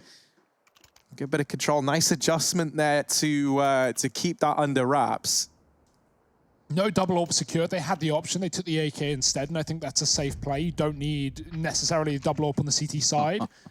It's unfortunate for Simple. What we're definitely going to see is Simple will look for you jumping behind those smokes. A lot of players like to jump as the smokes meet to avoid the gap that could technically be there from a Molotov dispersing that smoke. Simple always looks above the smoke and will catch you if you jump. That should be something North need to be aware of to avoid. Nice little boost up. MSL's actually found the man advantage in this round with the AWP, and that was towards the ramp route. Oh, sorry, through Mini onto Simple. So MSL has opt Simple. It's 2020, y'all. You love to see it. Simple yet to frag. Yeah, that's a rough start for the boy. And a rough start in the round here for Na'Vi with that deficit of 1 man down. Still have an off and play on Boomich, and Electronic's going to find himself posted up in Secret. He's about to get a little bit of action here, it feels like. They're going to trust an MSL here to go for another pick. What? Electronic running through the flames. Despicable. Just wild scenes, really. Oh, it's just so gross, isn't it? And he gets away with it. Obviously, he does. Boomich, in the meantime, on this AWP, isn't picking that AWP up a fair bit as well. Like, we've seen him use it and look pretty good. And that scares me. Because what can Boomich not do at this point? Wrapping in through heaven, though. AZ. Ooh. Perfecto's ready. One step ahead. That could have been the way back into this round. If AZ's Heaven Wrap yields some results, even one kill to pull the attention away, then maybe. But Na'Vi were one step ahead. Now looking towards the lower site here, I think North want to go if they actually do want to commit. 20 seconds. MSL, if he dies here, the round's done. He's got the bomb on his back and a man around the corner. Electronic tagged up, but an off angle, and he's going to have plenty of warning from the barrel. Gets a free kill and even a second AWP that he again will not take. Na'Vi still fine with one. Boomich can throw that back over as they double down their rounds with 2. And break the money of North, most importantly. Now, North could still buy here if they want to go for a fast round with a couple of UMPs and some AKs. They're still going to have enough for 2-3 rifles. Electronic is an absolute demon pushing that Molotov. Last thing North were to expect. And honestly, even if you're looking at it, it can be kind of hard to catch a player doing that. Those mollies create so much black smoke that you just can't see through it. North will just take an eco for now, half buying pistols, armor, standard stuff, smokes outside, throwing them on the fly, I imagine, because there's a massive gap. But that Molotov shutting it down. Boomich spraying the hut, drops the bomb as they try and split up. Simple isn't even using his AWP, he's on the sidearm, and they will just clean up the eco nice and quickly. No issue for Na'Vi. Real good stuff there from Na'Vi. Really did clean him up. Took him to the cleaners even. Simple back with AWP in hands. Let's see if he can get something going with it. The money's starting to stack for Na'Vi. MSL, though, with an AWP of his own. Certainly done pretty well in this matchup so far with it. Perhaps he can give them a little bit of an opening here. Looks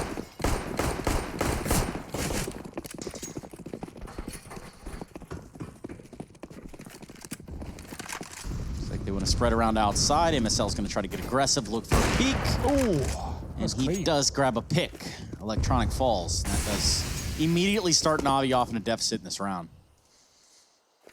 Yeah, Boomich has to rotate. He has been known to do a lot of work in the secret position, constantly playing that delay with the smoke, spotting the pixel gap down lower, and just dropping the smoke and backing up towards the stairs. This time he's going to go a little bit more aggressive, try and repeat Electronic successes. Cajun is coming through as well. Fades, and he'll get away with a kill. North 5-on-3. Best situation they've had in a rifle round yet. What can they do with it?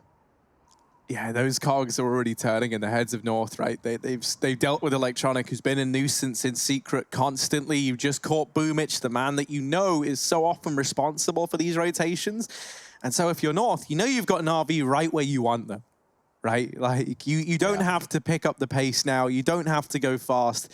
This is kind of your moment to just sit back and let the events transpire in front of you, and you just play around the information, the kills, the positions that you get given by Na'Vi. And you can see North, they're set up, they're surrounding this A bomb site, but this is where Na'Vi have all 3 players.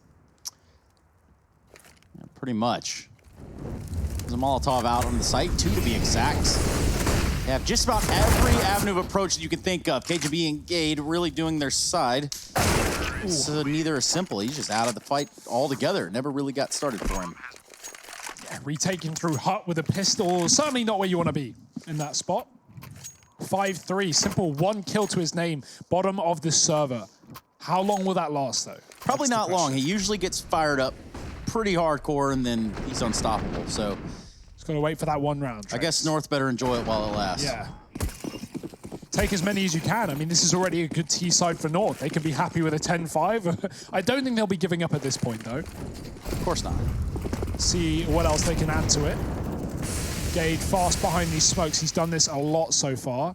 We've seen those rotations be apt by Na'Vi. Boomich again down lower. Simple will find first blood, taking Gade out behind the smoke. I want to know if Gade was jumping there or not, but Cajun trading 1 out on ramp. The control will be given away to Na'Vi, but Simple is so quick in rotating down to position, looking to do even more work, but the Molotov will send him back. That might be the B site open for business for North, but Na'Vi still have players down here to hold on to it. Yeah, Boomich looking to be the roadblock. They are getting surrounded. We've got a player in AZ in control room, just absolutely eating Boomich's lunch. 3v3. What will Na'Vi do in this situation?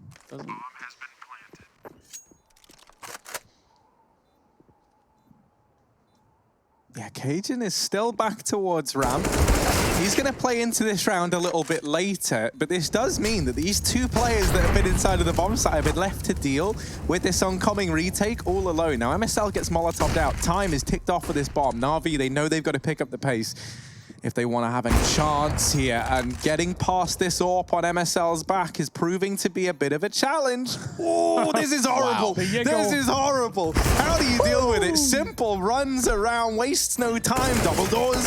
Ooh, it's a scary ending to the round. Simple goes down with the bomb, but he takes down everybody with him. Goes down a hero at the very, very least. Yeah, captain with a ship. But it's still a 6th round for North, nonetheless. Some really scary stuff right there. Nonetheless, it is Na'Vi that find themselves a lesser 6-3 North. Gonna go ahead and take a tactical timeout, and I can only imagine what they're discussing.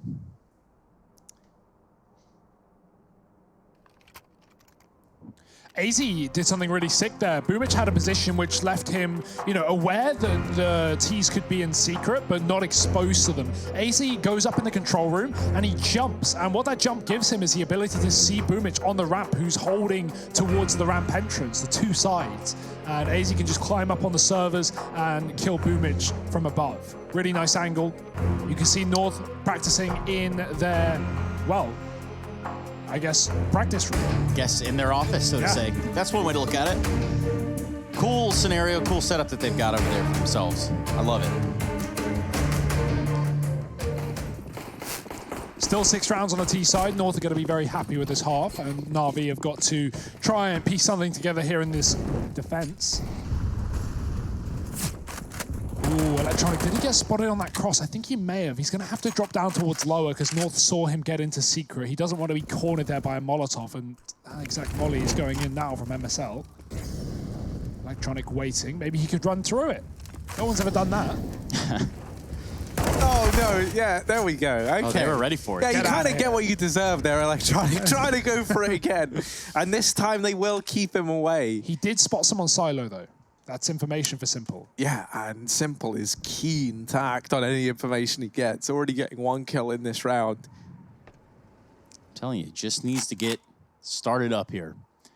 Then it'll be the Simple show. Until then, it's going to be Na'Vi who need to find an answer. North setting up for some nades here in the upper site. And I do like what Na'Vi's doing here. There's, you know, kind of teetering in and out of Boomich going and trying to run secret. And now they've got Electronic running around in secret. You know, they're trying to keep it fresh, but obviously there's only so many ways that you're going to peak those steps. It does appear that North has latched onto that.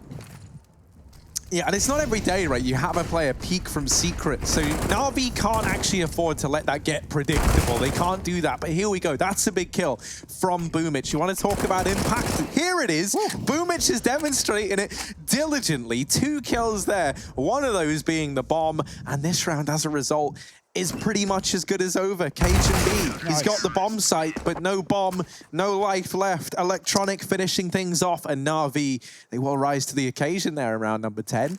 They'll take themselves a 4th, and they do it damn near flawlessly. 4 players staying alive. No bomb, no party, Hugo. Got to have that money somehow, Trace. How else are you going to be able to afford all the presents? I don't know. At present, North don't have much money, so not going to be celebrating themselves down to those pistols for the time being. Na'Vi going to be nipping at their heels. Slow and steady wins the race, and they're trying to get back in this in the first place. Molly on the door keeps MSL back. Electronics already killed Gade in the yard. This Krieg is going to be savage against the Deagles. And he's looking for a little bit more. Tip-tapping away. Nice flash, but he can just press control and wait for that to expire. Go back for another fight. And Kiebi, what a shot. Taking down the Krieg. That's a gun gifted over, but North can't retrieve that without getting behind enemy lines. And Simple is watching those lines.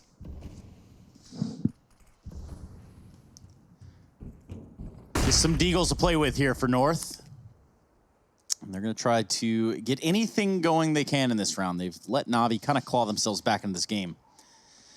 But 4-4, and the Deagle is known to be lethal, so there's still a shot in this round. Just under a minute left on the clock.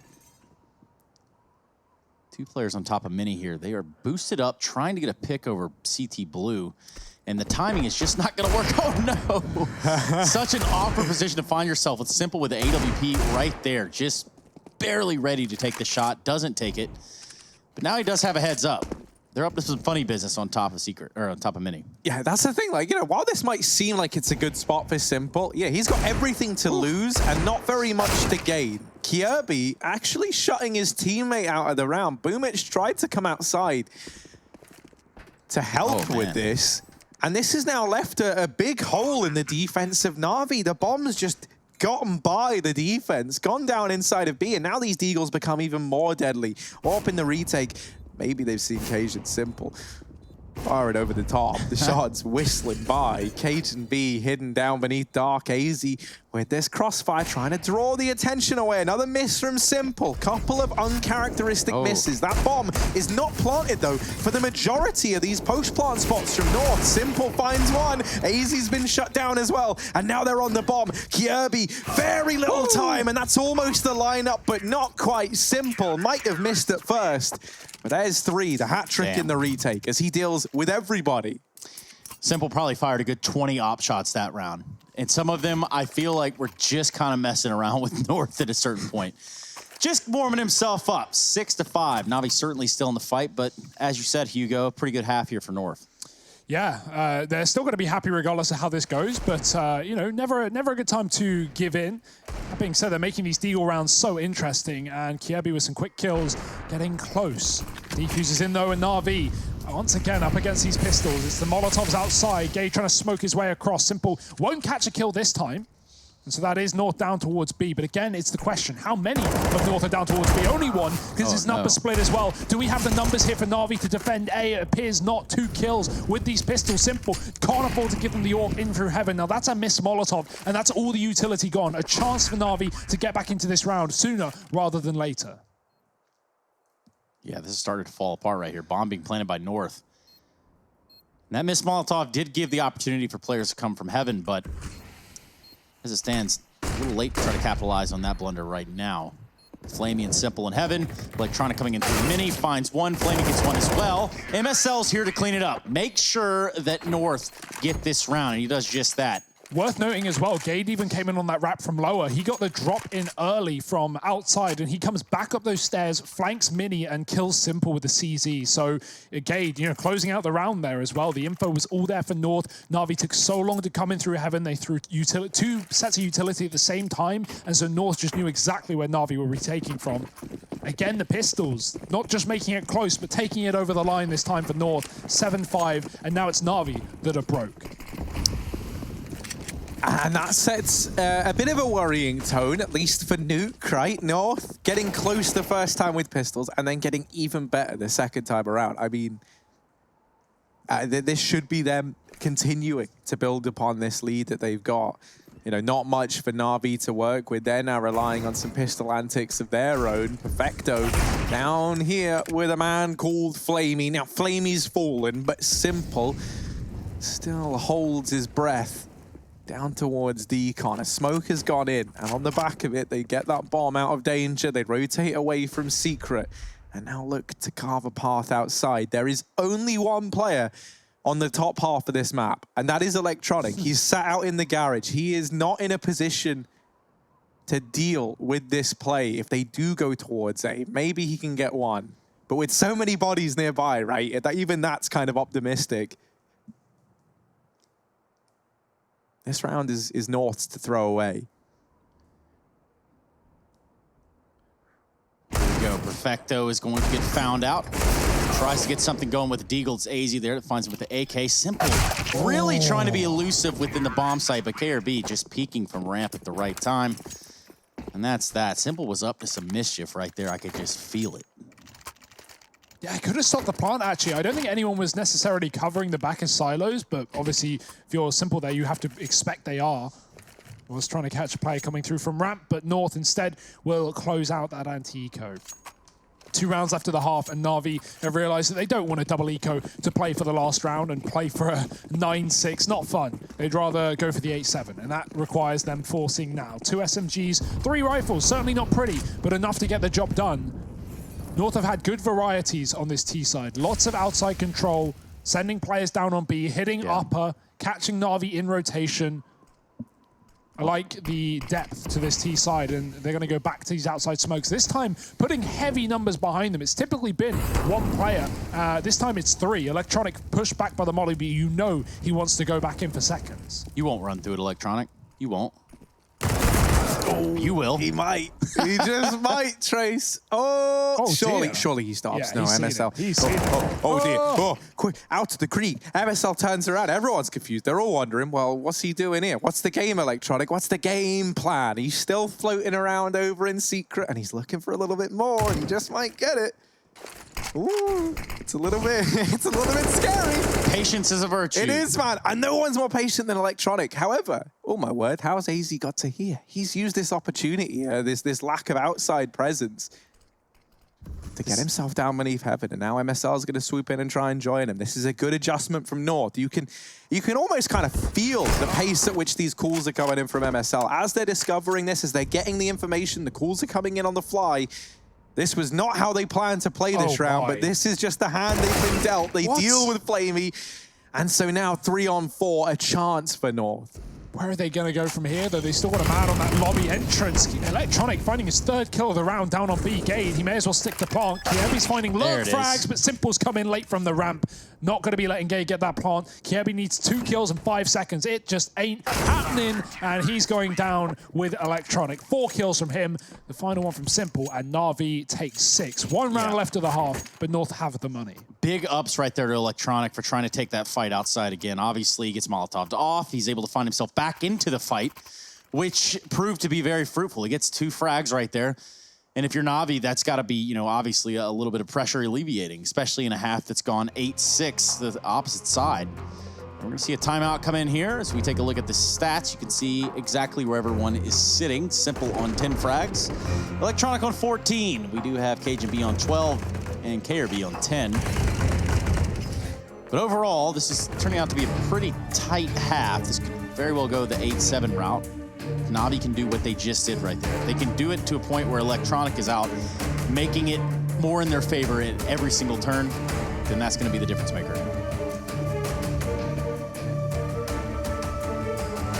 Intense timeout music as Harry looks at me smiling with that crazy smile that he normally has. Yeah, well, you know, last shot of the first half, what's not to love? And it's a full buy on either side. We have everything we could possibly need. Well, maybe not an all, but pretty much everything we could possibly need.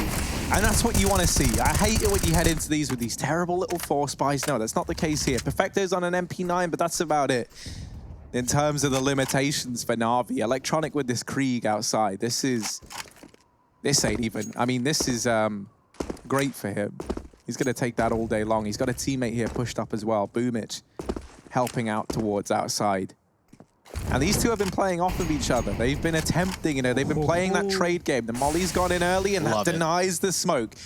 This time it works for Na'Vi. It didn't work the last time they tried to do this. If he can keep them here, Boomich is coming in from lower. Now, North are backing up, but Boomich can clarify this information. He can confirm there's no one behind red. He's actually sticking down in secret. They don't know if someone's crossed. They haven't.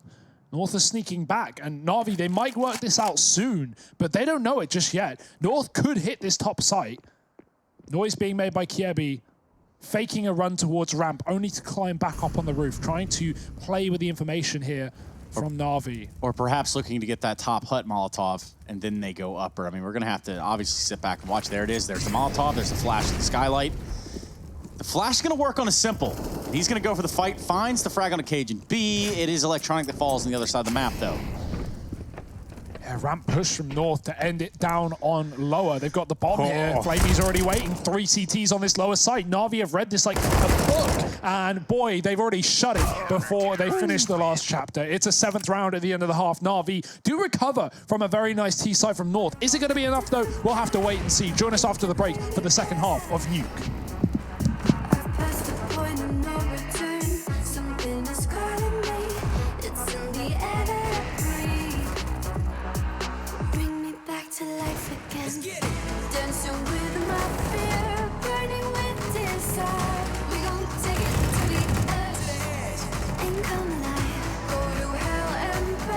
Just to feel the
Electronic, keeping things spicy over there towards Secret. He's going to prove to be a very pivotal part of this first half from Navi. He definitely was carrying his weight, and we are going to be carrying you back into the matchup. Welcome back to the ESL Pro League Season 11. Just figured I would share with all of you as I opened a Mountain Dew Amp Game Fuel just a second ago, right in front of the producer. Of course, it actually was a little pressurized. And so you did the same thing? Yeah, but in somebody else's face. I'm sick and tired of Bastion shaking up our Mountain Dew. Is that what he's doing now? Yeah, Bastion, you got anything to say for yourself here before we head into the second half? Poor little guy. Nothing. He has nothing to say for himself. Makes sense. Poor red-handed. That's a guilty party if I've ever seen. He's not even going to show his face around here. But you know what it is? The GG bet odds. There you go. And they are just as convicting of this this north side. They're actually punishing those guys pretty hard over on GG bet. That's a 4 to 1.2 odds almost. Almost. But almost only counts in horseshoes and hand grenades. So there's that. And if you have to ask what that's all about, I'm going to refer to quote one by Angelica Pickles. And I'm ready to get back to the game, guys. Here we have it. We do have a match pause, though, so I do wonder what the holdup is. Seems like we are back. Nice. Yeah, we are good to go. Now, this is the first map of the series. We've got Nuke, Dust 2, which will be the pick of Navi. And then we're going to be going to Overpass to conclude it, should we need to get there. But for the time being, welcome back, everybody. Hashtag ESL Pro League on any social medium that you can find. Let us know what you're thinking. Show us how you're watching the game. Better yet, share with us pictures of the food that you are eating, because it is about that time over here. Speaking of eating their food, it's going to be Navi. They want to get this off in a furious pace. They want to head towards this upper site, right out into the fray. It's going to be simple. He's going to find at least one so far. Boomich is going to get in the fight as well. Twice over. Gade falls. AZ's out. And that does leave an open bomb site in upper. Yeah, Bastard doing a great job of almost showing us the kills here. Cajun B versus Kirby in the 2-on-3. They're going to try and get into the bomb site. That time is ticking away, but Cajun, there it is. There's the wrap. And ooh, the double up. Looking for number 3. Can he get it done? It's Boomich on the other side. 1v2. Kirby and Cajun hold their own. And North will get the pistol. 9-7. And now a chance to springboard themselves into the lead in a very big way. That's a second pistol round for North as well. They went 4-0 on the T side starting off the map. So the fact they've just locked in both in this map so far spells, well, dire times for Na'Vi. A bomb plant down on that fast A rush. It could tempt them even to force, but I wouldn't recommend it. No, you do have to give credit to Cajun B here. 1-2 punch, just really putting it right back into their court. Look at that. Live team camps. Now that is awesome. I'm going to invite every team in the Pro League to do the exact same thing. And you know what? Maybe you can outdo North in their setup. Maybe you can. Maybe you can't. But it's worth trying. And we will be the judge of that. No, I like that as well. It's a bit of a competition, you know, like if you're claiming to have some of the best facilities in the world and you're a team that's here in your own facility, then come on. You know, like rise to the challenge. If you're one of the guys from like NA or something who are over here and you're having to just play somewhere else, fair play. You know, like maybe it won't be as good as like the North boot camp, but maybe it will. And we want to see them. We want to see those setups. Speaking of setups, Na'Vi towards outside. They've set up with 4 players here to try and grab this outside control. Now, you'll note that that bomb is still dropped back all the way towards lobby. Flamey can retrieve that if they decide they want to hit this outside area. Same side, Na'Vi can just fall on back, draw some of these rotations round, and then look to go for something through lobby and radio. Worth noting, Na'Vi bought with a bomb plant and the pistol, but they only got 1 smoke, and that's that smoke outside, about to fade. Does not give them a safety cross towards Secret. Doesn't really give them anything. And North, they flash their way into a fight. MSL sets up Kiabi for a kill. He can just sit back and relax at the back of the garage, wait for the fights to come to him. The man advantage and Boomich tagged up low. Na'Vi, how the hell do you even get out of this? You can see they're waiting for fights. They're hoping North give them something here in the yard, but right now, nothing. It's being given. Cross has to come through. Missed shot from MSL. A chance maybe to get down towards Bieber. Perfecto takes significant damage, and Boomich has lost his life in the process. It's not going to make things easier. Simple, though. He certainly can. He does have the potential. Perfecto really locking one in there as well. MSL is going to fall. So 3v3, Perfecto very low. And the time as well. So this is just going to be a save call. They're going to hold up, hide out there in Secret. And we're going to see another round go to North. 10th, the first team to double digits in this map. Really, even in this matchup overall. 10-7. If you're watching us from work, just want to say shout out to you for doing, obviously, what your boss probably isn't okay with. Working from home. Well, working from home or, you know, just listening with one ear in type thing. Harry's already doing that. Yeah, I see that. Half his headset's off. Weird one from Na'Vi. They just saved right, but the 2 players they saved rifles on, Simple and Perfecto, didn't have armor and also had $400. Couldn't buy. No bonus because they survived the round. So they had to drop the guns over and completely commit to the force. That was all they had. No way they could eco this round. So it's a double down and they've got to get around to make it worth its while. 10-7. Double digs for North. What more can they do? MSL's push yard. They don't realize just yet. They'll go for the check. Electronic losing his face. MSL should get traded here. Perfecto climbs up and above, and he shoots Death down. And back into a 4-on-4, at least with utility this time to try and cross towards Secret. Boomich will get there unscathed. See, this decision to go for that save in the round prior from Na'Vi has left all of this in a very, very weird spot. This is not usually how the economy is shaping up in rounds like this. This could be a way for North to really springboard themselves into the lead. Na'Vi. They've got some control towards outside. There's a little peek out from Kirby in the credit card slot, and he's here to collect the debts of Simple. 3-on-3 as Boomich gets that late trade.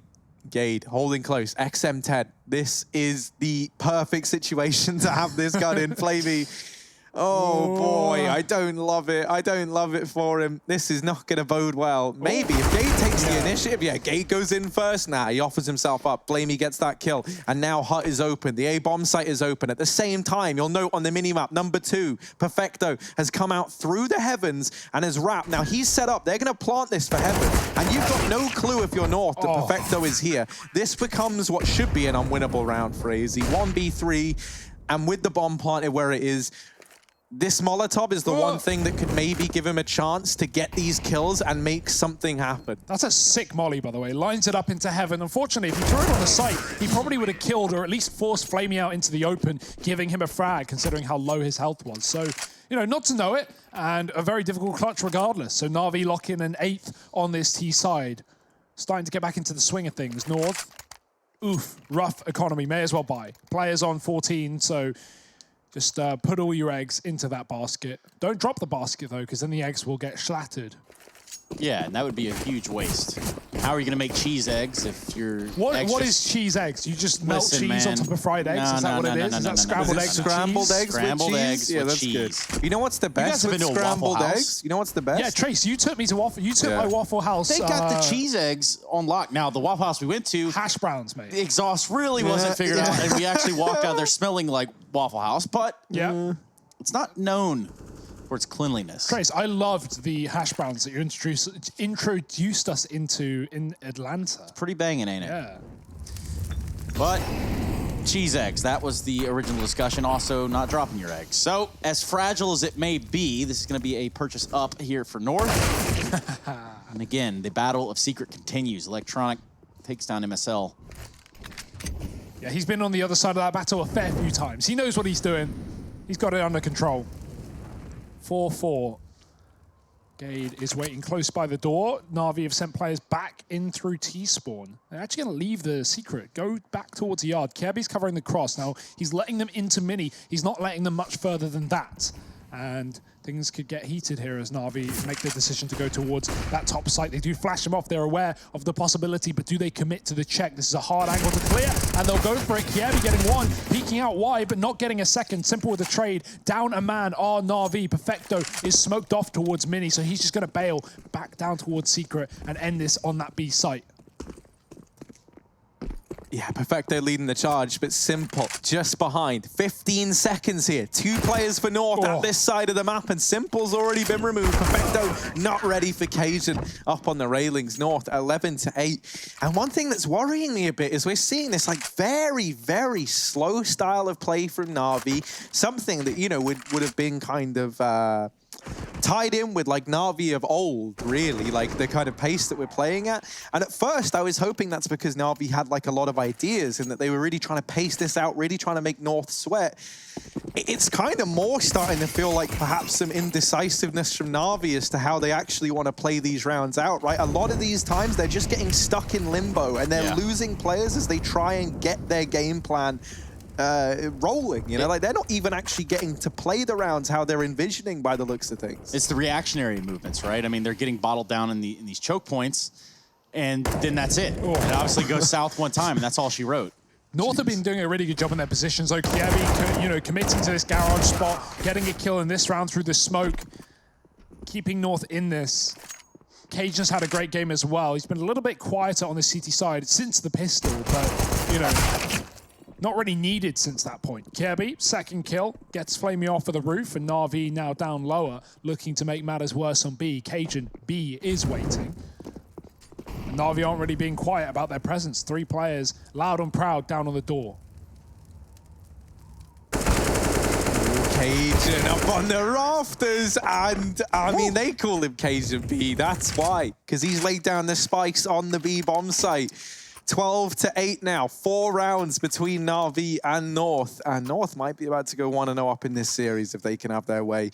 Cajun topping the charts, just behind him is Kirby, and really that's been the only talking point, but that's all they've needed. Well, Na'Vi need a hero, they need a savior, they need a T-side round, more importantly, as North get close to that finish line. Another buy round coming through, still no AWP for Simple on this T-side. Electronic just fast playing towards red. He's got the smokes, similar to how Gade was doing in the first half, constantly going solo down towards his B bomb site. Electronic is being loud. He's not sneaking. So North know there's, you know, one player down, probably no more.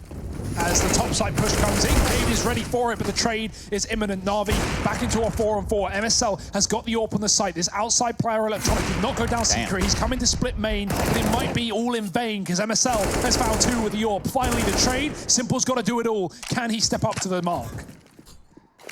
Well, he knows where one of these players are, and he's heard noise towards outside. A bit of a question mark is Cajun B over in lobby, and Simple should have no idea, but you never know the limits of what this man knows, right? You never know how far ahead he's planning.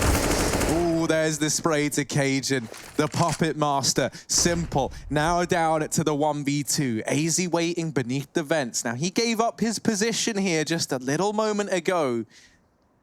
Simple, still considering this as a possibility. 40 seconds, so time is not the enemy of Simple here. He'll start to plug in these numbers. AZ makes noise on the vent. He hears the ladder, and that's got Simple's attention. Now he believes maybe there's a heaven plant on the cards. That could not be further from the truth. Kierby and AZ nearby. Shots go out, and Kierby catches the peak. A 13th round for North. They don't let Simple get away with his usual antics there in the clutch. And they'll pick up a 13th. Kierby catches the best timing there coming through. He just slinks into the left corner as Simple goes to clear it. I also think Simple was trying to commit to that part. I think he thought he had it down and got off of it early, right? He hears the vent, it makes him jump, he gets off of it. And yeah, maybe he thought that was a heaven ladder, not a vent ladder, but regardless, you know, assuming he even had that info, that's a rough spot to be in. A cancelled plant, and you don't want to go back for it again. You know that North could be so close. And Na'Vi, so far, 8-13 down. Eco coming through, not even the bomb plant to give them the money, and they're just going to run the gauntlet onto this top site. MSL, he's not inside of the site, he's up above with the AWP, and he's been dinked down low. This is getting dangerous. AZ has to be the hero of this round. He's still here, and he's been found, but Flamey gets dropped. 6 HP the difference. Simple trading that immediately, and Na'Vi have the best odds they've had in a while. Yeah, 13-8, where they find themselves right now, which was obviously not a round they spent a lot of money going into. Got the bomb down, they've grabbed a couple rifles, and a real chance at grabbing the round overall. 3 versus 3, MSL very low, AWP in hand. Looks like he's gonna throw a pop flash here for Cajun B to peek out from heaven. It should be right underneath him. They're gonna expend what utility they have before they commit to it. Doesn't see him on the first pass, but Cajun eventually takes down Boomage. Simple with the trade, 2 versus 2, very low. It's gonna be Electronic to get 2, and that's gonna give a round to Na'Vi, a round they very much needed. And more importantly, not one that cost them a whole lot in the beginning.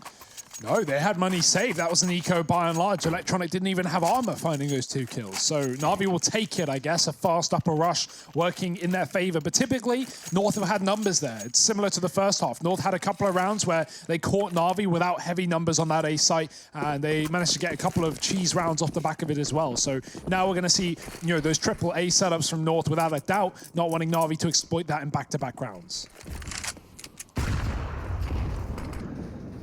Oh, Kierby gets spotted. It's only pistols here for North. They don't really have any stake in this round. Any damage they get away with, they'll be happy with.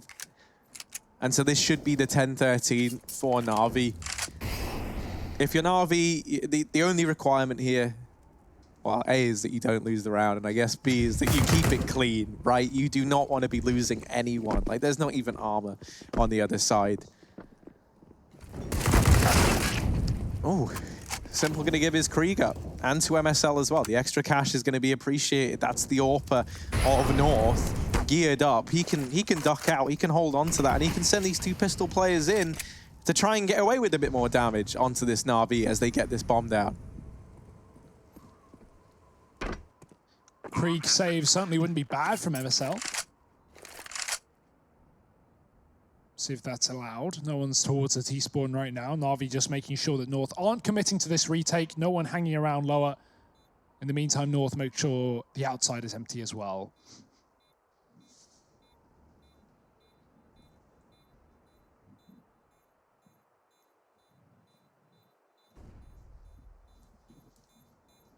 This bomb will explode. It'll be Na'Vi that puts a double digit up finally. 13-10. Ooh.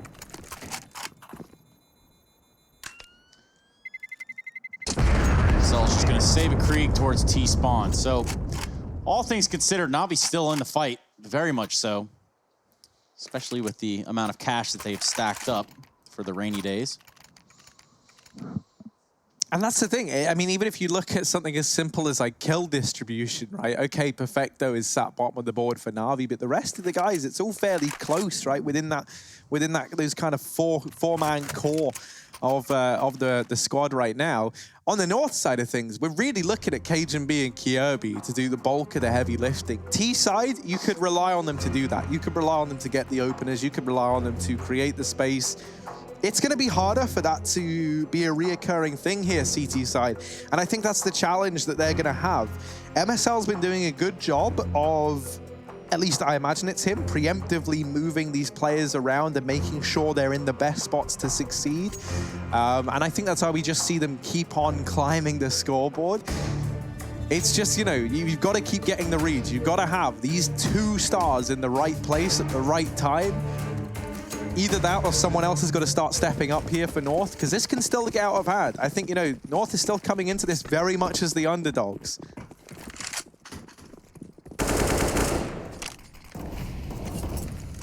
It's fine for now, but will it be a problem in the future? MSL's got this AWP down lower as well. We've typically just been seeing Rifles play this position, so a bit of a change up for North. That means they have to concede some area in the yard. Kirby has been playing a Rifle there anyway. He's got the Krieg. Here we go. MSL, got to be quick. Electronic going to try and flash him off, and MSL forced back to take a more passive approach. I thought for sure he was trying to fake a sound cue of some kind right there. Just stuck. It appears though you just missed the vid. That's all that happened there. Didn't miss the shot. Nope, didn't do that. He's going to keep that AWP posted up there in secret. Just going to block off that entire avenue of approach for Na'Vi. Now let's see what they do. They're going to elect to use the skylights yet again. Top cut Molotov. It's actually going to work. A's going to take a considerable amount of damage. Roughly 39 HP for it. But still no ground gained. Now Na'Vi focus their eyes towards ramp room. Flash coming in. Cajun B is going to have to back off completely. KRB posted up in the corner, does find a frag, finds 2, looks for a third, gets it with ease. And they just fed him in the ramp room. It's Flamey now, 1 versus 5. Can he do something here? Well, no I in team, but there's an I in Flamey. There's also an aim in Flamey, I guess. He doesn't have it there. It's aim spelt wrong. It would be Amy, I guess. There's also Yeah. Nice, guys. That was the round, I guess. You have a full 2, you know, like. Yeah, that's actually part of our front 5 for the comedies. Yeah, the stand-up lounge. There it is. North very close to just taking this one away. 14-10. Again, if you just joining us, this is North's pick. Next, we do go to Dust 2, the pick of Na'Vi. Yeah, I mean, Na'Vi need this round. This is the map, pretty much, just here. If they lose it, they get broke, and North get 15 on the CT side. That's got to be a done deal, right? So pressure really is on. Electronic jumping over the gap, making sure that no one from North sees him. No one watching it.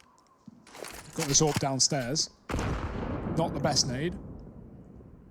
And here's the thing, with a gap in the smoke, and with Kirby here, I mean, okay, so no one was actually watching outside for North, so they are just doing this off of sound cues and sound cues alone, despite the gap in the smoke there. Kirby's heard 1 player at least, so they know that Electronic is down here towards Secret, and that's why MSL is not budged. He has just held this position, and he just keeps holding this position. Cajun now emerges from Hell, and he's going to call that he's not only dealt with Simple, but that he's spotted other players here.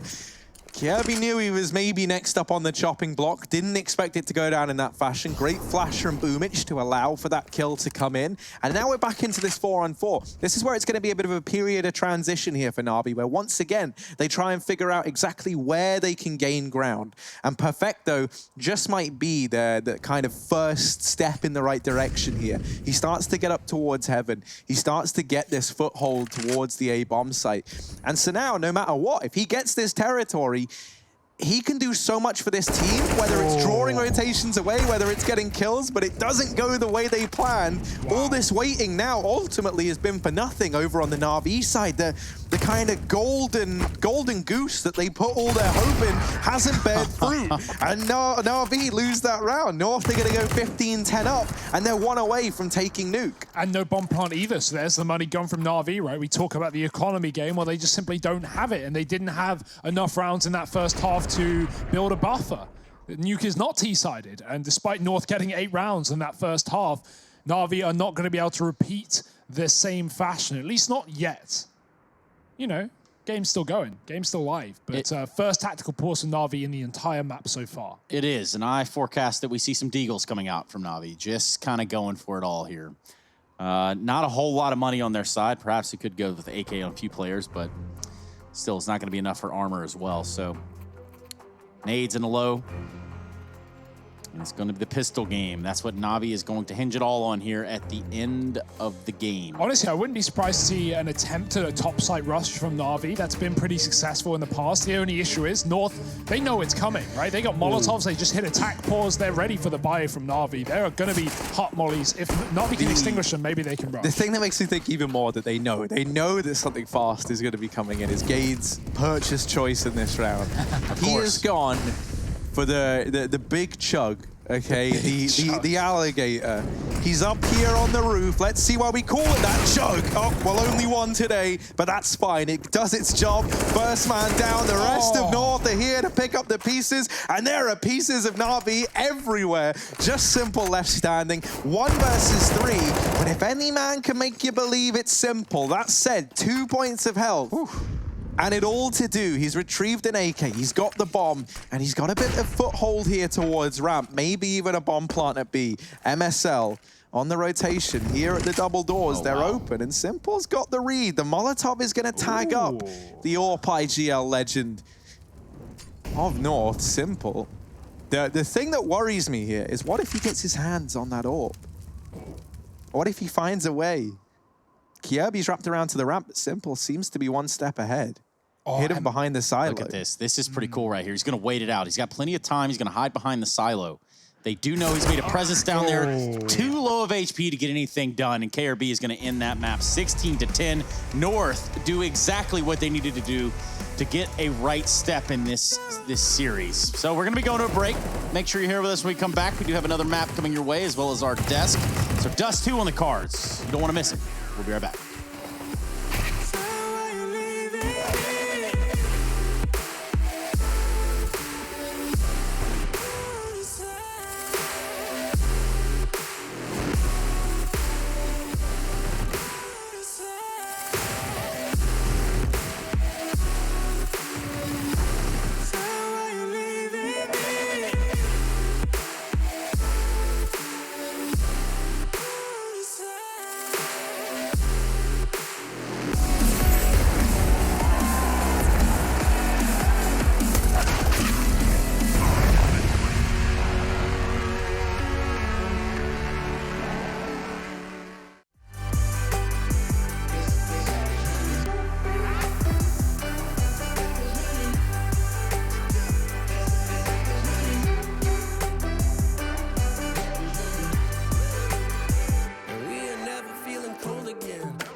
It's easy, it's hard to preach, cause I've been burning trees and watching fall. If we cannot breathe out, we go forward. Sure, I was searching for cure, fishing a little wildlife, and when I'm low on fuel, I'll still be running till my back broke. Halfway, lost hope and I'll check it. Hard roads, I didn't think I'd come back fast, cause I was running roads so many nations. Even when it's so sweet, I ended up zero. Ghostly revelation. I may have fucked up all my chances. Been around the globe, looked around, nothing fitted. Seen high and lows, but you won't even get it. Been around the globe, think it's time to admit it's not the end, but the road, and you won't even get it. Been around the globe, looked around, nothing fitted. Seen high and lows, but you won't even get it. Been around the globe, think it's time to admit it's not the end, but the road. I was running.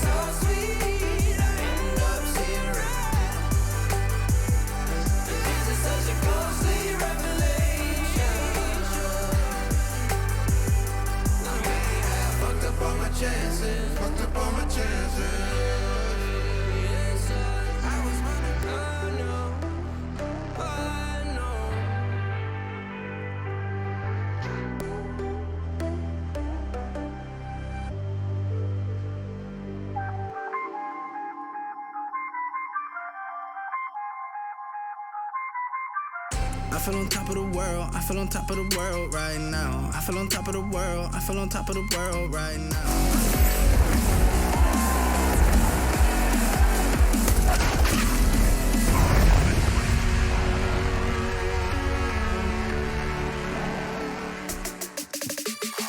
Wow, wow, wow. Na'Vi falter and ultimately fumble that of the first map of Nuke. Sets us up for Dust 2. North, having taken the first map, have a leg up in the series right now, this best of 3. Welcome back, everybody. My name is Trace, and alongside of me is Harry and Hugo, and we're going to be talking a little bit about this game. Overall, a little bit surprising.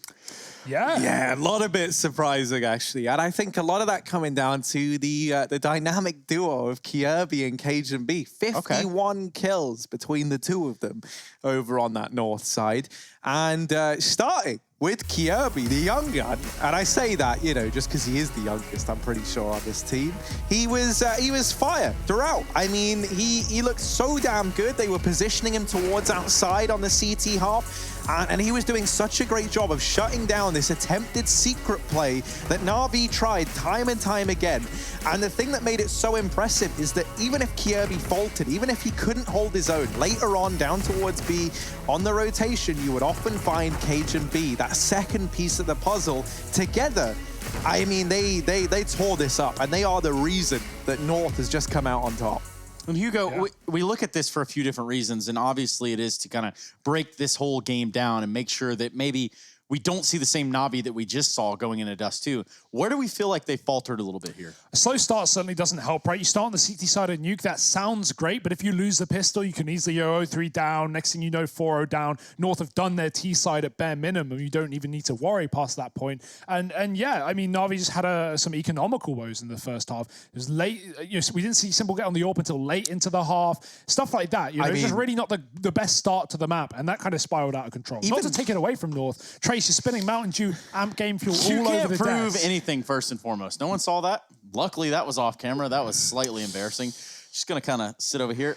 Let's talk a little bit about Electronic and what he's brought to the table. Obviously, we saw Maybe him we with shouldn't talk about Electronics with you handling drink like that, man. I don't know how good. In all seriousness, we saw this guy battling over Secret time and time again. We saw him trying to take the fight there to North. Now, wasn't enough at the end of the day, but certainly he was a talking point within this matchup. Yeah, like the studio. I mean, he was on fire. He was looking so damn good. Things like this, like, oh, it's frustrating because, you know, Electronic and Simple showed up. That's normally like the recipe for this Na'Vi squad to do well. Yeah. And Electronic was looking stellar. But I have to agree. I'm inclined to kind of side with Hugo. I think that a mixture of a slow start and some economic woes has really hurt them. And after fielding a CT half that just was pretty, you know, like pretty bad scoreline-wise, especially. You made some points as well when Na'Vi were over on the T side. It seemed like sometimes they just weren't able to play their own game. North certainly, you know, caught them off guard, and I think that made Na'Vi drop the ball. They didn't, you know, do any of the. They didn't. A lot of the outside rounds didn't go as they wanted. They would lose more players than they were expecting in the trades. They would get picked up by Kirby. He put a lot of damage in their way, and you could just see Na'Vi stagnate and just sit in yard for like 30 seconds. Yeah, that's what I was going to say. It felt like it lost all direction, Yeah. right? Like they would get secret, things are looking good, the smokes are down, they're where they want to be, and then they would lose those players on the cross, and that's largely because of Kirby's great work towards outside and Cajun in that rotate role. And suddenly, like they get into secret, and they're just sat there in like a 4-on-5 going, okay, well, they know that we're here. They have us trapped in here. Like, what do we even do? And then they end up using all their utility anyway to get themselves out of the hole that they kind of find themselves in. So it just felt like across the board, you were just, you know, throwing that bit of map control in there and struggling really to ever actually do anything with it. I think MSL actually did a great job of kind of like baiting Na'Vi into going for that play on like a loop, you know, giving up enough ground that they're tempted to go for it and they're determined to make it work. But you've already got like the antidote to this. Well, determination doesn't stop with us. In fact, we look forward to that next map. Dust 2 is going to be one that Na'Vi has picked. So certainly they're going to look to turn it around right here, right now. North, on the other hand, do have one map up in this series. Now, I'm looking at North right now. I think they're playing hacky sack, but with their hands. You know, I guess it's a Danish thing. I don't really know what that's all about. Oh, multiple hacky sacks. Anyway. They have handball over there. Yeah, they do have that. We also have to go to a break, and then when we come back, we are going to be jumping into Dust 2. So don't move a muscle. We'll be right back.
He wasn't the classic nerdy computer kid in school. He was one of the ones to get a girlfriend first and a very social person. Typical for Finn is that he is very determined. Ist egal, ob es jetzt beim Kartenspielen ist oder beim Tischtennis oder beim Computer, er gibt nicht auf. What he really wants is to win a major. It's his dream, and therefore it's also my dream for him to get that.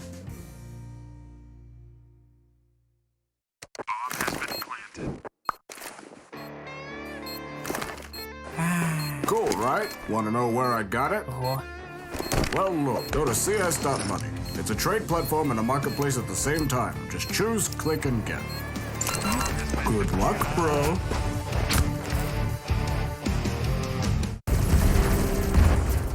Everybody loves an underdog. Who needs to be liked? Mountain Dew Amp Game Fuel. Victory in a can.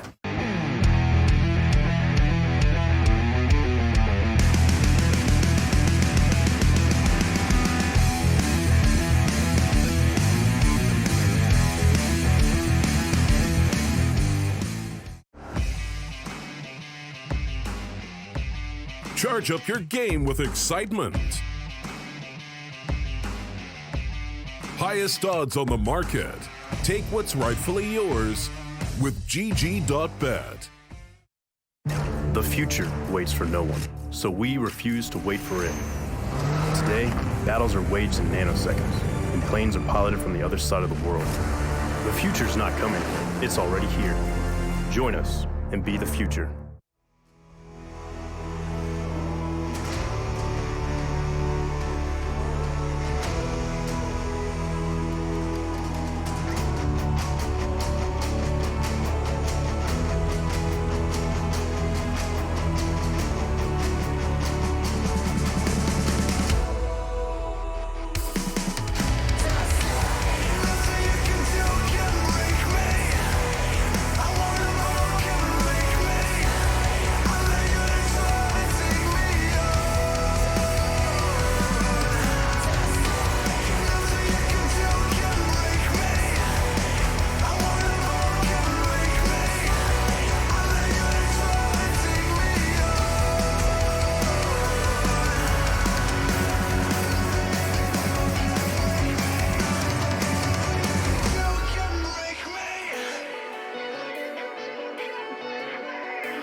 Isn't over yet.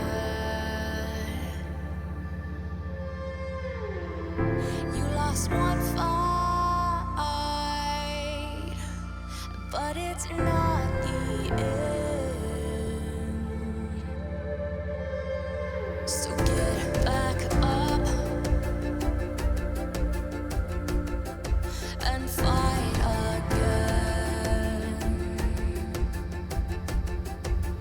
Take one step, take another.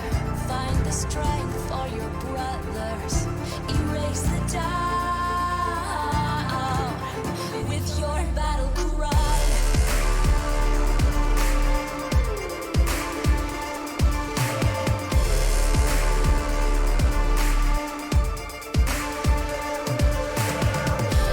feel the earth move to the drum of steel boots. Banish the fear inside.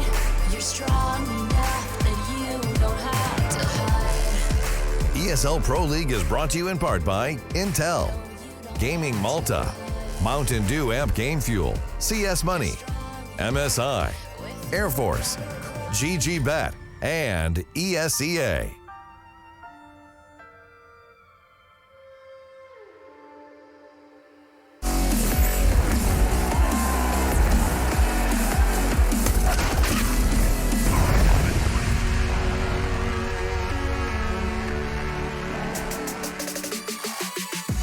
Well, the Danes do it in the first map. We look to see what Na'Vi can do in the second on their map pick of Dust 2. Nuke going in the way of North, 16-10. Thank you for joining us here at the ESL Pro League Season 11. Day number 2, this is Group B, and this is where we do find ourselves at a crossroads between the CIS region and the Danes. Now, we look forward into it. We look into the second map. We look for a bounce back here from Nautismans here. We look to see if they can do it. And that's going to be the real question that I'm going to need you two, Harry and Hugo, to answer for me. Is there a real chance for them to jump straight back into the fray here and just pop off? I remain positive. Yeah, Electronic simple. They fragged out on the previous map. They showed us exactly what we wanted to see. Bit of a rough game plan. It is Nuke after all. It's a map North are comfortable on. It's a Danish territory. You know, although Na'Vi have had success on Nuke, it's not their mainstay. It's not their go-to. So heading to Dust, we've already seen how good these guys can be back at Caddo. So I'm remaining in my head. This is a 3-map series that Na'Vi will take. It certainly is possible. I look at this and I'm seeing Na'Vi starting on the CT side. Does that change how this is going to kick off in any fashion? Any thoughts, Harry? I mean, no. I'm trying to like. That's the thing. Yeah, I don't. Yeah, like Dust 2 is pretty split down the middle, right? So I don't think it's going to have any sort of massive difference.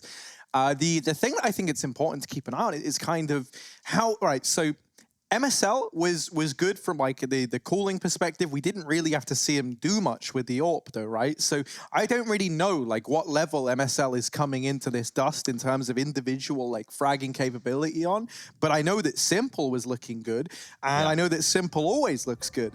So that head-to-head between the AWPers, I think is something that's going to be very important to keep an eye on, and will decide the victor of this map. And I do wonder what the head-to-head looks like in terms of the GG.bet odds, which is something that we can fly in right now. North still not overcoming Na'Vi in these odds, but, you know, I guess sometimes the betters get with the betters. No longer super one-sided, at least. Yeah, at least we do have that going for us. Again, we are tuning in now for Dust 2. This is a real shot for a bounce back of Na'Vi. Of course, North having won that first map does set us up for a pretty good storyline. Hugo thinks we're going to 3, and if we do, that'll be overpass.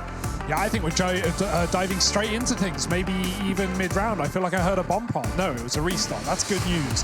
Straight into the pistol here. Na'Vi on the TT side, and the beat is kicking up. Oh my God, how are you going to cut it right off? Oh, Simple even fell off the jump as well. Didn't even fast cat. That's a shame. Doesn't matter though. North have actually taken their long spawn and pushed out into position. They've got numbers here, and plenty of them.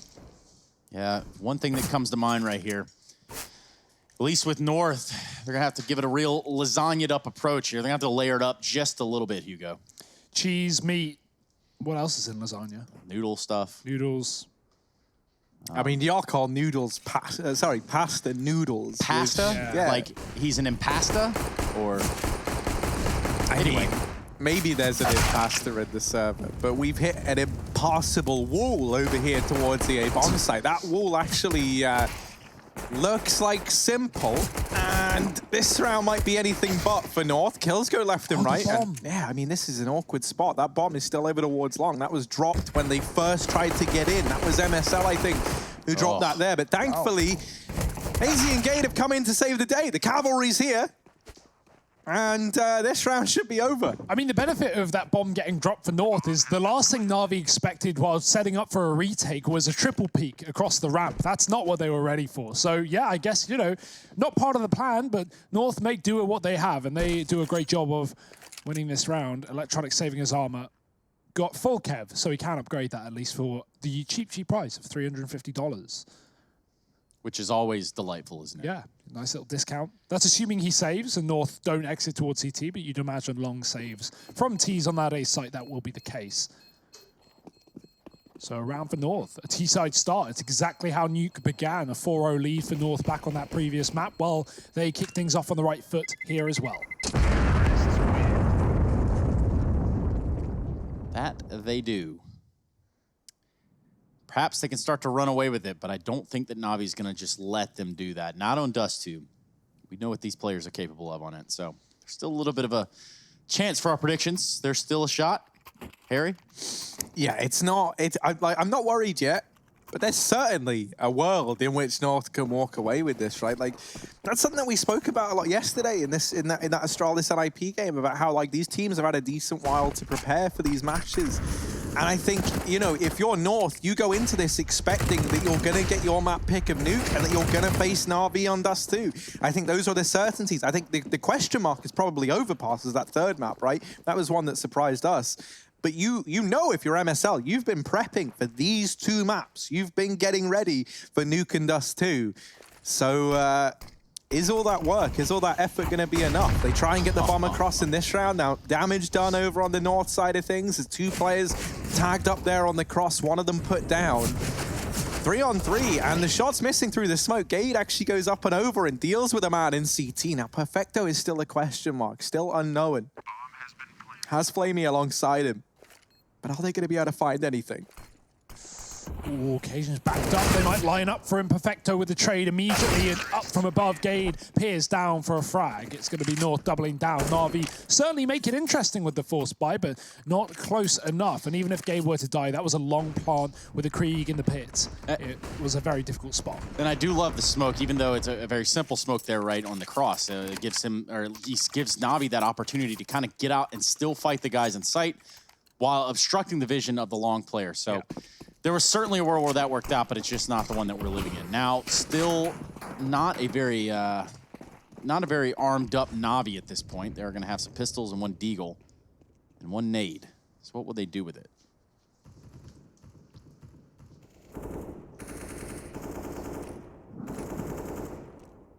Oh, this could be the perfect read from Na'Vi. Look at the stack. 4 players inside of B. Boomich watching middle as well to lay down some covering fire.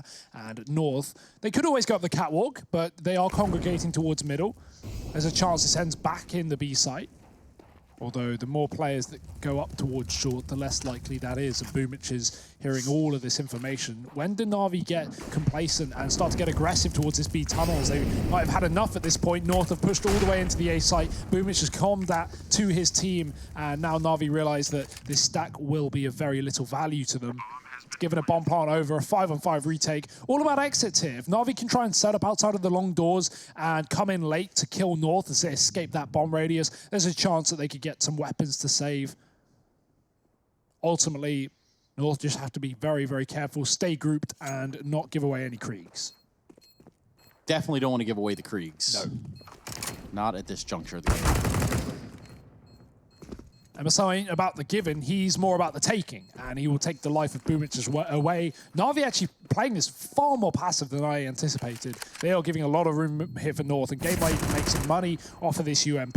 That indeed he shall. $600 a kill, it's getting messy, and Electronic will trade, but not worth even picking that gun up. He would upgrade it if he got it anyway. So 3-0 for North. Can Na'Vi bounce back with their first gun round? Now Electronic's going to pick up the AWP, toss it over to Papa Simple. Everyone will have the firepower that they require on this round. I don't see any kits. So let's hope for Na'Vi's sake it doesn't get down to that point. MSL going for a pick here. Takes a shot, nothing lands. So far Na'Vi want to play at least that of Boomich towards long. He's going to get ahead of it by using Molotovs and smokes to sort of stop any aggression that could be coming out at a Fury's pace. But that will be him using just about all of his utility, actually all of it. North, meanwhile, on the Xbox position, going to try to work their way up catwalk.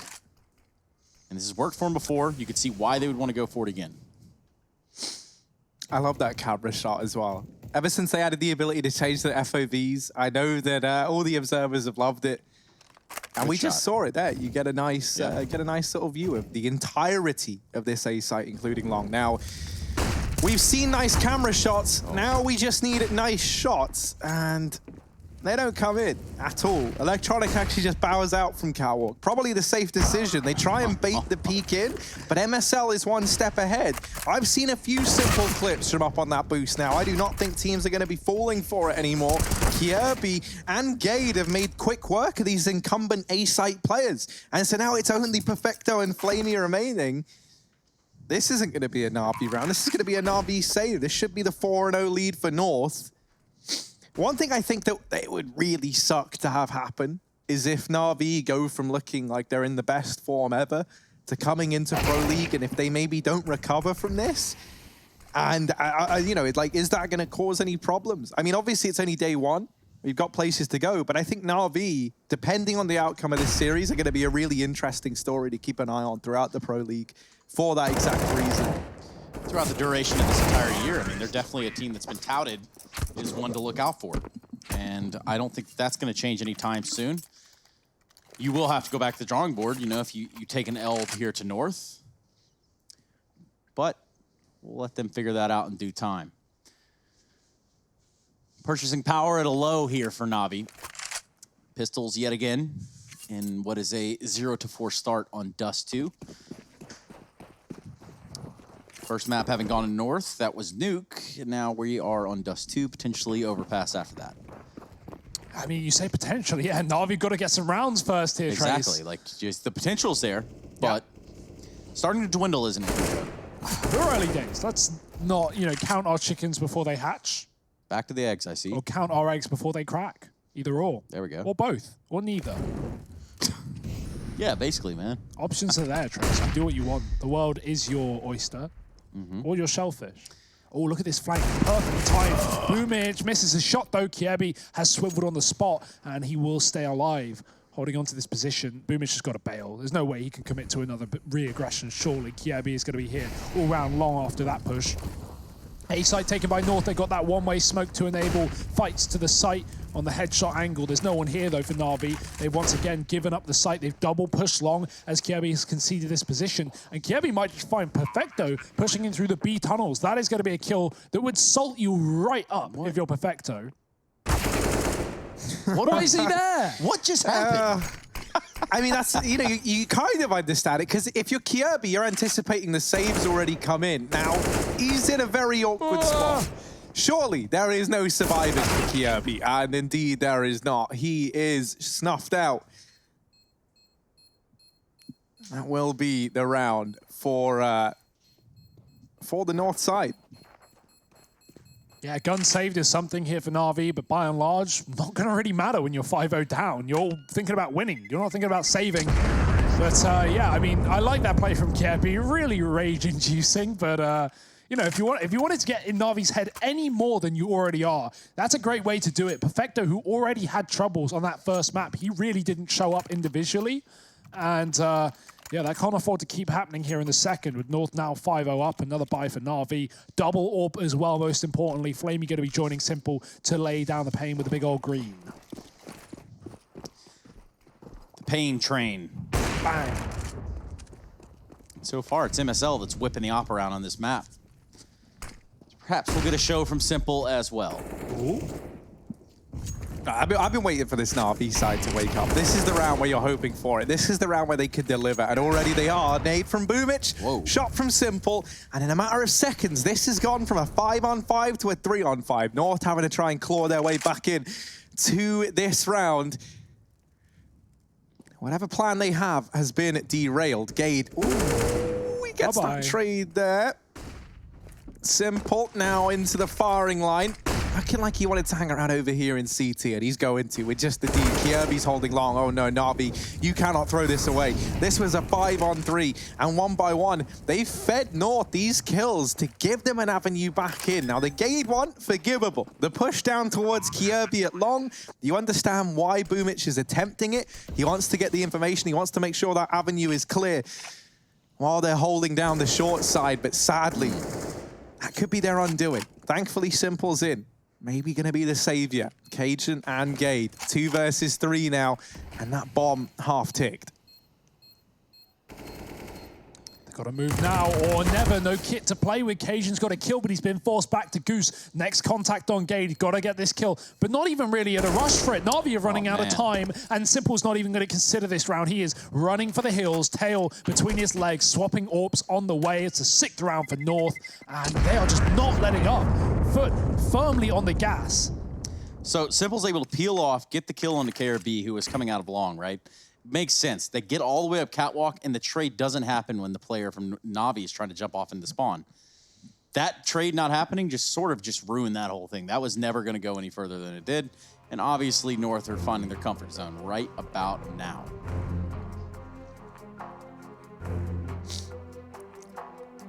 Tactical timeout. You can wonder and speculate what they're talking about. What would you be talking about? Tell us. Hashtag ESL Pro League.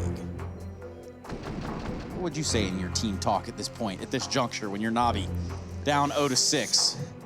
I'd be saying, you know, I'll be speaking it simple, straight up, and I'll be saying, Listen, bro. If there ever was a time, okay, it's now.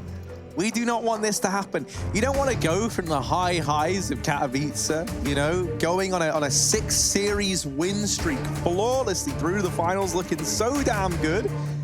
And then you come to Pro League and bomb on day one. Well, Astralis did it. Why can't Na'Vi? Yeah, I mean, I hear it's all the rage right now with the best teams in the world. Everybody's doing it, man. Well, here comes Electronic, storming Norman up catwalk. He might get the drop on him. He's making a lot of noise. But I don't think that they're aware. He's getting a lot of info, too.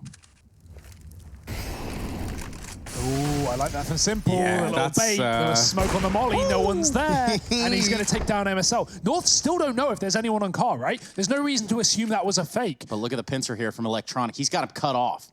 They don't know he's there. He's going to get all the news in the world. What a gremlin. And they have just turned around. 3 members alive in North. They're going to start to head back along. They've got really nowhere else to go. Electronic is answering the door behind them. Knock, knock. There you have it. Easy does it. Simple, the only one to fall in this round. Him having done enough after 2 frags. First round on the board for Na'Vi. And boy, did they need it.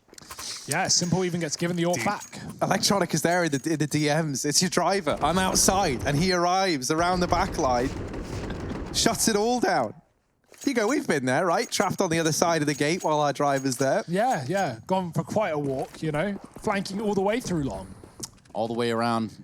The longest flank you could possibly take, actually. But as long as you get to your destination at the end, Trace, I think that's what matters. It's about the adventure. It's about the story. You're right. And Electronic, he has traversed around this map to find a round for Na'Vi. Will it be their last? You've all picked up on the tension in the room. That's it's definitely here. Yeah, sometimes you got to read the room, Hugo. Yeah, read the room. All right. Yeah.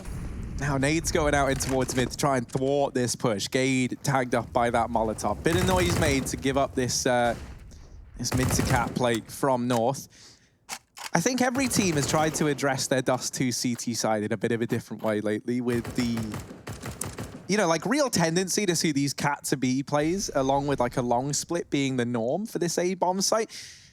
But as we saw from like Fours earlier on, right, and Complexity with this double long setup, Na'Vi just don't subscribe to that. They're instead going for this double play. Ooh, boost over the top. Nutmeg from Simple. Yeah, that was about to get real wild. MSL's really trying to take these fights Simple, though. And I think that speaks volumes. You can't just sit back and let Simple get started and dictate where he wants to fight, because don't know too many teams that that's ended well for. Flamey flashes over B. They have decided to split B right here. The bomb's going to be working its way in the doors right now. Ooh. How is he alive? He was getting spammed down. Electronic lives to fight another day, and Flamey fights right now. He waits for no one on the site. 2 kills before AZ trades, and that will allow Bompar Bakir be stuck in no man's land, and no men in that land anymore, as Electronic takes him down off of the box. AZ, nice off angle, but this is a 1-on-3, and Na'Vi are playing so patient. They have a flash to get through these doors. Swapping the AWP out to Electronic, who's tagged up. Let Simple come in first. Yeah, 3 kits here. A lot of room to run. He's going to peek the windows, able to take out Simple, but that just immediately dooms him. Takes his chances away. Electronic's going to get the op kill. We're going to see a defuse in a second round here for Na'Vi. That's such a rough spot for AZ, because you know in a 1-on-3, you really need to force a fight. You really need to get a 2-on-1 before Na'Vi come in, because if they all just push door and window at the same time, you're losing that round. But unfortunately, Na'Vi know that the pressure AZ has on his shoulders, and they can just hold passive from CT. Play those mind games. North coming in with their first tactical pause of the map. Na'Vi finding 2 in a row. North don't want that to spiral out of control. And even this little detail as to how Na'Vi positioned for that retake, I think it shows what Boomich brings, because that's like a nice way to handle a 3-on-1 that can still get out of hand, right? You know that AZ in that situation is panicking about the tunnels, about the window, about the door. He's got to watch all these positions. And so the odds are he's going to try and take a bit of a foothold in one. They left Electronic just holding the window from CT, as if to say, well, we're all coming from mid. If he tries to peek this side of the map, then you get the trade. And that's exactly what transpired. So that's brilliant. That whole setup was pretty foolproof. In terms of, you know, not giving AZ any room to win that round.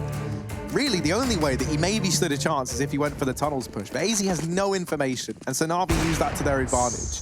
Close from MSL, not quite hitting that cross shot. Would have been huge, considering there's only 1 man on that B site in this round. North setting up towards long, but a deep smoke thrown in by Na'Vi will deny that presence for the time being. Double catwalk play as well. Similar situation with a deep smoke from Na'Vi, really trying to delay North on these early pushes. That molly is wasted. $600 burnt to a crisp, or extinguished rather, in the smoke. North are going to come through late with the flashbangs and try and catch this setup off guard. Simple and Boomich, 1-2 punch.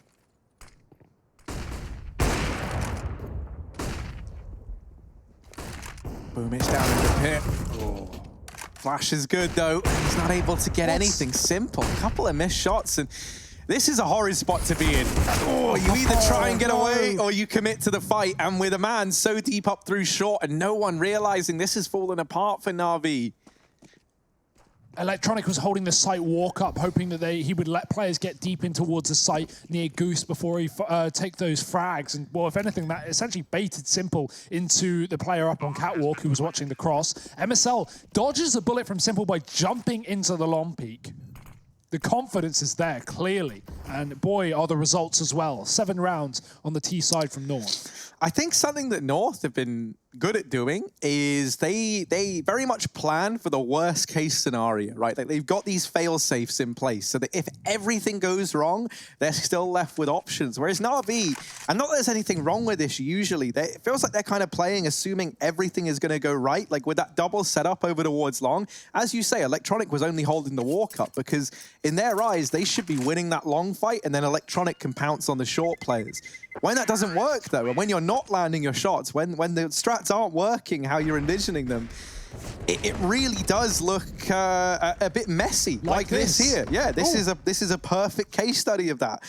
So from Na'Vi, I don't know. I don't want to say, you maybe have to start playing a bit safer just because the shots aren't landing, but that might be the solution right now. Yeah, it just might be, especially if North consistently are stacking up rounds here. Oh, there it is. Dear. It was so close last round. I was waiting for it to happen. And again, that's a solo B player. No one's going to capitalize, funnily enough, here from North. But Na'Vi are quick in rotation. Yeah, here comes the stack on short. They're going to be looking down into lower, trying to get a pick there, just sort of even up the score.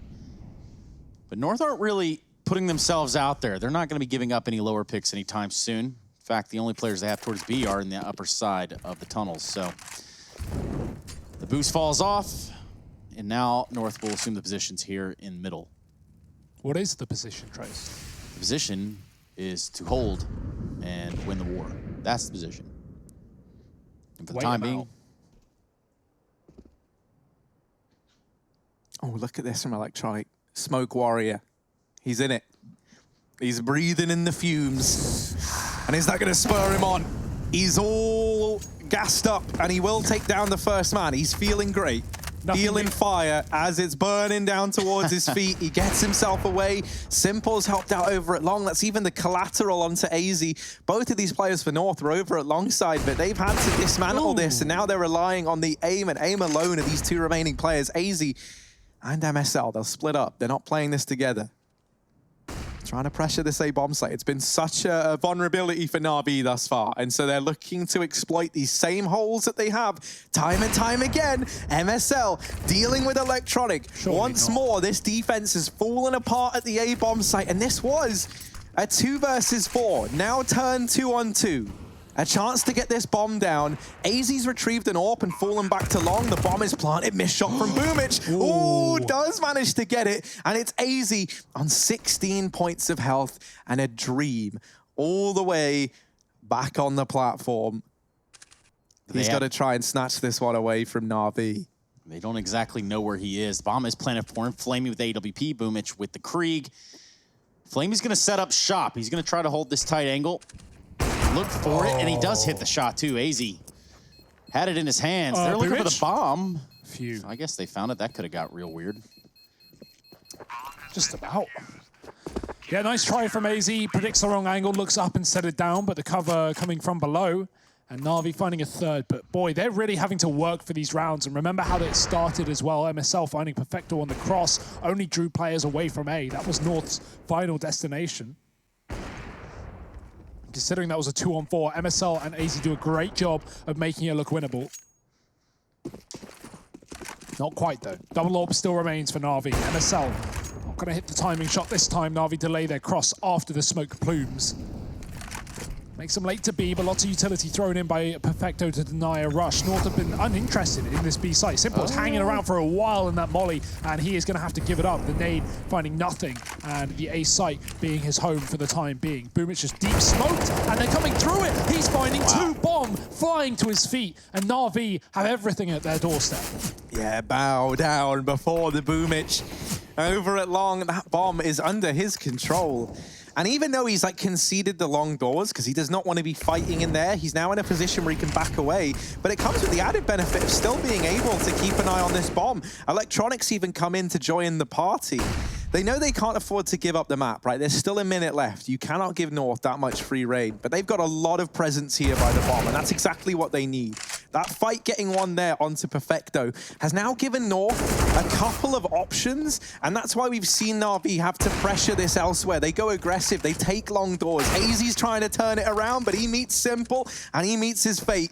Gade alone, AWP retrieved, and a 1v2. Is this just going to be the save? It feels like it is. Yeah, 3 HP, there's not a whole lot that he can do there.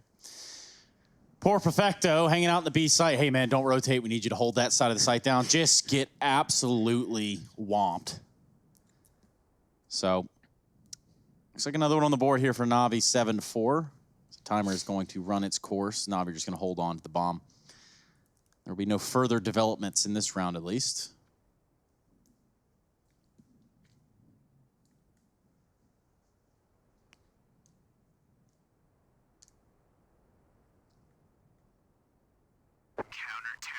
I mean, that's kind of that, right? Like, it's just a save over towards B.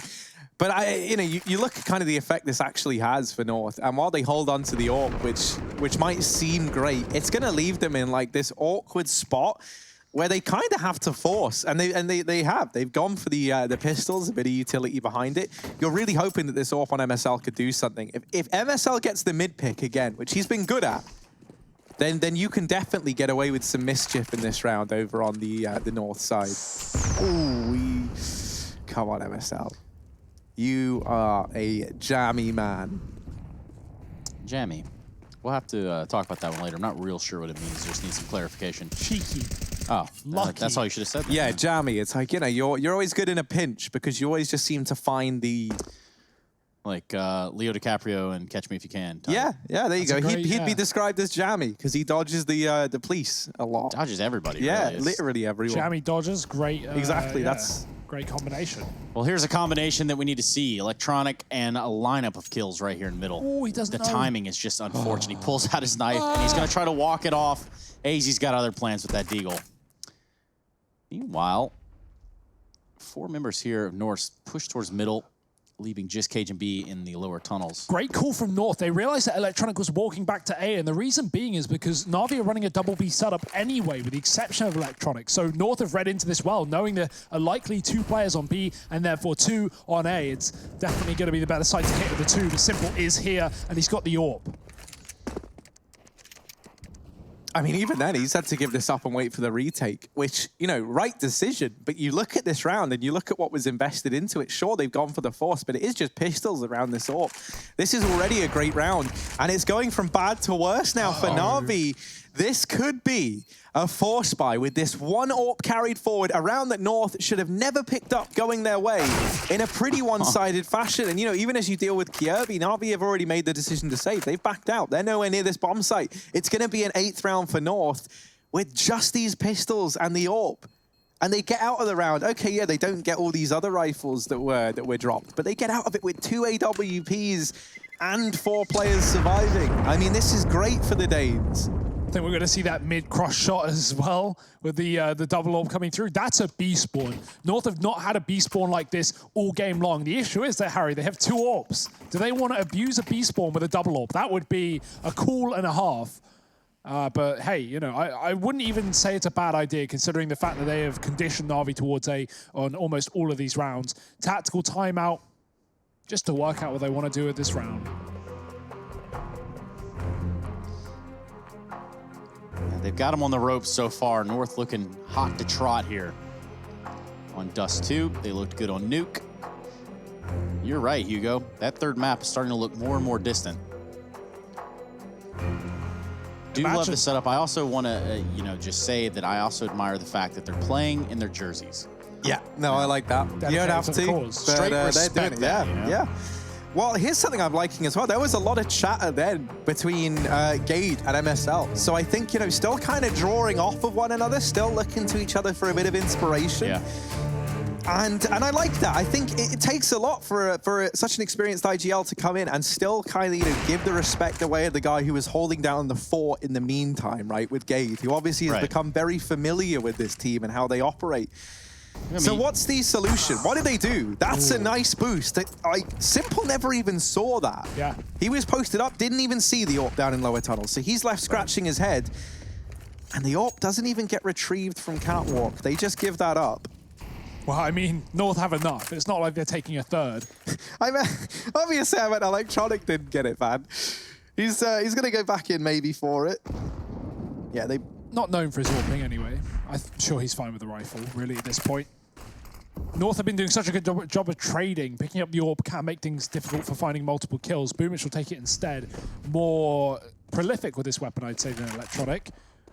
North with 4 out long, still Cajun lurking in tunnels, and Boomich, he has got to hit some whoppers, some bangers, if he wants to win this round for Na'Vi.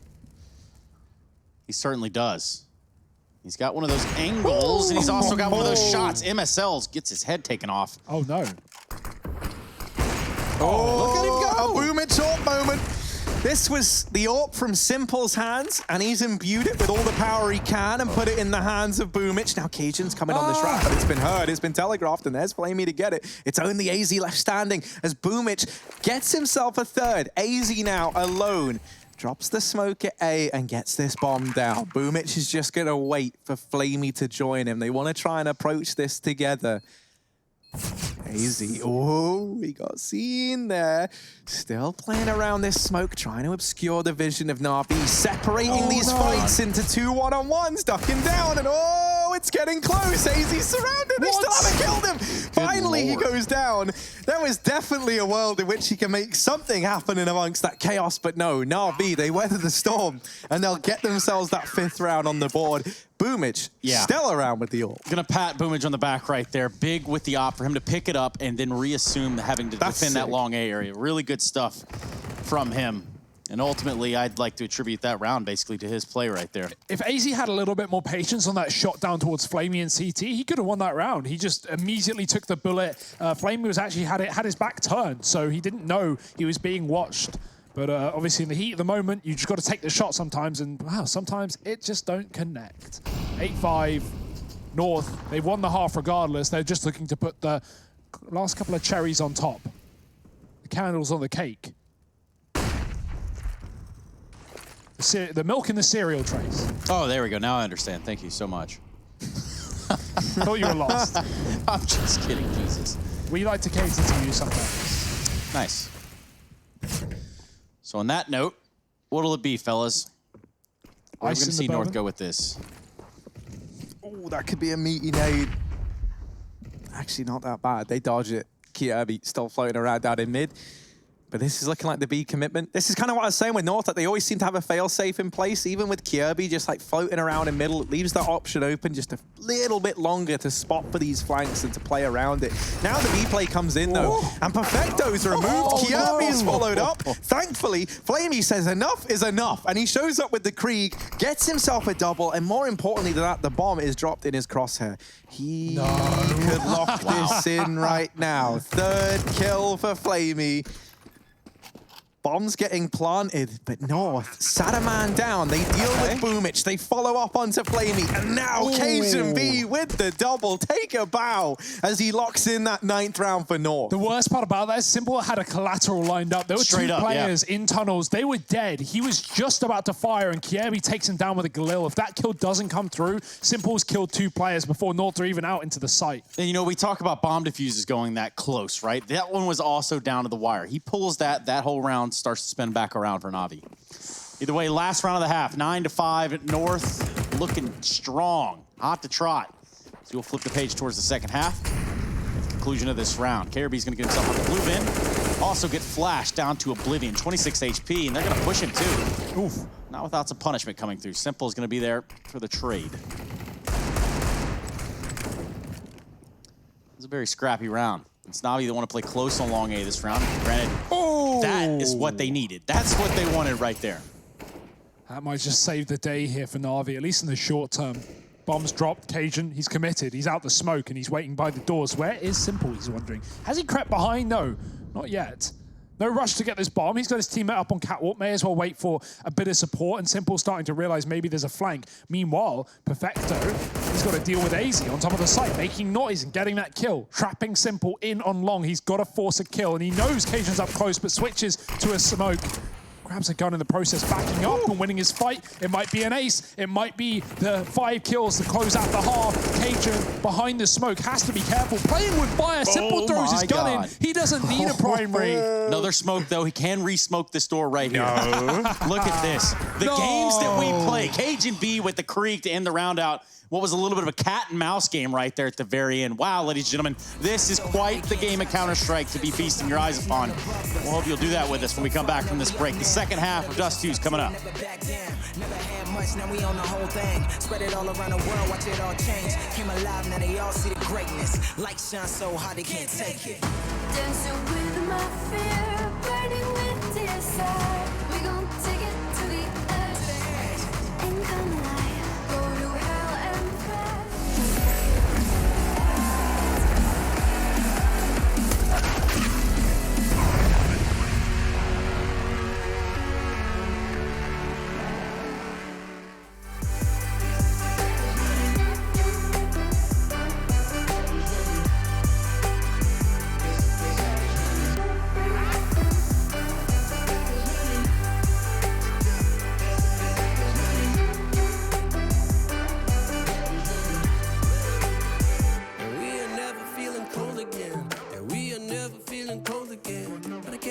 It's easy, it's hard to preach. Cause I've been burning trees and watch them fall. If we cannot breathe out, we go forward. Sure, I was searching for cure, fishing a little wildlife. And when I'm low on fuel, I'll still be running till my back broke. Halfway, lost hope and I checked it. Hard roads, I didn't think I'd come back fast. Cause I was running roads so many nations. Even when it's so sweet, I ended up zero.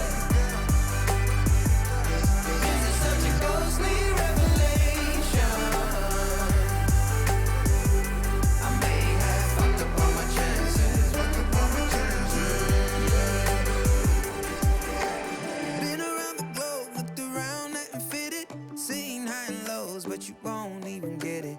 Been around the globe, think it's time to admit it's not the end, but the road, and you won't even get it. Been around the globe, looked around, not to fit it. Seen high and lows, but you won't even get it. Been around the globe, think it's time to admit it's not the end, but the road.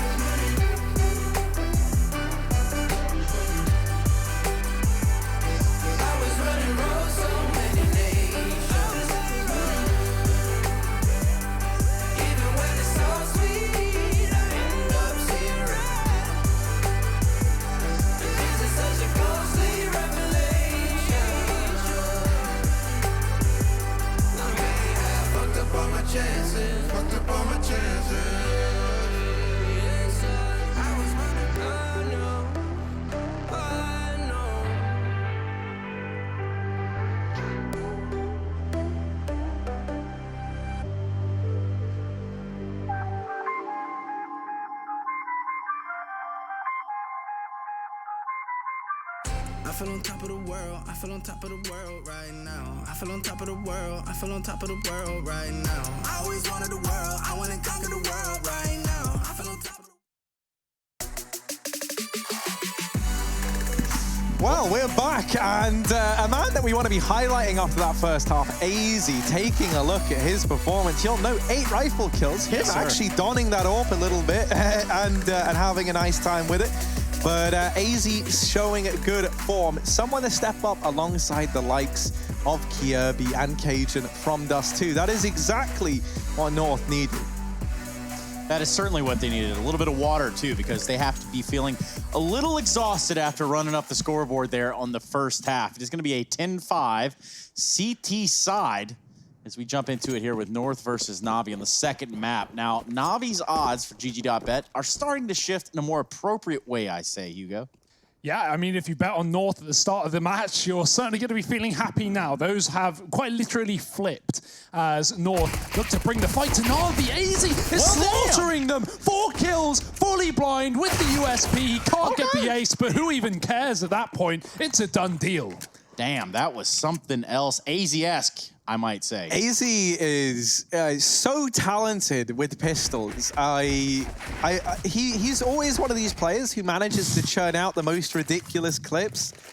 I mean, I think one of the best pistol aces we've ever seen was an AZ ace on Mirage back CT. in DreamHack Montreal, I'm pretty sure. Even right there, that kill on the Flamey, that doesn't look real. That's not, you can't, that's fake news. I thought he You can't got convince me. 3 is enough, and then he gets a 4th, and it's like, well, you can't even see. And the 4th is like a fadeaway, basically, so he's already on his way out. So good stuff there from AZ to hold down the fort on B. That's not going to help the side of Na'Vi as the scales start to tip heavily towards North, picking up this series, 11-5. And, well, Perfecto's got something to say about that at the very least. Cajun B as well. 4 versus 4. These Deagles are coming into play for Na'Vi.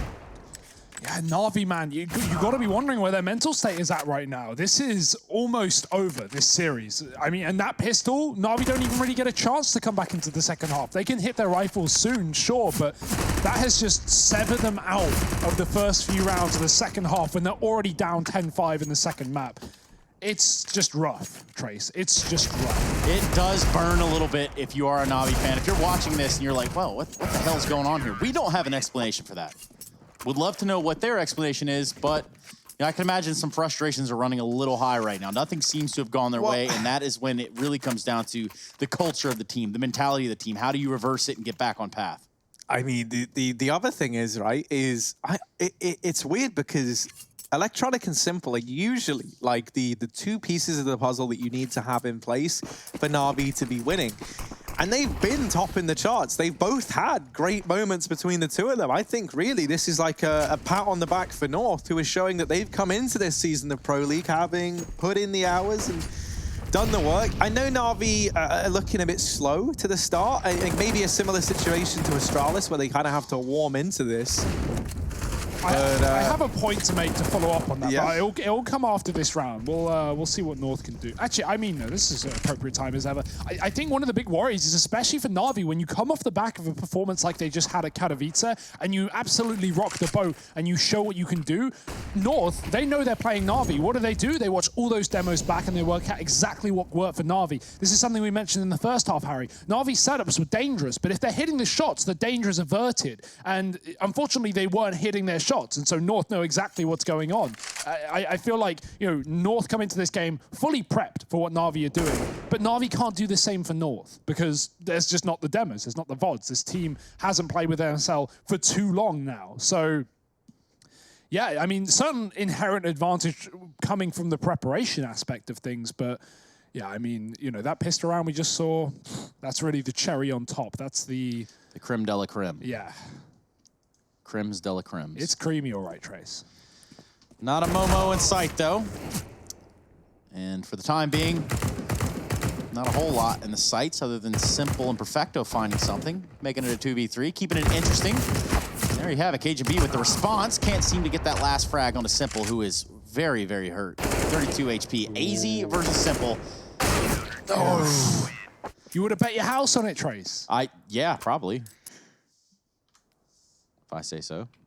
Not a good idea. 13-5, 3 rounds away from North closing out this series in a 2-0 fashion. We had Astralis yesterday in the opener for Group A get knocked down by NIP. Another 2-0, another storming stomp. And this one is no exception. The best teams in the world are valuable when it comes to online matches. But no discredit to North. They have truly worked hard to get here, and they've shown us some great Counter-Strike along the way. That they have. And for the time being, North look like they're full control right here. Crazy position to get a couple of kills here, but actually not able to do so. Thankfully, that nade from Kierby keeps things even and deals with the low HP player. Almost a tag there from MSL, but not quite. That's a weapon picked up for Electronic to try and use. This is like an investment from Na'Vi. They've put a bit of stock into this round, so they would love some results. Kierby holding close here. They had the nade come in from short, so they might expect there's a close player, but oh, the smoke starts to fade and they line up for Kierby and Cajun B. It's that same duo, but they've been cut down by Electronic, who is quick to get revenge for the rest of the Na'Vi squad. 1v2 and his running shoes on. He'll get into the A-bomb site with plenty of time to spare. Throws an impromptu smoke to get himself across towards long, and that's where the bomb is planted for. It doesn't look to make the trip. That smoke is down, obscuring his vision for now. The player at long is MSL with the AWP though, so when this smoke fades, Electronic is on the chopping block, and MSL sees him. That's going to be the defuse in a 14th round for North. Yeah, I mean, that was such an important one to close to North. That would have been a massive mistake if they threw that round away. You could see Cajun thought that it was already over. They got the kills. They started to run back. Cajun tries to retreat, thinking that was everyone dead from middle. He gets shot in the back. If that was a 1-on-4 thrown away by North, that would have been a real shame. But at this point, even if it happened, Trace, I mean, the scoreline, it's not close. It's not fair. Yeah, it's case in point. It's not really indicative to a comeback here from Na'Vi, not at the rate that we're seeing them play. And the pacing that they're giving themselves here is just really flat. 14-5. North looking to walk away from this one unscathed.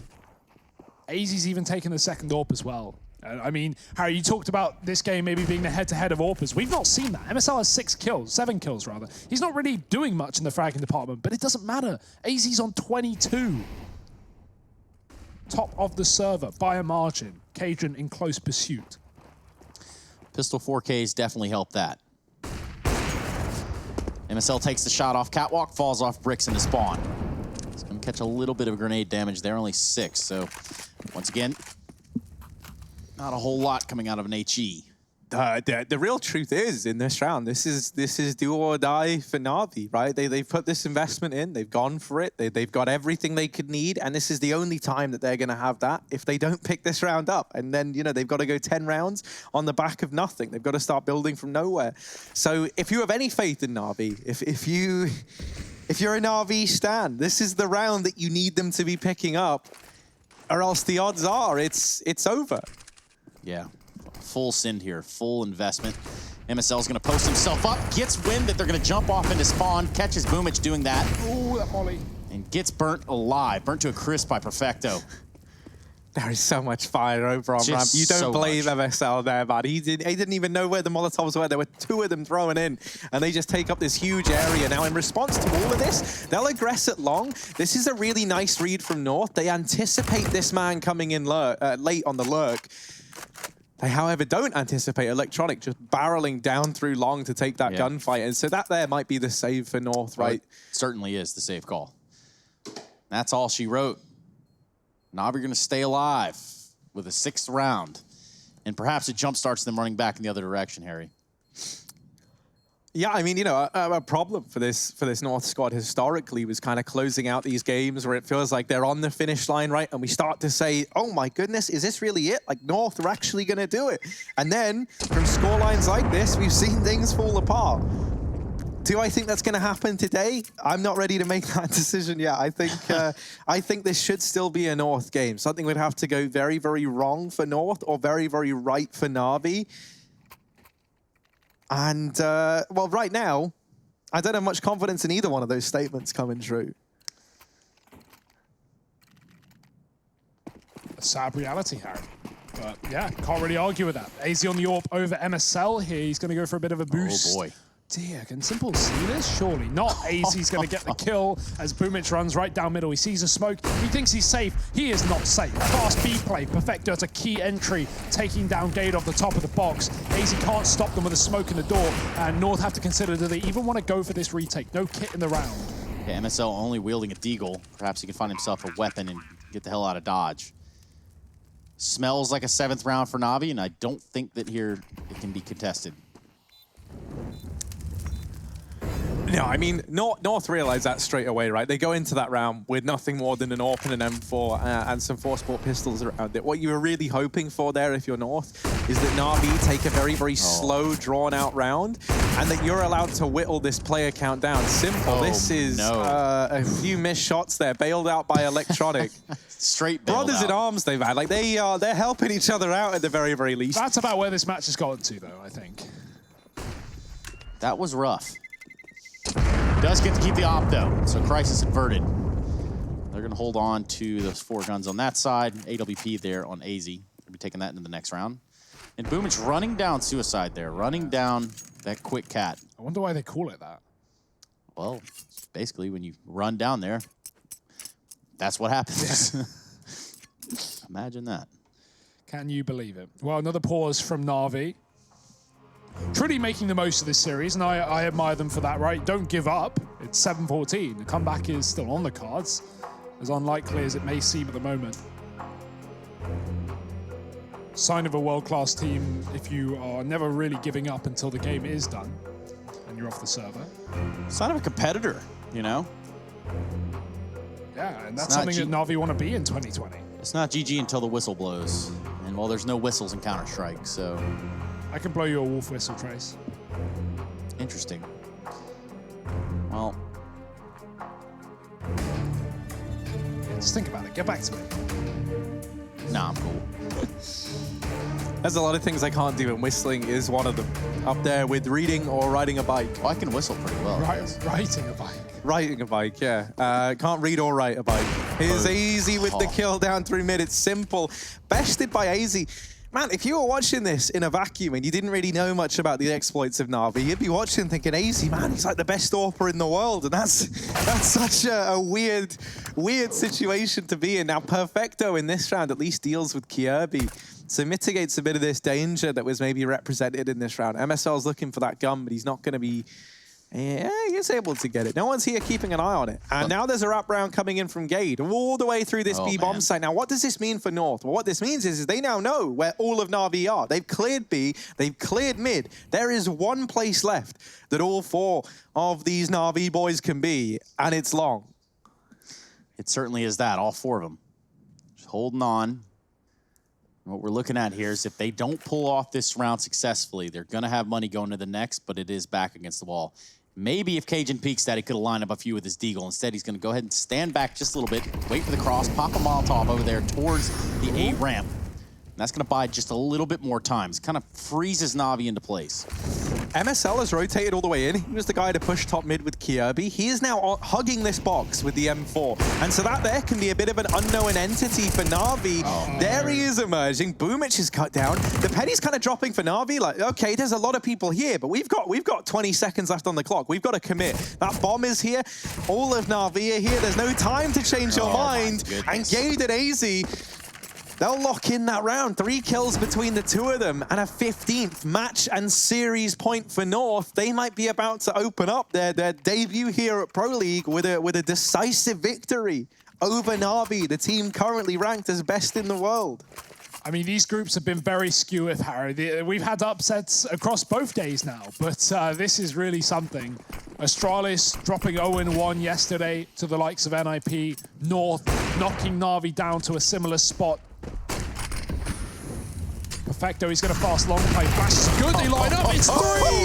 All of the frags, and none of the effort. Easy peasy. Perfecto.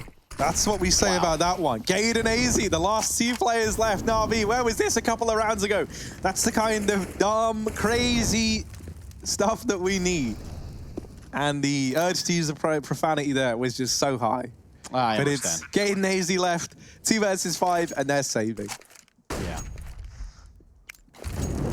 Quite the hold on here for Na'Vi. We're taking this to 8 on their side, still alive. Never say never. AZ's rang out with that op towards B tunnels. They're going to try to constrict down on these weapons that North are trying to salvage into the next round. There we go. Bomb's going to go off, and it looks like they kind of want to push this, too. They're waiting on the other side of that smoke. They're going to try to take these guns away. That's the thing. This makes sense, but it's just, oh yeah, okay, they do get away with one, and they are so happy with that, right? The difference between two of those rifles being held forward and just the one is huge for North, because now they don't actually have the money to go for a buy. You definitely could have juggled this money around, right, and had something in this round. You could have had weapons almost across the board had you been able to get away with that second rifle. And so that one kill that Na'Vi get, that chase, is so worth it, because now it's put them in a spot where, once again, they head up into a round where there's nothing for North outside of this AWP. That said, the AWP has been enough before. So, you know, what does this mean in the grand scheme of things? Well, this is the best chance Na'Vi can have to win a round. Will it transpire to that? Simple doing the dance that MSL was doing in the first half, jumping on that long peak and almost like 180ing mid-air to change your momentum, I guess. It's the shoulder peak of the century. Yeah, right. Real fast. F1 race car peak almost. Little run boost here. Oh, that's cool. Peak car safely on Boobish's head. Gonna molly it. No one there though for the time being. North have double set up on the A site, and they've crunched the tunnels. Yeah, look at this. This tunnels crunch yet again gives all the information to North that they could possibly need. However, that does mean that there are 3 members of North on the other side of the map. And with this impending hit on the A site, with 4 members of Na'Vi out long, surely they're going to start to hustle that way right now. Oh, almost the bait of the century there. Flamey jumps across. Simple was peeking into the angle, and the flash is good. AZ's going back for more. He might be able to find a 30 bomb if he can win this round for his team, but it's not going to happen. Electronic absolutely slaughters him. Kiebi on a flank. They clean up the man on the site. Gate is dead, and MSL has got to do the damage. He cannot step up with a P250. It's Kiebi alone. 1 on 3. Worth a shot, but surely unwinnable. Yeah, this Molotov on Simple is going to make matters even worse as well. Like, look, he tries to molly them out, and that there would have given Kiebi a fight in the bomb site where he's displaced the 2 players that were inside of the confines, but never comes through. And that's all because Simple, you know, holds on to that molly, saves it to the very end. The second they know where Kiebi is, that goes in. And so he's just got to back away, try and hold on to the Krieg. Now, that wasn't a round that North had anything apart from the AWP heading into. But then they shouldn't have the AWP again in this round. So, you know, maybe that matters a lot to North. It's been a real kind of staple of success for them all map long, as it often is on Dust 2. And AZ's just having the time of his life with it. So if they could have carried that over, might have been the difference maker, but they didn't. As you can see, there's almost a lineup right there, which would spell imminent disaster for Na'Vi, who are currently sitting on map and series point for this best of 3.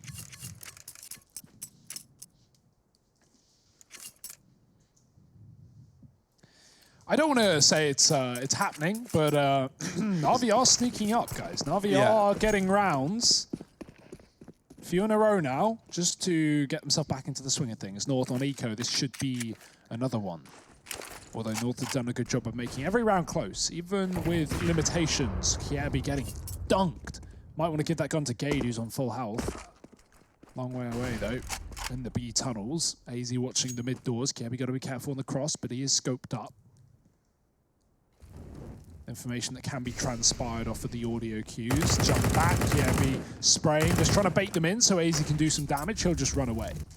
Oh, they mollied this, but MSL wasn't actually caught. That molly didn't spread to him.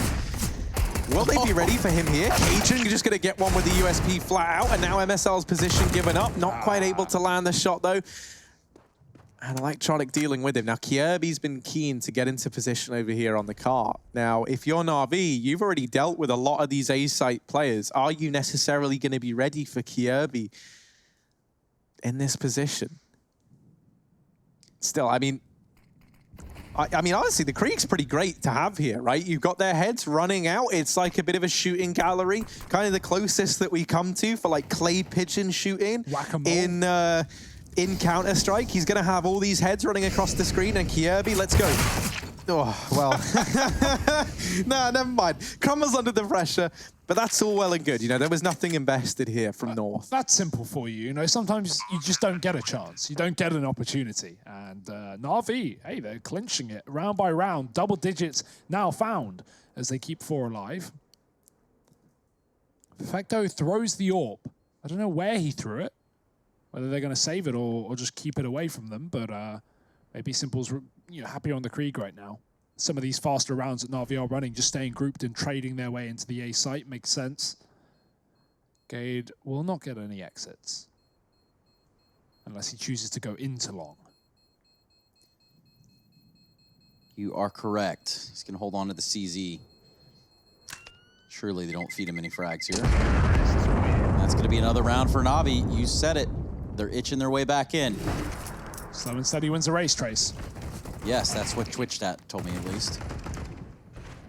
Simple's got his ult back. Does save it after all. But there are two for North, and they've used their third tactical pause as well, just to really try and figure out what the hell is going wrong. Yeah, they want to end this right here, and rightfully so. To be fair, the last 2 or 3 rounds it's been such a skew-if economy of saving some guns, getting away with, like, you know, players of 1400, choosing to eco so you can buy next with 38, you know, not proper buys for North, not what they've got now, this double AWP, all the Molotovs, the kits for the retake. Whatever the game plan is now, this is the best chance they've had of closing this map. And this is like the real eye test, right? Like, was the comeback ever beginning, or was it just the fact that North didn't have everything they needed, right? Like, as you say, there was a lot of these kind of half-bought rounds, all leading up to this full purchase. If Na'Vi get this, though, the comeback could be well and truly on. However, this is not the start they wanted. This was Na'Vi trying to get back into the swing of things, and instead they have been punched on down. Cajun B and Kierby, the old left-right goodnight over towards long doors, and that sends the bomb away back towards Electronic down here in mid, where they think they might be able to find some success. However, look at number 9 on the minimap. Gade is primed and ready for this B play through mid. He's keeping an eye on that. Simple has headed in through the upper tunnels in the meantime. AZ is scoped in on this position. So we're going to have the clash of AZ and Simple as this play looks to come on in. Yeah, AWP for AWP. Simple's using the dig right now. Going to jump again, baiting the peak. Simple's so good at it. And it catches AZ off guard. Electronic pushes ahead of the play and through the smoke. Gade sprays, but only 1.5. 2 HP left on Electronic. And surely a retakeable round for North, who have a hell of a lot of utility. One more round right there, and what is sealed the fate. Now, Electronic with 2 HP. And nowhere to go, nowhere to hide, because those heat seekers will find you. Electronic falls. Kierby puts him out and also puts Na'Vi out of this best of 3. Congratulations to North. They have done what at least we didn't kind of give them credit to do, and they've come in here and done it with a vengeance too. Good stuff from the side of North, and Na'Vi, well, they're gonna have to go back to the chalkboard and try to work this one out. We're gonna be going to a break. We're gonna come back. I think we're gonna have the opportunity to hear from the side of North, but we're gonna check that out when we come back. Don't move anyone.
Call it a virus, but we call it the antidote.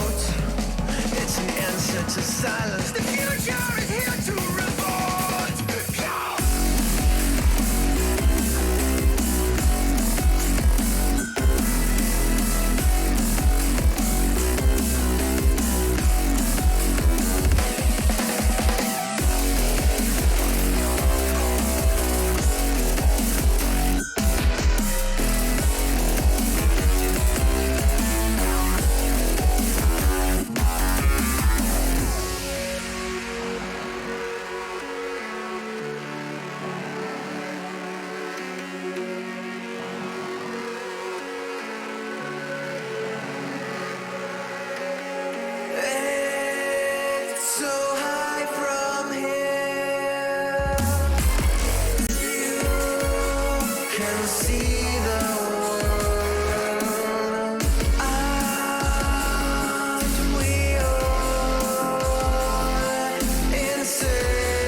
let me know I got it. I know I got it. Nobody got it like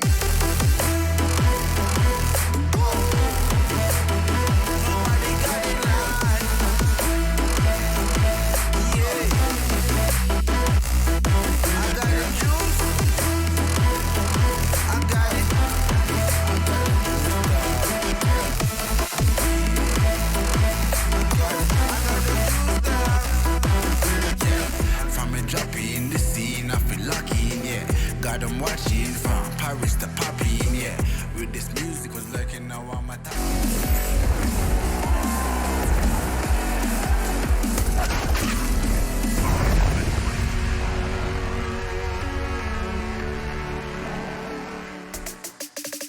16-10 twice over is what we're looking at here, but this time it's going to be North that picks it up in 2 maps over that of Na'Vi, and the statistics are not going to lie. Some players had better days than others, and that's the way it goes sometimes. I got Harry and Hugo here with me to talk this one through. Guys, first and foremost, how surprising is this?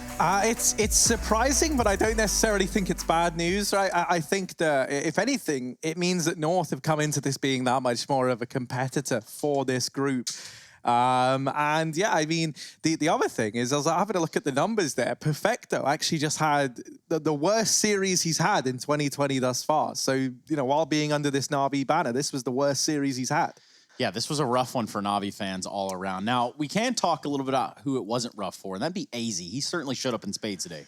Yeah, I mean, just that pistol around 4K alone, I'm sure we got the highlights ready and roaring to go, but he really stepped up on Dust too. 27 kills across that map, and just a phenomenal series overall. Seeing him on the second AWP as well, behind MSL, holding his own, getting those mid picks, and just doing his job. Even out AWPing Simple, we didn't really see as much from the in-game leader and AWP of North, that being MSL, in this map, but it didn't really matter. Everyone else was picking up the pieces. That pistol round from AZ was kind of disturbing. It's not something you see every day, but when you do see it, it is also very satisfying in a weird way.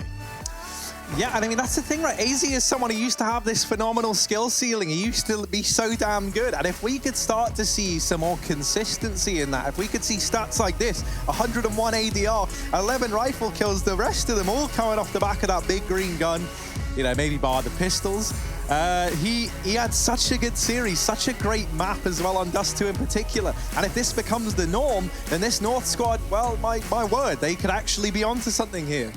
They certainly could be. I mean, just looking at this side, though, so obviously doing some justice side of North, they played a fantastic game today. You look at the other side at Na'Vi, and this was a rather flat showing. Is that fair to say, Hugo? Yeah, I mean, it's what we were talking about in Dust 2 as well, with the fact that, you know, Na'Vi, they just had the highest height of their career in this current roster, in this formation. So, yeah, of course, they were going to drop off. It was never going to be as clean sweep as rolling through Katowice coming into the online stage. But at the end of the day, I still feel like, you know, while that's a rough opener, I think much as how it was for Astralis on the opening day, it's a reminder that, okay, we're in online CS. Anything can happen. You've got to come in prepared. And it seems like at least today, North, they did their homework. Now, you say online CS. Let's go ahead and quantify that a little bit here, because the fun doesn't stop with online CS. We do have the opportunity to catch up with the side of North right now, so I'm told that MSL is on the line. Can you hear me, MSL? Yeah, I can. That's what I like to hear right there. Voice is working. We tried this earlier with Jerry. Didn't go so hot. Anyway, congratulations, dude. It looks like you guys really put it to him there. Yeah, thanks. It was a great match. It was. Now, look, man, you've gone from North. You went to Rogue for a little while. You spent some time with Optic. You're back on North. What did you take back to North with you? Some guy is talking in the headphones, so can you ask again? I said, so you've spent some time in North. You pretty much traveled all around, then you came back to North. What lessons or what did you take back with you into the team? I think I grew a lot as a person in US and just matured and knew what I wanted to do with the team. But yeah, I took a lot from it, learned how to prepare better for opponents, and just learning every day as usual. Matthias, when we spoke back in Anaheim as well, a couple of months back, you gave us high expectations for at least your plans for North coming into this year. Now taking down the top team in the entire group, that being Na'Vi, of course. What are your expectations? Are you planning on beating everyone else, topping the group, going straight to stage 2? What's the bar right now for your team? I mean, we take one match at a time. We have been practicing Na'Vi, and we have felt great against them. and we prepared well. So everything that we planned worked really good. But for the group, we are just taking one match at a time and see where we end. We are still a new team, and we need experience from each match, and we can't expect like to just go and beat everyone because it's online and it's a lot about where you are on the day. And obviously, you've been donning the AWP, right? You went head-to-head with Simple in this series. That's no easy task, my friend. I'm wondering, when you're up against, one of, if not the best AWPer in the world, what kind of precautions do you take as an individual? How do you actually try and play around that? I mean, I'm preparing both for the team, but also for myself to see what the AVP is doing, of course. So yeah, just preparing for him. And I don't really, I think we just played great as a team and locked down them as a team. So yeah. Now, listen, man, I'm real curious about a few different things at this point, and we are honored and I guess privileged to be able to see into your boot camp facility and how you guys are training and playing. Talk to me about playing in the atmosphere that you guys have set up here. Yeah, it's great. Like every day we are meeting in the office and seeing eye to eye, and I think that's very important. We are getting a lot more out of practice, and today we were really hyped. Every round we won, so it was great atmosphere all around. And final question from me. AZ, he's had a great series today, especially back on Dust 2, of course, in that CT side pistol round. He's been a player that's been through, high highs and low lows. In this current iteration on North, do you think this is where he can finally start to pick up consistency and be one of those star fraggers that we know he can achieve? Yeah, for sure. I think Icy is one of the most complete player I have played with in all my years. Wow.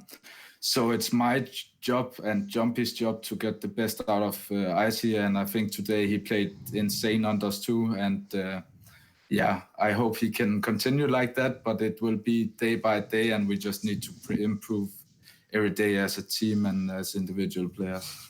Well, look, man, you guys certainly took the fight to Na'Vi today. I kind of want to give you the opportunity to address all the Danes out there that are watching North and wondering who they should be going for in the Danish Counter-Strike scene these days. I mean, of course, they should go for North. Yeah, that's it. I hope that more Danish people will root for us. It has been a lot of tough times and a lot of cockiness in North, but things are changing. I think the people behind the organization is very smart, and I also think everything around the team just feels very good. So I think day by day we will get better both as the team and organization. Well, Astralis are at the bottom of Group A and North are at the top of Group B, so I guess the proof is in the pudding. Yeah, if anybody's eating pudding around here, I guess so. Hey, MSL, thank you for your time, man. Thank you so much for jumping on here. We hope to see you guys again soon. Thank you. Cool. So we're going to look at his stats. We're going to pretty well on their end. It looked like they had everything figured out. What do you guys think? Yeah, I mean, the stats are a great story here for MSL because the fact that he goes 9-17 with 40 ADR and 2 rifle kills, yet they still give Na'Vi an absolute whooping. That tells a story. An in-game leader leading, maybe not by example in the fragging department, but setting up the pieces of his team for success. Now, Harry, talk to me about what we saw on the other side when we flip the script a little bit, when we look at a player like Simple, who is usually someone that we put high expectations on and we say, this guy is the game changer. This is the key factor, the X factor. Where was he? Well, that's the thing, man. Simple was there. He was in the server, and it's not like he didn't deliver a decent level performance. I think the problem is today what we needed from Simple was something outlandish, right? Something remarkable. And sadly, like, if you're only showing up and you're giving us good when you don't have the entirety of your team there playing at their best level, that's just not going to be enough for this Na'Vi squad. And I really don't think a lot of the blame does fall to Simple. I think him and Electronic had a very good time of everything. And I think really we kind of need to look at the other three as perhaps more the problem for Na'Vi in that series. Yeah, pretty much. And I was actually hoping that magic trick was going to work out. I didn't get the timing right. It was going to be cool. It would have been cool. Would have been sick. Now, you guys might know this guy. He's a machine. His name is Alex, and he is here to obviously be a part of this handover that is us giving it to the next crew to come in for the hot match of the day, Fnatic Big. Guys, where do you want to start to catch him up? Maybe take a look at this Force Complexity game.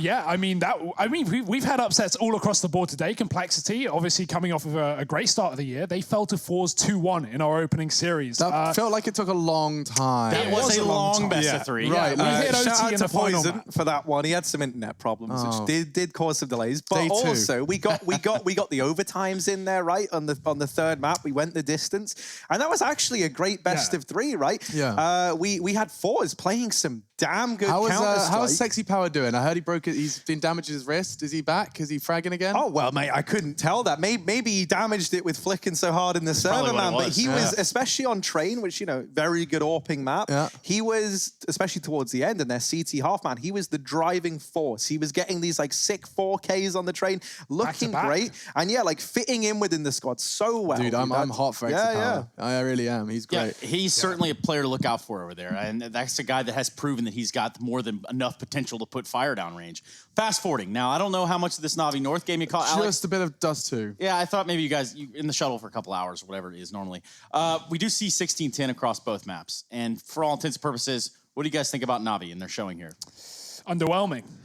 Yeah, I think that's probably the word for it. Yeah. It was kind of it felt like we were watching old Navi a bit, where Simple and Electronic show up, but the rest of the team just aren't quite there. And I think there was, it definitely felt like there was some problems emerging with Simple maybe as the game went on, right? The shots that Simple always hits weren't being hit anymore, and the cracks started to show, and suddenly we were lacking that bit of filler, to fill the cracks in, as it were. Fill the cracks in. Yeah, Of course, I know. I know you like a metaphor, Alex. No, I know you love it. He's a man of good word choosing. No, but okay, question about that does too, because I wasn't paying too much attention. Navi's T-side, in Katowice, they were getting away with just doing these 4 or 5 man long takes, right? And then just they'd even hold it, do it late, but just take long early. Were they doing anything similar there, or was this a different looking T-side? So they were setting up towards long right early on, and they were trying to play with it in the beginning, but they just kept getting shut down so proficiently, and they looked kind of lost, man. Okay. It was weird. The second it didn't work, it felt like they've been so used to the success from it that suddenly, when it didn't work, it really didn't work, if you know what I mean. In addition to that, I think one thing that credit where credit is due for North, they had some great flanks on that CT side. Gabe was constantly getting behind those long takes with the AWP, sometimes even just being a nuisance in the backline, not even always getting kills, but just making his presence known. And Navi knew that there was a timer on every single one of those long takes, and they had a player coming in from behind, almost trapped in that position. Yeah, speaking of trapped, Alex, we don't want to trap you right here. I know you've got some friends in the other room. Got some preparation to do? There's a little bit of prep to be had, which also means that we need to get out of your face, Mr. Machine. We need to hand this over to Henry and Sponge and yourself and go ahead and move this party along. We do have our hot match of the day coming up, a little bit of Fnatic and Big going on right here in a best of 3. The last one of the day, so don't you go anywhere. We will be right back with more ESL Pro League.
love it, you wear it. What's your style? Get your merch at shop.eslgaming.com.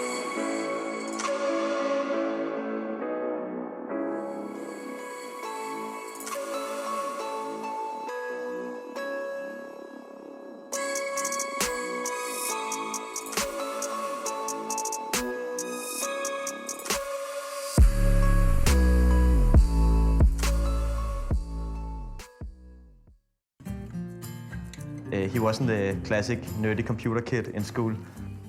He was one of the ones to get a girlfriend first and a very social person. Typical for Finn is that he is very determined. Ist egal, ob es jetzt beim Kartentennis spielen ist oder beim Tischtennis oder beim Computer, er gibt nicht auf. What he really wants is to win a major. It's his dream, and therefore it's also my dream for him to get that.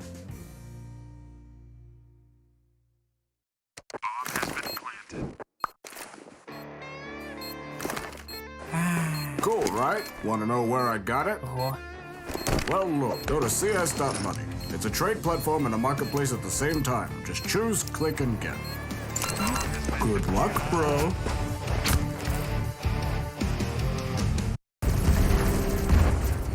Everybody loves an underdog.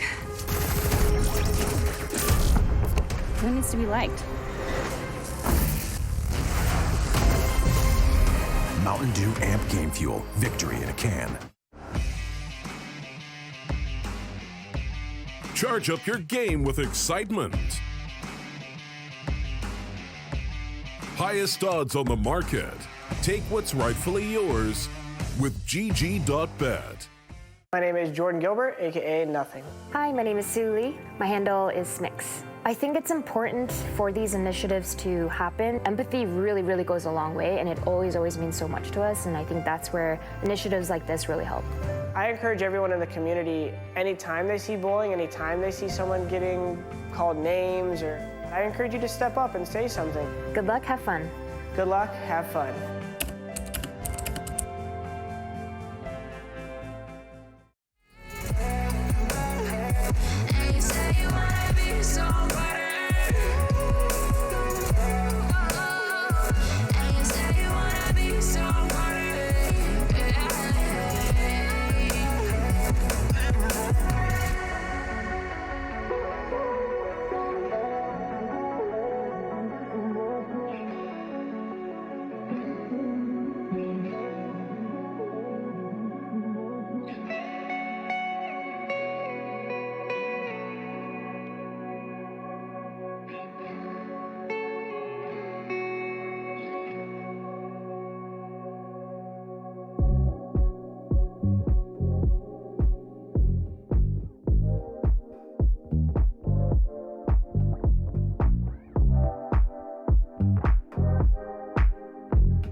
Never let you double cross them.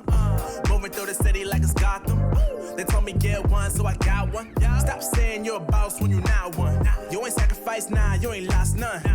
All over the gram like you got a bag. You ain't big dog, we ain't hear none of that. I'm in the gym looking like a running back.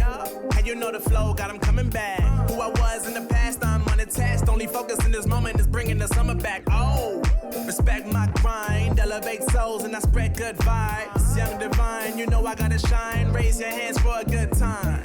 Aye.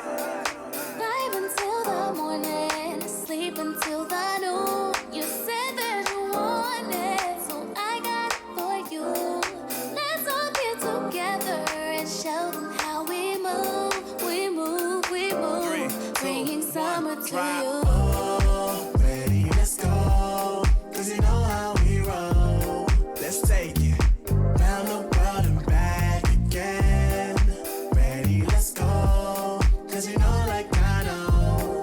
We'll take it round and round. Yo, hold up, let me switch my flow up. Back in high school, they were telling me I'll blow up. Doing talent shows and man, everyone would show up. Got in an accident and still made it for them to go nuts. You know what? I'm so what? I'm so That means I can't describe the way I vibe, the way I slide in with the rhymes that make the dimes all close their eyes and fantasize. Young divine calling their phone number.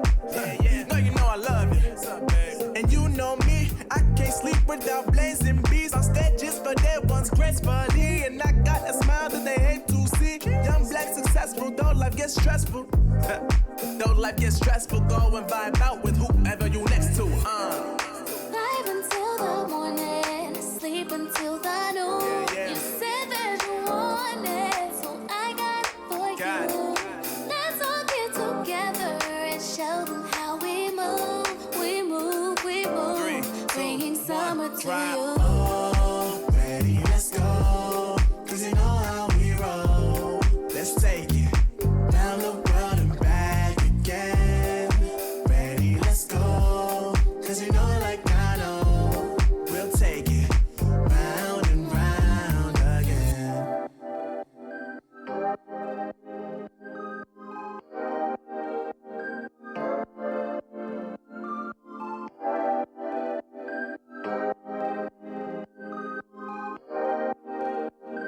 I was running road so many nations. Even when it's so sweet, I end up seeing red. Is it such a ghostly revelation? I may have fucked up all my chances. And we ain't sleeping on the floor again. We never sleeping on the floor again. For the ones who didn't make it out, for the ones that didn't see the life, for the ones that never cared, never gave a thought, found no happiness in that brand new car or the house you bought. I see you talking about the love you lost, and it was gone like way before you ever thought it was. Yeah, I took my time, no quick ones, quick run, quick gas to get back there. Hot roads, I didn't think I'd come back fierce, cause I was running road so many nations. Even when it's so sweet, I end up seeing red. Is it such a ghostly revelation? I may have fucked up all my chances.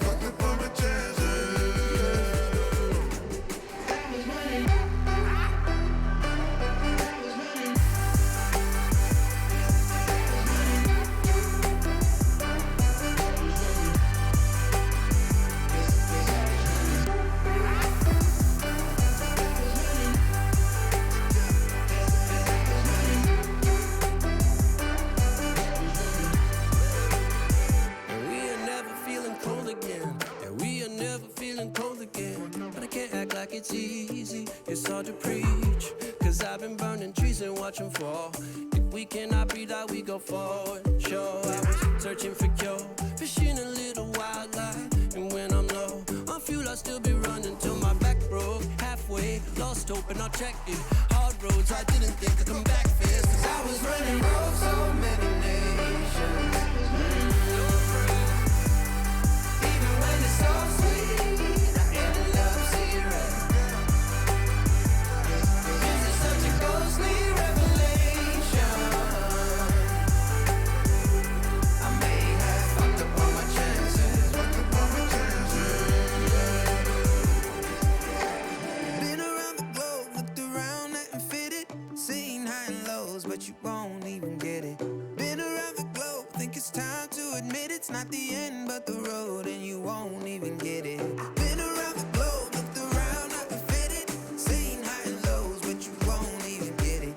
Been around the globe, think it's time to admit it's not the end, but the road. I was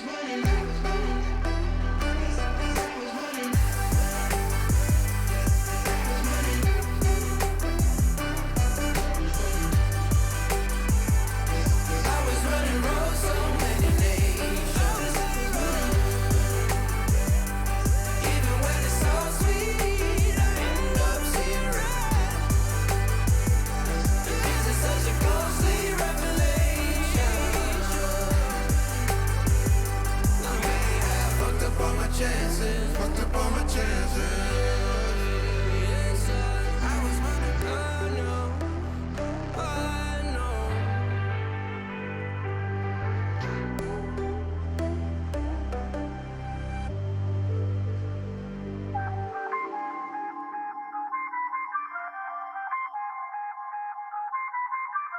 I feel on top of the world, I feel on top of the world right now. I feel on top of the world, I feel on top of the world right now. I always wanted the world, I wanna conquer the world right now. I feel on top of the world, I feel on top of the world right now. I call the shots on the man with the plot and we only go bombs away. Ain't no one protecting my mind as a weapon, that's why I'ma dominate.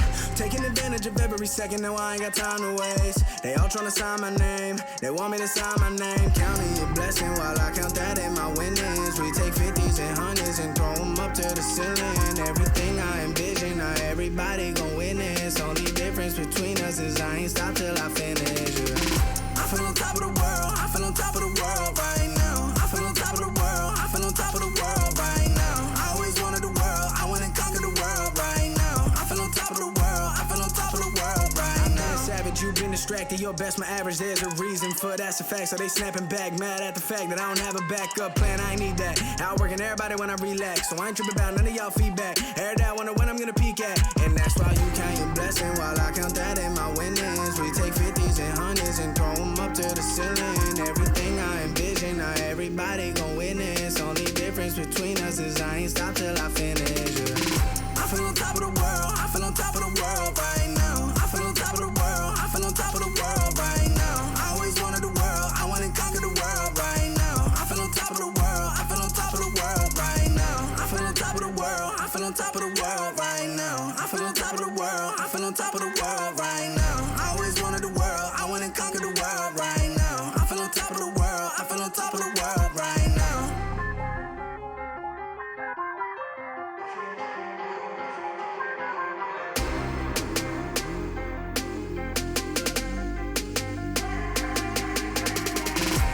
Shots on the man with the plot and we only go bombs away. Ain't no one protecting my mind as a weapon, that's why I'ma dominate. Taking advantage of every second, now I ain't got time to waste. They all tryna sign my name, they want me to sign my name. Counting a blessing while I count that in my winnings. We take 50s and 100s and throw them up to the ceiling. Everything I envision, now everybody gon' witness. Only difference between us is I ain't stop till I finish, yeah. I feel on top of the world, I feel on top of the world right now. I feel on top of the world, I feel on top of the world right now. I always wanted the world, I wanna conquer the world right now. I feel on top of the world, I feel on top of the world right now.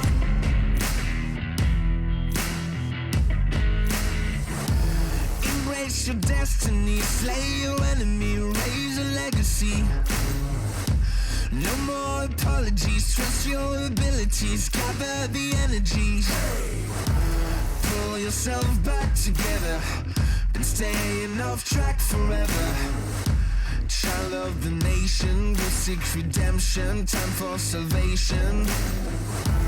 Today is meant to be day of victory, time for history.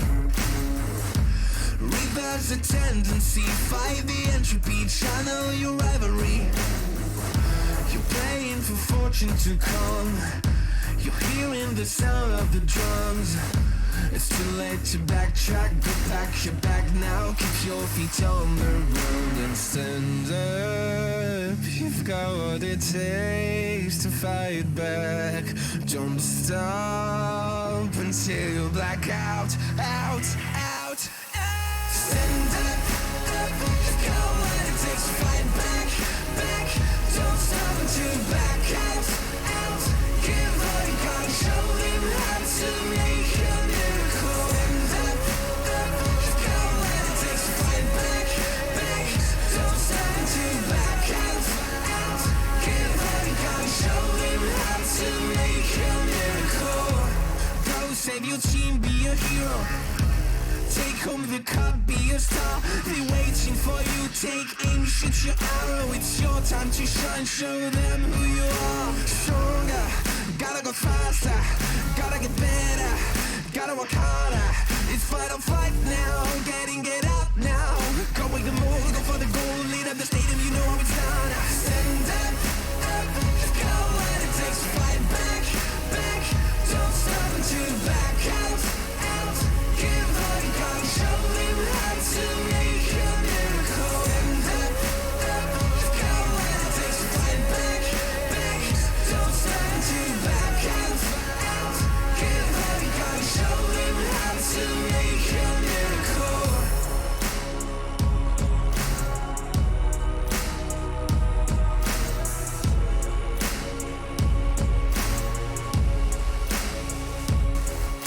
Stand up, you've got what it takes to fight back. Don't stop until you black out, out, out. Stand up, up, you've got what it takes to fight back, back. Don't stop until you back out, out. Give all you got, show them how to make a miracle. Stand up, up, you've got what it takes to fight back, back.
ESL Pro League is brought to you in part by Intel, Gaming Malta, Mountain Dew Amp Game Fuel, CS Money, MSI, Air Force, GG Bet, and ESEA.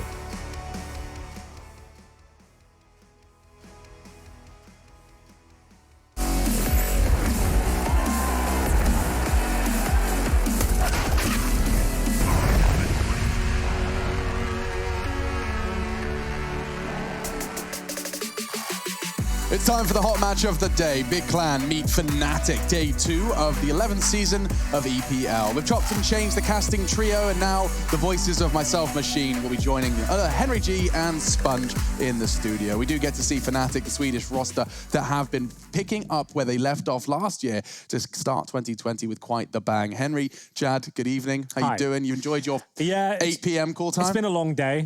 A lot to do, a lot to sort out, but I'm feeling good, Chad. We moved hotel rooms? We did move hotel rooms. We're like the only guests in the hotel right now. It's very a ghost eerie. town. I've never experienced anything like it, but I kind of like it at the same time. But coming into work this late, I used to do this, and probably there's a lot of people who were teenagers who did this, right? When you were working night fill in a supermarket, this is the time you come in. You come in now and you work till 4 or 5 in the morning, stacking those shelves. So, doing the night shift. Yeah, shout out to the night fillers. Absolutely. And of course, a shout out to the two teams stepping into the ring. Focusing on Big first of all, because I do have a little bit of a problem up my sleeve. Okay, what's I that? can't really remember the last time I saw Big at an event. They have been rebuilding as of late. They've been trying to create more of a German-focused squad with the addition of Xantares still, but still they're bringing in younger talent at this point. They're bringing in the boys from Sprout, Chad, who we know they weren't ever a team that were setting the world on fire, but they definitely had some strong individuals in with them. Where they had the likes of Keto and Sirison now, who's part of Big, and that's a lot of firepower being brought into the Big unit. But I'm not really sure what the situation is now with Xantares. Is the kind of language barrier being fixed at this point? So last time we checked in, the plan was to teach him German. That's what I heard as well. And I would say that, as you're playing with this a lot and the words are getting, he can probably pick up Counter-Strike serviceable language, or at least understanding of, but that's always going to be a problem, right? I have, as one of my biggest issues in Counter-Strike for teams who are all coming together and not speaking English as a native language. I actually have a bet going on with other Counter-Strike experts around the world, right? So I think that it's always going to be a hindrance, but Xantares is an individual who you can just say, go kill, right? He's not necessarily needed to be in the minutiae of a round. I haven't casted him or watched his games in a while. I don't think that's necessarily as true as he used to be in the Space Soldier days. That's where he used to be like a world-class fragger. He was up there in the conversation for best rifler in the world at one point. Looking at the rosters, though, there is a bit of a disbalance going on here. Fnatic, you can see number 4 in the world right now, up against Big, who are rebuilding, but they have got some brilliant talent within their ranks. I can see those two names, Sirson and Keto. Now, I don't necessarily know too much more than the name value that has come with them. I know Sprout were blowing up. They're seen as these young German guns, the Meisterschaft Masters. But Big Clan, this is the bigger step up for them. Well, they won DreamHack Leipzig earlier in the year over Renegades. So that's the team with Dexter. The fact that Renegades made it to the grand final when there's teams like Mad Lions in attendance at that event, you have Heroic there as well. That's pretty impressive. But Big obviously had quite an easy grand final when we got to that point. So they picked up a trophy on home soil recently. But yeah, the name Sirison, look out for him. He's the AWP player. So he's going to be probably, other than Tabson, the highlight player for Big. I was about to say, we now have a couple more names to look out for to pair with Tabson, because it was getting a bit tiresome. Yeah, I managed to do MDL finals last season. I don't just do the glitz and glamour, Alex. I just spread it around. I know. Spread the Henry G You butter. wouldn't ever be seen at one of those events. Oh, not dead, man. Wow. I was there, and I actually noticed him. Everyone was telling me, watch out for this kid, like his orb's insane. And it was. But to be fair, the level of Counter-Strike wasn't as high. So I'm excited to see whether he can replicate that and be one of the big names of this year. Yeah, I mean, okay, so you can have Sirson. I want Exy Power. Those can be our little our MDL AWPers. MDL AWPers, nice. Cool. Okay. I like that. And moving, of course, into actually a bit of a curveball for you folks. I'm mixing it up. They're my favorite. I like them. Yeah, here it comes. We're doing predictions right now. Because I want to start that conversation and do also. Oh, we got wins as well now. This is from yesterday, right? Who is that handsome devil with the win right there? That's Rush. Nice. Yeah, well, you and Rush both picked Spirit. Good guess. Right, so Alex and I went the safe bet with Ents. We thought, hey, maybe they're not as bad as everybody says they are. And then it turns out that they're still struggling. So I've gone the safe route again today. I've gone with Fnatic. Hank, similar vibes from you. You're saying that Don't with do it bated again. breath there, Alex. I've gone for a curveball myself, actually. I've thrown in a big prediction. I'm going for the Germans. I feel like they can do it. They've been working hard, but they've been locked down. They've been working hanging with out with strategies. Anders too much.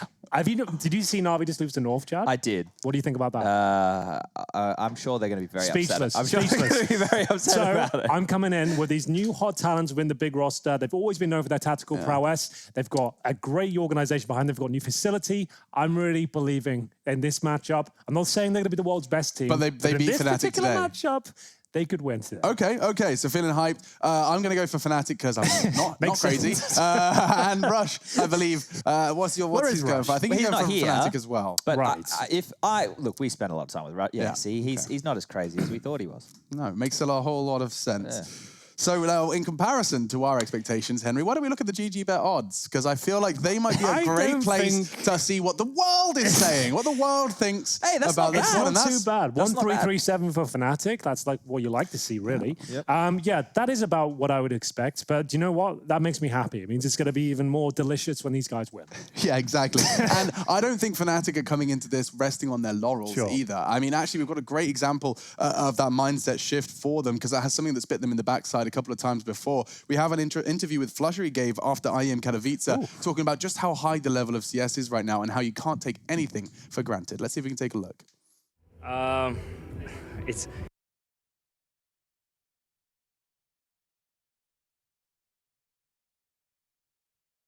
It's hard to say looking from the inside and out because like every team you play against is you have to respect them. You can't like go into a match feeling like you've already won. So of course it's high level.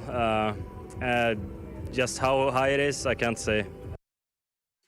Everyone can beat everyone. That's something that we've been saying on caster desks, analyst desks, and just generally in our rooms. You know, everyone can beat everyone. If we want to quickly just recap that Katowice run where that statement was made, right? They did have a little bit, once we get to the playoffs, right? Well, once they played against 100 Thieves in that quarterfinal match, both those maps were overtime games, right? They were pushed by the Thieves who started that tournament very slow.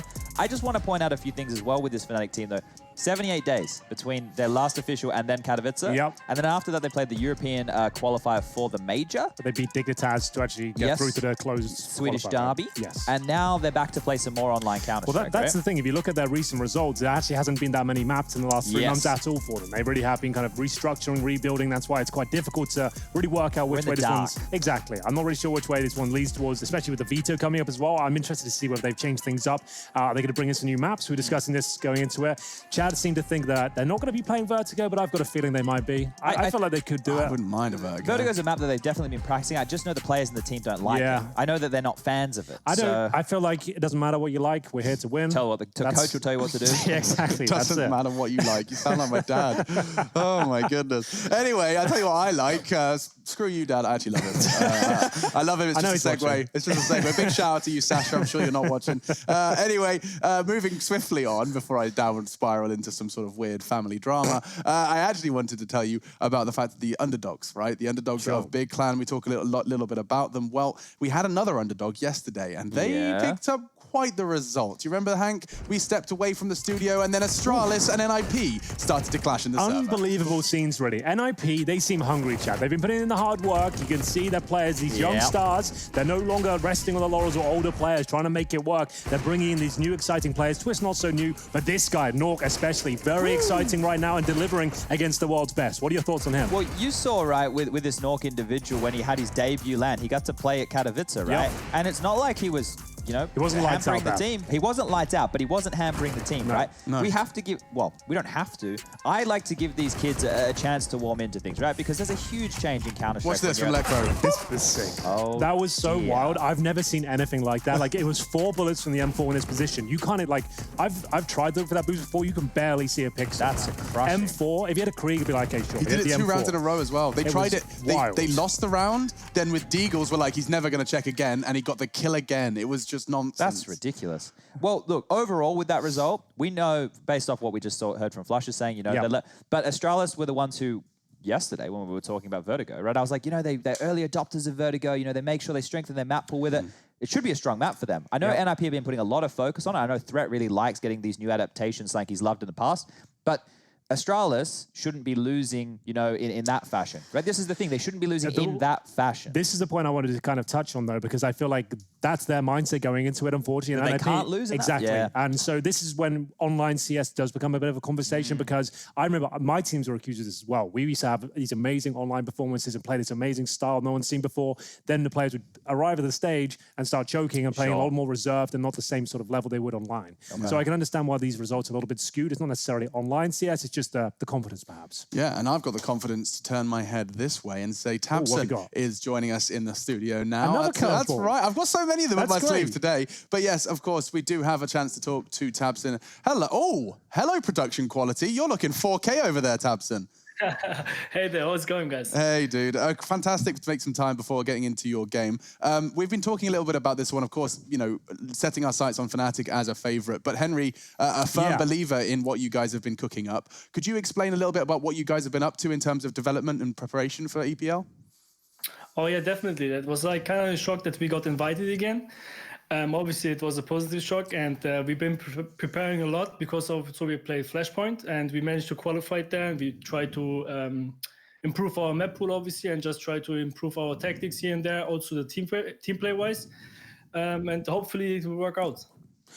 I've been really impressed with the new signings you guys have brought in with Searson and Keto. Searson especially. Could you tell the viewers out there a little bit more about him as an AWPer and his play style and what makes him such a great player? Oh yeah, definitely. I'm also very impressed by him.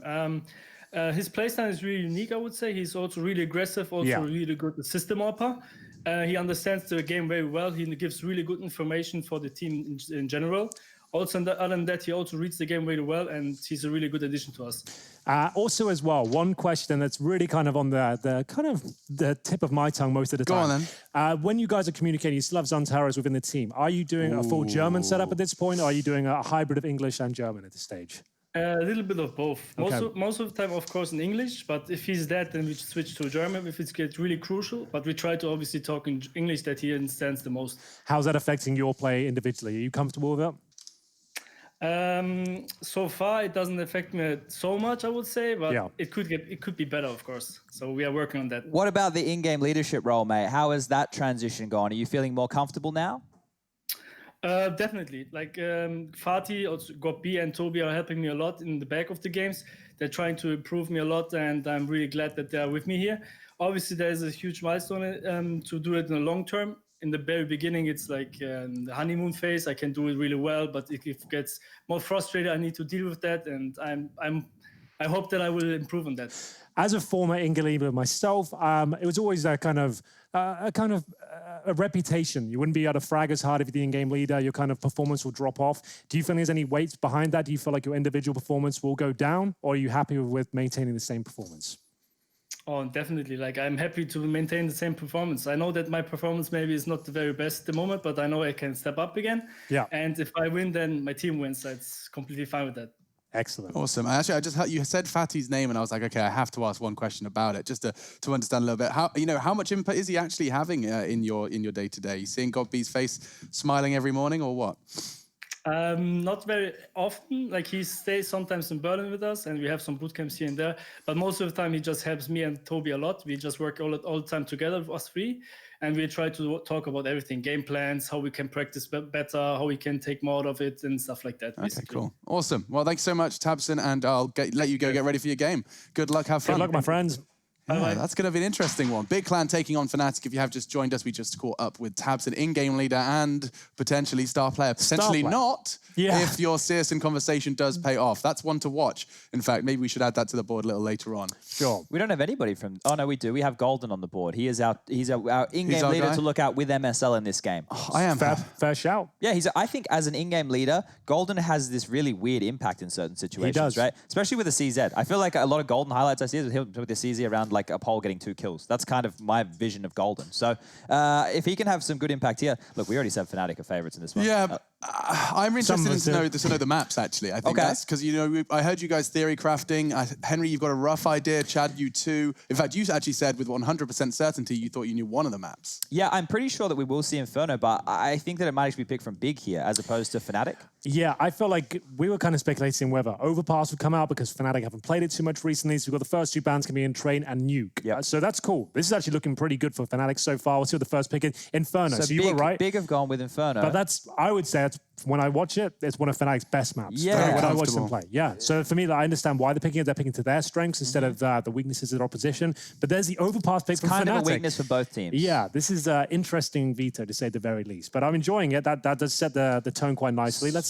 Dust 2 and Mirage are still in here. Okay, Dust 2's instantly gone. So I would start leaning towards Vertigo being removed from Fnatic here and them going safe to a Mirage. Has to be Vertigo, then Mirage. Makes sense, right? It's a go-to for Fnatic. Everyone can play it. Makes sense considering what we've seen so far. I get a little bit worried Fnatic if we do go to Mirage, though, because of how brawly it can be, right? It's someone like Xantares is going to be... I believe Xantares is playing from his home, which would be in Turkey, whereas the rest of the team are all boot camping together in Berlin, I believe. So if he's in Xantares online, he has a bit of a reputation. I'm not saying he's an onliner. He's obviously a very good player on land. But they're like people when they're in their home environment, they can take it up that extra That's what gear. I was alluding to before. Like you feel absolutely comfortable. Like there's no weird setup. 50 minutes to get ready and get it all set up. Like this is your setup. That's where you can play your absolute best and be as confident as you possibly can. I mean, it's where you developed your passion, right? That kind of setup, that kind of comfort. I think that's probably why this online CS has a tendency to see more surprise results. Because I reckon it's a whole lot easier for Lecro and the Nork and the NIP boys to be able to sit down and play Astralis when they've got their dog at their feet, the roaring fireplace. I don't know what Swedish mansion I'm painting, but that's where Lecro lives. Quite a nice one, but it sounds nice, right? I would love it if the viewers out there right now, if they have Twitter, want to use hashtag ESLCS or hashtag ESL Pro League and tweet their setups because, right, people at home, I remember when I first started playing, I had a pull-out draw. We could rate the setups. Yeah, we rate the setups. We could rate the setups I used to go to a message board which was dedicated to workstations. Okay. It's called Battle Stations. Everyone posts their battle station. Amazing. Yeah, it's actually really satisfying to look at sexy desks. These days, if you want to be a professional player, you need like a 1.5 meter adjustable desk. Right. Why are we adjusting it? Because then you can change your height to whatever you're comfortable with. The Guardian starting his PC up meme. The wiring it all up. You need the adjustable. You need the 1.5 so that you can, because that's a similar space as to what the players get. I don't have the official ruling, but 1.5 is quite a nice size. I've got my notes there. Was that 1. Was it? Yeah. Okay. And don't have a dual monitor. I know it might seem like fun, but bring that out when you want to stream with it. But when you're playing, you want to be a pro, just keep it to that same setup, Alex. Okay. Well, that sets a tone, Alex. What's coming up next? I think I've got an idea. Yes, we've got a game time on our hands. It is going to be Fnatic taking on Big Clan. We know the maps, we know the casters, all three of us, and we know it's day 2 of EPL. This is your hot match, and it is, of course, our honor to be bringing you all the action. Full of beans, full of energy. We're coming in hot for this one. Let's not forget, we've been locked into our hotel rooms all day, and now we get to talk about Counter-Strike, and we cannot wait. It's going to be an absolute joy. Inferno is our first map, Overpass our second, and Mirage the third should we need it. Let's see what Big Clan have got in store for us. Fnatic, will they be able to shake off what Astralis and Na'Vi have been unable to? It seems the favorites have been falling over the last 2 days, and now it's time to see if Fnatic can shake that curse off. We'll jump in to our first map. Here we go then, ladies and gentlemen. CD start for Fnatic. You can hear the music about to drop as well, and so are these grenades. HG's out in doubles for Flusher and Golden. Let's get this party started, as we'll see Big with a B setup as well. Chad, I'm not sure if you agree with me. 2 HGs in the T side, suggest you're nading towards the top of Banana. You're rushing in with 2 smokes. You're flashing through, and I hope that's what we see. As the nades, are they delivered? Not quite. So they're going to have maybe set-piece grenades to try and get coffins. Yeah, there's a fluff CT nade there. I would say now set-piece nades towards coffins would be the logical conclusion of those, but now we've got a CZ push. Hello. This is massive from Brolan. It's going to take a while, though, does it? I mean, if he's going to keep hold of W, he may, depending on how much they they've already been able to stack 3 at B, so he's done his job. Crazy intel. He's like locked them in, and he's got a player towards top middle as well. JW just spotted down towards underpass. They've got a boost it. Like Fnatic, this should be unlosable. Like they've got such a... There's the nade towards coffins, by the way. We'll see. Lock the doors, Henry. He doesn't have to do much. Brolan doesn't need to find kills. Just stay there at T-steps, force them in. Grims does draw first headshot out. Oh, a bit of a fluff from Flusher and Punish, and now a flurry. 2 in quick succession. Xantares and taps it into the site. Smoke lands. That's just Brolan in the feed, and he needs to stay alive. He has control of the bomb. Jiggles for info, and he tries to get a fresh clip in the CZ, and through the smoke he connects. Head of taps and gone. Xantares is low. He has to be precise, and he does. 7 HP. Xantares finds a necessary frag to win the round for Big. Crim's left to do his very best, but it's not looking easy. Not looking easy at all here. Crims, though, if ever a man to step up to the plate, he could be it. Not going to happen, though. Fnatic had every bit of intel they needed there, Chad. Everything. They pushed all the way forwards T-Apps, brought under the CZ, they had a player towards top of middle, a stack at B, and still unable to find massive amount of kills there. What went wrong? Yeah, it's obviously very risky to send Brolin out on that fact-finding mission, but this is sometimes when we talk about information almost being, you know, it's doing you in. You know you've got everybody there, you should be ready for this if everybody hits their shots. Whereas if you see one guy there playing coffins, maybe he gets 3 headshots as they all stroll in, right? So maybe a little bit of complacency knowing they had them that booked, but they will go for the force buy, which is something which Fnatic on the CT side love to do. On the T side, guys, if they don't plant, Fnatic will take a save within that second. AK's in the third round. But this is a hugely important round because Fnatic as a team, if they can win the early game of the force buy battles, then they can just start dictating the pace, be much more aggressive. JW can go for those flamboyant plays. So this is the real battle right now for Big. They need to be able to withstand this force buy.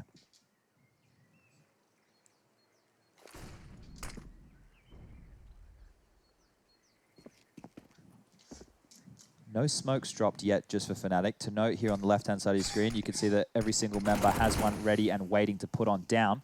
They're allowing them to get top mid control before dropping them, which means they're probably going to smoke off the quad position as opposed to top middle. It's a difficult game to play. You got to hold your nerve here on the CT side. You got to hold all 5 smokes for as long as possible, give them control of the map. Now the first has been deployed. 50 seconds on the clock. It's not bad, actually. It's great because you've still got 4 or 3 in reserve at this point. I think they've thrown 1 towards B, 1 towards the arch side. They're trying to funnel them towards quad where they've got the majority of the firepower there with Brolan's UMP. He still has a smoke as well. When he feels a commitment coming, he will drop his smoke just in front of the hay bales here. And now this is where the party starts. He needs to get multiple frags. He can step up and really get that first kill. Oh, he's fluffed it completely. He's only got 10 bullets left. Does find the head of Tamsin in the process, though. Xantares will rip the UMP from his grasp. JW a missed shot. I'm not sure he's going to get another opportunity like that. And now the site should be Big Clans. They will check out Coldzera's box, and Crims makes a strong case to check for a bit of a name change. Quick connection into Keto, 2v2. 10 seconds. 10 seconds, and the bomb is down. They're kind of floundering here. He might as well sacrifice one of the CTs. Didn't fully commit to it. Flusher is going to allow them to plant at this point. Bomb will go down, and Tizian, fantastic spot here. Look at the lack of helmets on the CT side. He's up there in the graveyard, and he is looking for blood. First headshot delivered. You can see that's Golden down to 4 HP. Flusher only have the USP and Kevlar combo as well, interestingly enough. They won't have much of a chance here. Looks like their days are numbered. Golden should go down momentarily as soon as Tizian spots his head.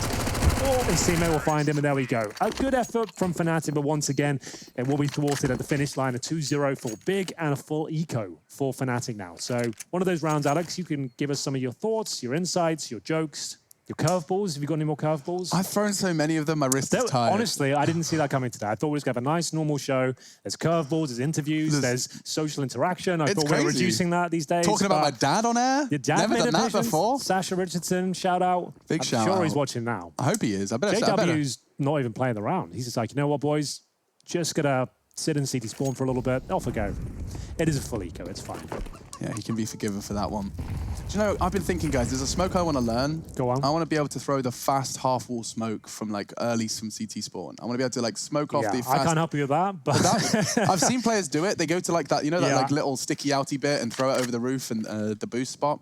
I like the one from First Oranges that lands there. And we saw that fail yesterday. The alley one. Yeah, that's right. Once it's there, then you flash over. Molotov as well. It's really brutal. Speaking of brutality, we do have the MAC-10 making its way through. It's just found $1,200 of cash, and there's the first kill from Flasher. Probably the only kill they're going to find in this round, as he is dropped as well by Keto.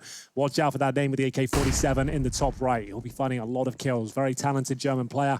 And we'll see brought down to JW now remaining. Good dink, but doesn't mean too much in the context of this round. JW hoping to get 1 kill if possible. Might be able to do it, but the MAC-10, a very versatile weapon, very nimble, and can take down unarmored players in an instance, just like that. There we go, 3-0. Guys, just before we move forward into the juicy gun rounds, I want to talk to you with the setup that Fnatic do. They have Brolin playing in pit, and they actually play off of mid, right? They're jiggle peeking and they're spotting, but they're happy to give it up. And what Brolin from this pit position will do is drop a smoke top mid, and then flashbangs will come on either side of middle so they can repick for information. So let's look out to see if that one comes out in this game. I actually like that a lot. So he can throw a smoke from the pit position and set his teammates up. Same flashbang lineup, I'd assume, as well. A couple of flashes over, they swing from both sides and try and get the picks right. Yeah, it was used over there in Katowice, and Krim's also put down a Molotov as well to make sure. Are they allowing them to have the mid-control first, or kind of like a gut feeling? Well, it changes, but depending on the rounds, if they do get pushed off, they're happy to play retake mid-wall, is what I like to call it. And ladies and gentlemen at home, if you don't have banana control and you don't have top mid, then you're going to find yourself into a 2v5 or a 3v fight respectively.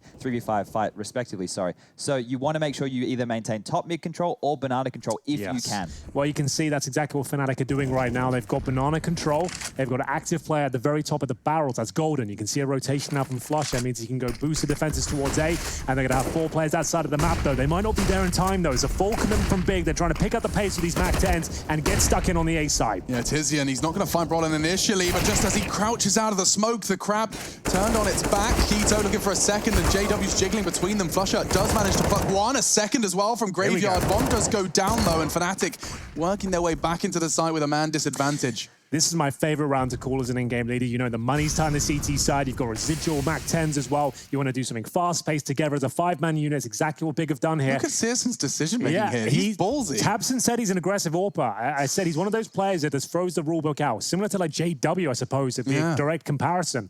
Ironically enough, playing against each other right now. But it's the save for Fnatic. They will fall back, and Searson will hold on to the AWP.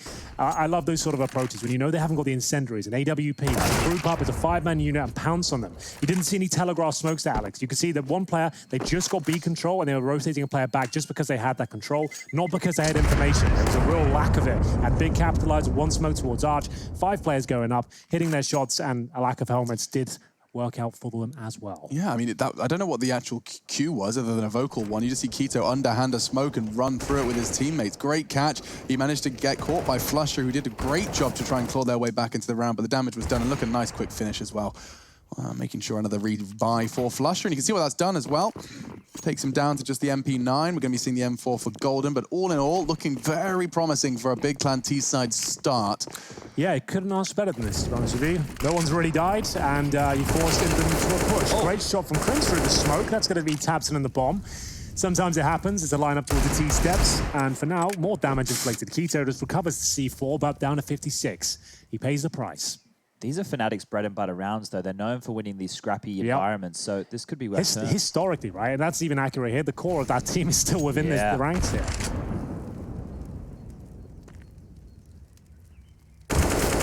Especially on Inferno. CZ's an Inferno, Fnatic, like something weird always happens. Looks like it's all under control here for now, though. 4-on-2. Golden does with that save. M4 doing great work of it. A couple of kills and the bomb down. Still a minute remains, however, and the smoke is available for the Arch side. I'd assume that'll be deployed momentarily. The Orb just seeing if it can find the pick. We're told he's an aggressive player, but there's the smoke we are looking for. They've got options to go back towards B if required. Golden flashed off, but a low HP Zantara is waiting in front of him. Oh, Golden. Timing. Yeah. Rush will not get the frag. 2 HP? How did he not go down there? Bullet connects through the corner of the box, I believe. Yeah, and it does 22 damage. That's it. That would on that box. Reinforced. Not the greatest smoke, but shouldn't affect the outcome of the round. I mean, he at least is working with the knowledge that they haven't crossed a pit. And that's a frag onto Zantares. Searson, however, with the AWP. Ooh, the AWP I don't like so much. Molotov it now, like maybe it's a little bit too late. This could get dicey. Awkward and a missed shot, Krims. Would have liked the safer play with the Molotov, but he's starting on him. He's just having fun. He's waiting for the music. It's like, it doesn't even matter. Well, that's the new one. I like it. I like it as well. That's ladies and gentlemen at home, what we would call teabagging. Yeah, a bit of BM. It is certainly bad manners. A little. They shouldn't be losing that round. So it was a poor smoke. Like I said, it shouldn't have lost in the round, but it did equate to this first kill. Not sure what the positioning's about. Like, oh, if you know he's got a pistol, I'm usually setting up a crossfire where no one can die, right, Chad? Correct me if I'm wrong. Someone exposed with 10 HP doesn't seem like the most ideal approach. I think the problem was they didn't know where Krims was, so they had to kind of hunker on down within the bomb site. They didn't want to overextend and give away a free kill, and by doing so, and that poor smoke that you highlighted there, it gave him an opportunity to go for a kill. Otherwise, he probably would have just sat there in that mini pit position and waited. The smoke was everything. I didn't think it'd be a huge knock-on effect, but it has lit the fire beneath Fnatic as Krims will strike from the sandbags there. Molotov does not dissuade him from his first kill, but the HE towards Big might stop their assault towards middle. It's the AWP of JW. This should be a good battle. Searson will get the first blow. Yeah, timing was everything there, and actually Crim's got a perfect position to do a lot of damage.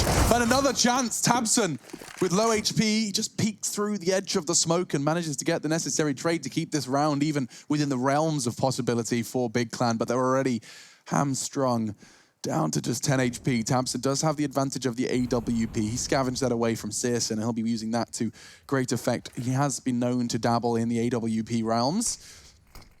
Roland Balcony's perfectly positioned for this one. Tabson could get caught out. He is, and now from behind, Flusha can tap away, frag away, and secure the second. He gave him an entry. He gave him an inch with that smoke, and Fnatic are going to start running away with this one now, looking much more comfortable with the full buys. They've got the AWP out, the AKs in hand, and Big will be considering their options going forward.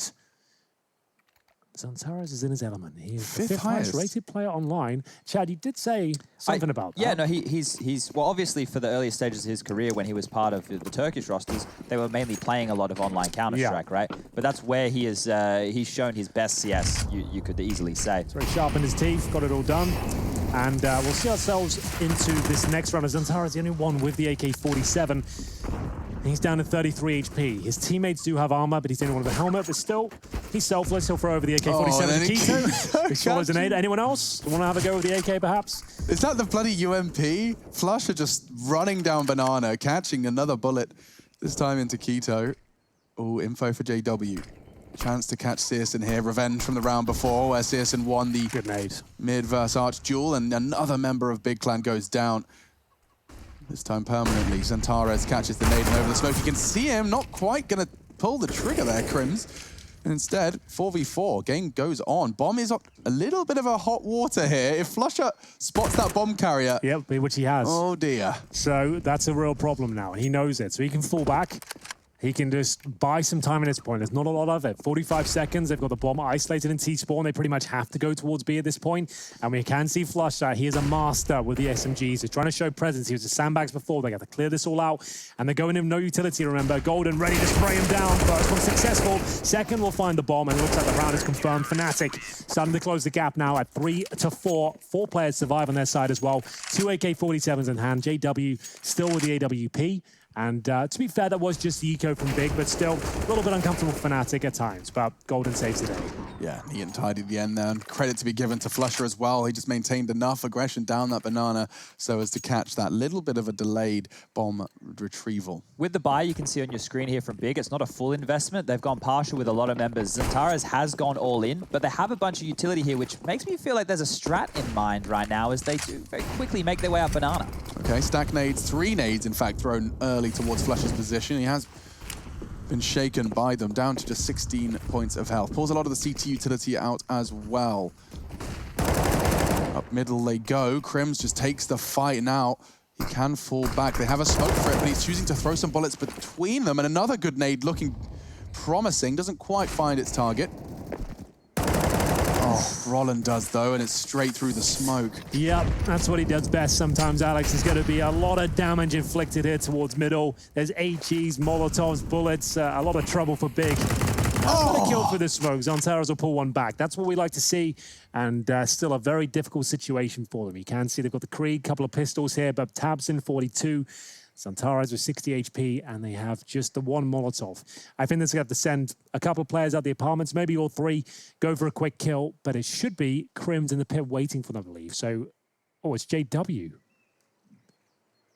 He's at the very edge, and that's a nightmare. How is that happening? Seems a little off, and now why was he stairs. off there, and why was it watching towards quad and no one watching apartments at all? Very strange. Can we get that up on the old sure, let me just skybox there, Chad, and see what happened? Load on in. Let's see what we can get from that, because there must have been someone watching apps. Why would you not in the man advantage against CZs? Maybe I missed a detail. This is why No, this is certainly, good. yeah. But I was like, I said, Crims, I think is there, but oh, it's JW Van Orb. He'll be in the apartments. He wasn't. He was watching quad on the railings where he was exposed to the CZ. His big barrel sticking out. It was a free frag. And if we have a replay of that as well, that'd be great. But Chad's going to try and look into it. Very odd round. That's an anomaly. Okay, so we will be able to bring this up at the end of freeze time. Sorry, at the end of the round here for you guys. So I'll show you a couple of little bits and pieces that were going on that potentially led to this, right? Here we go. So you see that big old He's barrel. not even looking at holes. So that's what I couldn't comprehend. I was like, what's happened there? So what was Golden's responsibility to watch holes while he was there with the AWP? Just go in the pit with the AWP at that stage if you're watching quad. Yeah, I don't know.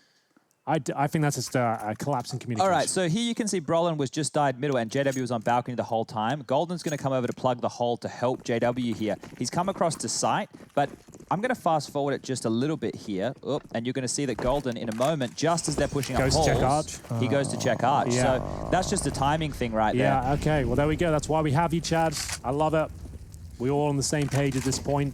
And a full gun round into round number 9. 3 incendiaries from Fnatic early to Banana. They were expecting something fast this round, and heavy investment early into the piece, and looks like they're going to continue to vie for it. More nades flying down. This time they find their targets. Keto, Searson is ringing, and advancing now is Keto. He will be the spearhead of the assault, clearing out towards logs. Nothing present, and now it's their turn to throw some nades. This is the smoke we were talking about before. Let's learn the it, half Hank. wall. So Okay. yeah, line up for The little knobbly bit. Little thingamajig there, and, And he's then- throwing it right at the wooden beam. That will land by the half wall. You want to ideally follow up the incendiary by the barrel, flash over, swing round, get yourself a cheeky kill, and we'll see if that's going to be the case. You can see Flusher, he hasn't got the flash.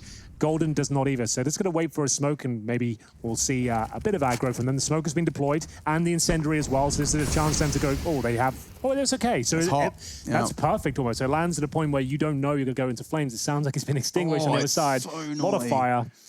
The problem here is I was talking about that map control. This is only feigning map control, and off of this utility usage, they've actually rotated another member over towards A, knowing they've given up middle. I guess to rebut all that, they have to use utility to gain control of the top of B, but they haven't really expended too much. They got 5 players there now, and you're right. Yeah. We only have Flusher there. He has got an AK. He's actually doing probably the only player who's going to work here. Just right up there.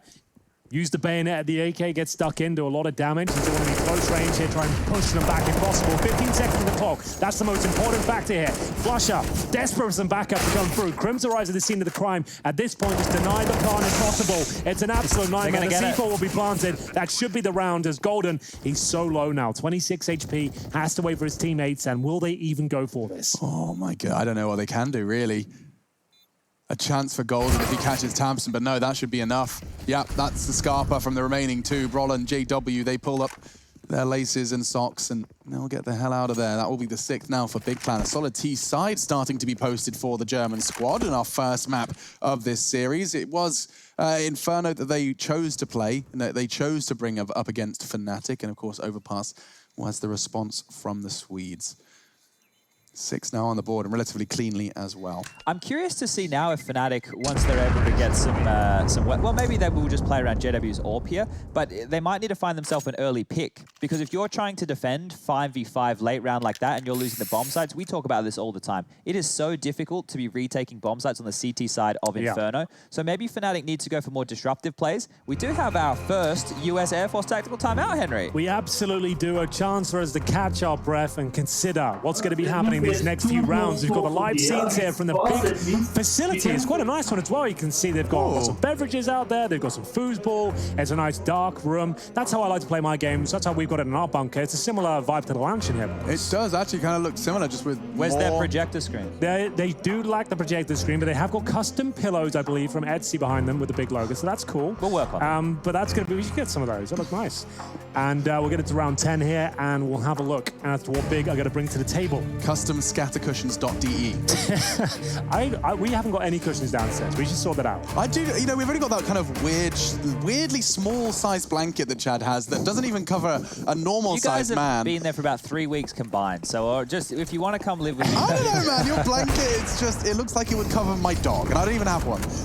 But we do see what seems to be the early utility exchange once again on B. Keto wants to feign that there could be a T up against that half wall, keep those CTs investing the nades, inquiring with a flash, and there it is. He does draw another one out, flushes by the half wall, and perfect flash bang. Good chip damage again. Oh my God, Flusher, could you just stop? He's such a monster at this position. He'll be on the T side as well at Banana, but it belongs to Flusher.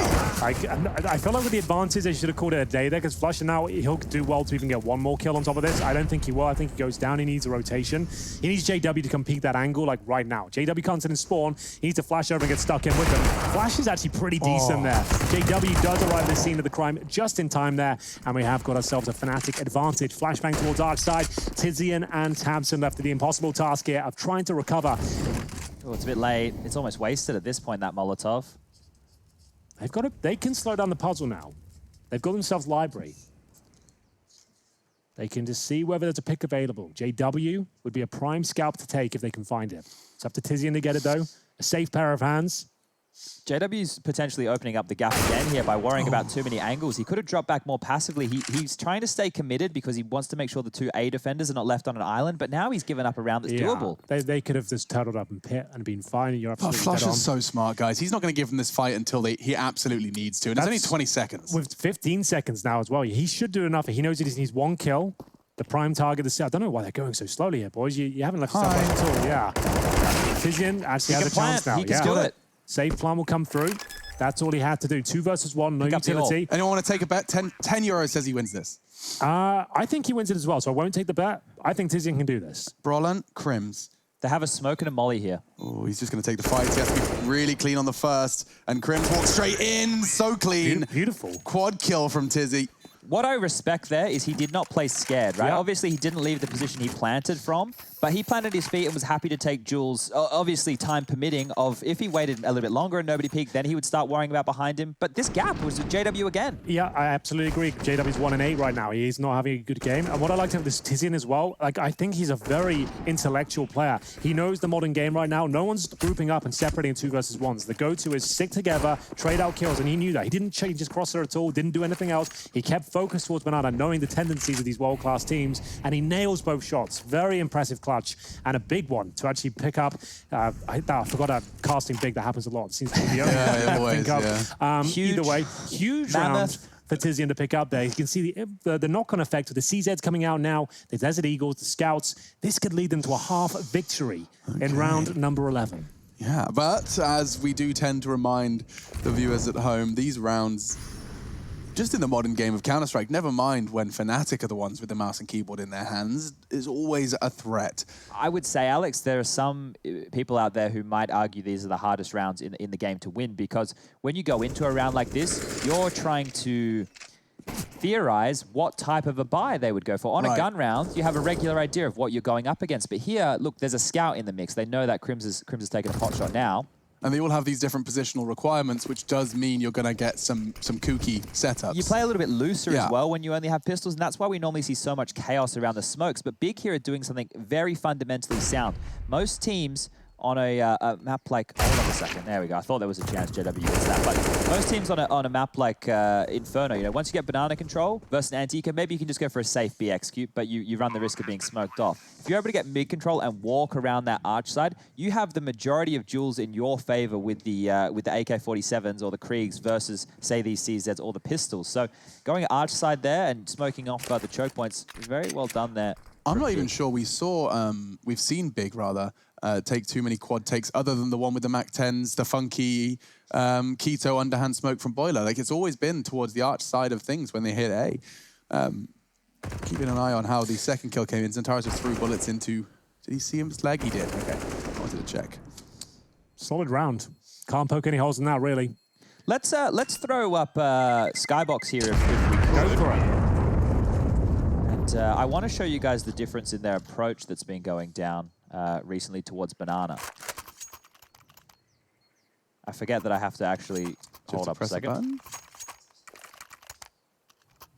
That's my bad. I forgot from yesterday. I have to make sure. There's a procedure. There's a process. Maybe we'll see. Maybe, you know, these things happen. But I can explain my point regardless. Use your words. So in the early stages of this game, where Crims actually got that opening kill towards top of Banana, they went for a very all-in Banana play, where Keto actually ran through 2 Molotovs. They've completely changed that to a more passive vibe. Passive, not the word I'd use right now for Crims. He's nearly got 3. Practically, essentially 3. 2.9. 2 HP left for Xantares. Flush has taken another one. The healthy Keto, not so healthy anymore. Throwing a spanner into the works. Fnatic pushing down towards middle. Almost a 3-man spray down there from Crims. Very confident. Most players are full back after that initial frag, but he was committed.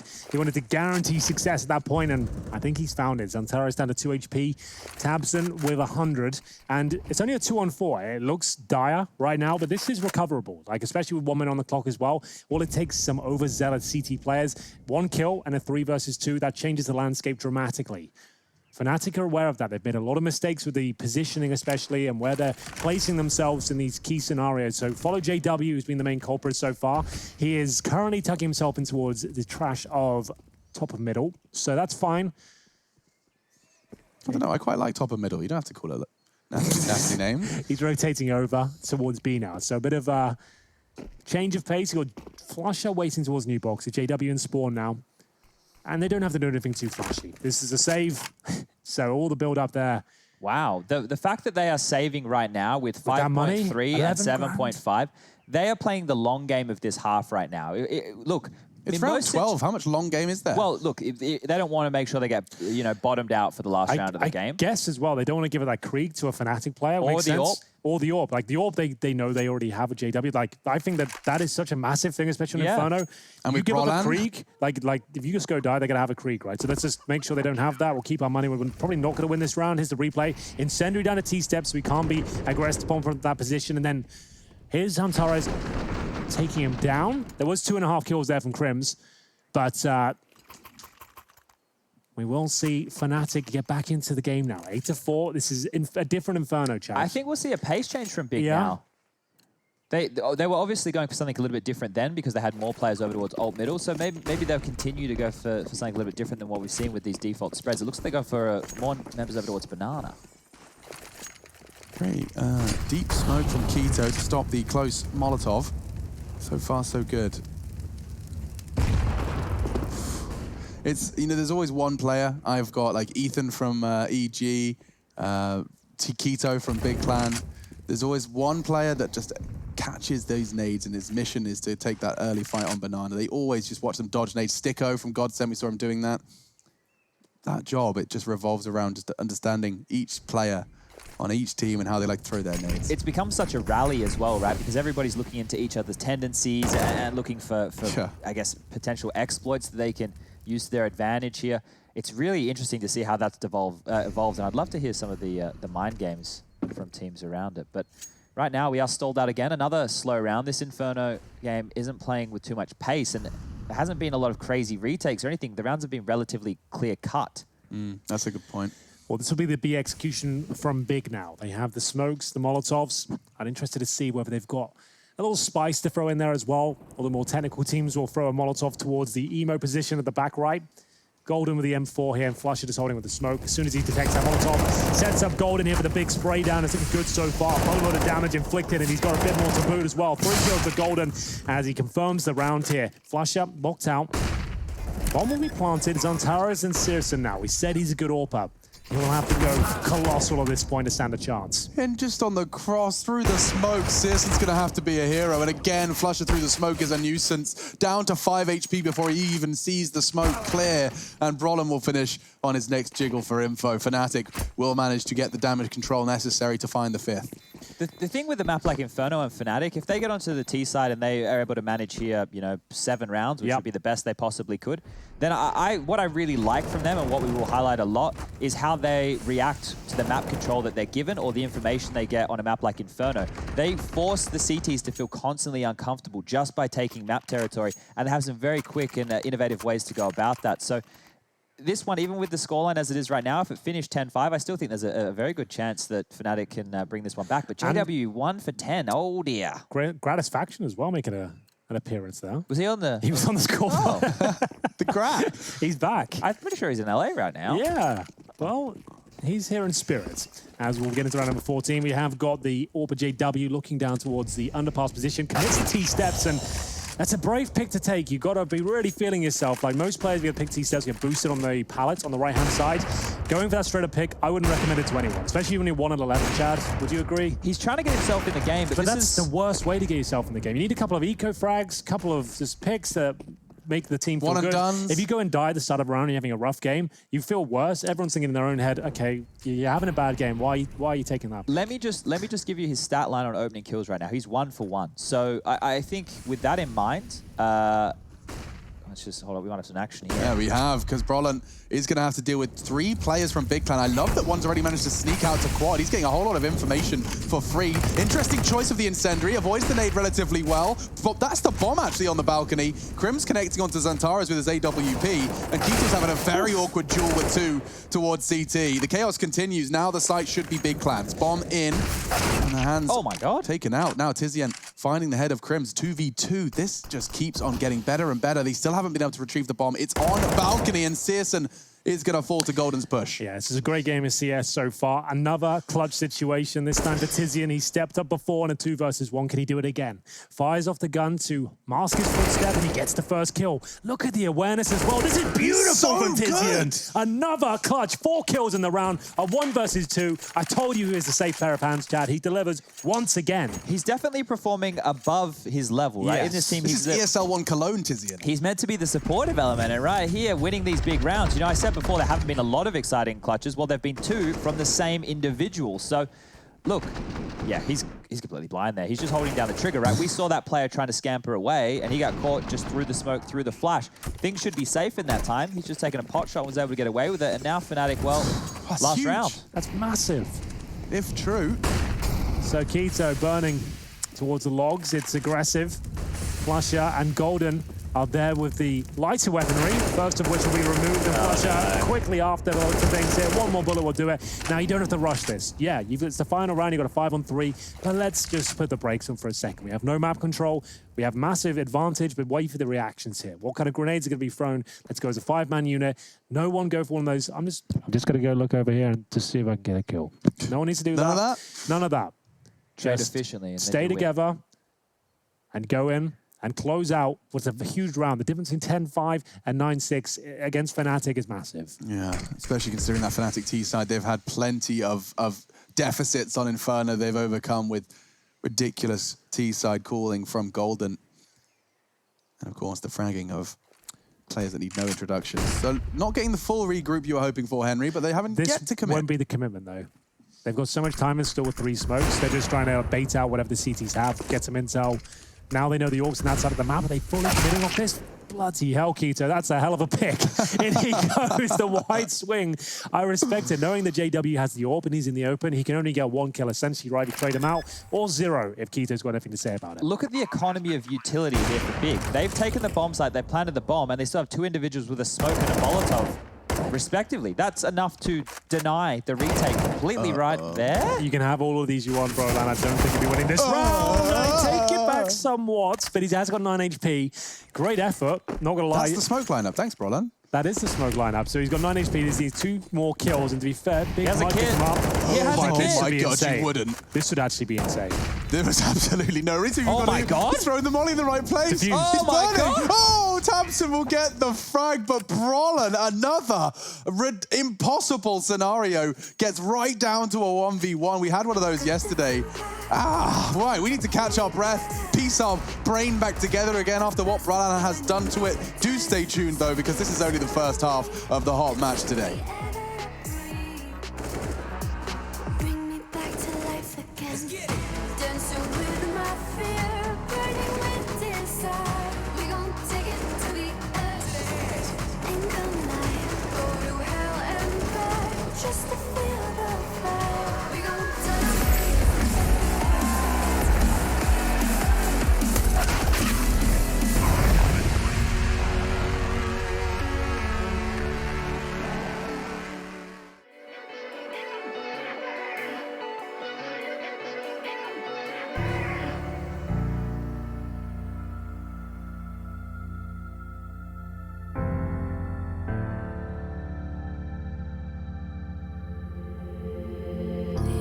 Leave it all in the past, 'cause the war isn't over yet. You lost one fight, but it's not the end. So get back up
spills your blood.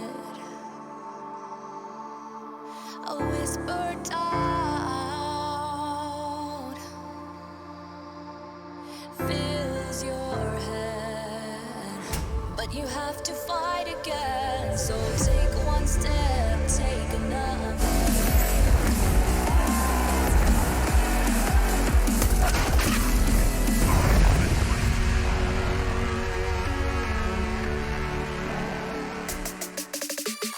Welcome back, ladies and gentlemen. You're joining us between the big matchup here between the big clan and Fnatic. And Tizian send them to oblivion. So many clutches brought to the table. 2 1 versus 2. I really enjoyed his play in that first half. He's got to keep it up, though. He cannot take his eye off the prize because Fnatic, they are the masters of the comeback. Yeah, no, absolutely, Henry. Tizian, he Tizzy can today because he's come in roaring.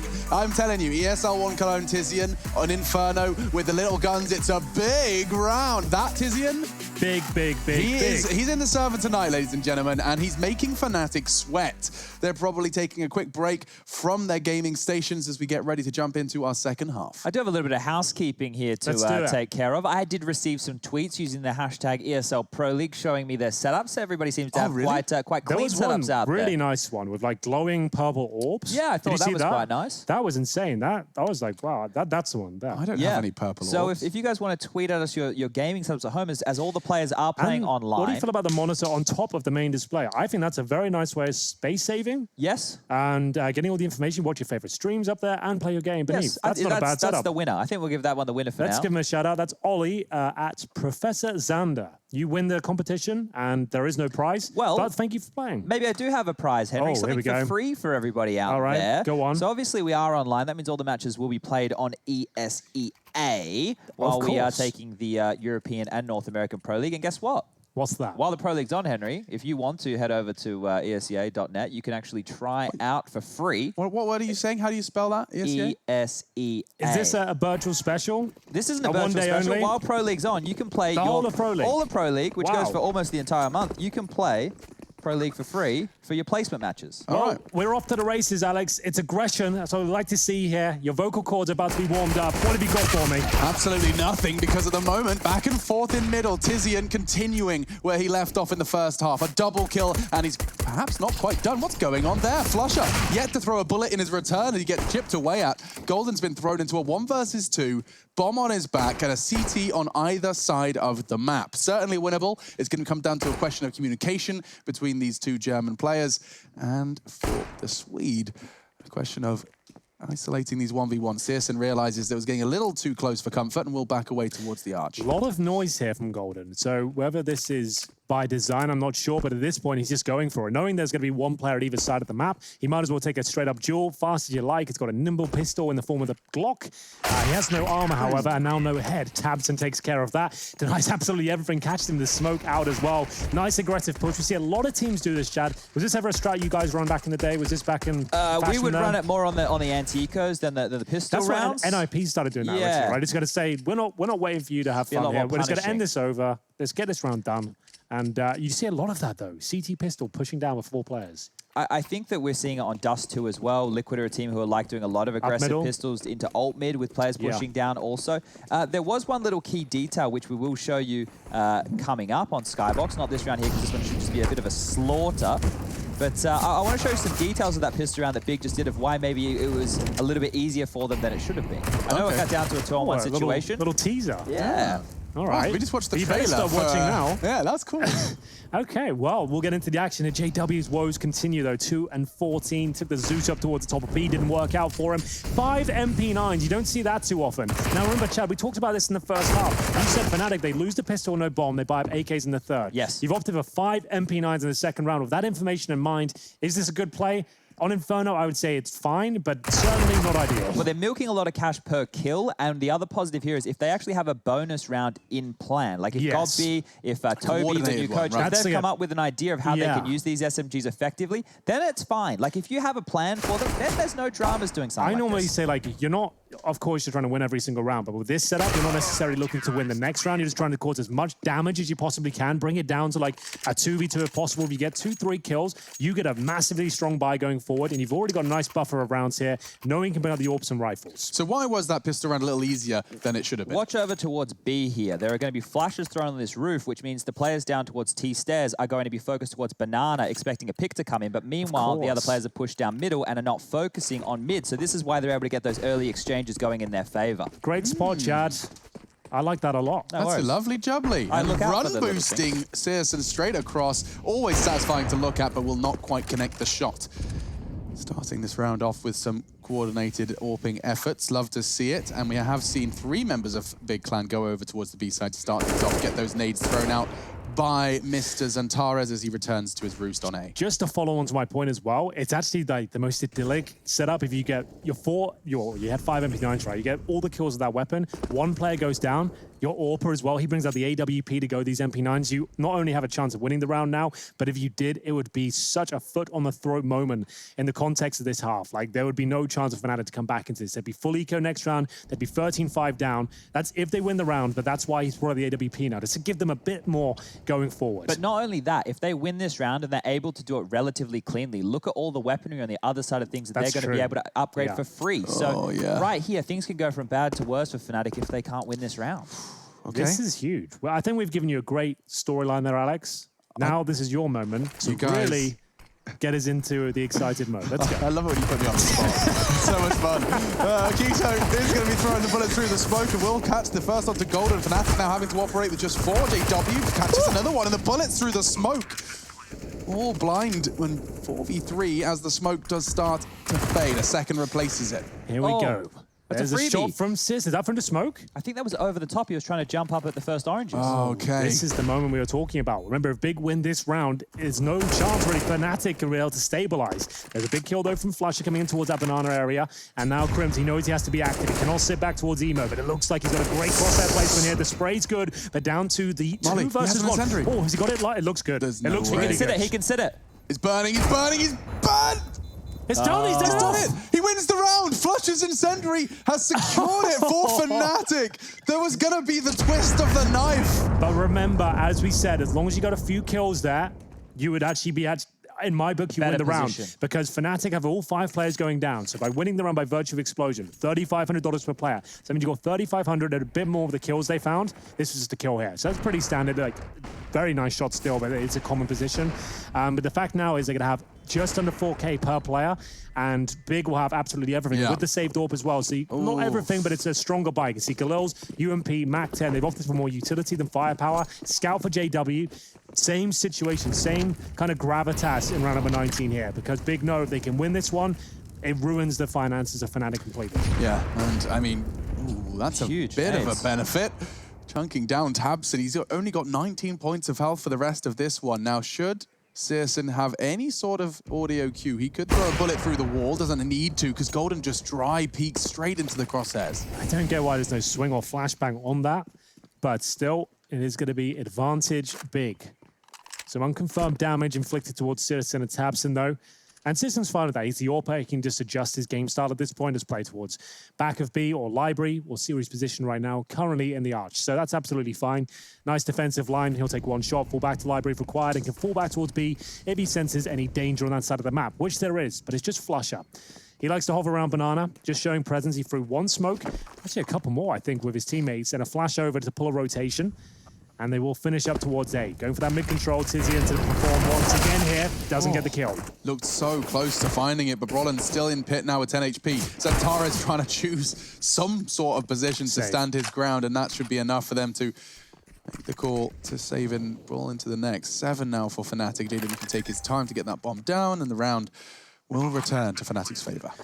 Good stuff there. Fnatic, very efficient round, and Flusher once again, as I mentioned, he's always at B, whether it's on the CT side or the terrorist forces. He's very good at convincing oppositions that he's actually committing with his teammates there. Lots of gunshots, lots of weapons dropped, lots of grenades thrown over. He had 2 smokes thrown by himself and his teammates going in. He made footsteps, he threw a flashbang over, and the solo player towards B didn't feel comfortable. He called for the rotation, they focused towards quad and arch, and it's a very convincing round there for Fnatic. You can see them keeping 4 players alive as well, but Big, they took the bait. They sent 3 towards B. They will save those weapons. That's a correct call. You don't want to go for this retake, especially with Searson and Tabson with such low HP. If the rounds start building up here and Fnatic are isolating these duels and they're making these rounds, they're making big, almost as individuals not look as polished as what they did in the first half, I start to carry worry over to a map like Overpass because Fnatic on that T side, they definitely have strategies and they have a default and approach to the game. But when they find themselves in like a 3-on-3, that's when individuals have no problem. Someone goes and takes a fight bathroom, meanwhile someone's taking a fight sandbags on the B site. So Fnatic, if they get into that next map and they get a bit more confidence back here on Inferno, that's where the big players need to step up individually and win those duels. Right, like the Tizian standing his ground. Exactly. Bomb defense. I mean, it was exactly what we were talking about. This confidence. You have to be ready and willing to take the fight through. Fnatic, and well, Searson's got the confidence. He has brought the fight. How did he only lose 30 HP? Okay, that's more like it. Nade landing perfectly on his retreat does really punish. Looks a little bit quite very reminiscent of the round before. Searson and Tabson just chunked with that unconfirmed damage. Well, there we have it. JW, aggressive, of course, towards middle, but that's been his downfall pretty much all of the rounds so far. He's 3-16. There's no trade potential there. It seems like he's playing a frustrating game of Counter-Strike right now. Certainly recoverable, and they've won 5-on-4s since him going down, but still, another early pick, 4 big. JW to go again. And it's just not a pick I would recommend. M4 at Arch, trying to challenge towards middle. That's a very ambitious one. Slow towards Library.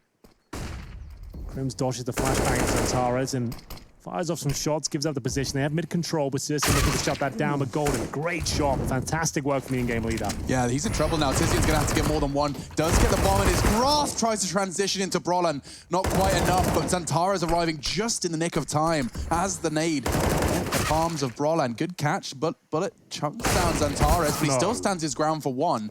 A clutch on the cards for Flusher. Yeah, Galil in hand, no nades. Up against Keto and Tabson. Remember, Tabson took a lot of damage at the start, but he has snuck through the smoke. He wins this because Flusher won't expect it. He thinks the veil of the smoke protects him, which is fair enough. Very nice play from Tabson. The 2-on-1s, you've got to take some risks sometimes. That's a huge risk, though. You think about the gravitas of this round right here. If Big were to lose this, Fnatic can start building back into this game. For him to take that kind of a risk, this is what we talk about with the smoke grenades, right? They're not a physical wall, but they seem to act as one in a lot of players' minds, right? So going for the counterintuitive player pushing through, if he lost that, we'd be like, what is this guy doing? But because he won the situation, he looks like a genius. Sometimes you have to flip the coin and take those risks in Counter-Strike. I absolutely agree. And for me, that was actually a really nice calculated push, knowing his team was towards quad, so he'd at least get quick information there. But you're right, that there's a lot of players, and understandably so, will see that smoke, and you have to use it like a force field sometimes, because your options are so limited in a clutch scenario like this. You have to isolate the opposition and try and focus on the choke points that are open. I think also to know, if he went down and he was able to communicate the position, that would give his player a 1v1, where he could actually take a heads-up duel, because he was just at that time about to be walking up top middle. So probably a little bit early, if I'm going to be completely honest, but there is a chance for that to at least give that information to your teammate and give him a chance. Well, here we go then. A desperate buy for Fnatic, a deagle for Crims, 4 rifles, but as you can see on the left-hand side of your screen, a distinct lack of utility. Great flash as Keto is set up for a Logs play here. Throws the Molotov in, but Golden should be able to extinguish that, no problem. It does cost him a smoke, though, and you can see Tabson very active once again. 3 players on the CT side ready and waiting. That's absolutely massive from Tabson. He's looking for a third as well. This is a great round from the Germans. We'll see a 4 versus 2 ensue here. JW down to 27. And again, a chance to win the round, sure, but that is so out of it. The bomb's down in T-spawn right now. That's been recovered. Tizian tucks himself in the corner. It's not really a position you would check, but Crim seems to be aware of it at least. Good flash, and the swing will come through. Great teamwork here from Big. Enjoying this game they're putting up so far. Very impressive. And I mean, it just seems like it's a very well-oiled and cohesive unit. Or a machine. You could say that, but I feel like unit usually feels a little less self-indulgent. It certainly does. J-Dubs, he has been very quiet. Nothing but a whisper from him here on Inferno. Yeah, he hasn't really had much to say about this game at all. I'll be honest with you, you can see the frustration in some of his plays come through. Well, maybe, just maybe. Oh, I think that's going to be enough of a audio cue for Tabson. They can knife him. He's going to try and stab him, isn't he? No, he will just shoot him. Tabson's not going to. Tabson won't. Yeah, well, okay. There was a second in his mind. He's like, I could knife JW. Yeah. That could happen. I could get him back for all those years. Yeah, all the times he's done it to me. Nice work here. As I mentioned, like I've been casting Citizen for a long time at lower levels, but I was interested to see what he could do here against the likes of Fnatic. He looks like he's still got the same confidence, taking the same peaks, hitting the shots, 18 and 12 right now. Tizian at the top with 20 and 12. As you mentioned, Chad, like that's above expectations for him. He's the kind of the support player, rifler in this team. If you had to fit into a role, he's normally anchoring bomb sites. You don't expect him to be multiple clutches on the T side. So. And yet he does, and he's put this team in a role 14-7 on their map pick. Let's not forget just how much this has been considered a must-win for Big Clan. Coming into the game as underdogs, we had the odds on the screen before. It was around 3-1 from GGBet, sponsors of the Pro League. It's just like we've had Astralis lose to NIP. We had Na'Vi just go down to North. Fnatic coming in here is another clear favorite. Obviously, there are certain conditions which do play in the favor of certain teams, but still, it's the level of loss, right?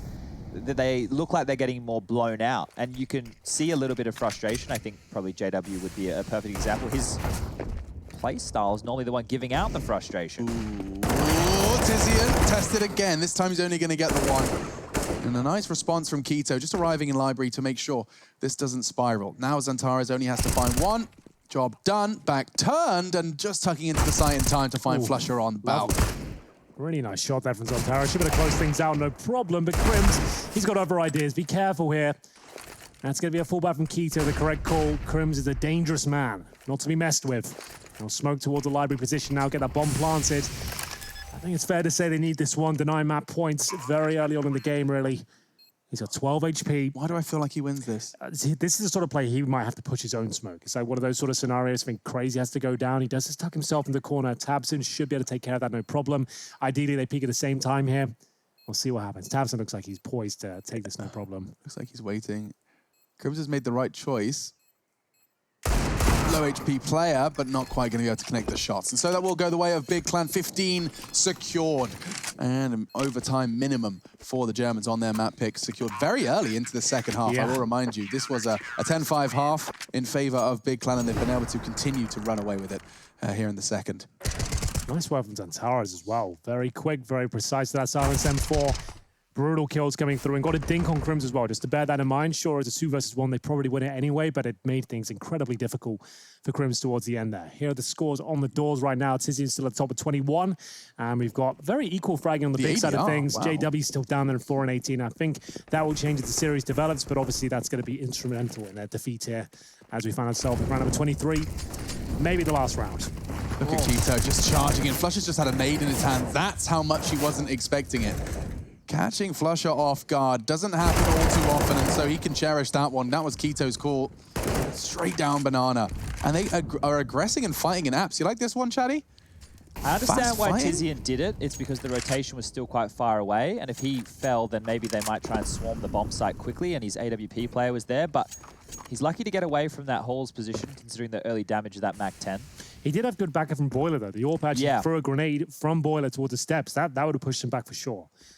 So I like that a lot. They've got great comms here. We talked about our Tabson coming in, like, what, mainly speaking English, which they are, but when Zantares dies, they go into German mode. But you can see that the comms and the synergy is looking very good from what I can see at this point. B finish from Fnatic. They've got 2 smokes. I think it's a contact play, really flash over. Hope for the best here, boys, as we'll see the incendiary land. Keto looks like he's primed for a couple of kills. It's Berlin to take him down, but Tabson, he's an absolute unit. He will find the 16-7 scoreline and a victory for Big on their map pick. That's a very impressive result. A good team effort as well. I have to say, Tizian going above and beyond. We didn't expect him to win those sort of clutches, but my God, did he ever deliver. He really did, and that's going to be a fantastic start for Big Clan. Are we really going to see all of the big names falter in the first week? Na'Vi, Astralis, and now Fnatic on the chopping block. Will they fall? We'll find out as we jump in to break down our first and talk about Overpass coming up after the break.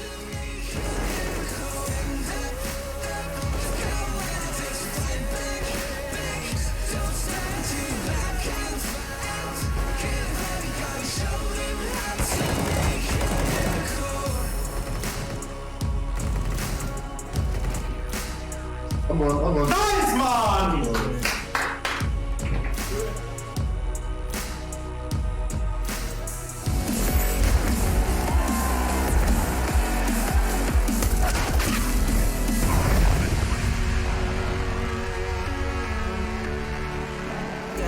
Yeah, soon you'll have no career. Take a good look in the mirror. They need to know that I'm here. Don't you act like it ain't clear. Yeah, push start, ayy. Ball so hard, ayy. Raise the bar, ayy. Turn into a star, ayy. Play my part, yeah. I aim too far. I do it big. I keep it large, okay. Live it up. This is fake, better give it up. Young, but I feel like I've seen enough. Numbers going up, better keep it up. Ain't slowing down, better live it up. About too hard, ayy. What about too hard? Ayy, what about too hard? Ayy, about too hard.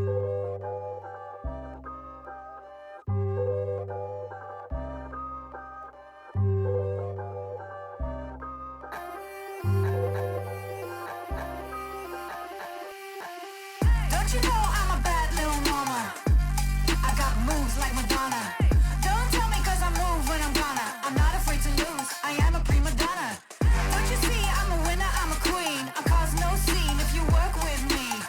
Don't stop me cause I fight when I wanna. I'm not afraid to lose, I am a prima donna.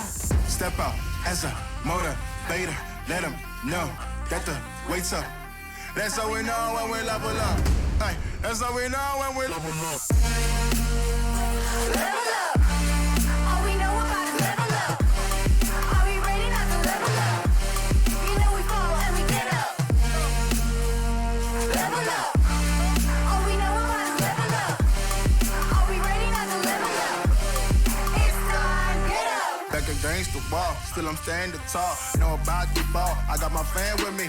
All we know is ball to empty out the mouth. The chosen one they call, I take my fan with me. Know about it if you tell, know you're breaking codes. What your credibility and all fall like dominoes. Can you really take a stance? All I wanna know. Need me real ones when it's time to go. Stepping in, elevator. Uses to all the haters. That's all we know when we level up. Yeah, that's all we know when we level up. Level up. All we know about is level up. Are we ready not to level up? You know we fall and we get up. Level up. All we know about is level up. Are we ready not to level up? It's time, get up.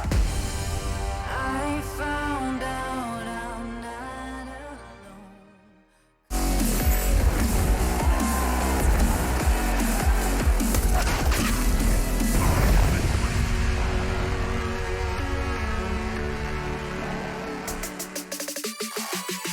Big Clan and Fnatic, the first battle of these teams, and it's not been easy for Big Clan historically. They have never defeated Fnatic, and now one map up in the series. It's looking good, isn't it? It's actually looking quite impressive from Big, I have to say. Remember, this is a rebuilt Big, not the one of 2018 Cologne where they got to the grand final. It was a different team with Smooth and everything. This is a new real roster with young German players, the way it should be, I guess, considering they're called Berlin International Gaming. Yeah. And they're actually looking like they've been doing their homework and actually doing a lot of impressive theory. Yeah, I want to just quickly clear out what I said on air. We weren't too sure who was where, Yeah. but it's Sirison who's at home with his family because we saw Zantara's there at the end with the We team did when they see celebrated, right? Right. So Sure. that would process of elimination. I Makes guess sense. one of them's not there. So what was unique about that scoreboard for a lot of people looking is the whole Tizian situation, and it comes down to those clutches that are the main thing that we want to talk about, right? So this individual right here, he has always been the supportive element of Big. Even when God B was on the team, he was still the supportive element. And you can see here 100 ADR, that's fantastic from a supportive player. And then these clutches, the impact that he was having was phenomenal. They weren't like crazy out in this world clutches as well. It was very well thought out, cerebral clutches, just reading the game. That one especially had me on the edge of my seat. Fantastic work as well. This was a round they should have won, but Tizian saved the day with a 4th kill piece towards the end of this one. This second kill, again, perfectly read. Great position with the cross there. Aggressive down towards middle. Tizian had a barn burner of a game here, to say the very least. A player we don't often talk about too often when this team is on the server, but certainly a capable one and always very reliant, I would say. Yeah, you know that he's going to do his job. Whether or not that results in him getting kills or not, that's the question, right? But when I say his job, he might get one and done. He might delay correctly. He'll have good information. That's normally what he's kind of offering to the team. But if he can offer this type of Counter-Strike, this is great news. So, yeah, let's hope that this kind of form can continue for Big, because we haven't had a German team at the top of the charts consistently since 1.6. No, absolutely. Mouse Sports in 1.6, yeah. Yeah, and with that, when we're taking that into consideration, there is a second map to contend with as well. Before we get there, though, we do have, of course, Inferno. Final breaking point. We've talked a lot about Big Clan. We've talked a lot about Tizian. Just a quick touch on the Fnatic side of things. This didn't look like the same Fnatic Inferno that you said. Oh, it's one of their best in the pool. No, it looked a little bit disjointed, to say the very least. One player that stuck out like a sore thumb was JW. Up to his usual antics with the aggressive peaks, but is not really landing the shots. That was a problem. Sometimes you have to fall back to your plan B if your game's not working out for you. And I feel like he never did that. He never went to a more defensive mode. It was just hyper aggressive, getting more and more frustrated. We just didn't see him do really anything on the server. Yeah, I mean, whatever he does to reset, I need to ask him, because I'm a JW on Inferno when I play he the will game. bounce back in this series, though. He's not the kind of player that will just be quiet for 3 maps. Trust me, he'll come back. And someone that's never quiet is Chad Sponge Birchall. He's over at the Telestrator now. I try to be, but I just want to talk about a little detail here within one of the early Fnatic gun rounds. I didn't get too many, but I want to talk you through holding Arch and what the smokes can do. So normally you'll see players on Arch side playing over here towards the trash angle, or over there within actually the Arch itself. Once you lose mid control, normally you have to drop back, right? So you see players playing over towards the mini pit or library positions, a little bit more long range of the jiggle peeking or with an AWP. A smoke that Fnatic likes to drop is this one just here. And what this does is it has an avenue for the Ts to push on through Arch. That's going to force the CT defender, who is either in one of these two positions I outlined. He has to either fall back towards the site, which means there's now a big gap on mid to B, or he has to come through here and try and stop the mid to B. That opens an avenue for Fnatic to abuse this smoke and rotation. They can either push through this smoke with a huge gap, or they can use this because there might be an investigation as to what's going on to actually then pounce and know they can only fight 2 guys on that A bomb site. It's not something we saw in this game, but it's something that Fnatic normally like to pull on out. Yeah, and it was, of course, part of the puzzle that Big Clan had on that T side. Didn't get to see the whole T side, of course, with such a phenomenal start. Or rather, we did 10 rounds on their T side, and that finished off quite neat and tidy on the defense. That's enough for now for the first map. We're going to be focusing all of our attention on map 2, Overpass, when we return.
He wasn't the classic nerdy computer kid in school.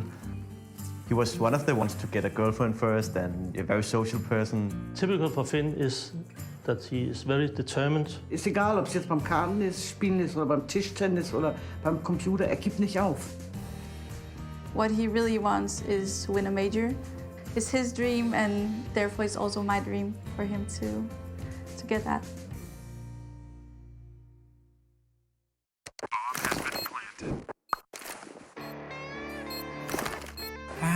Cool, right? Want to know where I got it? Well, look, go to CS.money. It's a trade platform and a marketplace at the same time. Just choose, click, and get. Good luck, bro.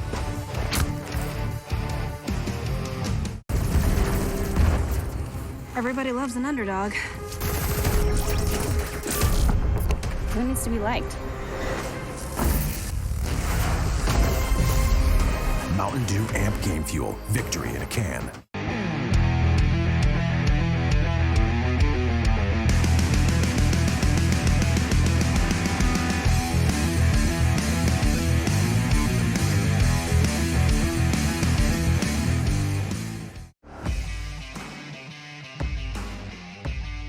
Charge up your game with excitement. Highest odds on the market. Take what's rightfully yours with GG.bet. The future waits for no one, so we refuse to wait for it. Today, battles are waged in nanoseconds, and planes are piloted from the other side of the world. The future's not coming, it's already here. Join us and be the future.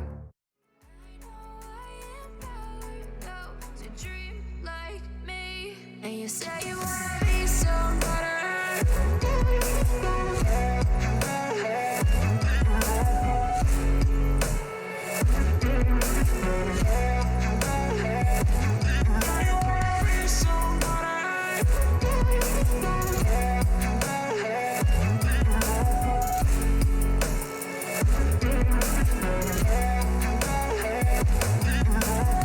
You got a voice, then you better use it.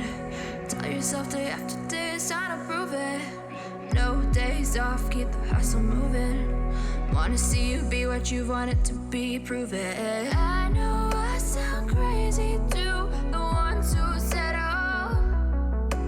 I know I empower those who dream like me. I know I sound crazy to the ones who said oh. I know I empower those who dream like me. And you say you wanna be somebody.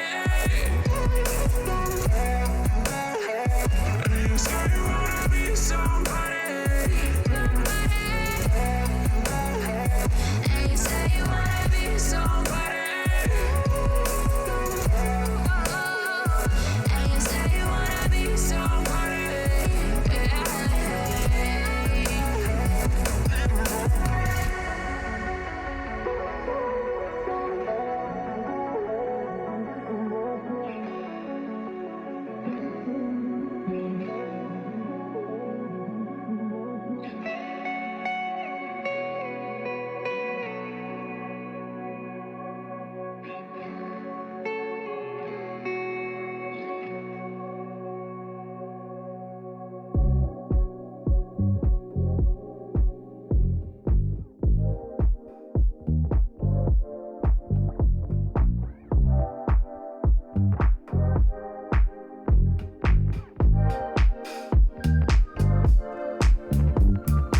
Oh, ready, let's go. 'Cause you know how we roll.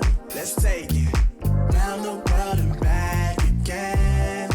Ready, let's go. 'Cause you know, like I know, we'll take it round and round. You know Mark, South Star, bounced up. Type to never let you double cross them. Moving through the city like it's Gotham. They told me get one, so I got one. Stop saying you're a boss when you now. ESL Pro League is brought to you in part by Intel, Gaming Malta, Mountain Dew Amp Game Fuel, CS Money, MSI, Air Force, GG Bet, and ESEA. Only focus in this moment is bringing the summer back. Oh, respect my grind, elevate souls, and I spread.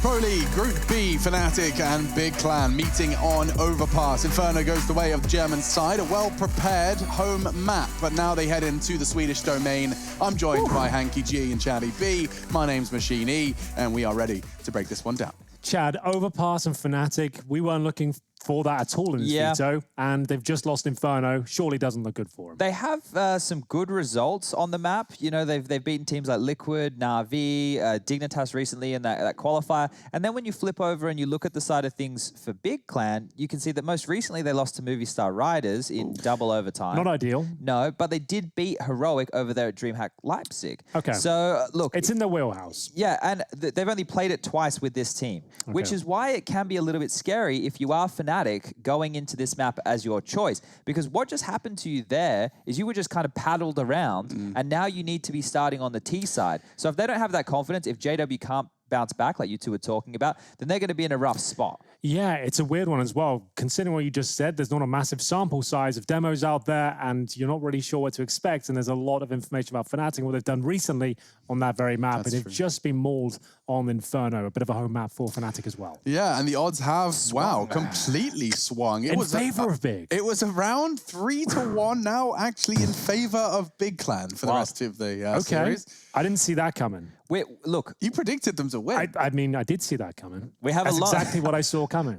We have a long way, right? We have a long way to go here with this map. Yes. There could even be a third. Yeah. If we do make it to the second half and Fnatic have enough rounds to play with, some little details to look out for is Brolin, hyper aggressive at A long, right? He loves to push it up there into that playground position. So he's somebody to look out for when Fnatic make it on towards that CT side. And then over towards B is where Golden has those plays that seem to stick in my mind with the CZ around that pillar in that bomb site. So those are two individuals who can have impact on this map. But when you have JW, the guy moving around with the AWP, he needs to be hitting shots. And so far, we haven't seen that. The music, Alex. I always feel like Anne Robinson. I'm about to turn to you and go, let's go. Chad Birchall, you are the weakest link. Goodbye. Did you get that reference? Yes, we had that show in Australia. Nice. Yep. We didn't have your host. No, I'm sure yours was much more jovial and nice. I don't think so. I think she was a nasty lady, Oh, actually. okay, so that was the whole thing. Yeah. The shtick was nasty lady. person. Yeah. Okay, cool. Well, second map time, guys. It's overpass. We're jumping into it. Fnatic taking on Big Clan. If you have just joined us, you're right in time. Tell your friends, tell your pets. It's time for more Counter-Strike.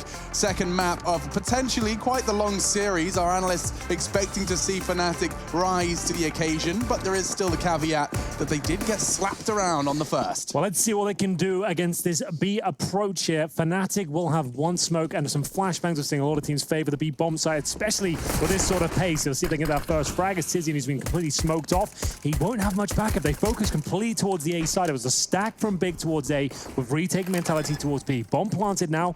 That's courtesy of Golden. And here comes Zontaras with his P2000 looking to crack things open. Golden, he's doing the flashbang dance, but his scroll wheel's up against him. Tabson looking to get some sort of opportunity back. JW's done well to find two. In fact, he's close to overtaking his Inferno finish on the frags. Taps into the head of one. Brolin unable to get towards Monster. So now a 2v2. No utility, but there is a kit for Tizzy. He is going to start to pull it. Halfway gone and contesting his assist. And JW checks just in the nick of time. And now a 1v1. JW is on for 4 here. I need Chad, can you check how many frags he had on Inferno? Thank you. Tizian. Rather, Searson trying to fake it out. He's not got time, and it's all JW. He's trying to showboat. He's trying to slash. But it will be 4 for Searson, round Fnatic. Chad Birchall just reporting in here live from the stats page. He had 4 kills on Inferno with 6 assists and 19 So he nearly, deaths. in the pistol round, manage to catch up. Well, he's bounced back then, hasn't he? You said we talked about it. Well, that's not bad. That's a Should we big go to bounce Mirage back. now then? Or 248 I think ADR. we might as well at this point.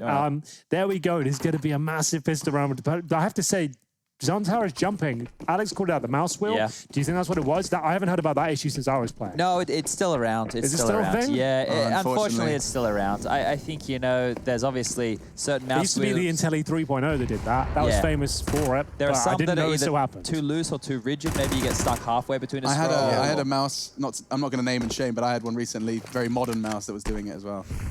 Oh, I didn't know that was still a thing. Frustrating, but that's not. Tizian does find the opener. That's on towards the B pillar. He looks poised for another one as well. I'm feeling this Tizian play tonight. Unfortunately, taken down through the smoke. That's going to be flush up. And they have got the man advantage and control of the B side. You can see the AK-47 in the charge, but so is the P250. Nice work from Tabson. 3 on 2 with the scouts and the Deagle on the retake. Keith's position is decent. This is another situation you probably consider pushing the smoke when the bomb goes down, but they're well aware of it. They're waiting for it. And there is the shot taken. Lots of damage inflicted towards JW. Finds the frag, but leaves himself in a 2 versus 1 now. Keto with the smoke, and now no head. Crims to take care of that. That was the force buy for Big. Full eco coming up. Fnatic with a strong lead here in the second map. Just note as well how much money Sirison has in the bank right now. He has 3,300. So shouldn't be too many dramas at all getting out the AWP within that following round. They have gone for 4 grenades as well across the board here on everybody else besides the primary big Where are you green chucking user. them, Chatty? Look, really they are many going towards options. B, so they could use it to nade stack when they siphon through Monster or Sandbag and try and get them in that choke point. I don't think you want to use it super offensively, right? You want to kind of save it until they make a move, because the rotation right here from the B bomb site back towards A, you can actually line up grenades as you're filtering back up those stairs so that you can nade that plant spot with ease. I would say that they'll just wait and see if there's any reaction, use the nades there. If not, head over towards A and see if they can take them out before they plant. Okay. See if anyone's going to be walking into this rather explosive dojo. And it is only JW going on this scouting mission with the MAC-10. This is exactly what he's hoping will happen. And just a couple of baited shots, and out go the nades. Not going to do much damage. Nearly the sex number of health left. I like the 6. Can't even finish that sentence. We are going to be falling on to another HE situation here. Just trickled over the top, and we are going to see reasonable damage inflicted. Significant from Tabson with the USP. They can get a second kill, and the Glock's actually a decent weapon in this scenario. And Flusher showing us exactly why. On for the 3-piece, and he's going to get it. Hat-trick from Flusher, and we're going to have just Keto remaining here with a USP and a smoke. And that is a calling card of Flusher. He does that so often. Like, he'll win CT pistol rounds and is saved with USP and armor, go to the next round. He didn't do that going to this one, but the Glock being brought out, pretty impressive. Enjoyed it. 3 kills for him. 4 in total. He actually gets one earlier into the piece, but look at these 3. 1, 2, and here's number 3. Tabson puts his head in the guillotine. God damn, it looks real easy from his POV. 3-0. Fnatic do convert their opening pistol win. Absolutely do. Cleanly. Sirison knows AWP is out. He's been coined as an aggressive AWPer by in-game leader Tabson. JW throw the Molotov at the start, but he is greeted by the AWP shot. Tizian as well through the flames. Is going to be a nice 5-on-3 advantage for Big here. First going round looking very good for them, but a bit of bonus situation. See Golden just trying to throw away some weaponry here. Picks up the AK-47. Still a chance in the round here. Good timing. He has snuck through. And he'll get Tizian as well. A chance now for Fnatic. Yeah, and just retreating off. Who was that? It was Tabson, unwilling to take the fight, but now he stands his ground. He has the support of Xantares, and that could be enough to dissuade them. Look at Fnatic scarpering now towards the short side of tunnel. However, Brolin, he still stands and connects. This time to Tabson. Disadvantage for Fnatic, but it's been made manageable, and they have got time. Nade does chunk Xantares down to half.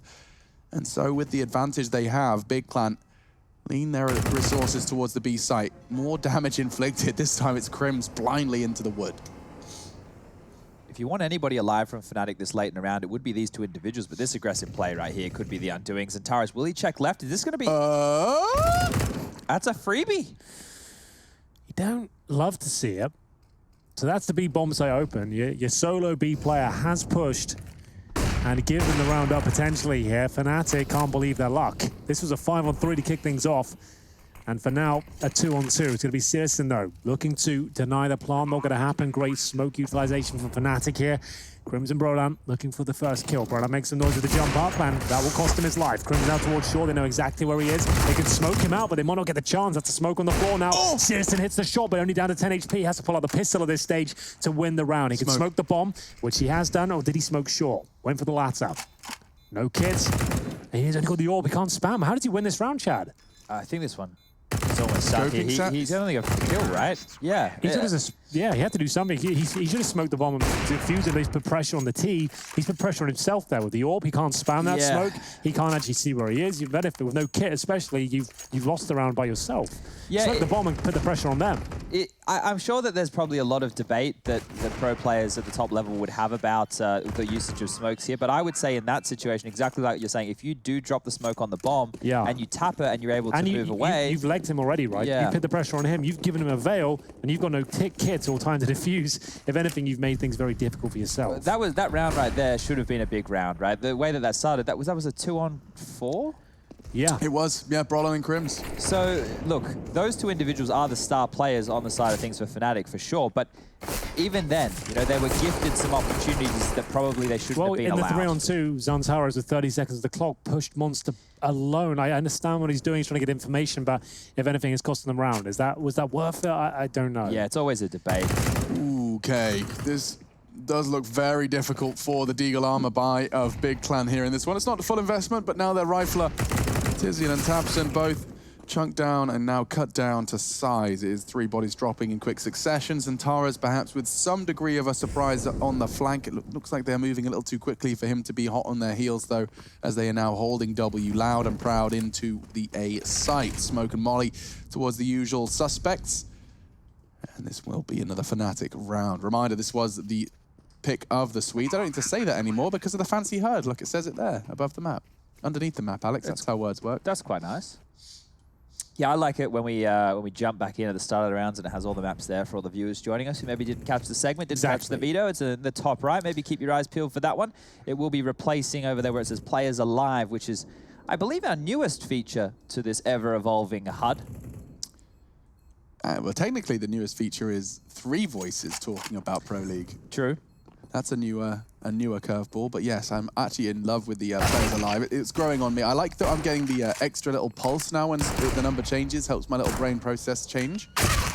Good catch from Brawler. Tizian will... Not going to say it too soon. Yeah, he's going to get caught down. Running away with this one, boys. 5-0 on the T side of Overpass. You can see this is the pick of Fnatic, and it's been reflected right now on the server. There will be a buy available for Big in general. Overpass, Fnatic's best map as a core 5, winning 8 out of 10 total times, 80%, that is, for anyone who needs to work it out. Quick maths. Very quick. They had a long time to practice, didn't they? 78 days between events. You know, they had a lot of time to add some new things into the arsenal here. Here we go. Early smokes being deployed. A change from Fnatic. This is not the same round we saw before. Let's see what Brolin's got in store for us. Fast, straight, challenging towards the toilet's position, straight in. Is he going through that smoke? He is, you ballsy boy! Sis in close quarters AWPing, and he has managed to find one. JW in the meantime fills the feed with one of his own, and now a chance for Sis to do some of that close quarters AWPing you've been talking about, Henry. We'll see if he can step up here. He knows he has to as well. You can see in his play style, he needs to find another frag. This isn't usual, and I'm okay with that. He had to find a kill. He was hoping they went towards Connector. Very well positioned from Crims there. Will find the kill, and presumably another round here for Fnatic. Looking for that 6-0. And for now, they'll put the brakes on. They've still got enough time on the clock, over a minute. They have smokes, they have flashbangs, they have Molotov, good map control as well, waiting for that reactive play from the CT side. We have Xantares and Tizian remaining. They have kits and Incendiary, but little to no chance here. It's going to be very difficult because you can see them trying to play together, but it means B is completely exposed right now. You've got Tizian who's hovering around CT spawn. If it goes towards B, they won't even go for it. But if Xantares finds himself in that position, he can be baited in by Tizian. Obviously, they will try and fight and deny the plant. It looks like a B finish to me, but Crims can get false information here and say, well, A looks very quiet, boys, get ready. But it looks like he's just trying to fake. Even if he dies here, it's fine. They'll go towards B as soon as he goes down. He gets his contact, and now they're going to react and start to poke and prod in towards the inner site. Yeah, no one's there. Nobody's home on B, and it will be golden to make sure those digits are punched in. Smoke towards heaven to ensure Tizian cannot line up the shot, and that likely is the save. I question myself with Tizian's movements. What's good about that is, sure, Crim's got no kills, but he at least confirmed there's at least one player towards the A side of the map. There won't be 2 at B. So at the very worst, you've got a 3-on-1 scenario at the B bomb site with little to no utility considering the stage of the round as well. So even the fact he goes down, it's a really nice play for Fnatic. And that helps out a lot. That's Xantares, I believe, had the AWP. Did he recover it? Flusher heard him running for miles there, so yeah, look, that was another freebie right there. There's been quite a few offered up here by Big, but as we mentioned within that pre-show, for Big, they've only, as this 5, since adding Keto and Seriously, they've only played this map twice. Tizian just trying to hold on to his life right here, will take down Golden, but looks like he will tuck himself away and carry that M4 across. So right now, this is a very curious position if you're Big, right? I'm assuming they won't buy. They're normally very conservative when it comes to these situations. They will have a... Maybe they'll get some deagles, or maybe someone could invest into a scout, and they maybe get a few nades. They always have a plan. They never just seem like they have no idea. Well, this is our US Air Force tactical timeout, ladies and gentlemen. A chance for Big to catch their breath and mop their brow at this point because things are starting to unravel.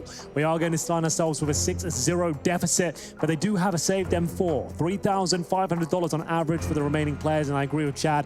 I feel like this is just a moment to bring out the CZs, the deagles, maybe a shotgun, maybe an MP9 at the very top end, and have a few sips of the beverages, calm yourselves down. You can see Xantares at the very edge of the screen there, and it's a new facility for Big as well. I believe we might be able to have a look around at one point. There's a little teaser for you. coming up. I like it. I like it a lot. I've been to one of their offices. Like when we can't have the players in the studio with us, we'll just, you know, have the players make content on their iPhones instead, right? That's the I think that's the future, man. The iPhone cameras and the selfie cameras in general are kind of insane now. Like some of them are ridiculous. You might not even know. Yeah, I mean, I've been dabbling in some selfinography. I'm not a fan. Not me, really. I've recently picked up the more analog approach. So this 1 and 4 in a very compromised position. Good flashbang from his teammates here. We talked about the teamwork of Big in general, but it's not enough to yield a frag. Molotov's decent as well, just trying to deny the weapon pickup there. Golden is patrolling the M4, and Big respected. I was like, you know what, fair enough. And then they bang him! And they will bang him, and take another 13. But still, he was happy to get up here. They're going for an Anders boost here. Three-man boost, no. It's the Anders boost. He loves this one, and not going to find anything just yet. Some information of their impending doom, perhaps. It does seem to be the case. Keto's P250 is going to be checked out, and actually Searson did find one in the smoke. He's trying for more. Headshot was presented, but couldn't quite find the necessary shot. So 7-0. Fnatic have completely revitalized and reborn after their Inferno discrepancy. 16-7 was the score in the first, but this is just looking like a flying start. So we did have that gun round where Brolin pushed the smoke, right? They were able to smoke off bathrooms, a lot of rallier flashes over towards the top, and then he pushed through and gets a freebie. That smoke is very standard to pushing AWPers back off of that line, but I'm curious if Brolin's aggression is something that could be used to condition Searson for later, knowing that he can't use that smoke as a wall like we've been talking about, that he has to drop on back to more of a passive position and can't continue to search for these kills to give his team a number advantage. I haven't seen many. Well, there's one. There you go, Chad. Perfect time for Searson to deliver exactly what you talked about. Speak of the devil, and he shall come. Keto does get another frag. A chance onto Golden. Converted. 4v3. He's through it again. He's trying another chance. No. W, how do you get away with that one? Charges into the toilets, and he isn't stopping with this charge just yet. He knows there's a gap in the defense, and he wants to exploit it. Catches a glimpse of Santaras, and he actually hits the shot. Now the site is theirs, and likely the round. The CTs, they're scrambling. Tabson from behind. Crims already gets that bomb down, and look at Flush's position. Great observing. Acknowledges that there will be that flank. Tabson's aware, but he doesn't know from where. They've got the incendiary, a few flashbangs in the kit here. Flush up, watching the extremities, just ready to pounce. Has to move, look at the time. Well, he's timed with perfection. Look at him go. Tabson had to give in at some point, and now Tizian needs another 2 versus 1 here to save the day. To get the first round on the board. Good effort with the damage inflicted towards JW. He gets the kill, but remember, he has to defuse that bomb still. Goes to the AWP. I don't mind that at all, but he takes a pop shot. Doesn't work out for him, and he has to fall back at this stage. Decent effort there, but has to save the AWP. Fnatic, and he'll go down with the bomb. Doesn't actually work out for him in any way whatsoever. Flusher is such a nuisance. He's waiting in that connector position. Tabson knows he's there, just waiting and waiting. It's agonizing. But of course, the moment he moves back towards the bomb, that's when he comes out. Really well played.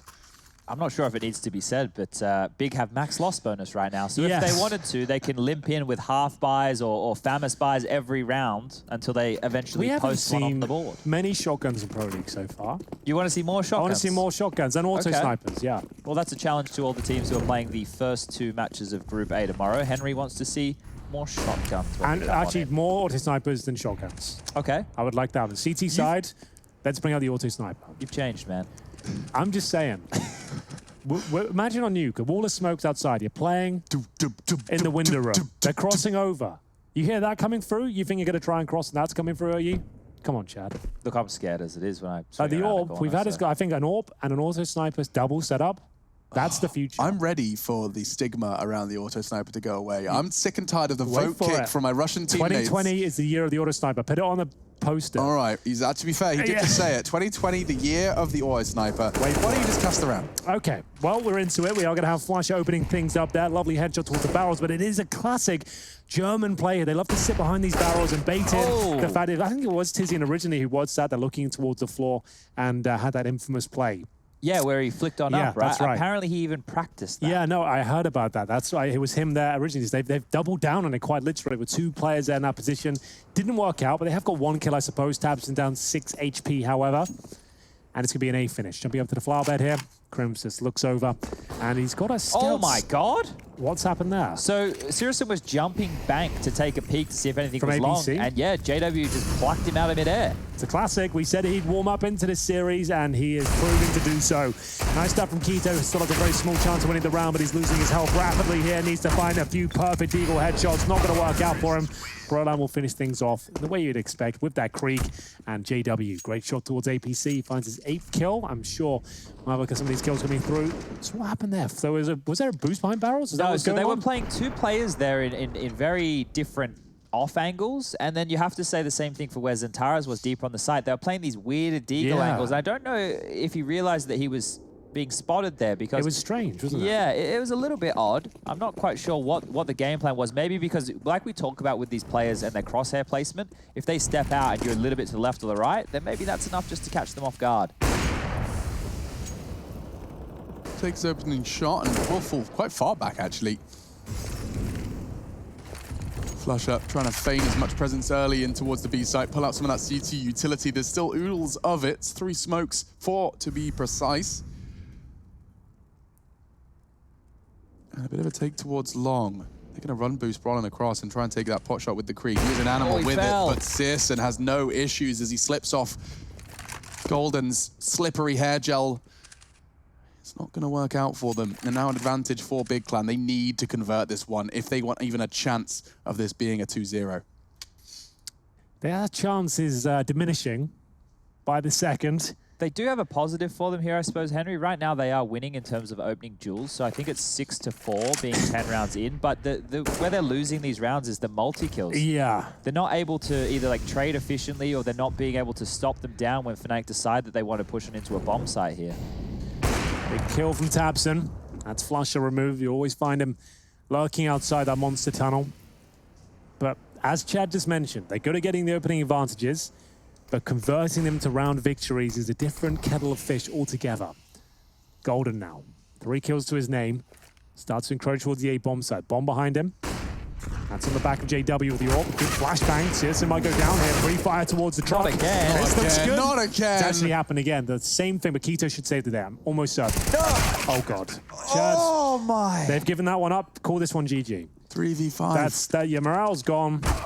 Your in-game leader's going. Now Mental. you're down 10-0, and you're on the CT side You've lost of a 5 on 3. CT-sided map. You've lost 2. You lost a 2v4. Yeah. Yeah, it was 2v5, no? Earlier on when it was the Brolan Crims Yeah, clutch. Brolan Crims 2v5, and now a 5v3 as well. Rough scenes here. They don't like those sort of like. It was a very good flashbang towards long, but why are you not holding the super defensive lines when you got the 5 on 3? Why is the AWP isolated there alone?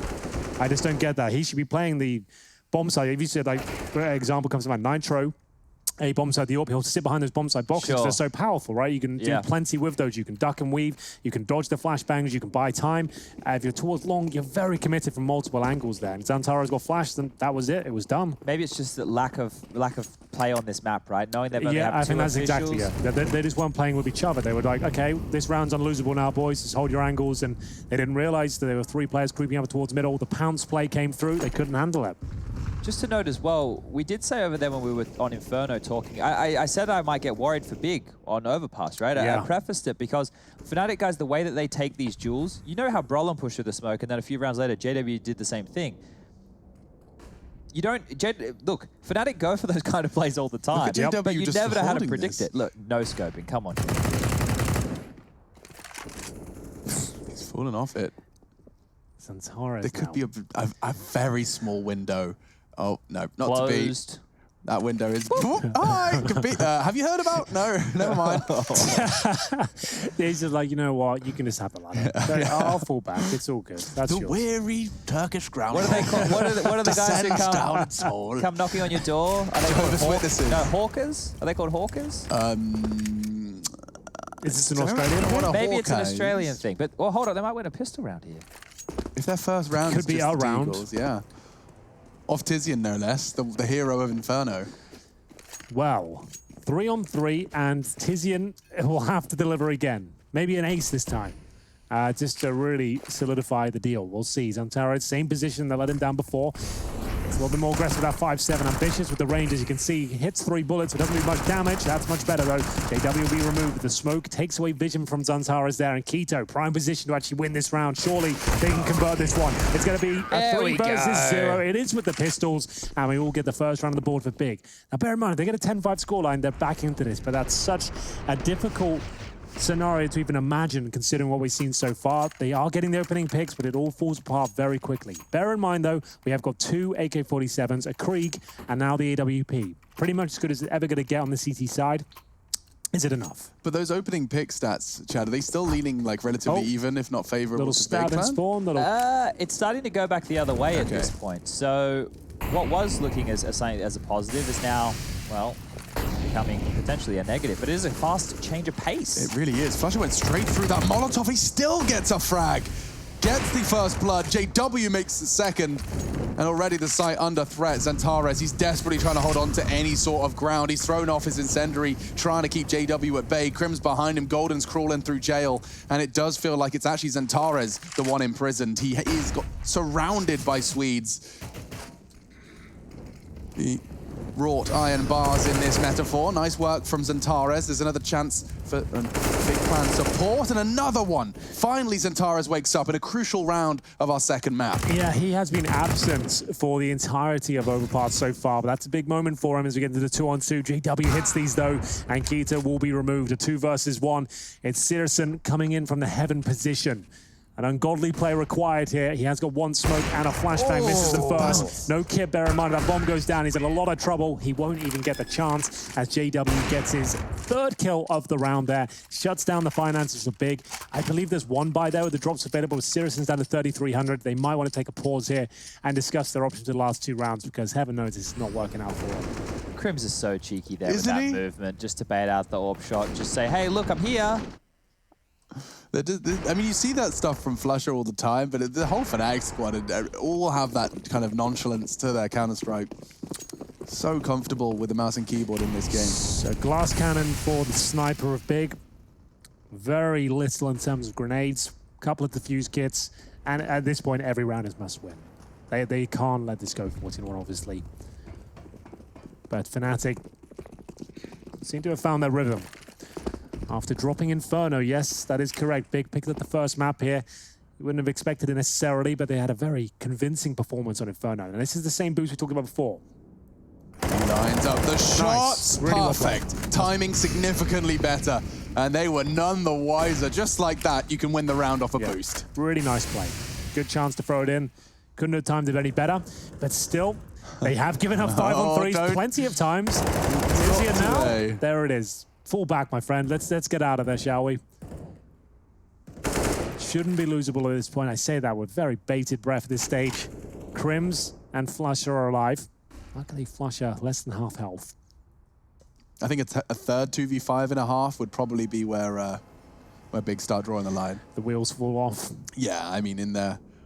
What are they called? Soapbox races? Soapbox racing, racing, where you make like a cardboard car and go down a hill? Go-karts. I raced in one of those ones. Did you? No. You make it yourself? Yep. Was it made of like a cornflakes boxes? Or no, what? out of wood and nails. Oh, damn. Very retro. I'll save it for the podcast one day. It was a whole thing. It was a very different time. Interested. Okay, I'm gonna sounds like I grew up in the Victorian era. I didn't. It was part of the Boy Scouts, I think. So Chad wants to talk about hawkers. Yeah. And you made a Boy Scout I'm just car. worried that term isn't politically correct, and Chad said it, so I'm just wondering. Okay, so I'm just not say it again. I think it's fine. I don't know if it's fine. I'm sure it is. I just don't know. I haven't heard it. 50-50 with the Australianism. Yeah, the Australian terms are sometimes outdated. I'll say that much. Yeah, you're right, but I've seen on doors. Oh, okay. Still, that doesn't instill me with confidence. Okay. Well, let's Google it. Have we got a Google? Sure, man. I got That's it. google.com. I'm going to use Ecosia because I want to plant a tree. What about Bing? Bing, well, Jeeves is making a comeback. Is he? Yep. Ask Jeeves is back. Good old Jeevesy. Lycos is on the return as well. 87 million trees have been planted by using a different search engine. Is that what we were Googling? Sorry, what am I typing in? I can't remember. I've got it. I wrote it down. All right, well, Australia. Maybe Big can continue to salvage this half here. They will grab another opening yet again. The speed from Brolin will be punished this time round by Sirison. No, popping through the smoke to greet him in round number 14. They will drop all the way back, something that I know will make Henry very, very happy, and reposition. That's two all guys we want to pushing too see. long. That's all you ever want to see, especially when you need rounds. Take the advantages while you have them and don't give them anything. Batten down the hatches. Deploy the crossfires. Okay. What does it mean, Alex? Hawker. It's a town and a locality in the Flinders Ranges area of South Australia, right? I guess. Pretty much. I think that's what he meant. That's it. Yeah. Well, I'm glad we cleared that one up. Yeah, all right. Glad we answered all your questions, and it's time for round 14. One of my favourite rounds, actually. Yeah, 14 is always a fun one. It's a good one. It's one of my favourites. Always is. We'll see whether they can step up here. After losing the first pick again, Fnatic find themselves in a 5-on-4. Brolan, one of these star players, especially on this map. I would say this is his map. They put so much trust in him with the Krieg just to push through. We saw it towards bathrooms before. They just send him on missions to find frags. It normally delivers on all fronts. For now, though, Tamsin, on the sandbags, they love these sandbags, don't they? Getting on top of these once more. This time not boosted. It's up to Crims to try and find an opening. 2 smokes remain, no flashes. It's down to brute force here for Fnatic. So listen, responsibility is held. He will clear out towards the advancing Fnatic side. Crims tucking himself in, though, and he's going to try and eliminate that threat from long. Now Xantares is in their sights, clearing the close corner. Good timed on that incendiary, but it's going to go real good for the CTs. 3 quick frags, and the third on the board rather appropriately. Now, I will say this, Jeb, we haven't seen much in terms of adaptation from Big. We haven't seen them go for a super strong setup towards connector or pushing towards the fountain or maybe a little gambit towards short. They've been playing pretty standard CS from what I've seen so far, I guess because the scoreline's been so bad they haven't had the confidence or the resources to go for it, but this is a very passive CT side, I would say at least. With the max loss bonus coming in so early for these guys, they did have 2, maybe 3 rounds where they had, you know, just under that 4K mark, but they didn't justify going for a lower buy, right? They just went pistols and nades and they didn't find anything from that. So they probably haven't been able to start their CT side of game plan. Chad, there's one thing I'd love you to do on Skybox if you don't mind. So this is what Fnatic started doing at Pro League last year. They managed to do the double incendiary towards Playground and the T-step, denying full access there, meaning you have to have a dump smoke or HE grenade. So let's have a look at that maybe later on as this round develops. A great deagle headshot from Golden and Brolan with the AK-47, making it Galil. They've got the advantage. Remember, this is a very difficult buy for them in the final round here of the first half. Oh, Big Clan, yeah, they're so shaken. They're going to have JW on the dankest of flanks, and Flusher already finding blood is only boding one way, as Antares would have to adjust so fast. Golden on the edge of the smoke will find him. They know it has to be big flank because of JW, so this is all over. Yeah, with the AWP again, he's got all the resources, but has to go to the deagle. Doesn't look like he's got much of a chance. 1 kill maybe, but defuse this bomb and it's already halfway gone. I don't think so, kid. Down he goes. It's going to be flushed out to find them a very convincing first half there. 12-3 from Fnatic after giving up Inferno. The whole team shows up there, especially JW as well. The AWP looked tremendous, but Big need to pull their socks up. They cannot give up 2-on-5s, 2-on-4s. They need to convert these advantages if they're going to take down a team like Fnatic. Can they pull us one back? We'll have to find out after the half. Dancing with my fear, burning with desire. We gon' take it to the edge and come alive.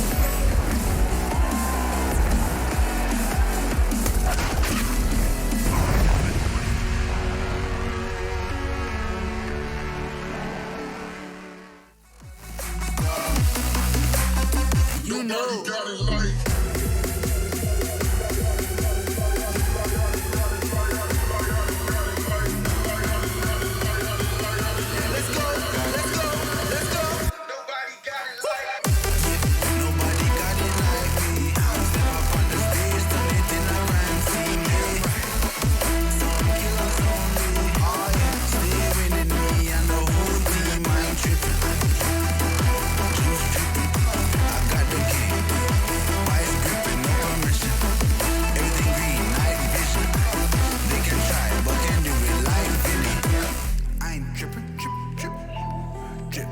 They can try, but can't do it like Vinny. Yeah, no permission. I got it.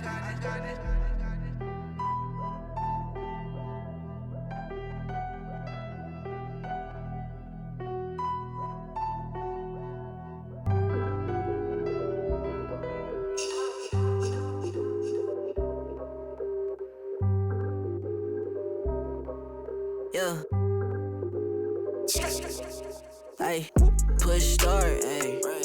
Ball so hard, ayy. Raise the bar, ayy. Turn into a star, ayy. Play my part, yeah.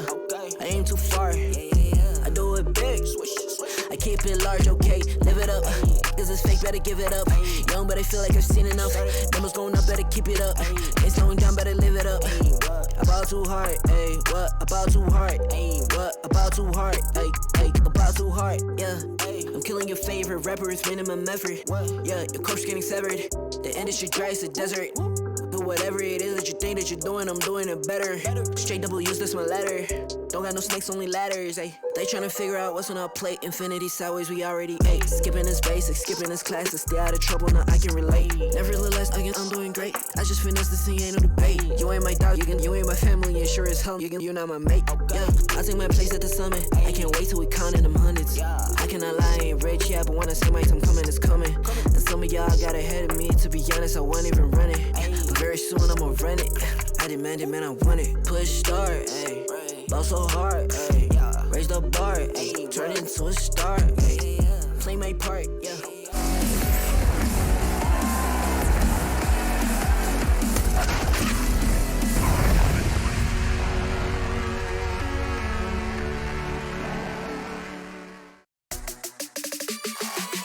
Of fun in the server for Big Clan, I've got a fun fact for you guys. Let's do it. Did you know that once, at one point, the accumulative weight of ants on Earth was more than the accumulative weight of people on Earth? When was that? Great question. I don't know. It was in the ticker.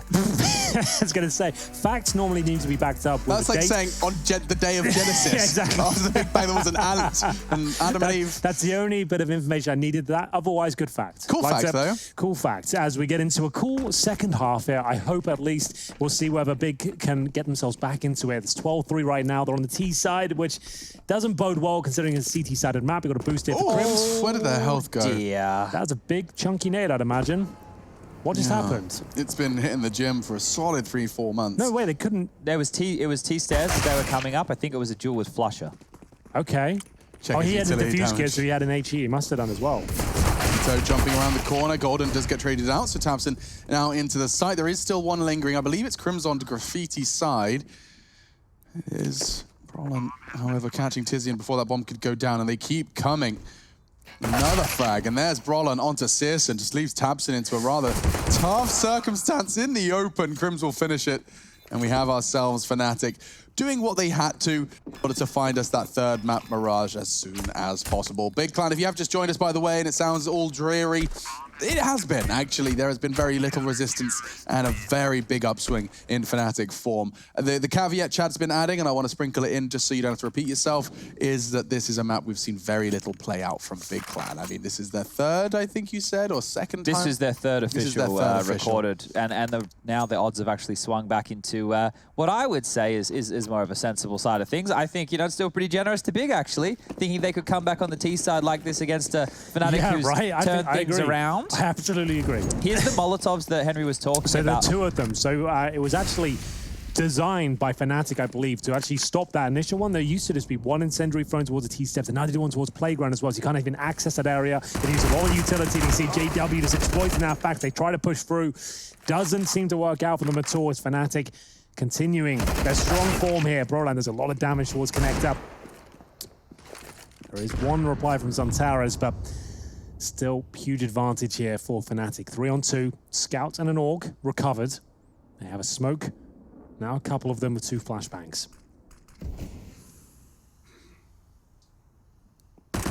Flusher, that long-range UMP looking flawless. Quick dispatch of the 2 remaining Big Clan members, and one step closer to the magic number. 16 is where they need to get to, and while we're on the conversation of numbers, you can see just how broken this buy is going to be from Big. If I'm Tabson, I would just say force buy. At this point, right, you've just lost your force buy after losing the pistol. You're down 14-3.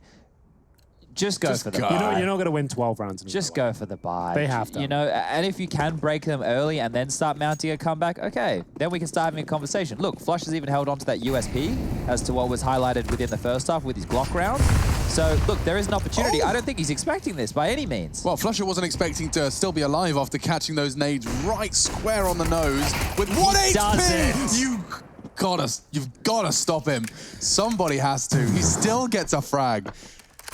He had the USP only then, right? Yeah. That's his thing. We talked about that in the first half. And for reasons Chad stated, maybe not the best call, but they win the round, so don't worry about it. It's all good. Before I can even finish the point, it will be a convincing victory for Fnatic. That's going to be map point Mirage pretty much locked in at this point. You see at the top right of the screen, that's the new addition to the HUD Chad was referencing earlier. You can see exactly what's going on. And even in the top left, just in case you weren't sure, we're playing on Overpass, picked by Fnatic. It's all there. We don't even need to talk at one point, I reckon. Okay, let's see how that goes. No, in the future. No, I was only joking. All right, I was only joking. Just twisting your words. I want to for have a joke. a job for a couple more years at least. Making it silly. What's Flusher up to? He surely doesn't do the same thing again. I reckon he waits for the nades. They're just having fun, aren't they? They really are. Oh, pre-fire and a triple in quick succession. JW is going to be the one to find the third. And yeah, this one's all said and done. There is nothing more to be contributed in this conversation that was Overpass. Bomb down, no nades. Besides that flash. No nades now. I don't think JW's going to let off the gas. He still wants to fight. He might even consider a repeat. No, not going to be playing this foolishly. And look at that supportive flash all the way from B. Perfect. They want to get this one over and done with, but it has, in their hurry, in their haste, perhaps gone a little too aggressive. Lost one, but this advantage from Big Clan is still a long way away. Tizian's trying to get the info, but he catches bullets, and Crim's through the smoke, actually catching his partner. Not the one he wanted, but he'll take it all the same. We are going to have a 2-on-1 now. Tizian, if I'm him, you're playing for the ace. You're playing for yourself at this point. The team, they're packing up. They're ready for the next map. But he's like, I might get the ace here, so we'll see what we can do. 40 seconds. Galil, no utility, but the bomb on his back. Problem is, Golden's got like the most ideal position to shut him down. And I believe we have got Brolan. Is he outside of B connector? Yeah, he is. There's not really much you can do with this one. He's hoping the mistake is made by Fnatic, but every second he waits. But now the clock. Yeah, this is the problem. He can't actually do it. He has a 9,000 run to be within the next 5 seconds. Oh, he gets the frag he was hoping There's for. a chance. And now he's got a real shot. He can run in and at least get that bomb down. No, we're going to have Golden up there. Oh, not quite in time. So there is a good chance now. This is for the ace. An ace clutch to save Big Clan. Oh. Keeps him alive. 28 HP. Has to be so damn precise. Pull the trigger first onto the head of Golden. He knows where he is. Good shots. They connect. And an ace clutch from Tizian. He continues his spree. It was Inferno where he saved the day to put the first map under their belt. And now he holds them just above the water in the second. And he has broke the money as well. So this will be agonizing for Fnatic. They thought they had done enough at this point, but Tizian holds on for dear life. The Galil kicked things off. He closed it out in true style as well. Very disciplined towards that B-bomb side. That was a key frag. Gets the AWP. And at this stage, just toys with Golden until he can whistle him down to 0 health. But there will not be a forced buy in response. Fnatic just gonna bide their time, wait for their opportunity to strike, and that should be next round. I think they win this round. And I say that because we always talk about these miracle Fnatic rounds. They haven't needed any miracle Fnatic rounds in this in this game. So maybe now's the time to bring one out. There you go. Just like that. There's 2 more where that came from, and he's going to get caught by the jump into the smoke. How is he still alive? Brolan retreating now. How is he getting away with that? He's scarpering all the way back to spawn. JW and Golden will fill in his stead, and this time close. They're not even looking, not even checking. Oh, he misses his shots. JW surely goes. Of course. Why not? Knife out. We've lost Alex, everybody.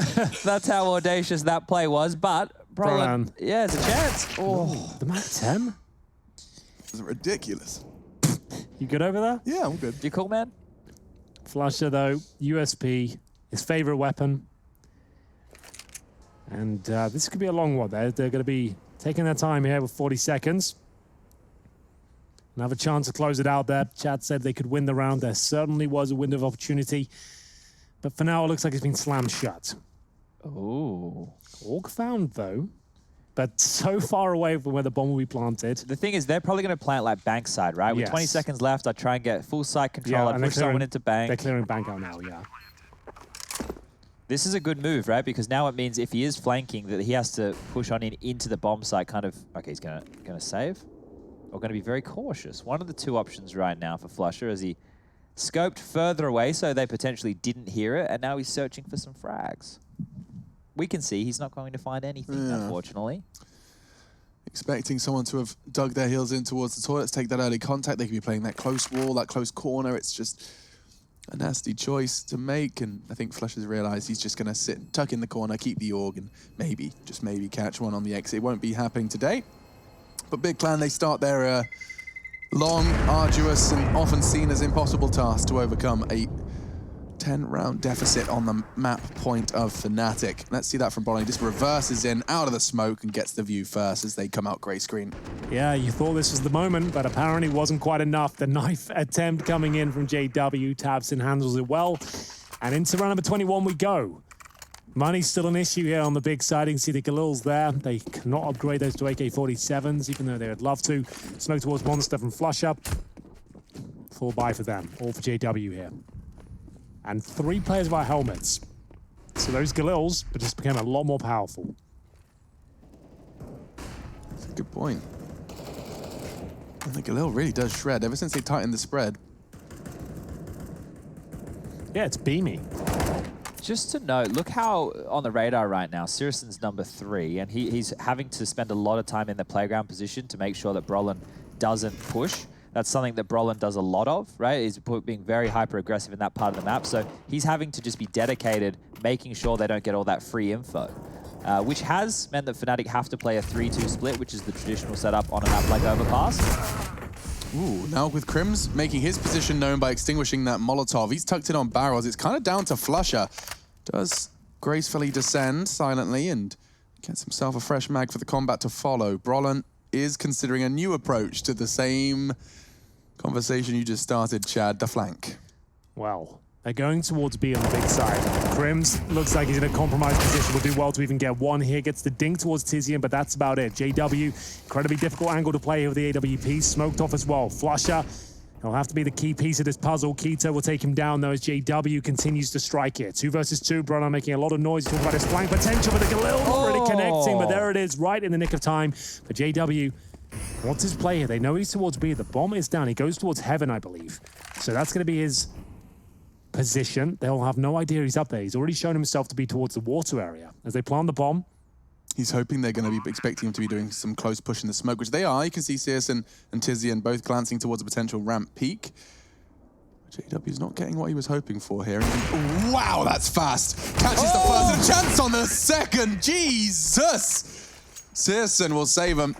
And Big Clan, once again, just by the skin of their teeth, are pulled into another round of Overpass. very close. JW with a stunning shot here. The second one, it's a JW special, that second. There was a chance that connects, but not quite.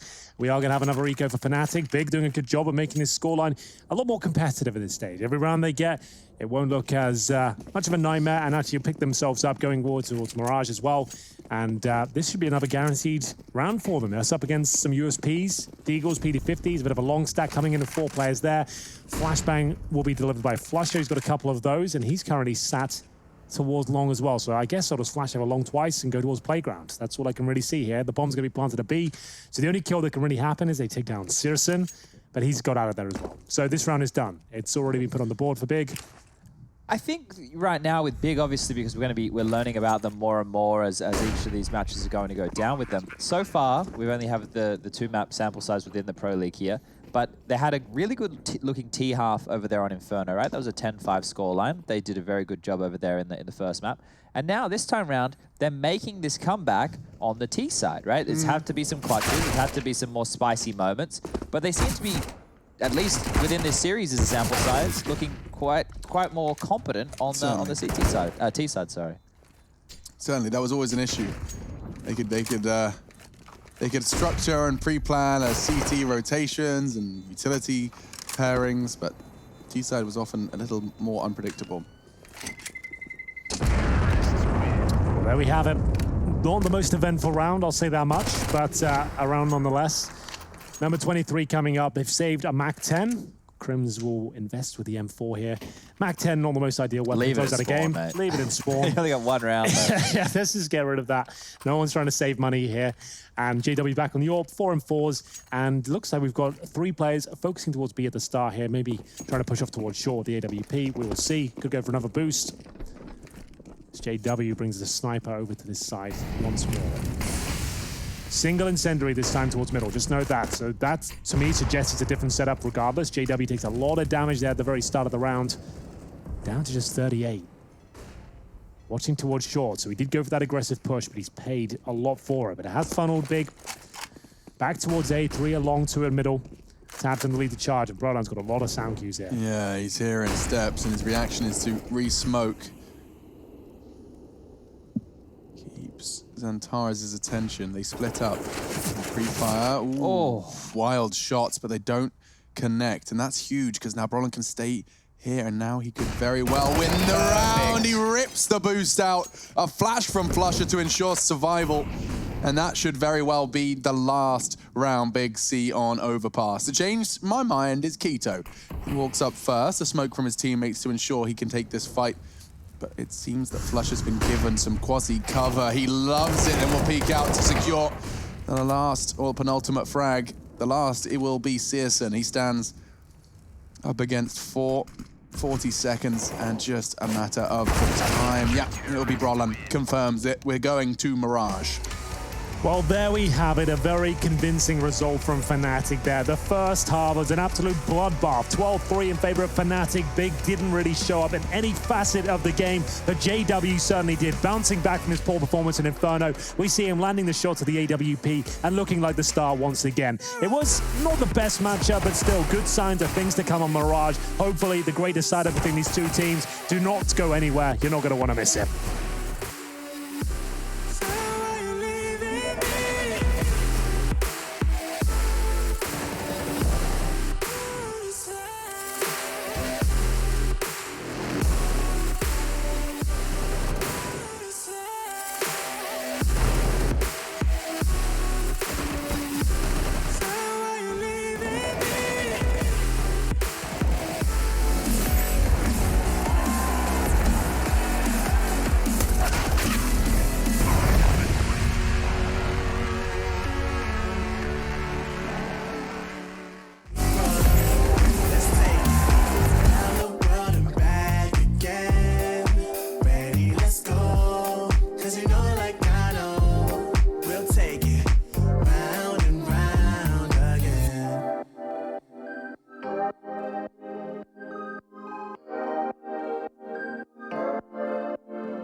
was running round so many nations. Even when it's so sweet, I end up seeing red. Is it such a ghostly revelation? I may have fucked up all my chances. And we ain't sleeping on the floor again. We never sleeping on the floor again. For the ones who didn't make it out, for the ones that didn't see the life, for the ones that never cared, never gave a thought, found no happiness in that brand new car or the house you bought. I see you talking about the love you lost, and it was gone like way before you ever thought it was. Yeah, I took my time, no quick ones, quick run, quick gas to get back there. Hot roads, I didn't think I'd come back fierce, cause I was running road so many nations. Even when it's so sweet, I end up seeing red. Is it such a ghostly revelation? I may have fucked up all my chances. Fucked up all my chances.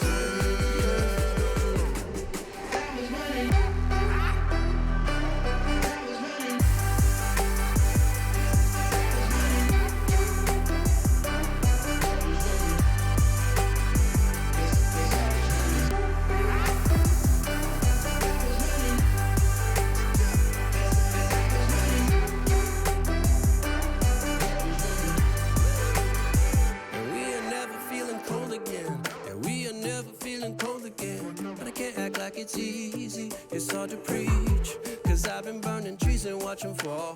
If we cannot breathe out, we go forward. Sure, I was searching for cure, fishing a little wildlife, and when I'm low on fuel, I'll still be running till my back broke. Halfway, lost hope, and I'll check it.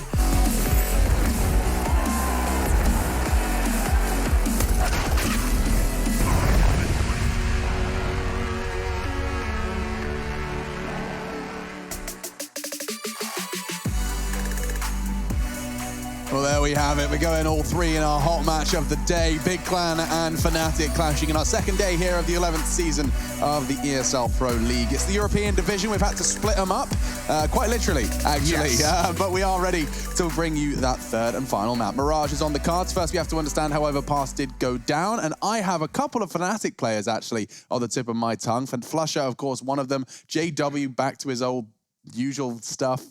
Didn't say what you normally say, Mr. Henry G. Henry G has got a lot of things to say, but Flusher did have a fantastic performance here. This is what you love to see from Flusher. Just no holds barred Counter-Strike, just getting stuck in, pushing through smokes, using the cheesiest weapons in the game. Always. I've never seen a player like him, Chad, before, that uses the SMG so consistently, uses the pistols to such great effect in gun rounds. He's such a great, well-rounded player. It's very difficult to play against. Yeah, back in the early days, when I got to play with Flusher, there was actually a whole boot camp situation that went down back in 2013 with some Australians and Swedes. It was quite the time. I remember talking to him. I was trying to get as much knowledge out of these guys as I possibly could, right? And I remember speaking to him, and one of the sentiments that he had was, in this game, you know, I was still thinking and looking at it like I was a 1.6 or Source player. I have an AK, an M4, maybe a Deagle. On pistol rounds, I have a couple. He was like, you got to use everything at your disposal in Counter-Strike, right? Does. And he's been an early adopter of a lot of different weapons or a lot of different quirky ways of approaching the game. A very cerebral player.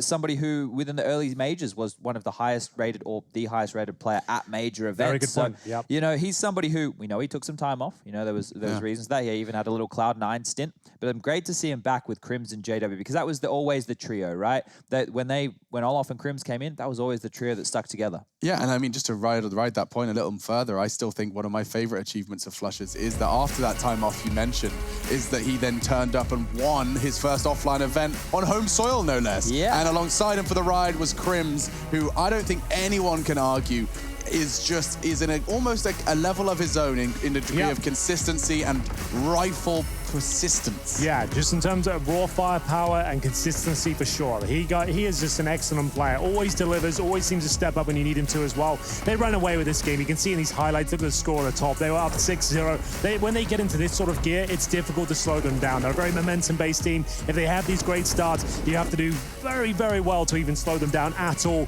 Crims continuing to punish them as well. And a shout out to Broland as well, who got 25 kills there. I would say it's his home map, and he delivers again with that Krieg. So good. I can't find Chad. In fact, I think he might have found something to break down. It's crazy how they keep letting me go walkabout around here, but we're going to take a look at the Telestrator, and this time around, it's just another simple explanation. It's nothing integral to the game, nothing crazy like that. Maybe something you can use at matchmaking or even in ESEA. So you're going to see 4 players here from Fnatic making their way quickly towards the B bomb site, and 1 player just making sure that we don't have too many people going aggressive over towards A. But we're going to focus on a smoke here from Xantares. It's something that I've actually covered before on a broadcast. I just don't remember when. So let's do it one more time. So we're going to see this B hit come in. Flusher pushes through the Molotov. He's going to get a freebie. All this action's going on down. But this bomb site, once they get this monster control position, once the T's are able to push on through and get here, it can be very dangerous, right? Now, let me just show you why before the smoke lands. The T's can pick from this side. They can pick from this side. They can even crouch along here and not be spotted. They're able to get a lot more territory and pick you from a lot of angles. So let's clear this off. And the smoke has just been thrown from Xantares. I wanted to show you exactly what that does as it lands.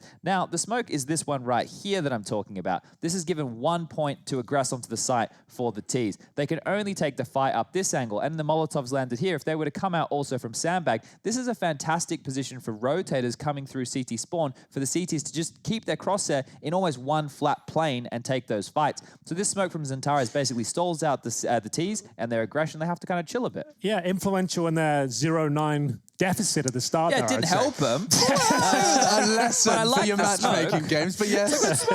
Touche. It was a good smoke. There was a few problems, obviously, for them in that first half, dropping like a 5v3, you know, multiple rounds along those lines.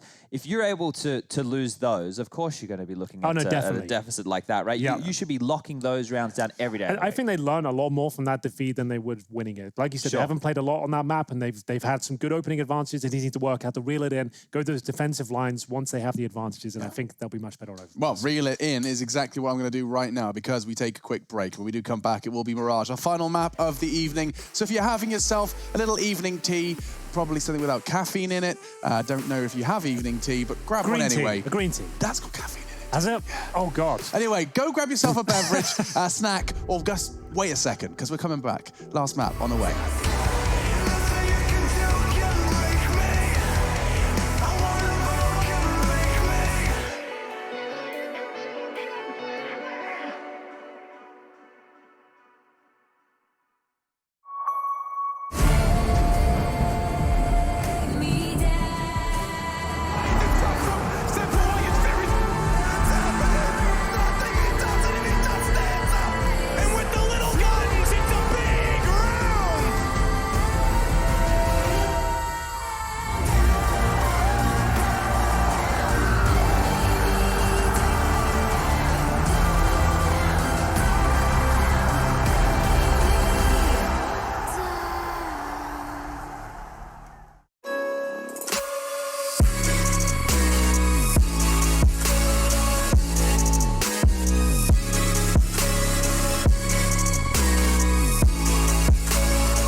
your style.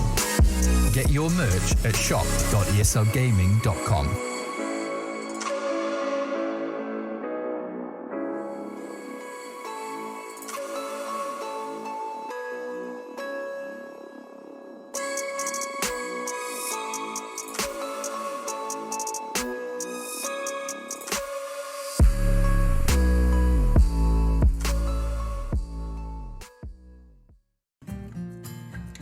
He wasn't the classic nerdy computer kid in school.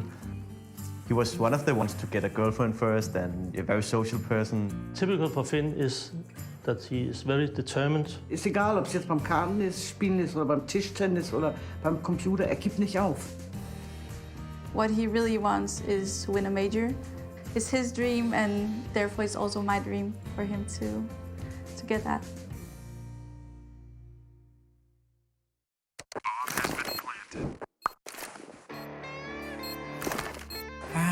Cool, right? Want to know where I got it? Well, look, go to CS.money. It's a trade platform and a marketplace at the same time. Just choose, click, and get. Good luck, bro.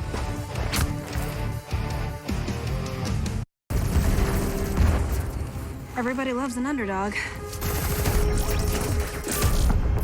Who needs to be liked? Mountain Dew Amp Game Fuel. Victory in a can. Charge up your game with excitement. Highest odds on the market. Take what's rightfully yours with GG.bet. My name is Jordan Gilbert, aka Nothing. Hi, my name is Sue Lee. My handle is Smix. I think it's important for these initiatives to happen. Empathy really, really goes a long way, and it always means so much to us, and I think that's where initiatives like this really help. I encourage everyone in the community, anytime they see bullying, anytime they see someone getting called names, I encourage you to step up and say something. Good luck, have fun. Good luck, have fun.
ESL Pro League is brought to you in part by Intel, Gaming Malta, Mountain Dew Amp Game Fuel, CS Money, MSI, Air Force, GG Bet, and ESEA.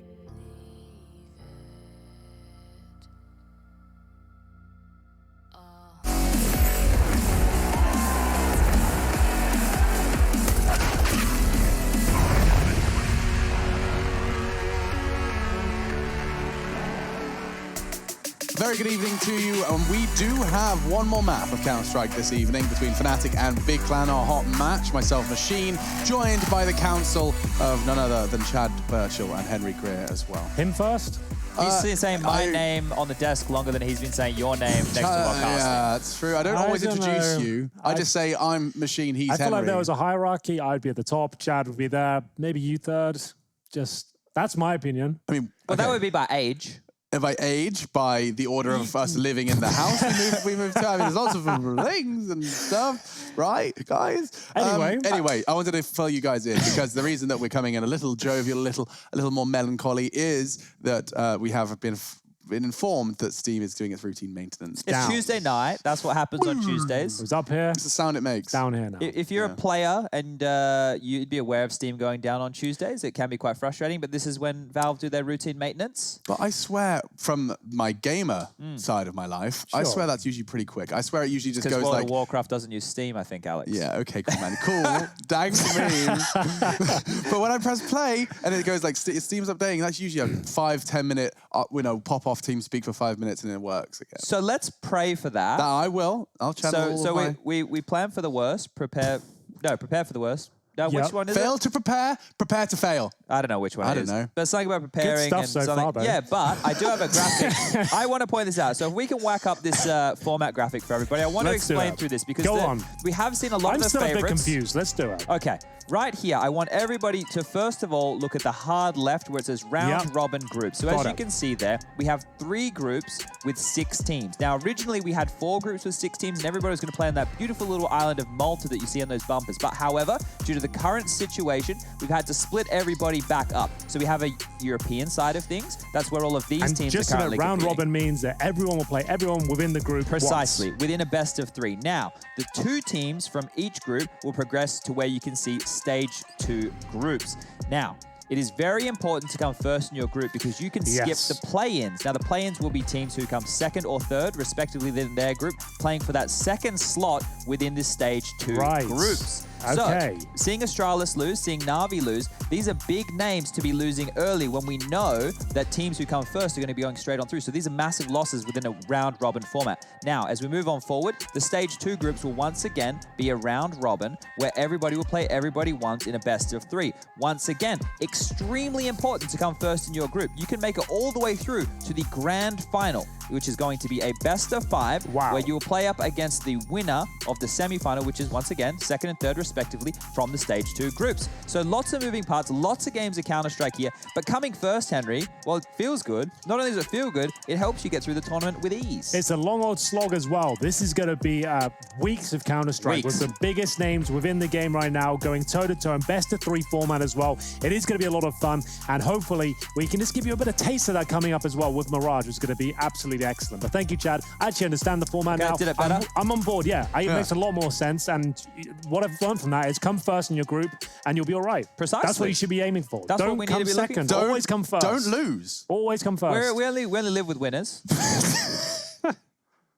Yeah, that's a good point. We've lost one of them though. I feel like he's preparing something. What's he preparing? What's he cooking? I'll tell you what I'm doing. Chad gets to do his fancy walk. I feel like something's happening here. I wanted to do my own walk, and I've come over here because I wanted to show you guys what's going on this side of the studio. Now, Chad's explained to you the format. I'm explaining another side of the studio. This is just as important, though. This is pretty important. This is actually, Henry, if anything, more important. 2020, year of the auto sniper. No, put that at the top. Put that by simple. Hang on, wait. No, we need. I like what they've done today. I like the order they have. It looks neat. They've made it look better than I did. I'll be honest. Thank you, Alex. What's the hottest take so far? Would you say? I'm gonna have a little look. Can you see them all? Oh, you can. That's great. So looking around them, I see.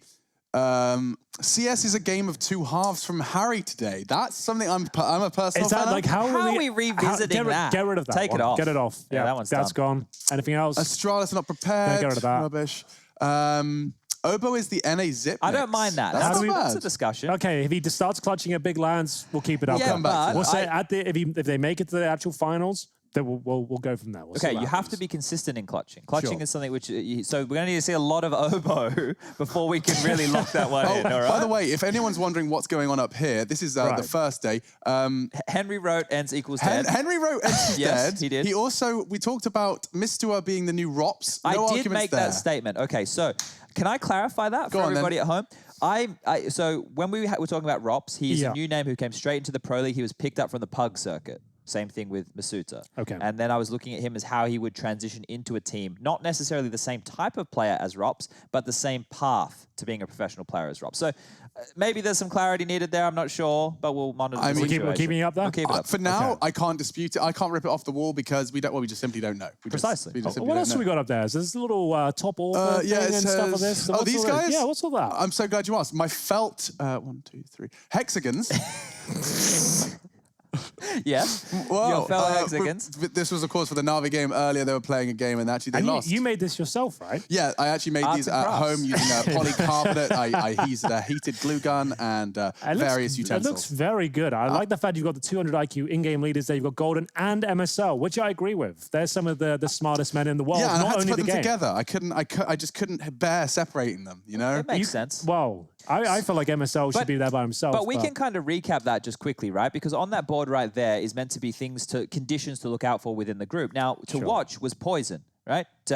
Alex? Hi. Sorry to interrupt you. I was doing a hand gesture because I was just told, yo, they're actually ready already. Wow. They're waiting for us. We were ready to go into full podcast He was mode going there. like Oboe. Things were and- going off the tracks pretty quickly. I was liking it. I was enjoying the trajectory that was on, but I guess we'll get back into the usual proceedings here and have Big versus Fnatic with I Miss Pasha at the bottom. So it's still a bit of fun, as you can see. We're making sure that everyone enjoys himself. Third and final map of the evening.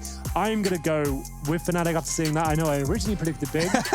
I know I did that. You're allowed to do it. I am more aware than anyone in the world, but Fnatic look like they're back on their feet. The fact that all five turned up, especially JW and Flusher, Brolan, Big have got firepower, but the fact they peaked so hard in that first map with Tizian, I don't think that's sustainable. Yeah, look, I think they look a little bit off the leash as well in the second map. They were taking a lot more risks. They were taking fights. They didn't feel scared. It didn't feel like they were sitting back and being dictated to. You guys love the dancing. Yeah, why do we kill the music when I start dancing? Every time. Is that like, why would you do that? Like, it makes me look like a robot. It's the audio guy. He's got like a social disorder. He doesn't like seeing other people dance to music. Right. Or having Makes fun. him uncomfortable. Yeah.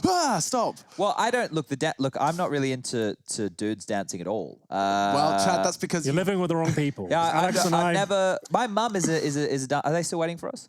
You think I was told that they're waiting for us. I'll talk about Mirage. It's a hot match. I'm getting off track. Yeah. Mirage. Okay, towards middle. This is something that I highlighted for you guys in the middle of the game over there in Katowice. Is Brolan jumping out of the mid window, dropping the smoke towards underpass, and then fighting from underpass towards top mid. Having Crims, the king of connector, drop his smoke and also fighting top mid, and then player of Flusher coming catwalk to assist in that mid control situation. Now, that's something I will look out for because most teams have a standard mid control on their T side, and if Brolan jumping out the window can stifle that round after round, I'm curious if Big have an answer for it. Okay, so keep your eyes on middle. I mean, to be honest, I'm just really... I have a fear for Big Clan just getting shredded by Speaker the Devil Brolan. This map in particular, his CT side, if he gets his hands on a Krieg, he can destroy. I mean, it kind of copy and paste that for every map with Brolan, to be honest, but this is one of the few maps where there is a lot of flexibility to set him up when he gets the Krieg. Looking at, I can see you are looking at the data right now, Chad. Yeah. Big in terms of their history on Mirage. What's the last big scalp they took on the map? Can we get some context here? How good are they at their map? Do they have a chance taking down the mighty Fnatic? Another home map for them. This is iconic for Fnatic at this point. They have had so many massive victories on Mirage. Surely Big have got something to say about this. What have you got for me? Well, their biggest win was against Renegade 16-5. That would have been over in the DreamHack Leipzig. Okay. That's not too bad. Instill me with massive amount of confidence, but a landside scoreline, maybe it does. We'll see what happens here. It's going to be the third and final map of the day. Mirage, Fnatic versus Big. It looks a little mismatched on paper with the 4th versus the 23rd, but still, trust me, Big can turn up into this one. We need Tizian there, we need the clutches, and we need Xantaras to be unleashed, just like Fnatic were in that second map. That's not the music. That's what we want to hear. Let's get into the final map of the day. It's a hot match of the week. Let's go! Cool 911 now! All right, I think we've just been taken off the air. Didn't get a drop or anything. But look, a little bit of utility being purchased up here by Big, smokes, flushes, etc. And did No we game just, sound, did we just actually. kill the audio? Was that us? We wrecked the entire There's board. a high probability that we The hype just machine broke the audio. has been taken off air. Okay, sorry for everyone's eardrums. I'd like to apologise. It felt good though. It really hypes me up every time, and then they always just stop it so abruptly. I'm ready for the drums into the this is a pistol crazy combat. push, Yeah, yeah. look at him go. Brolan does go down on his push, and wow, it does feel a little isolating at this point. Smoke starting to fly in. It does look like it's going to be the A hit. One towards stairs, one jungle. And as they plume. They're going through middle here, up through connector. No one's contesting it at all. Look at that. They can just charge on in. Keto will clear out jungles, and Tara's arriving from Palace, and Fnatic, they still have their ace in the hole. It's Crims, and he's already got one in a second. Now the bomb's underneath Dark. He's completely set up for this one. And Tara's, he's banging through, but not connecting. And now with 2v2, it's not looking impossible for Big Clan. No, actually looks pretty promising, to be honest with you. 40 seconds remaining. It's nice moves from JW to get in towards that window, but Keto has heard him. Going to be investigating that area, can jump up with the bench himself, but it'll also make a sound cue. Big headshot towards JW, down to 13 points of health. Unlucky for some. We'll see what he can make of it. 20 seconds remain. Bomb looks likely to be planted here. CT's just turtling up together towards the connector and window position. So the default plant, absolutely fine. Quick flash towards CT spawn and some Glock shots just to make sure the C4 gets planted. There is a kit available. Flusher though. Very exposed. JW, I feel like he hits this shot. He absolutely does. He crawls his way in from CT steps, and Xantares with just 16 points of health here. A pre-fire in this position will take him down. Is exactly what comes through. Big pickup for Fnatic. A round looks locked in, to be honest with you, but as you mentioned, very well done by Big to get back into the round. They got a bomb planted. And at least that's something. It means they could buy up in this next round.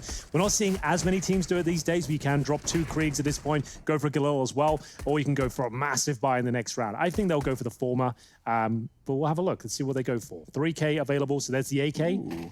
So you can drop 2 AKs, and a Krieg can see that come through. When you do something like this, you're more searching for kills, right? So when you're going for these kind of force buys, you're looking to find openings. You don't have a set piece. 2 Kriegs and an AK, and you just lost a round. Yeah, and a scout as well, which is obviously very, very deadly at the early ranges here. So especially in the hands of Chad Birchall. Well, that's a little stinger, isn't it? She hits, and Sirison, well, feeling the same. That's a nice shot to kick things off. The incendiary, that's going to make things very uncomfortable. The HE as well. Look at the damage being delivered here. Lovely stuff from Fnatic. I mean, this is the force buy from Big. They did lose the last round, and then we'll lose the first player here as well. What a push this is. He's Brolan. doing it again. Balls of steel there. Just pushing around towards T-spawn. And that's the information we're going to get once more as the grenade is delivered. It's going to do a lot of damage towards Keto. They pretty much have to go B at this point. What's their plan? They've got a player towards short. They are going to boost up towards window. JW at least not ready for that. Yeah, this should be a freebie. Sees him and eliminates. Now will continue his advance to try and be the spanner in the works towards CT. Tissian's the one with the bomb, and the advantage still maintained by Fnatic despite the loss of J-Dubs. That's such a dirty angle from Tabson. No one's thinking about that. And he's pretty much camouflaged completely from the B kitchen peak should they look for him. 2 players, make it 3 towards the B side of this map. Oh, the timing there. Tabson waits for about 30 seconds. The moment he moves when a CT appears, that was flush over low HP as well. Crim's waiting in CT spawn. You can see he's the only player on the A bomb site. He'll have to challenge 3 big players on the other side. They're all at the step position. They give it their play now. And goes for the swing, and one's enough. Slows them down. Brings it back to a 3-on-2, and they've spotted a player range. Not the best weapon for the job, but lots of damage inflicted by Golden there. Yeah, that actually worked out quite wonderfully in the burst. Saw Boomich make to great success in the Na'Vi run of Katowice with his MP9. Now Tabson looking to clutch it up, and oh, that's good. More punishing damage from these long-range sewing machines. Fnatic will take the round, but he does manage to preserve his Krieg. Something into the next round of play. Yeah, so look, with that kind of force by bringing out the Kriegs and the AK-47s on the second round, like I was saying, the idea with that is to find kills, but then it starts playing more like a traditional gun round, right? You're just going to find yourself in scenarios going for that mid-control, hoping the range of those weapons that you've invested in comes on through on a map like Mirage. If they'd gone for an investment where they were able to force buy into more utility, that's when you can do something. You can smoke off window, smoke connector, maybe do some smoke onto the B bomb site, try and do some kind of a split. Obviously, those pocket strats, we've seen a lot of them lately, and Fnatic would have been ready for it, but you can condition bomb sites more in that way, right? Golden is the B-bomb site defender for this Fnatic roster, and maybe you want to pepper him early and see if he can stand up to the task. Tabsin to be the hero of the round if possible. A missed smoke towards window. Still seems that they'll explore their options to get up towards it. Syrison waits for anyone to push off towards shore. They have got the man advantage here. 5 versus 4. Just waiting now. Seeing if this reactive play from the likes of Proline will come through, but he's already been taken down. In terms of pushes, not much to report on the CT side. We have Golden alone towards B. As you mentioned, Alex, the T weaponry in the CT side is very powerful. He can anchor B alone with the Krieg, no problem whatsoever. Bit of a battle going on towards A. That's from Tabsin towards Connector. So this is where Golden will be tested. Flash over. Never coming in soon. Yeah, and they've done well to force him off the line. It is going to be the headshot, though, and should be able to find more than one here, but Syrison very quick on the trigger, and he has to find more than that, and as they descend, Flusher dispatches of both of them. That is also Big's chances of finding their first here in the third. Tapping so close to Flusher's head, but no issues. It's Crims to come and sweep it all up. Double kill for both of the veterans of the Fnatic roster.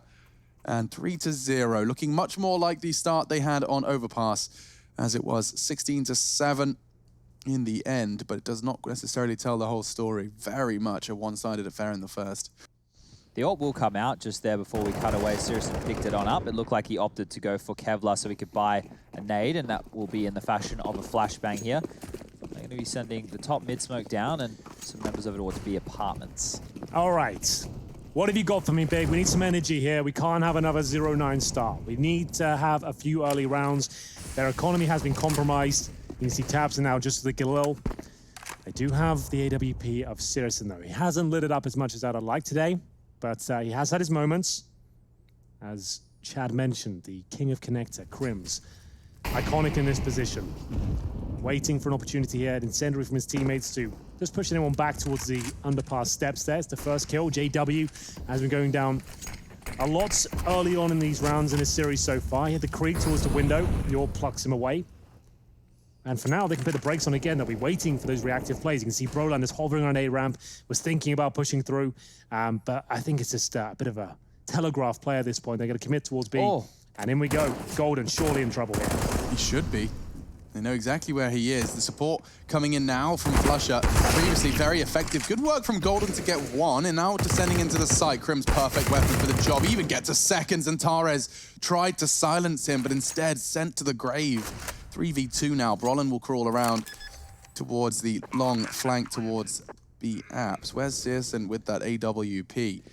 Yeah, he's going to have to hold towards shore. Remember, he has no vision of the bomb from this position. Tizian certainly does. He holds towards the bomb side now. They have no utility. They need to find an early kill, and Syrison's just maybe trying to take some aggro with that shot. I'm not really sure if he hit the keyboard. Either way, Tizian now needs to find a quick kill. Not going to happen. The AWP, remember, cannot see the bomb. Might as well save. Even if you get a couple of kills there, the defuse will come in. Can't do anything about it. Yeah, and he knows it. Just accepts it and watches the fourth round arrive on the board for Fnatic.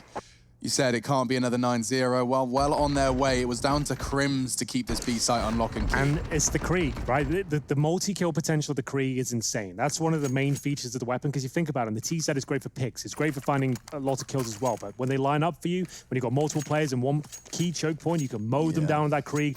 No problem at all. That's why we always say, like, positions like ramp on nuke, you get the Krieg out there, you can stay for multiple kills because it has that shredding potential. And there it is, 4-0. Big with the bomb planted, a maximum loss bonus now. Will have enough to buy into the round once again. Syrison saving the AWP, of course, certainly helps things out.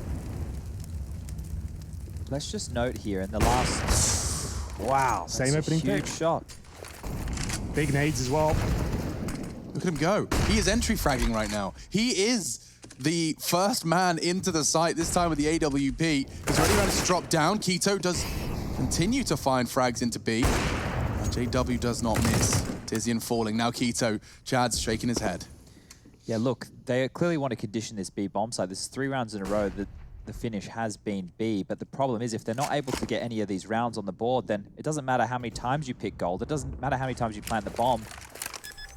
it's not a key to rounds. It's not a key to success here, and tabseN's going to get chunked down by a nade. The plan is good. It's going to help them now with that max loss bonus. Going to get an extra influx of money coming on through, so we definitely will see another buy from Big. A potential for Syrison to be buying an AWP again because he has so much money in that bank, 8K to his name.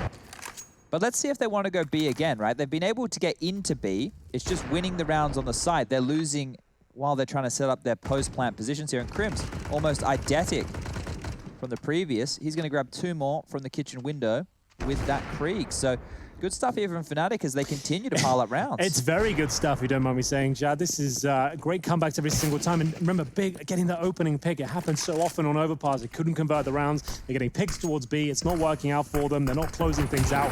JW, this time the smoke lands towards the window. He will have a nice little vault up in towards CPL. Change his angle.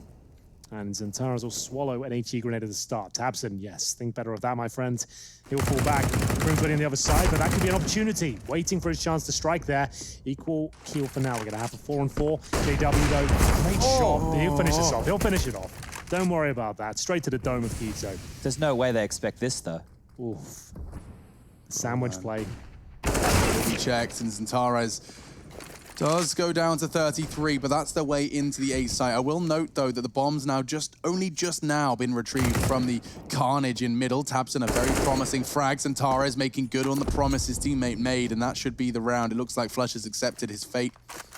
Way over on B, the bomb will be slowly delivered to the A site, and I say that could be the long road all the way around towards T-Spawn, maybe just looking to catch someone a little later on. I'm curious to see if Flusher goes for exit kills here or if he just saves. It's clear for him going T-Spawn, he wants to get something out of this round. He doesn't want to just go down with keeping the M4 in his hands. And the reason for that might be because, look, the money on the Fnatic side of things, it's not fantastic. Crims is going to have a little bit. JW has a serviceable eye. Brolin and Golden are in a little bit of trouble.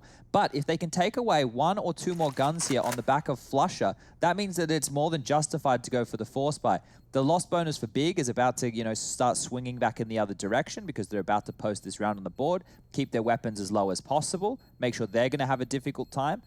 Maybe that's what Flush is looking for here as he just waits towards halls. Unless he swings out towards ramp, he won't be getting anything. He got a sound cue. He knows there's one around. Hello. There it is. Exactly what he wanted. And picture painted beautifully by yourself, because now you know the state of affairs coming into this next round. JW, though, he did absolutely everything he could. The AWP is looking sharp from today, so he manages to hit that shot. It wasn't quite the kill. The USP comes out as well. Look, he's got 22 HP. Still brave enough to take that challenge, but Xantares saves the round.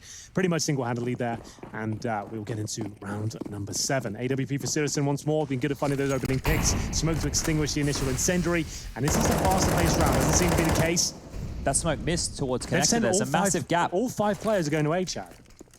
What's going on here? They're going back now. I think they had a bit of a miscall there. I think they assumed it was a commitment, but they scramble back towards B. JW, the only player there now. But and look at them. Look at the mini-map. With JW so passive, not only now setting himself up, he walks straight in, left eye peek into Syrison. That could be another round for Big Clan, just like that. This house of cards will come tumbling down. They start for the retake, of course, and one does manage to maneuver or at least threaten the jump. Yeah, let's see if we can work out what happened there. What was enough convincing smokes? All 5 players for Fnatic had knives out running towards A. They have to save now, by the way. They can't even go for this round. So Chad's looking into it now. He's crunching the numbers. We've got to work out what was so convincing there. Could it be something as trivial as Xantares extinguishing the stop molly ramp? It can't have been a cue that small. I don't know. It was certainly something that was going on there. Is that all of them with conviction made their way over, knife out, left the B side completely. And if that was by design, because Big went straight towards B, so it suggests that was by design. Like they came up with that themselves and wanted to pull rotations over. I didn't think you'd get all 5 players towards A, though. I couldn't see a real reason for that to happen. As we'll see the round confirmed. Like I said, once that comes through, even in a 5-on-4, you might as well save because you got no chance of winning that one. All right, so we are going to bring Skybox up now, and we're going to play this out. So what I want to note is these really quick smokes coming out from spawn that are jump smokes. They're going to be landing off towards this connector and stairs position. So maybe the speed of that was enough to draw the rotation. But as we can see, there's 3 players over towards B and no information on middle. So right now for Fnatic, they have no idea, and they're only reacting on the one piece of information they have. The utility is going down on A. Then they've realized they've over-rotated, they've jumped on back, but look at this. This is a left-eye peek here for JW coming out of kitchen, and Syrison will already be set on up. So they've already got their number in this situation very, very quickly. Well, there you go. It was the two smokes towards the steps and the jungle position. Flashes as well. They felt uncomfortable. They tried to react, realized, and it all falls apart. But Fnatic still saves the 4 weapons. It'll be Golden who's down to just a Deagle. That's why JW's taking this sort of risk.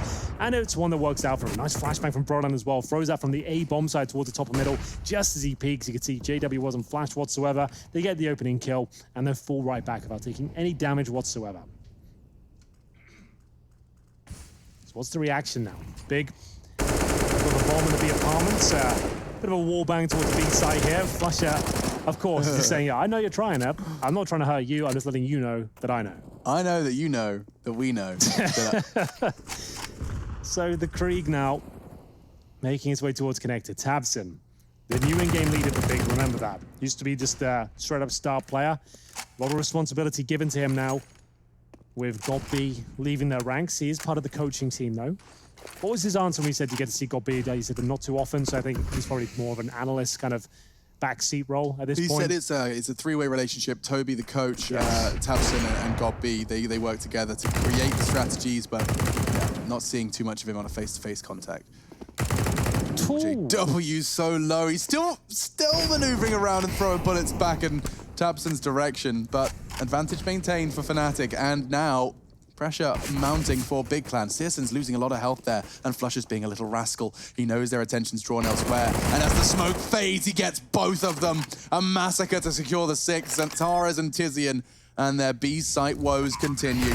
Flusher, he is not stopping. He will not take his foot off the pedal, and this one is all said and done. Another one for Fnatic. Yeah, B's probably not the go, is it? Golden's sitting there, he's dying, you know, he's getting picked off, but it slows him down. It's doing enough because the team continues to be able to retake here. They're having to hit some phenomenal shots. We've seen some good stuff from Crims, now from Flusher, JW with some no-scopes.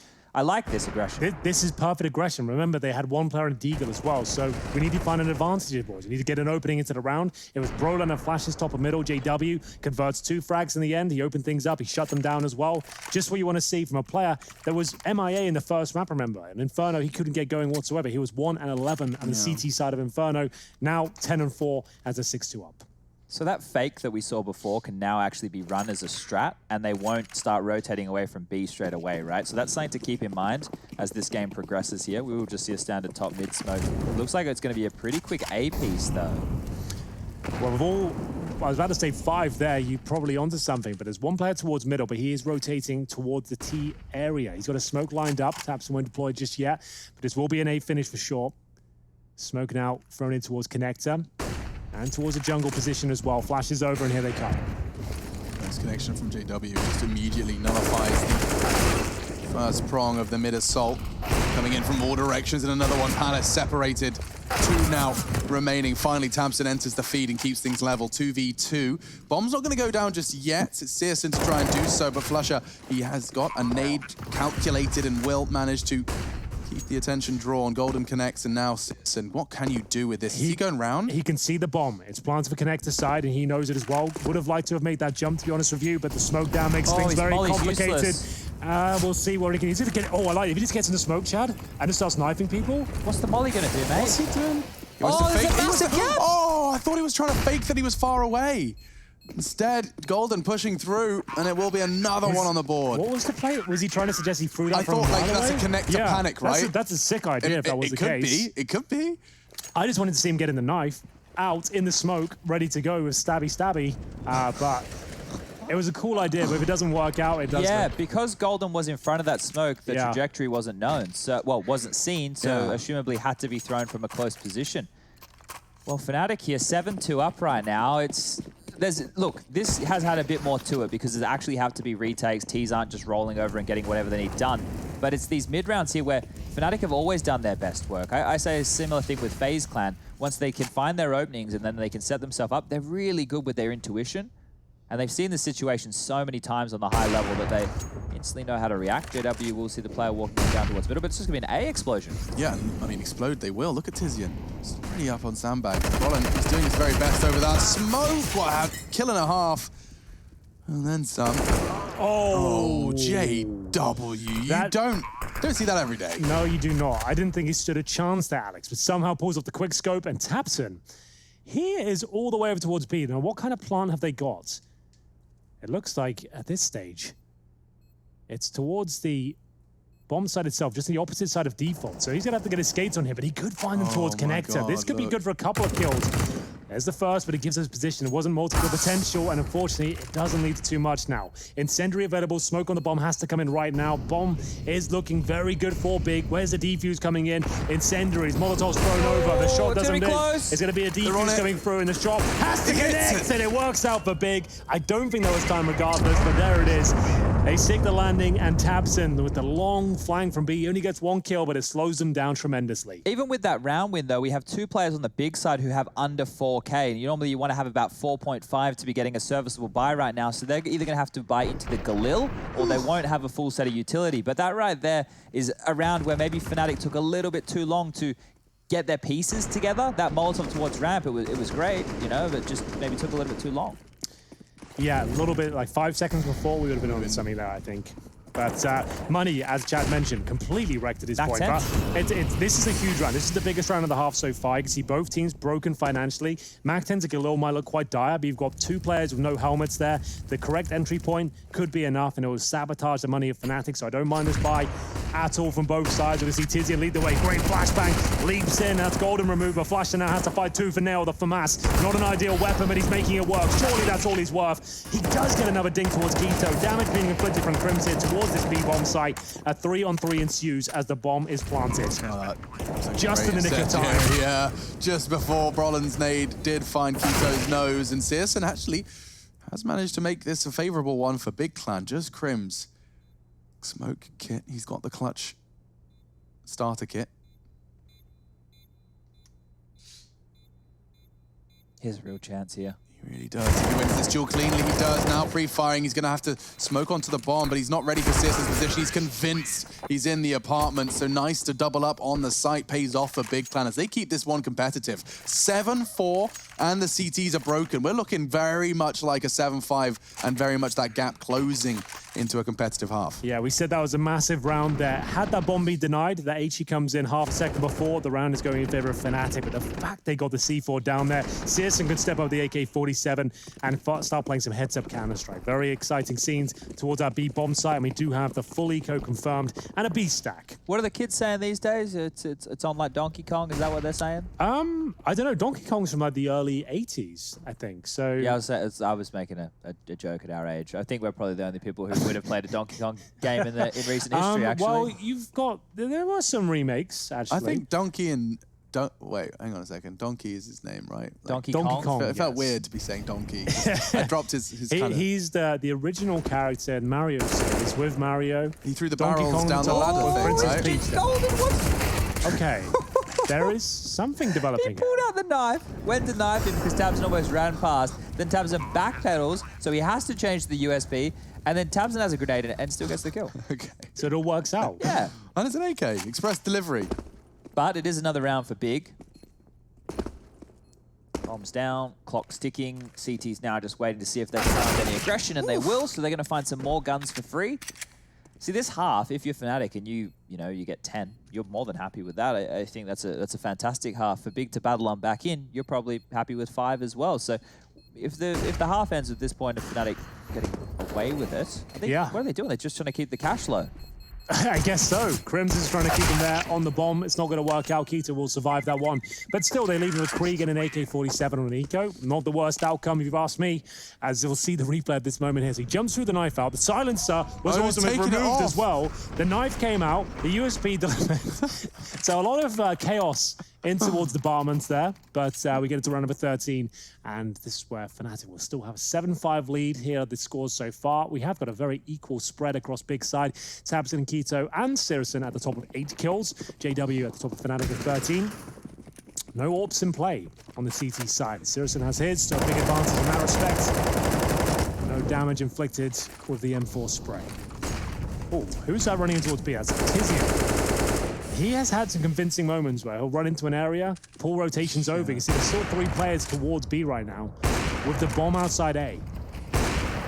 Sold it pretty well. Down to Brollan then, and JW. Already they seem to be working good unison for the first duels. It's 2 for 1 and favors Fnatic. Tabson often sneaking into CPL. Crims is bottom at the top of that ladder, but he doesn't check it. Timing, an absolute nightmare. And Tabson's not ready for this at all. This looks like another Fnatic round. You say 10-5, looking likely at least for the 8th. Another uncharacteristic kind of move there from Crims. He obviously thought that was an AK. He's picked it up, it's the Galil, and then he's fumbled back to the M4 and then immediately gone on down. So obviously the lower weaponry there, luring him into a bit of a trap. I guess I didn't see the bullets left in the clip. Maybe he had like 4 or 5 in the M4, was ready for a quick second kill. That's all I can think of. But yeah, as soon as he rose at the Galil, did not work out. But still, they have the 3-on-2. In terms of utility, 1 smoke for Flusher. Golden with nothing, but his positioning is good so far. You can see very tentative hold towards B. Shadow, not the cleanest of kills, but that will absolutely do. 25 seconds, Keita will bait out this plant, surely. He's actually committed to it. Golden thinks he's gonna fake it out potentially, but just wanted to get the cash if possible. Not gonna work out for him. Golden, 2 kills with no utility, and now upgraded to an AK-47 as well. They've got 3 T-sided weapons on the CT forces for these last couple of rounds. Shoes back on the other foot as well. There's no money left on the big side, so... Eco for last.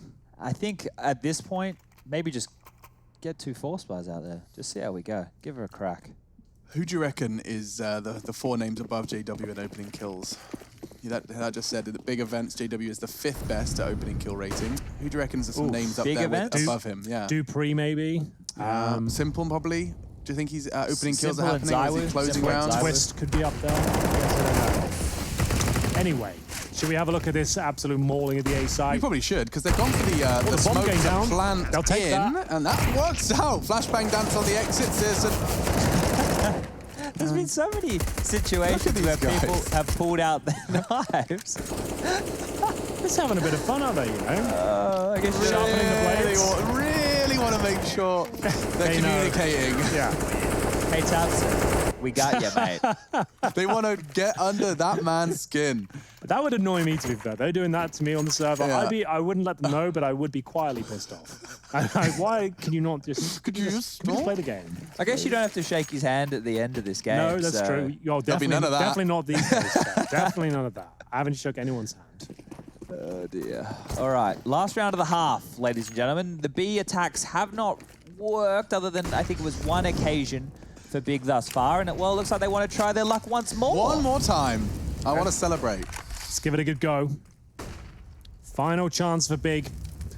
Searson, who has been influential in getting their opening picks down to 27 now, swallowed 2 HE grenades at the start of the round. He has been managed to hit this jumping shot on Golden, who keeps going for the same peak. It's normally safe, but Searson very quick. And JW now painted into a bit of a corner. But he can drop the smoke if he feels any pressure coming through. Now he'll have to.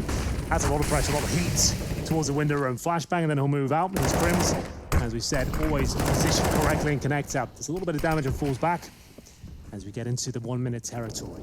Keto setting out the B split here. Golden might be better off just positioning himself in the apartments. Did he spot the one towards short? I don't think so. Time will tell. Seems to be aware of it. Smoke down for now. Tabson gives Big the advantage. Oh, he's going to take himself in that I like corner. this. He hasn't been there once, right? This is like once a half, they usually say. Xantara's looking very poised to check it, though, and the pre-fire is quick. No issues so far for Big Clan. The issue from Flusher's short-lived. Only 1. Should very well be the round. Look at Tabson's position. He's surely going to catch Crims there, and he's going to even wanted to check it. But They he's thought too about good. it. Yeah, that was great stuff. And Big are right back in this series as well. If you are just joining us, the 3rd and final map, and it couldn't really be closer. 9-6 at half as Big will swap over here. This is going to be a great finish to the day. I don't want you to miss it. From the very bottom of my heart, I hope you come back and join us for the final half of the day. We'll see you there in 2 minutes?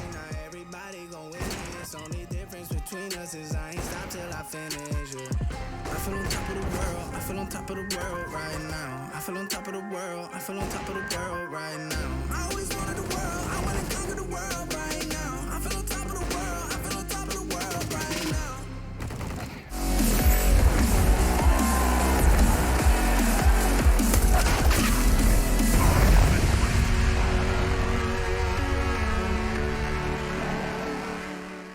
Hard roads, I didn't think I'd come back fast. I was running roads so many nations.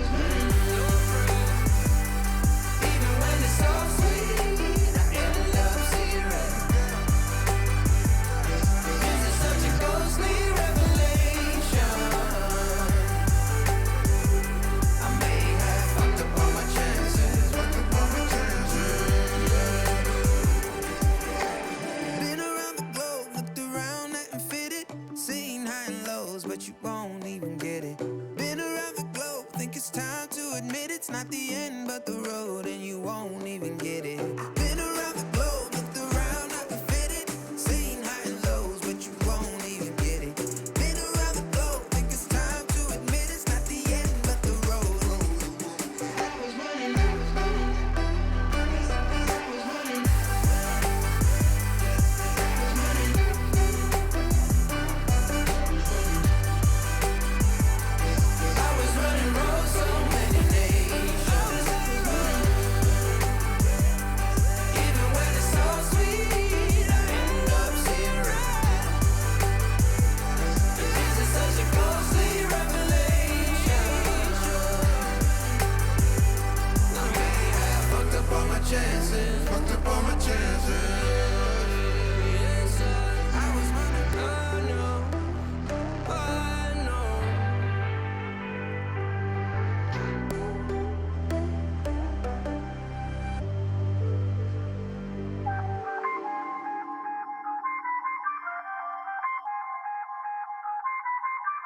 I feel on top of the world, I feel on top of the world right now. I feel on top of the world, I feel on top of the world right now. I always wanted the world, I wanna conquer the world right now. I feel on top of the world, I feel on top of the world right now. I call the shots in the man with the plot and we only go bombs away. Ain't no one protecting my mind as a weapon, that's why I'ma dominate.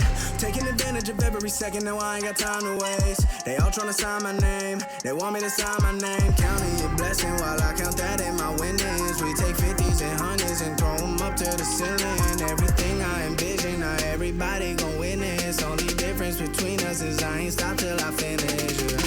I feel on top of the world, I feel on top of the world right now. I feel on top of the world, I feel on top of the world.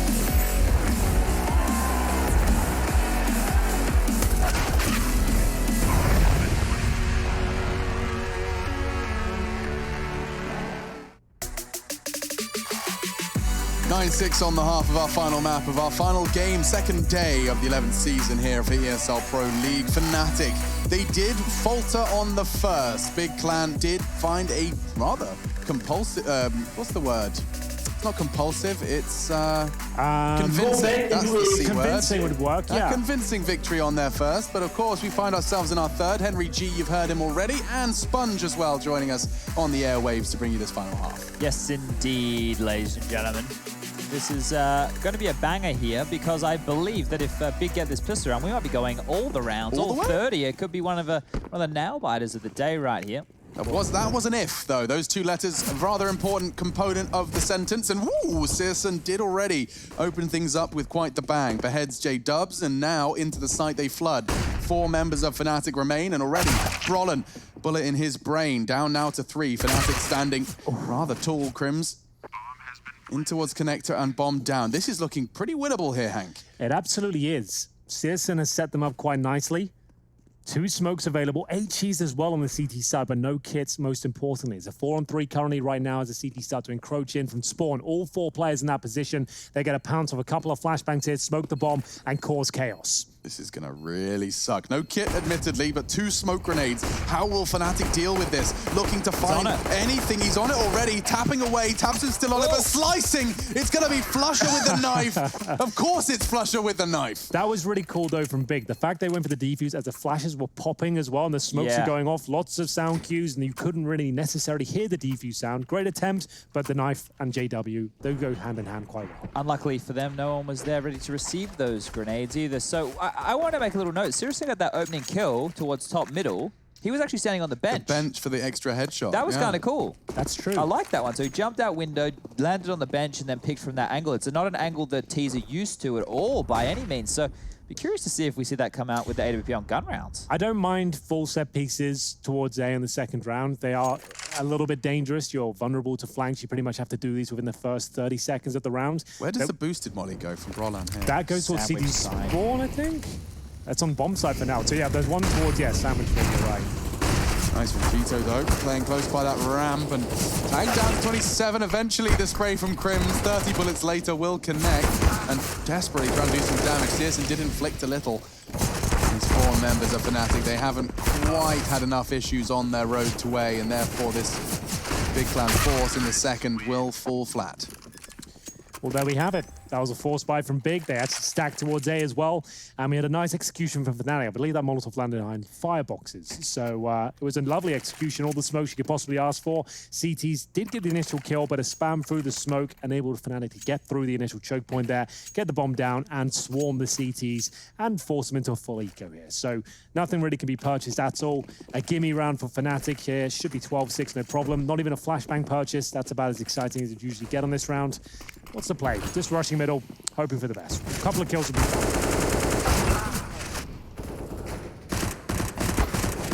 Okay, this is getting a bit out of hand for Fnatic.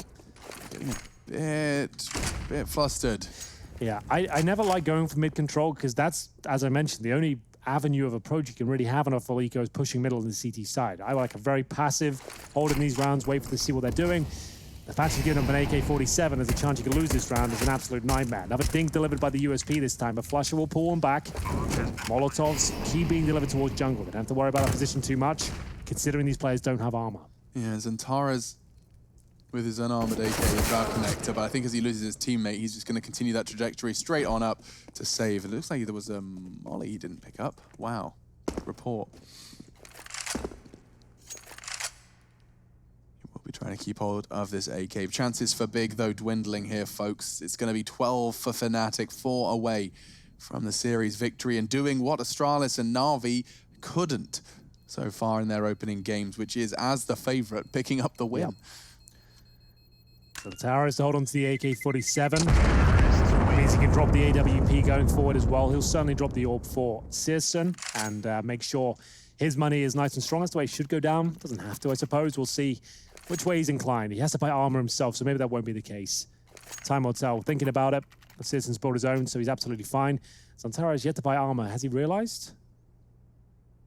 He's going to buy some grenades here, surely. So I think, there we go. There we go. I was about to say, if you forget to buy armor, you're in a lot of trouble. Gets the kip. I'll admit it's happened to me a couple of times. Yeah, and there it is. It's going to be a nice, healthy buy. The fuse kit as well. All the bells and whistles to go with it. Searson looking towards top and middle for any players trying to get towards those mid boxes, but the smoke is down to block his vision. Grenades coming in as well, but does take minimal damage to 25 there. Trying to break through. They know he has to reload, but Roland doesn't find a point of approach just yet. Down he goes. Zantara's with a nice double kill. That's a huge way to hold off the push. I love the Brolin flight path. Just didn't pay off, but Zantara's a whole spray. And he's not stopping. He wants 4. It will be Tizian to finish off that 4th he started. Finish off the leftovers on his plate, but the majority of the work done there by Zantara is a triple kill to secure a crucial 7th. Just Flusher to dash their dreams. That was a real biff right there on that B-bomb side. Nobody wanted to give up an inch there. Everyone just wanted to continue to funnel in. Didn't want to go for a late round. It was do or die right there. But Flusher is somebody who has won a clutch or 2 in his time. It's just a very difficult one right now that he has to go for. He's able to scavenge that AWP. If he's able to get rid of it, it might actually be more valuable than saving it at this point of the game. So using it to see if he can find anybody. And there we go. You little smart cookie, you. He's playing a thinking man's game of Counter-Strike. So Zantara's, after they win this round with the win bonus, he will be able to drop an AWP over towards Searson, right? That is on the cards. It just means that he's most likely not going to have armor unless another one of the teammates drops a weapon to Zantara's, right? And that's assuming Flusher doesn't get any more kills here. Well, he looks like he fancies one. Good job taking down Keto. With 5 seconds remaining, he's done a lot of damage there. He'll hold on to the AK. He's still got 4,200 cash reserve, so he can still drop. If required, it might be, considering JW's and got 3,600. So great effort there from Flusher to be fair. That's a huge round, right? Yeah. So we're going to have the AWP come out. I assume Zantara's would drop it to Searson right now, but that means somebody on the team is going to be lacking over on that CT side. Cheeky little MP9 perhaps. A FAMAS. I feel like Tizian's going to be the one who has to... He always is. ...kind of suffer. Okay. No, they made it work. They've gone, so Tabson's gone for no grenades, and they've got no kits or helmets. So they've taken some compromises, but it's pretty good. And only a few Molotovs. Thank you, Zantara, as he had 8k, I think, coming into that round. It's all been exhausted. Now, Golden, he's gone. And Zantara, he knows he's got pressure. He does try and create some degree of cover, but wasn't ready for apps. Tizian is, though, a double so far. Fnatic, they're falling into the same trap that Big did, hitting B and failing. Seems to be the outcome so far, but the bomb going down, Crim's got himself a fresh mag in his Kalashnikov, and therefore there is absolutely nothing this pair cannot achieve with that bomb down and ticking. We'll see what can be done. Crims finds a Krieg. Sound cue, though. Not the timing at all. Keto, massive advantage on that duel. He knows exactly where Crims is, just around this corner, waiting for his teammates to get the aggro first. Doesn't even matter. It's going to be a convincing round there from Big as they get their 8th on the board. There are 3 players surviving. Bomb down, though. There might be a buy for Fnatic. They really want to go for it. I don't think so, though, with Crims, Flusher, and Brolan all quite low here, as we'll see them have around $3,000. So they could get, if they really wanted to force the issue here, they could get Galil's out, but they would need to have brought that down to a 1 versus 1 to even justify that, in my opinion. So just a partial buy coming up. Oh, sis. Good shot. Very quick reaction. So we should just see Deagle's maybe a hero AK for JW, but he'll want the orb going forward, so I doubt it. Light upgrade. Not even a partial buy here. That just to nade me window. means, yeah, exactly that. Top mid smoke, nade window, hope for the best. Tizian could not be going to a better spot to just shred through them. None of his bullets actually connected. Searsons do, though. Nades fall flat due to the CT's positioning, and now, well, there was one trick up their sleeve, and now with that trick revealed, it's on YouTube, some 12-year-olds showing everyone how it's done. It's all said and done. There'll be another one for the big clan. Absolutely. Convincing round as well, just Golden remaining. Nice idea with the grenades towards the window area, but unfortunately for them, the players towards that position are boosted up towards short, so not a huge amount of damage inflicted, no kills found, and Golden left in a 5-on-1 with just a Desert Eagle here. He's got a smoke and a flash, just waiting for an opportunity to leave the round with a rifle if possible. You can use these like timeouts, right? He's the in-game leader. He's just going to be chatting about the next round and just calming everyone down, seeing if any mistakes are made.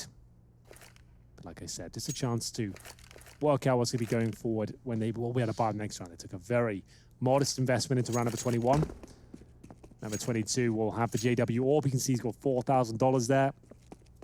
They're going to get $3,400 on top of this, I think, in the next round. Let's see what they can do here.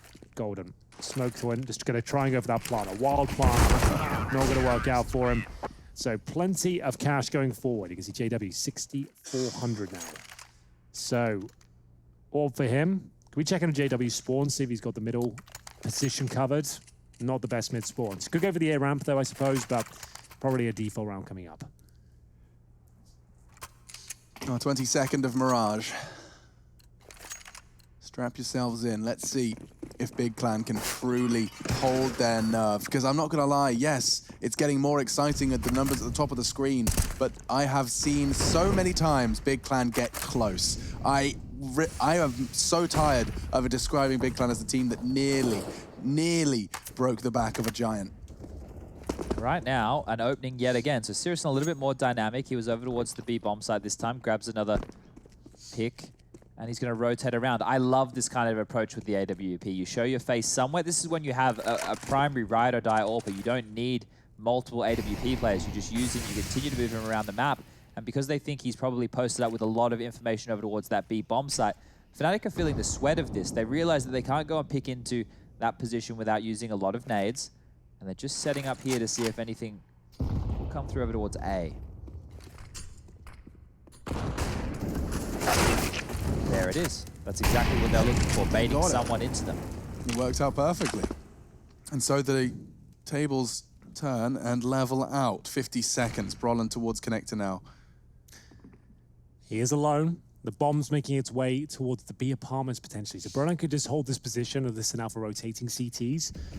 We have got JW with the AWP as well. Bear in mind, just in T-spawn at this stage. He'll go join his teammate. They have to go B. 30 seconds. Weird, though. JW's still in T-spawn. They're not taking this bait at all. And the Fnatic have realized it. They might as well try and work out what the next move is here. They've got Brolan still in connector. He needs to find a pick. He has to be more active than just sitting there. They'll go towards B. Brolan pretty much nothing to do with this at all now. Now he has to flank. Yeah. Which has worked out. Oh, and that's it. It's gone. Zantares with 10 seconds. If he can just stop that bomb from going down, it's going to be hard. They're on all directions. He has to push in. Oh, but the bomb goes down, and that could be the round. Tamsin, he's got a shot, though. Zantares has made it potentially winnable. That's insane. A millisecond off denying the plant. That would have been it. That would have been enough. Tabson, though, 1 versus 1 up against JW now. Smoke available for JW, the AWP in hand. And Tabson seems to know exactly where he is. He has got the kill, bear in mind, and he gets the kill. He's pulled it off JW. He offers himself up. I mean, I think the pre-fires and the steps Tabson was doing, it kept JW a little hot under the collar. He knew he had a left or a right choice, goes for a quick look and just meets the spray of Tabson. Big round for Big. We are going to get into number 23 here. It's at the replay of JW's antics with the AWP here. Great shot to take down Zantares. That was their access into the round once one was planted, but Tabson saving the day here with a monumental clutch.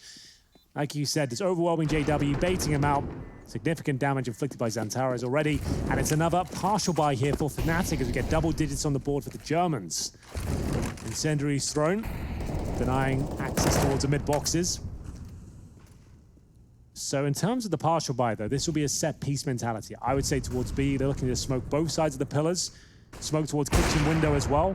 Flash over, there's the 3 smokes down, and you're just gonna have to try and make your way through it. Taking so much damage on the way through, I don't think this will do much, but a good effort, a decent try, but they've been stifled by the smokes, and there's maybe a chance now. Roland CZ, I swear it's got a faster fire rate. Look at it go. Not quite onto the second, though, and that should be the round falling down.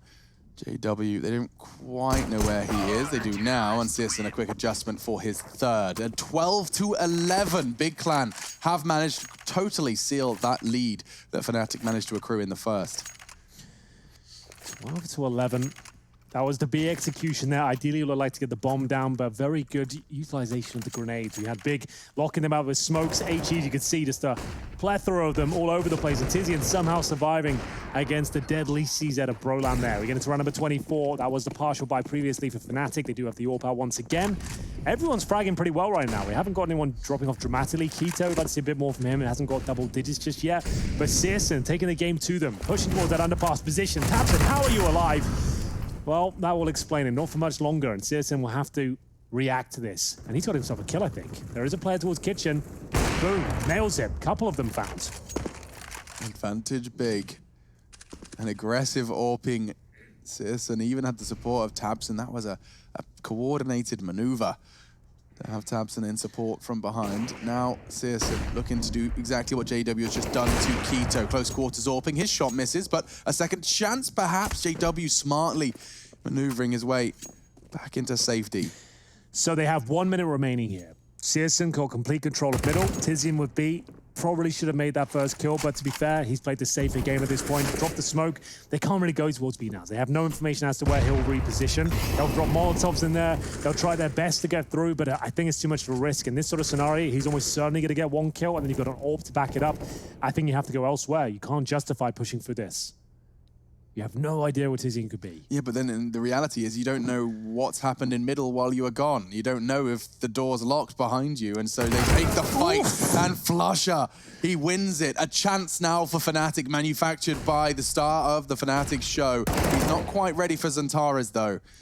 This could be a little too much for J-Dubs. This is the problem. So as soon as that first play gets the kill, sure, it's great from Flusher to even find that quick first one, but now it's left the AWP with no options whatsoever. Searson closes them out, and he pushed towards underpass to kick things off there. There was an initial pick for Fnatic. He answered back by going all the way towards the B apartments, and there we have it. It's 12-12.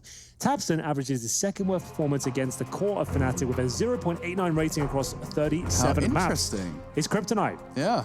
Is this our first US Air Force tactical timeout of Mirage? It might be, actually. And I'm glad you brought that up, Chad. There's a chance for us all to calm down and realize it's the final map of the day. We're 12-12. Alex, you wanted a good game.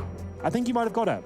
It's definitely Fnatic's first time out, so at least we're right on one of the accords. Yeah. And that's brought to you by the US Air Force. It's a tactical timeout, a chance to just to describe to your teammates what you want to happen in this following round. Chad, what would you be saying right now if you're in the seat of Fnatic? You've lost a few rounds, Bigger coming back into it. They've partially invested in, they've gone for a hero Krieg on Brolan. Do you think he has what it takes to win this round for him? They need to go for something that's a bit more of setting an individual up for a play. We've seen a lot of all-ins towards B that's just seen them get mowed on down, and then they've been given giving up a lot of opening picks to Sirison as well. From rounds 20 to round 23, he found the opening pick in all 3 of those rounds. So he has been a bit of a force so far. Those are some of the conditions they need to deal with. Well, they've dropped 3 grenades towards middle. Smokes all over the place, making it look like more of a default. Smoke towards short, window. They've gone for a creep play with Brolan here, hoping he can open things up. He's done a lot of damage towards Keto with the incendiary thrown in return. The AWP ready and waiting. Sirison hasn't missed many recently. The CZ, though, doesn't quite connect. And Brolan, it's an awkward finish for him as kill after kill. Big will take the lead here. It's a 5 versus 1. And Crims, he'll bring 1 kill back in favor, but that's about it. I don't think he's got another one in him. Nice work to actually get it. Didn't expect that. And it will be Big taking the lead now. 13-12 off of that Fnatic's timeout. But it was a partial buy with the set piece. Brolan, though, remember, he had the hero buy the Krieg, and that means he'll be on a Galil now. If you're super selfless and you're a Fnatic player, you give him the Krieg. He is a Krieg specialist, one of the best players in the world with the weapon. I don't want him for Galil. I want Crims to give him the Krieg, but probably not going to happen. Probably not going to Considering happen. Crims has 21 kills, that's fine. Yeah, and I don't think if I'm Brolan, I'm definitely not piping up going, excuse me, Mr. Freddy. Could I have that Krieg? I know I bought a lot in the last round. I did buy a lot. Sirison just waiting for his timing, trying to pull the trigger into the grey void that is the Counter-Strike smoke grenade. And speaking of, Xantara's the same, just a quick jiggle before he recedes, and now actually flush up. It does just cross on Xantara's crosshair. A little bit of information, a breadcrumb. That's another opening. And he's done it again. Pretty sick stuff. Crims just alone there at the A ramp. Offers himself up. Flusher is in towards a palace position. Brolan again. Same corner. Bomb and T-spawn. It seems like most of the pressure's on Flusher right now. They're hoping he can find an opening towards palace. I'm not sure if that's going to be possible. They're not really giving him much to work with. The smoke is starting to dissipate, but the CTs, they're pushing for intel. They could find the bomb, chat. They could legit find the bomb. Well, this timing right here, he's dropping back to get it right now. If JW goes down, he'll have a knife out. Yep, he'll just run to get the bomb. He might even run into them. Yep, round over. That's a nightmare. Oh, shouldn't be happening. I mean, I feel like you were having this rant yesterday, Henry. Chad was having it, saying Chad the amount was? of time he's called his teammates, why is the bomb in T-spawn? It's not a very safe place. And it's not the best place to leave. It's a very place to go back. Very far, far away. You do hate to see that. The fact that I see it all building up as well, he's going to knife out with the AWP in his back and his die. He's going to be the most frustrated man in the world. And we will see touching distance now of Big taking down Fnatic here in this round-robin format. Yeah, so the key to success so far for Big, right? They've had this man called Sirison, and I heard Henry G hype him up to kick off the day, but so far he's been, in this map, involved in 10 opening duels. He's converted 8 of those. Wow. And I've had at least 4 that I've counted so far. That's an 80% success rate, Chad. That's fantastic maths there, Alex. Thank so you. It is, but now Big, they are poised to get match point here. They are poised to get round 15 on the board against pistols. A partial buy. They could have actually got rifles out here. They're going for the long game. So let's stay on Brolan for now. This is the Molotov in question. I think it lands behind fireboxes. This lineup looks to me to CT spawn. We'll see where it goes. So it actually lands default on the bomb side. There you go. Do they throw a smoke on top of it? No. Instead, can see Keto vision present and quick trade from Bron. His CZ always seems to find one in these kind of rounds, and the smokes are good enough to get that bomb down uncontested. Now the retake question is asked of Big. These are the rounds Fnatic win. Just when they need a miracle, this is when it works out. They've got an M4 in the hands of Brolan. Tizian saw him by the looks of things. Brolan comes back, flash comes through. Nice flashbang. This will be very effective. Look at the play for that coming through. There's the flash, and we do have the advantage once again for Big. But the PG-50 in the back, not quite enough. Xantares, he will mow down JW. It's not going to be enough if a flusher. He comes in for the flank once again. But the bomb, it's going to be defused any second. He'll come through, maybe deny something here. Not going to happen. Chad was starting to believe just a little bit. I saw the crosshair edging towards the diffuser, strafing out of the smoke blindly. Ladies and gentlemen, Big Clan 1 round away from making quite the opening statement as a late addition to the ESL Pro League Season 11. We did have North take down Na'Vi as well. Big taking down Fnatic would be pretty monumental. Considering just the fact we haven't seen or heard from Big in what, like 6 months to a year in terms of anything noteworthy in the context of Fnatic, a team like this. This would be huge. We'll see what Brolan can do here. Krieg completely nullified by the flashbang. This is 9 rounds straight from Big. They lost pistol. There was the whole knife situation in the smoke there with Flusher finishing things off. Big have won 9 on the trot. They have looked fantastic on their CT side. And I was talking up their T-half. Yeah, I mean, I guess Diversifying as Tito, he manages to get himself one and even get away just for a moment. Santares, they're getting closer. Flush is gone. No Two way. frags away. Fnatic look like It's they're happening. falling. It's happening. Golden desperately trying to pull something back, but they have done it. Big clan, Berlin International Gaming gets off to a flying start in the Pro League. They certainly do. What a great performance that was from Mirage, especially in that second half. Chad already put it up there. They lost the pistol, had to grind it out on the CT side, and what a convincing performance, especially from Searson as well. We said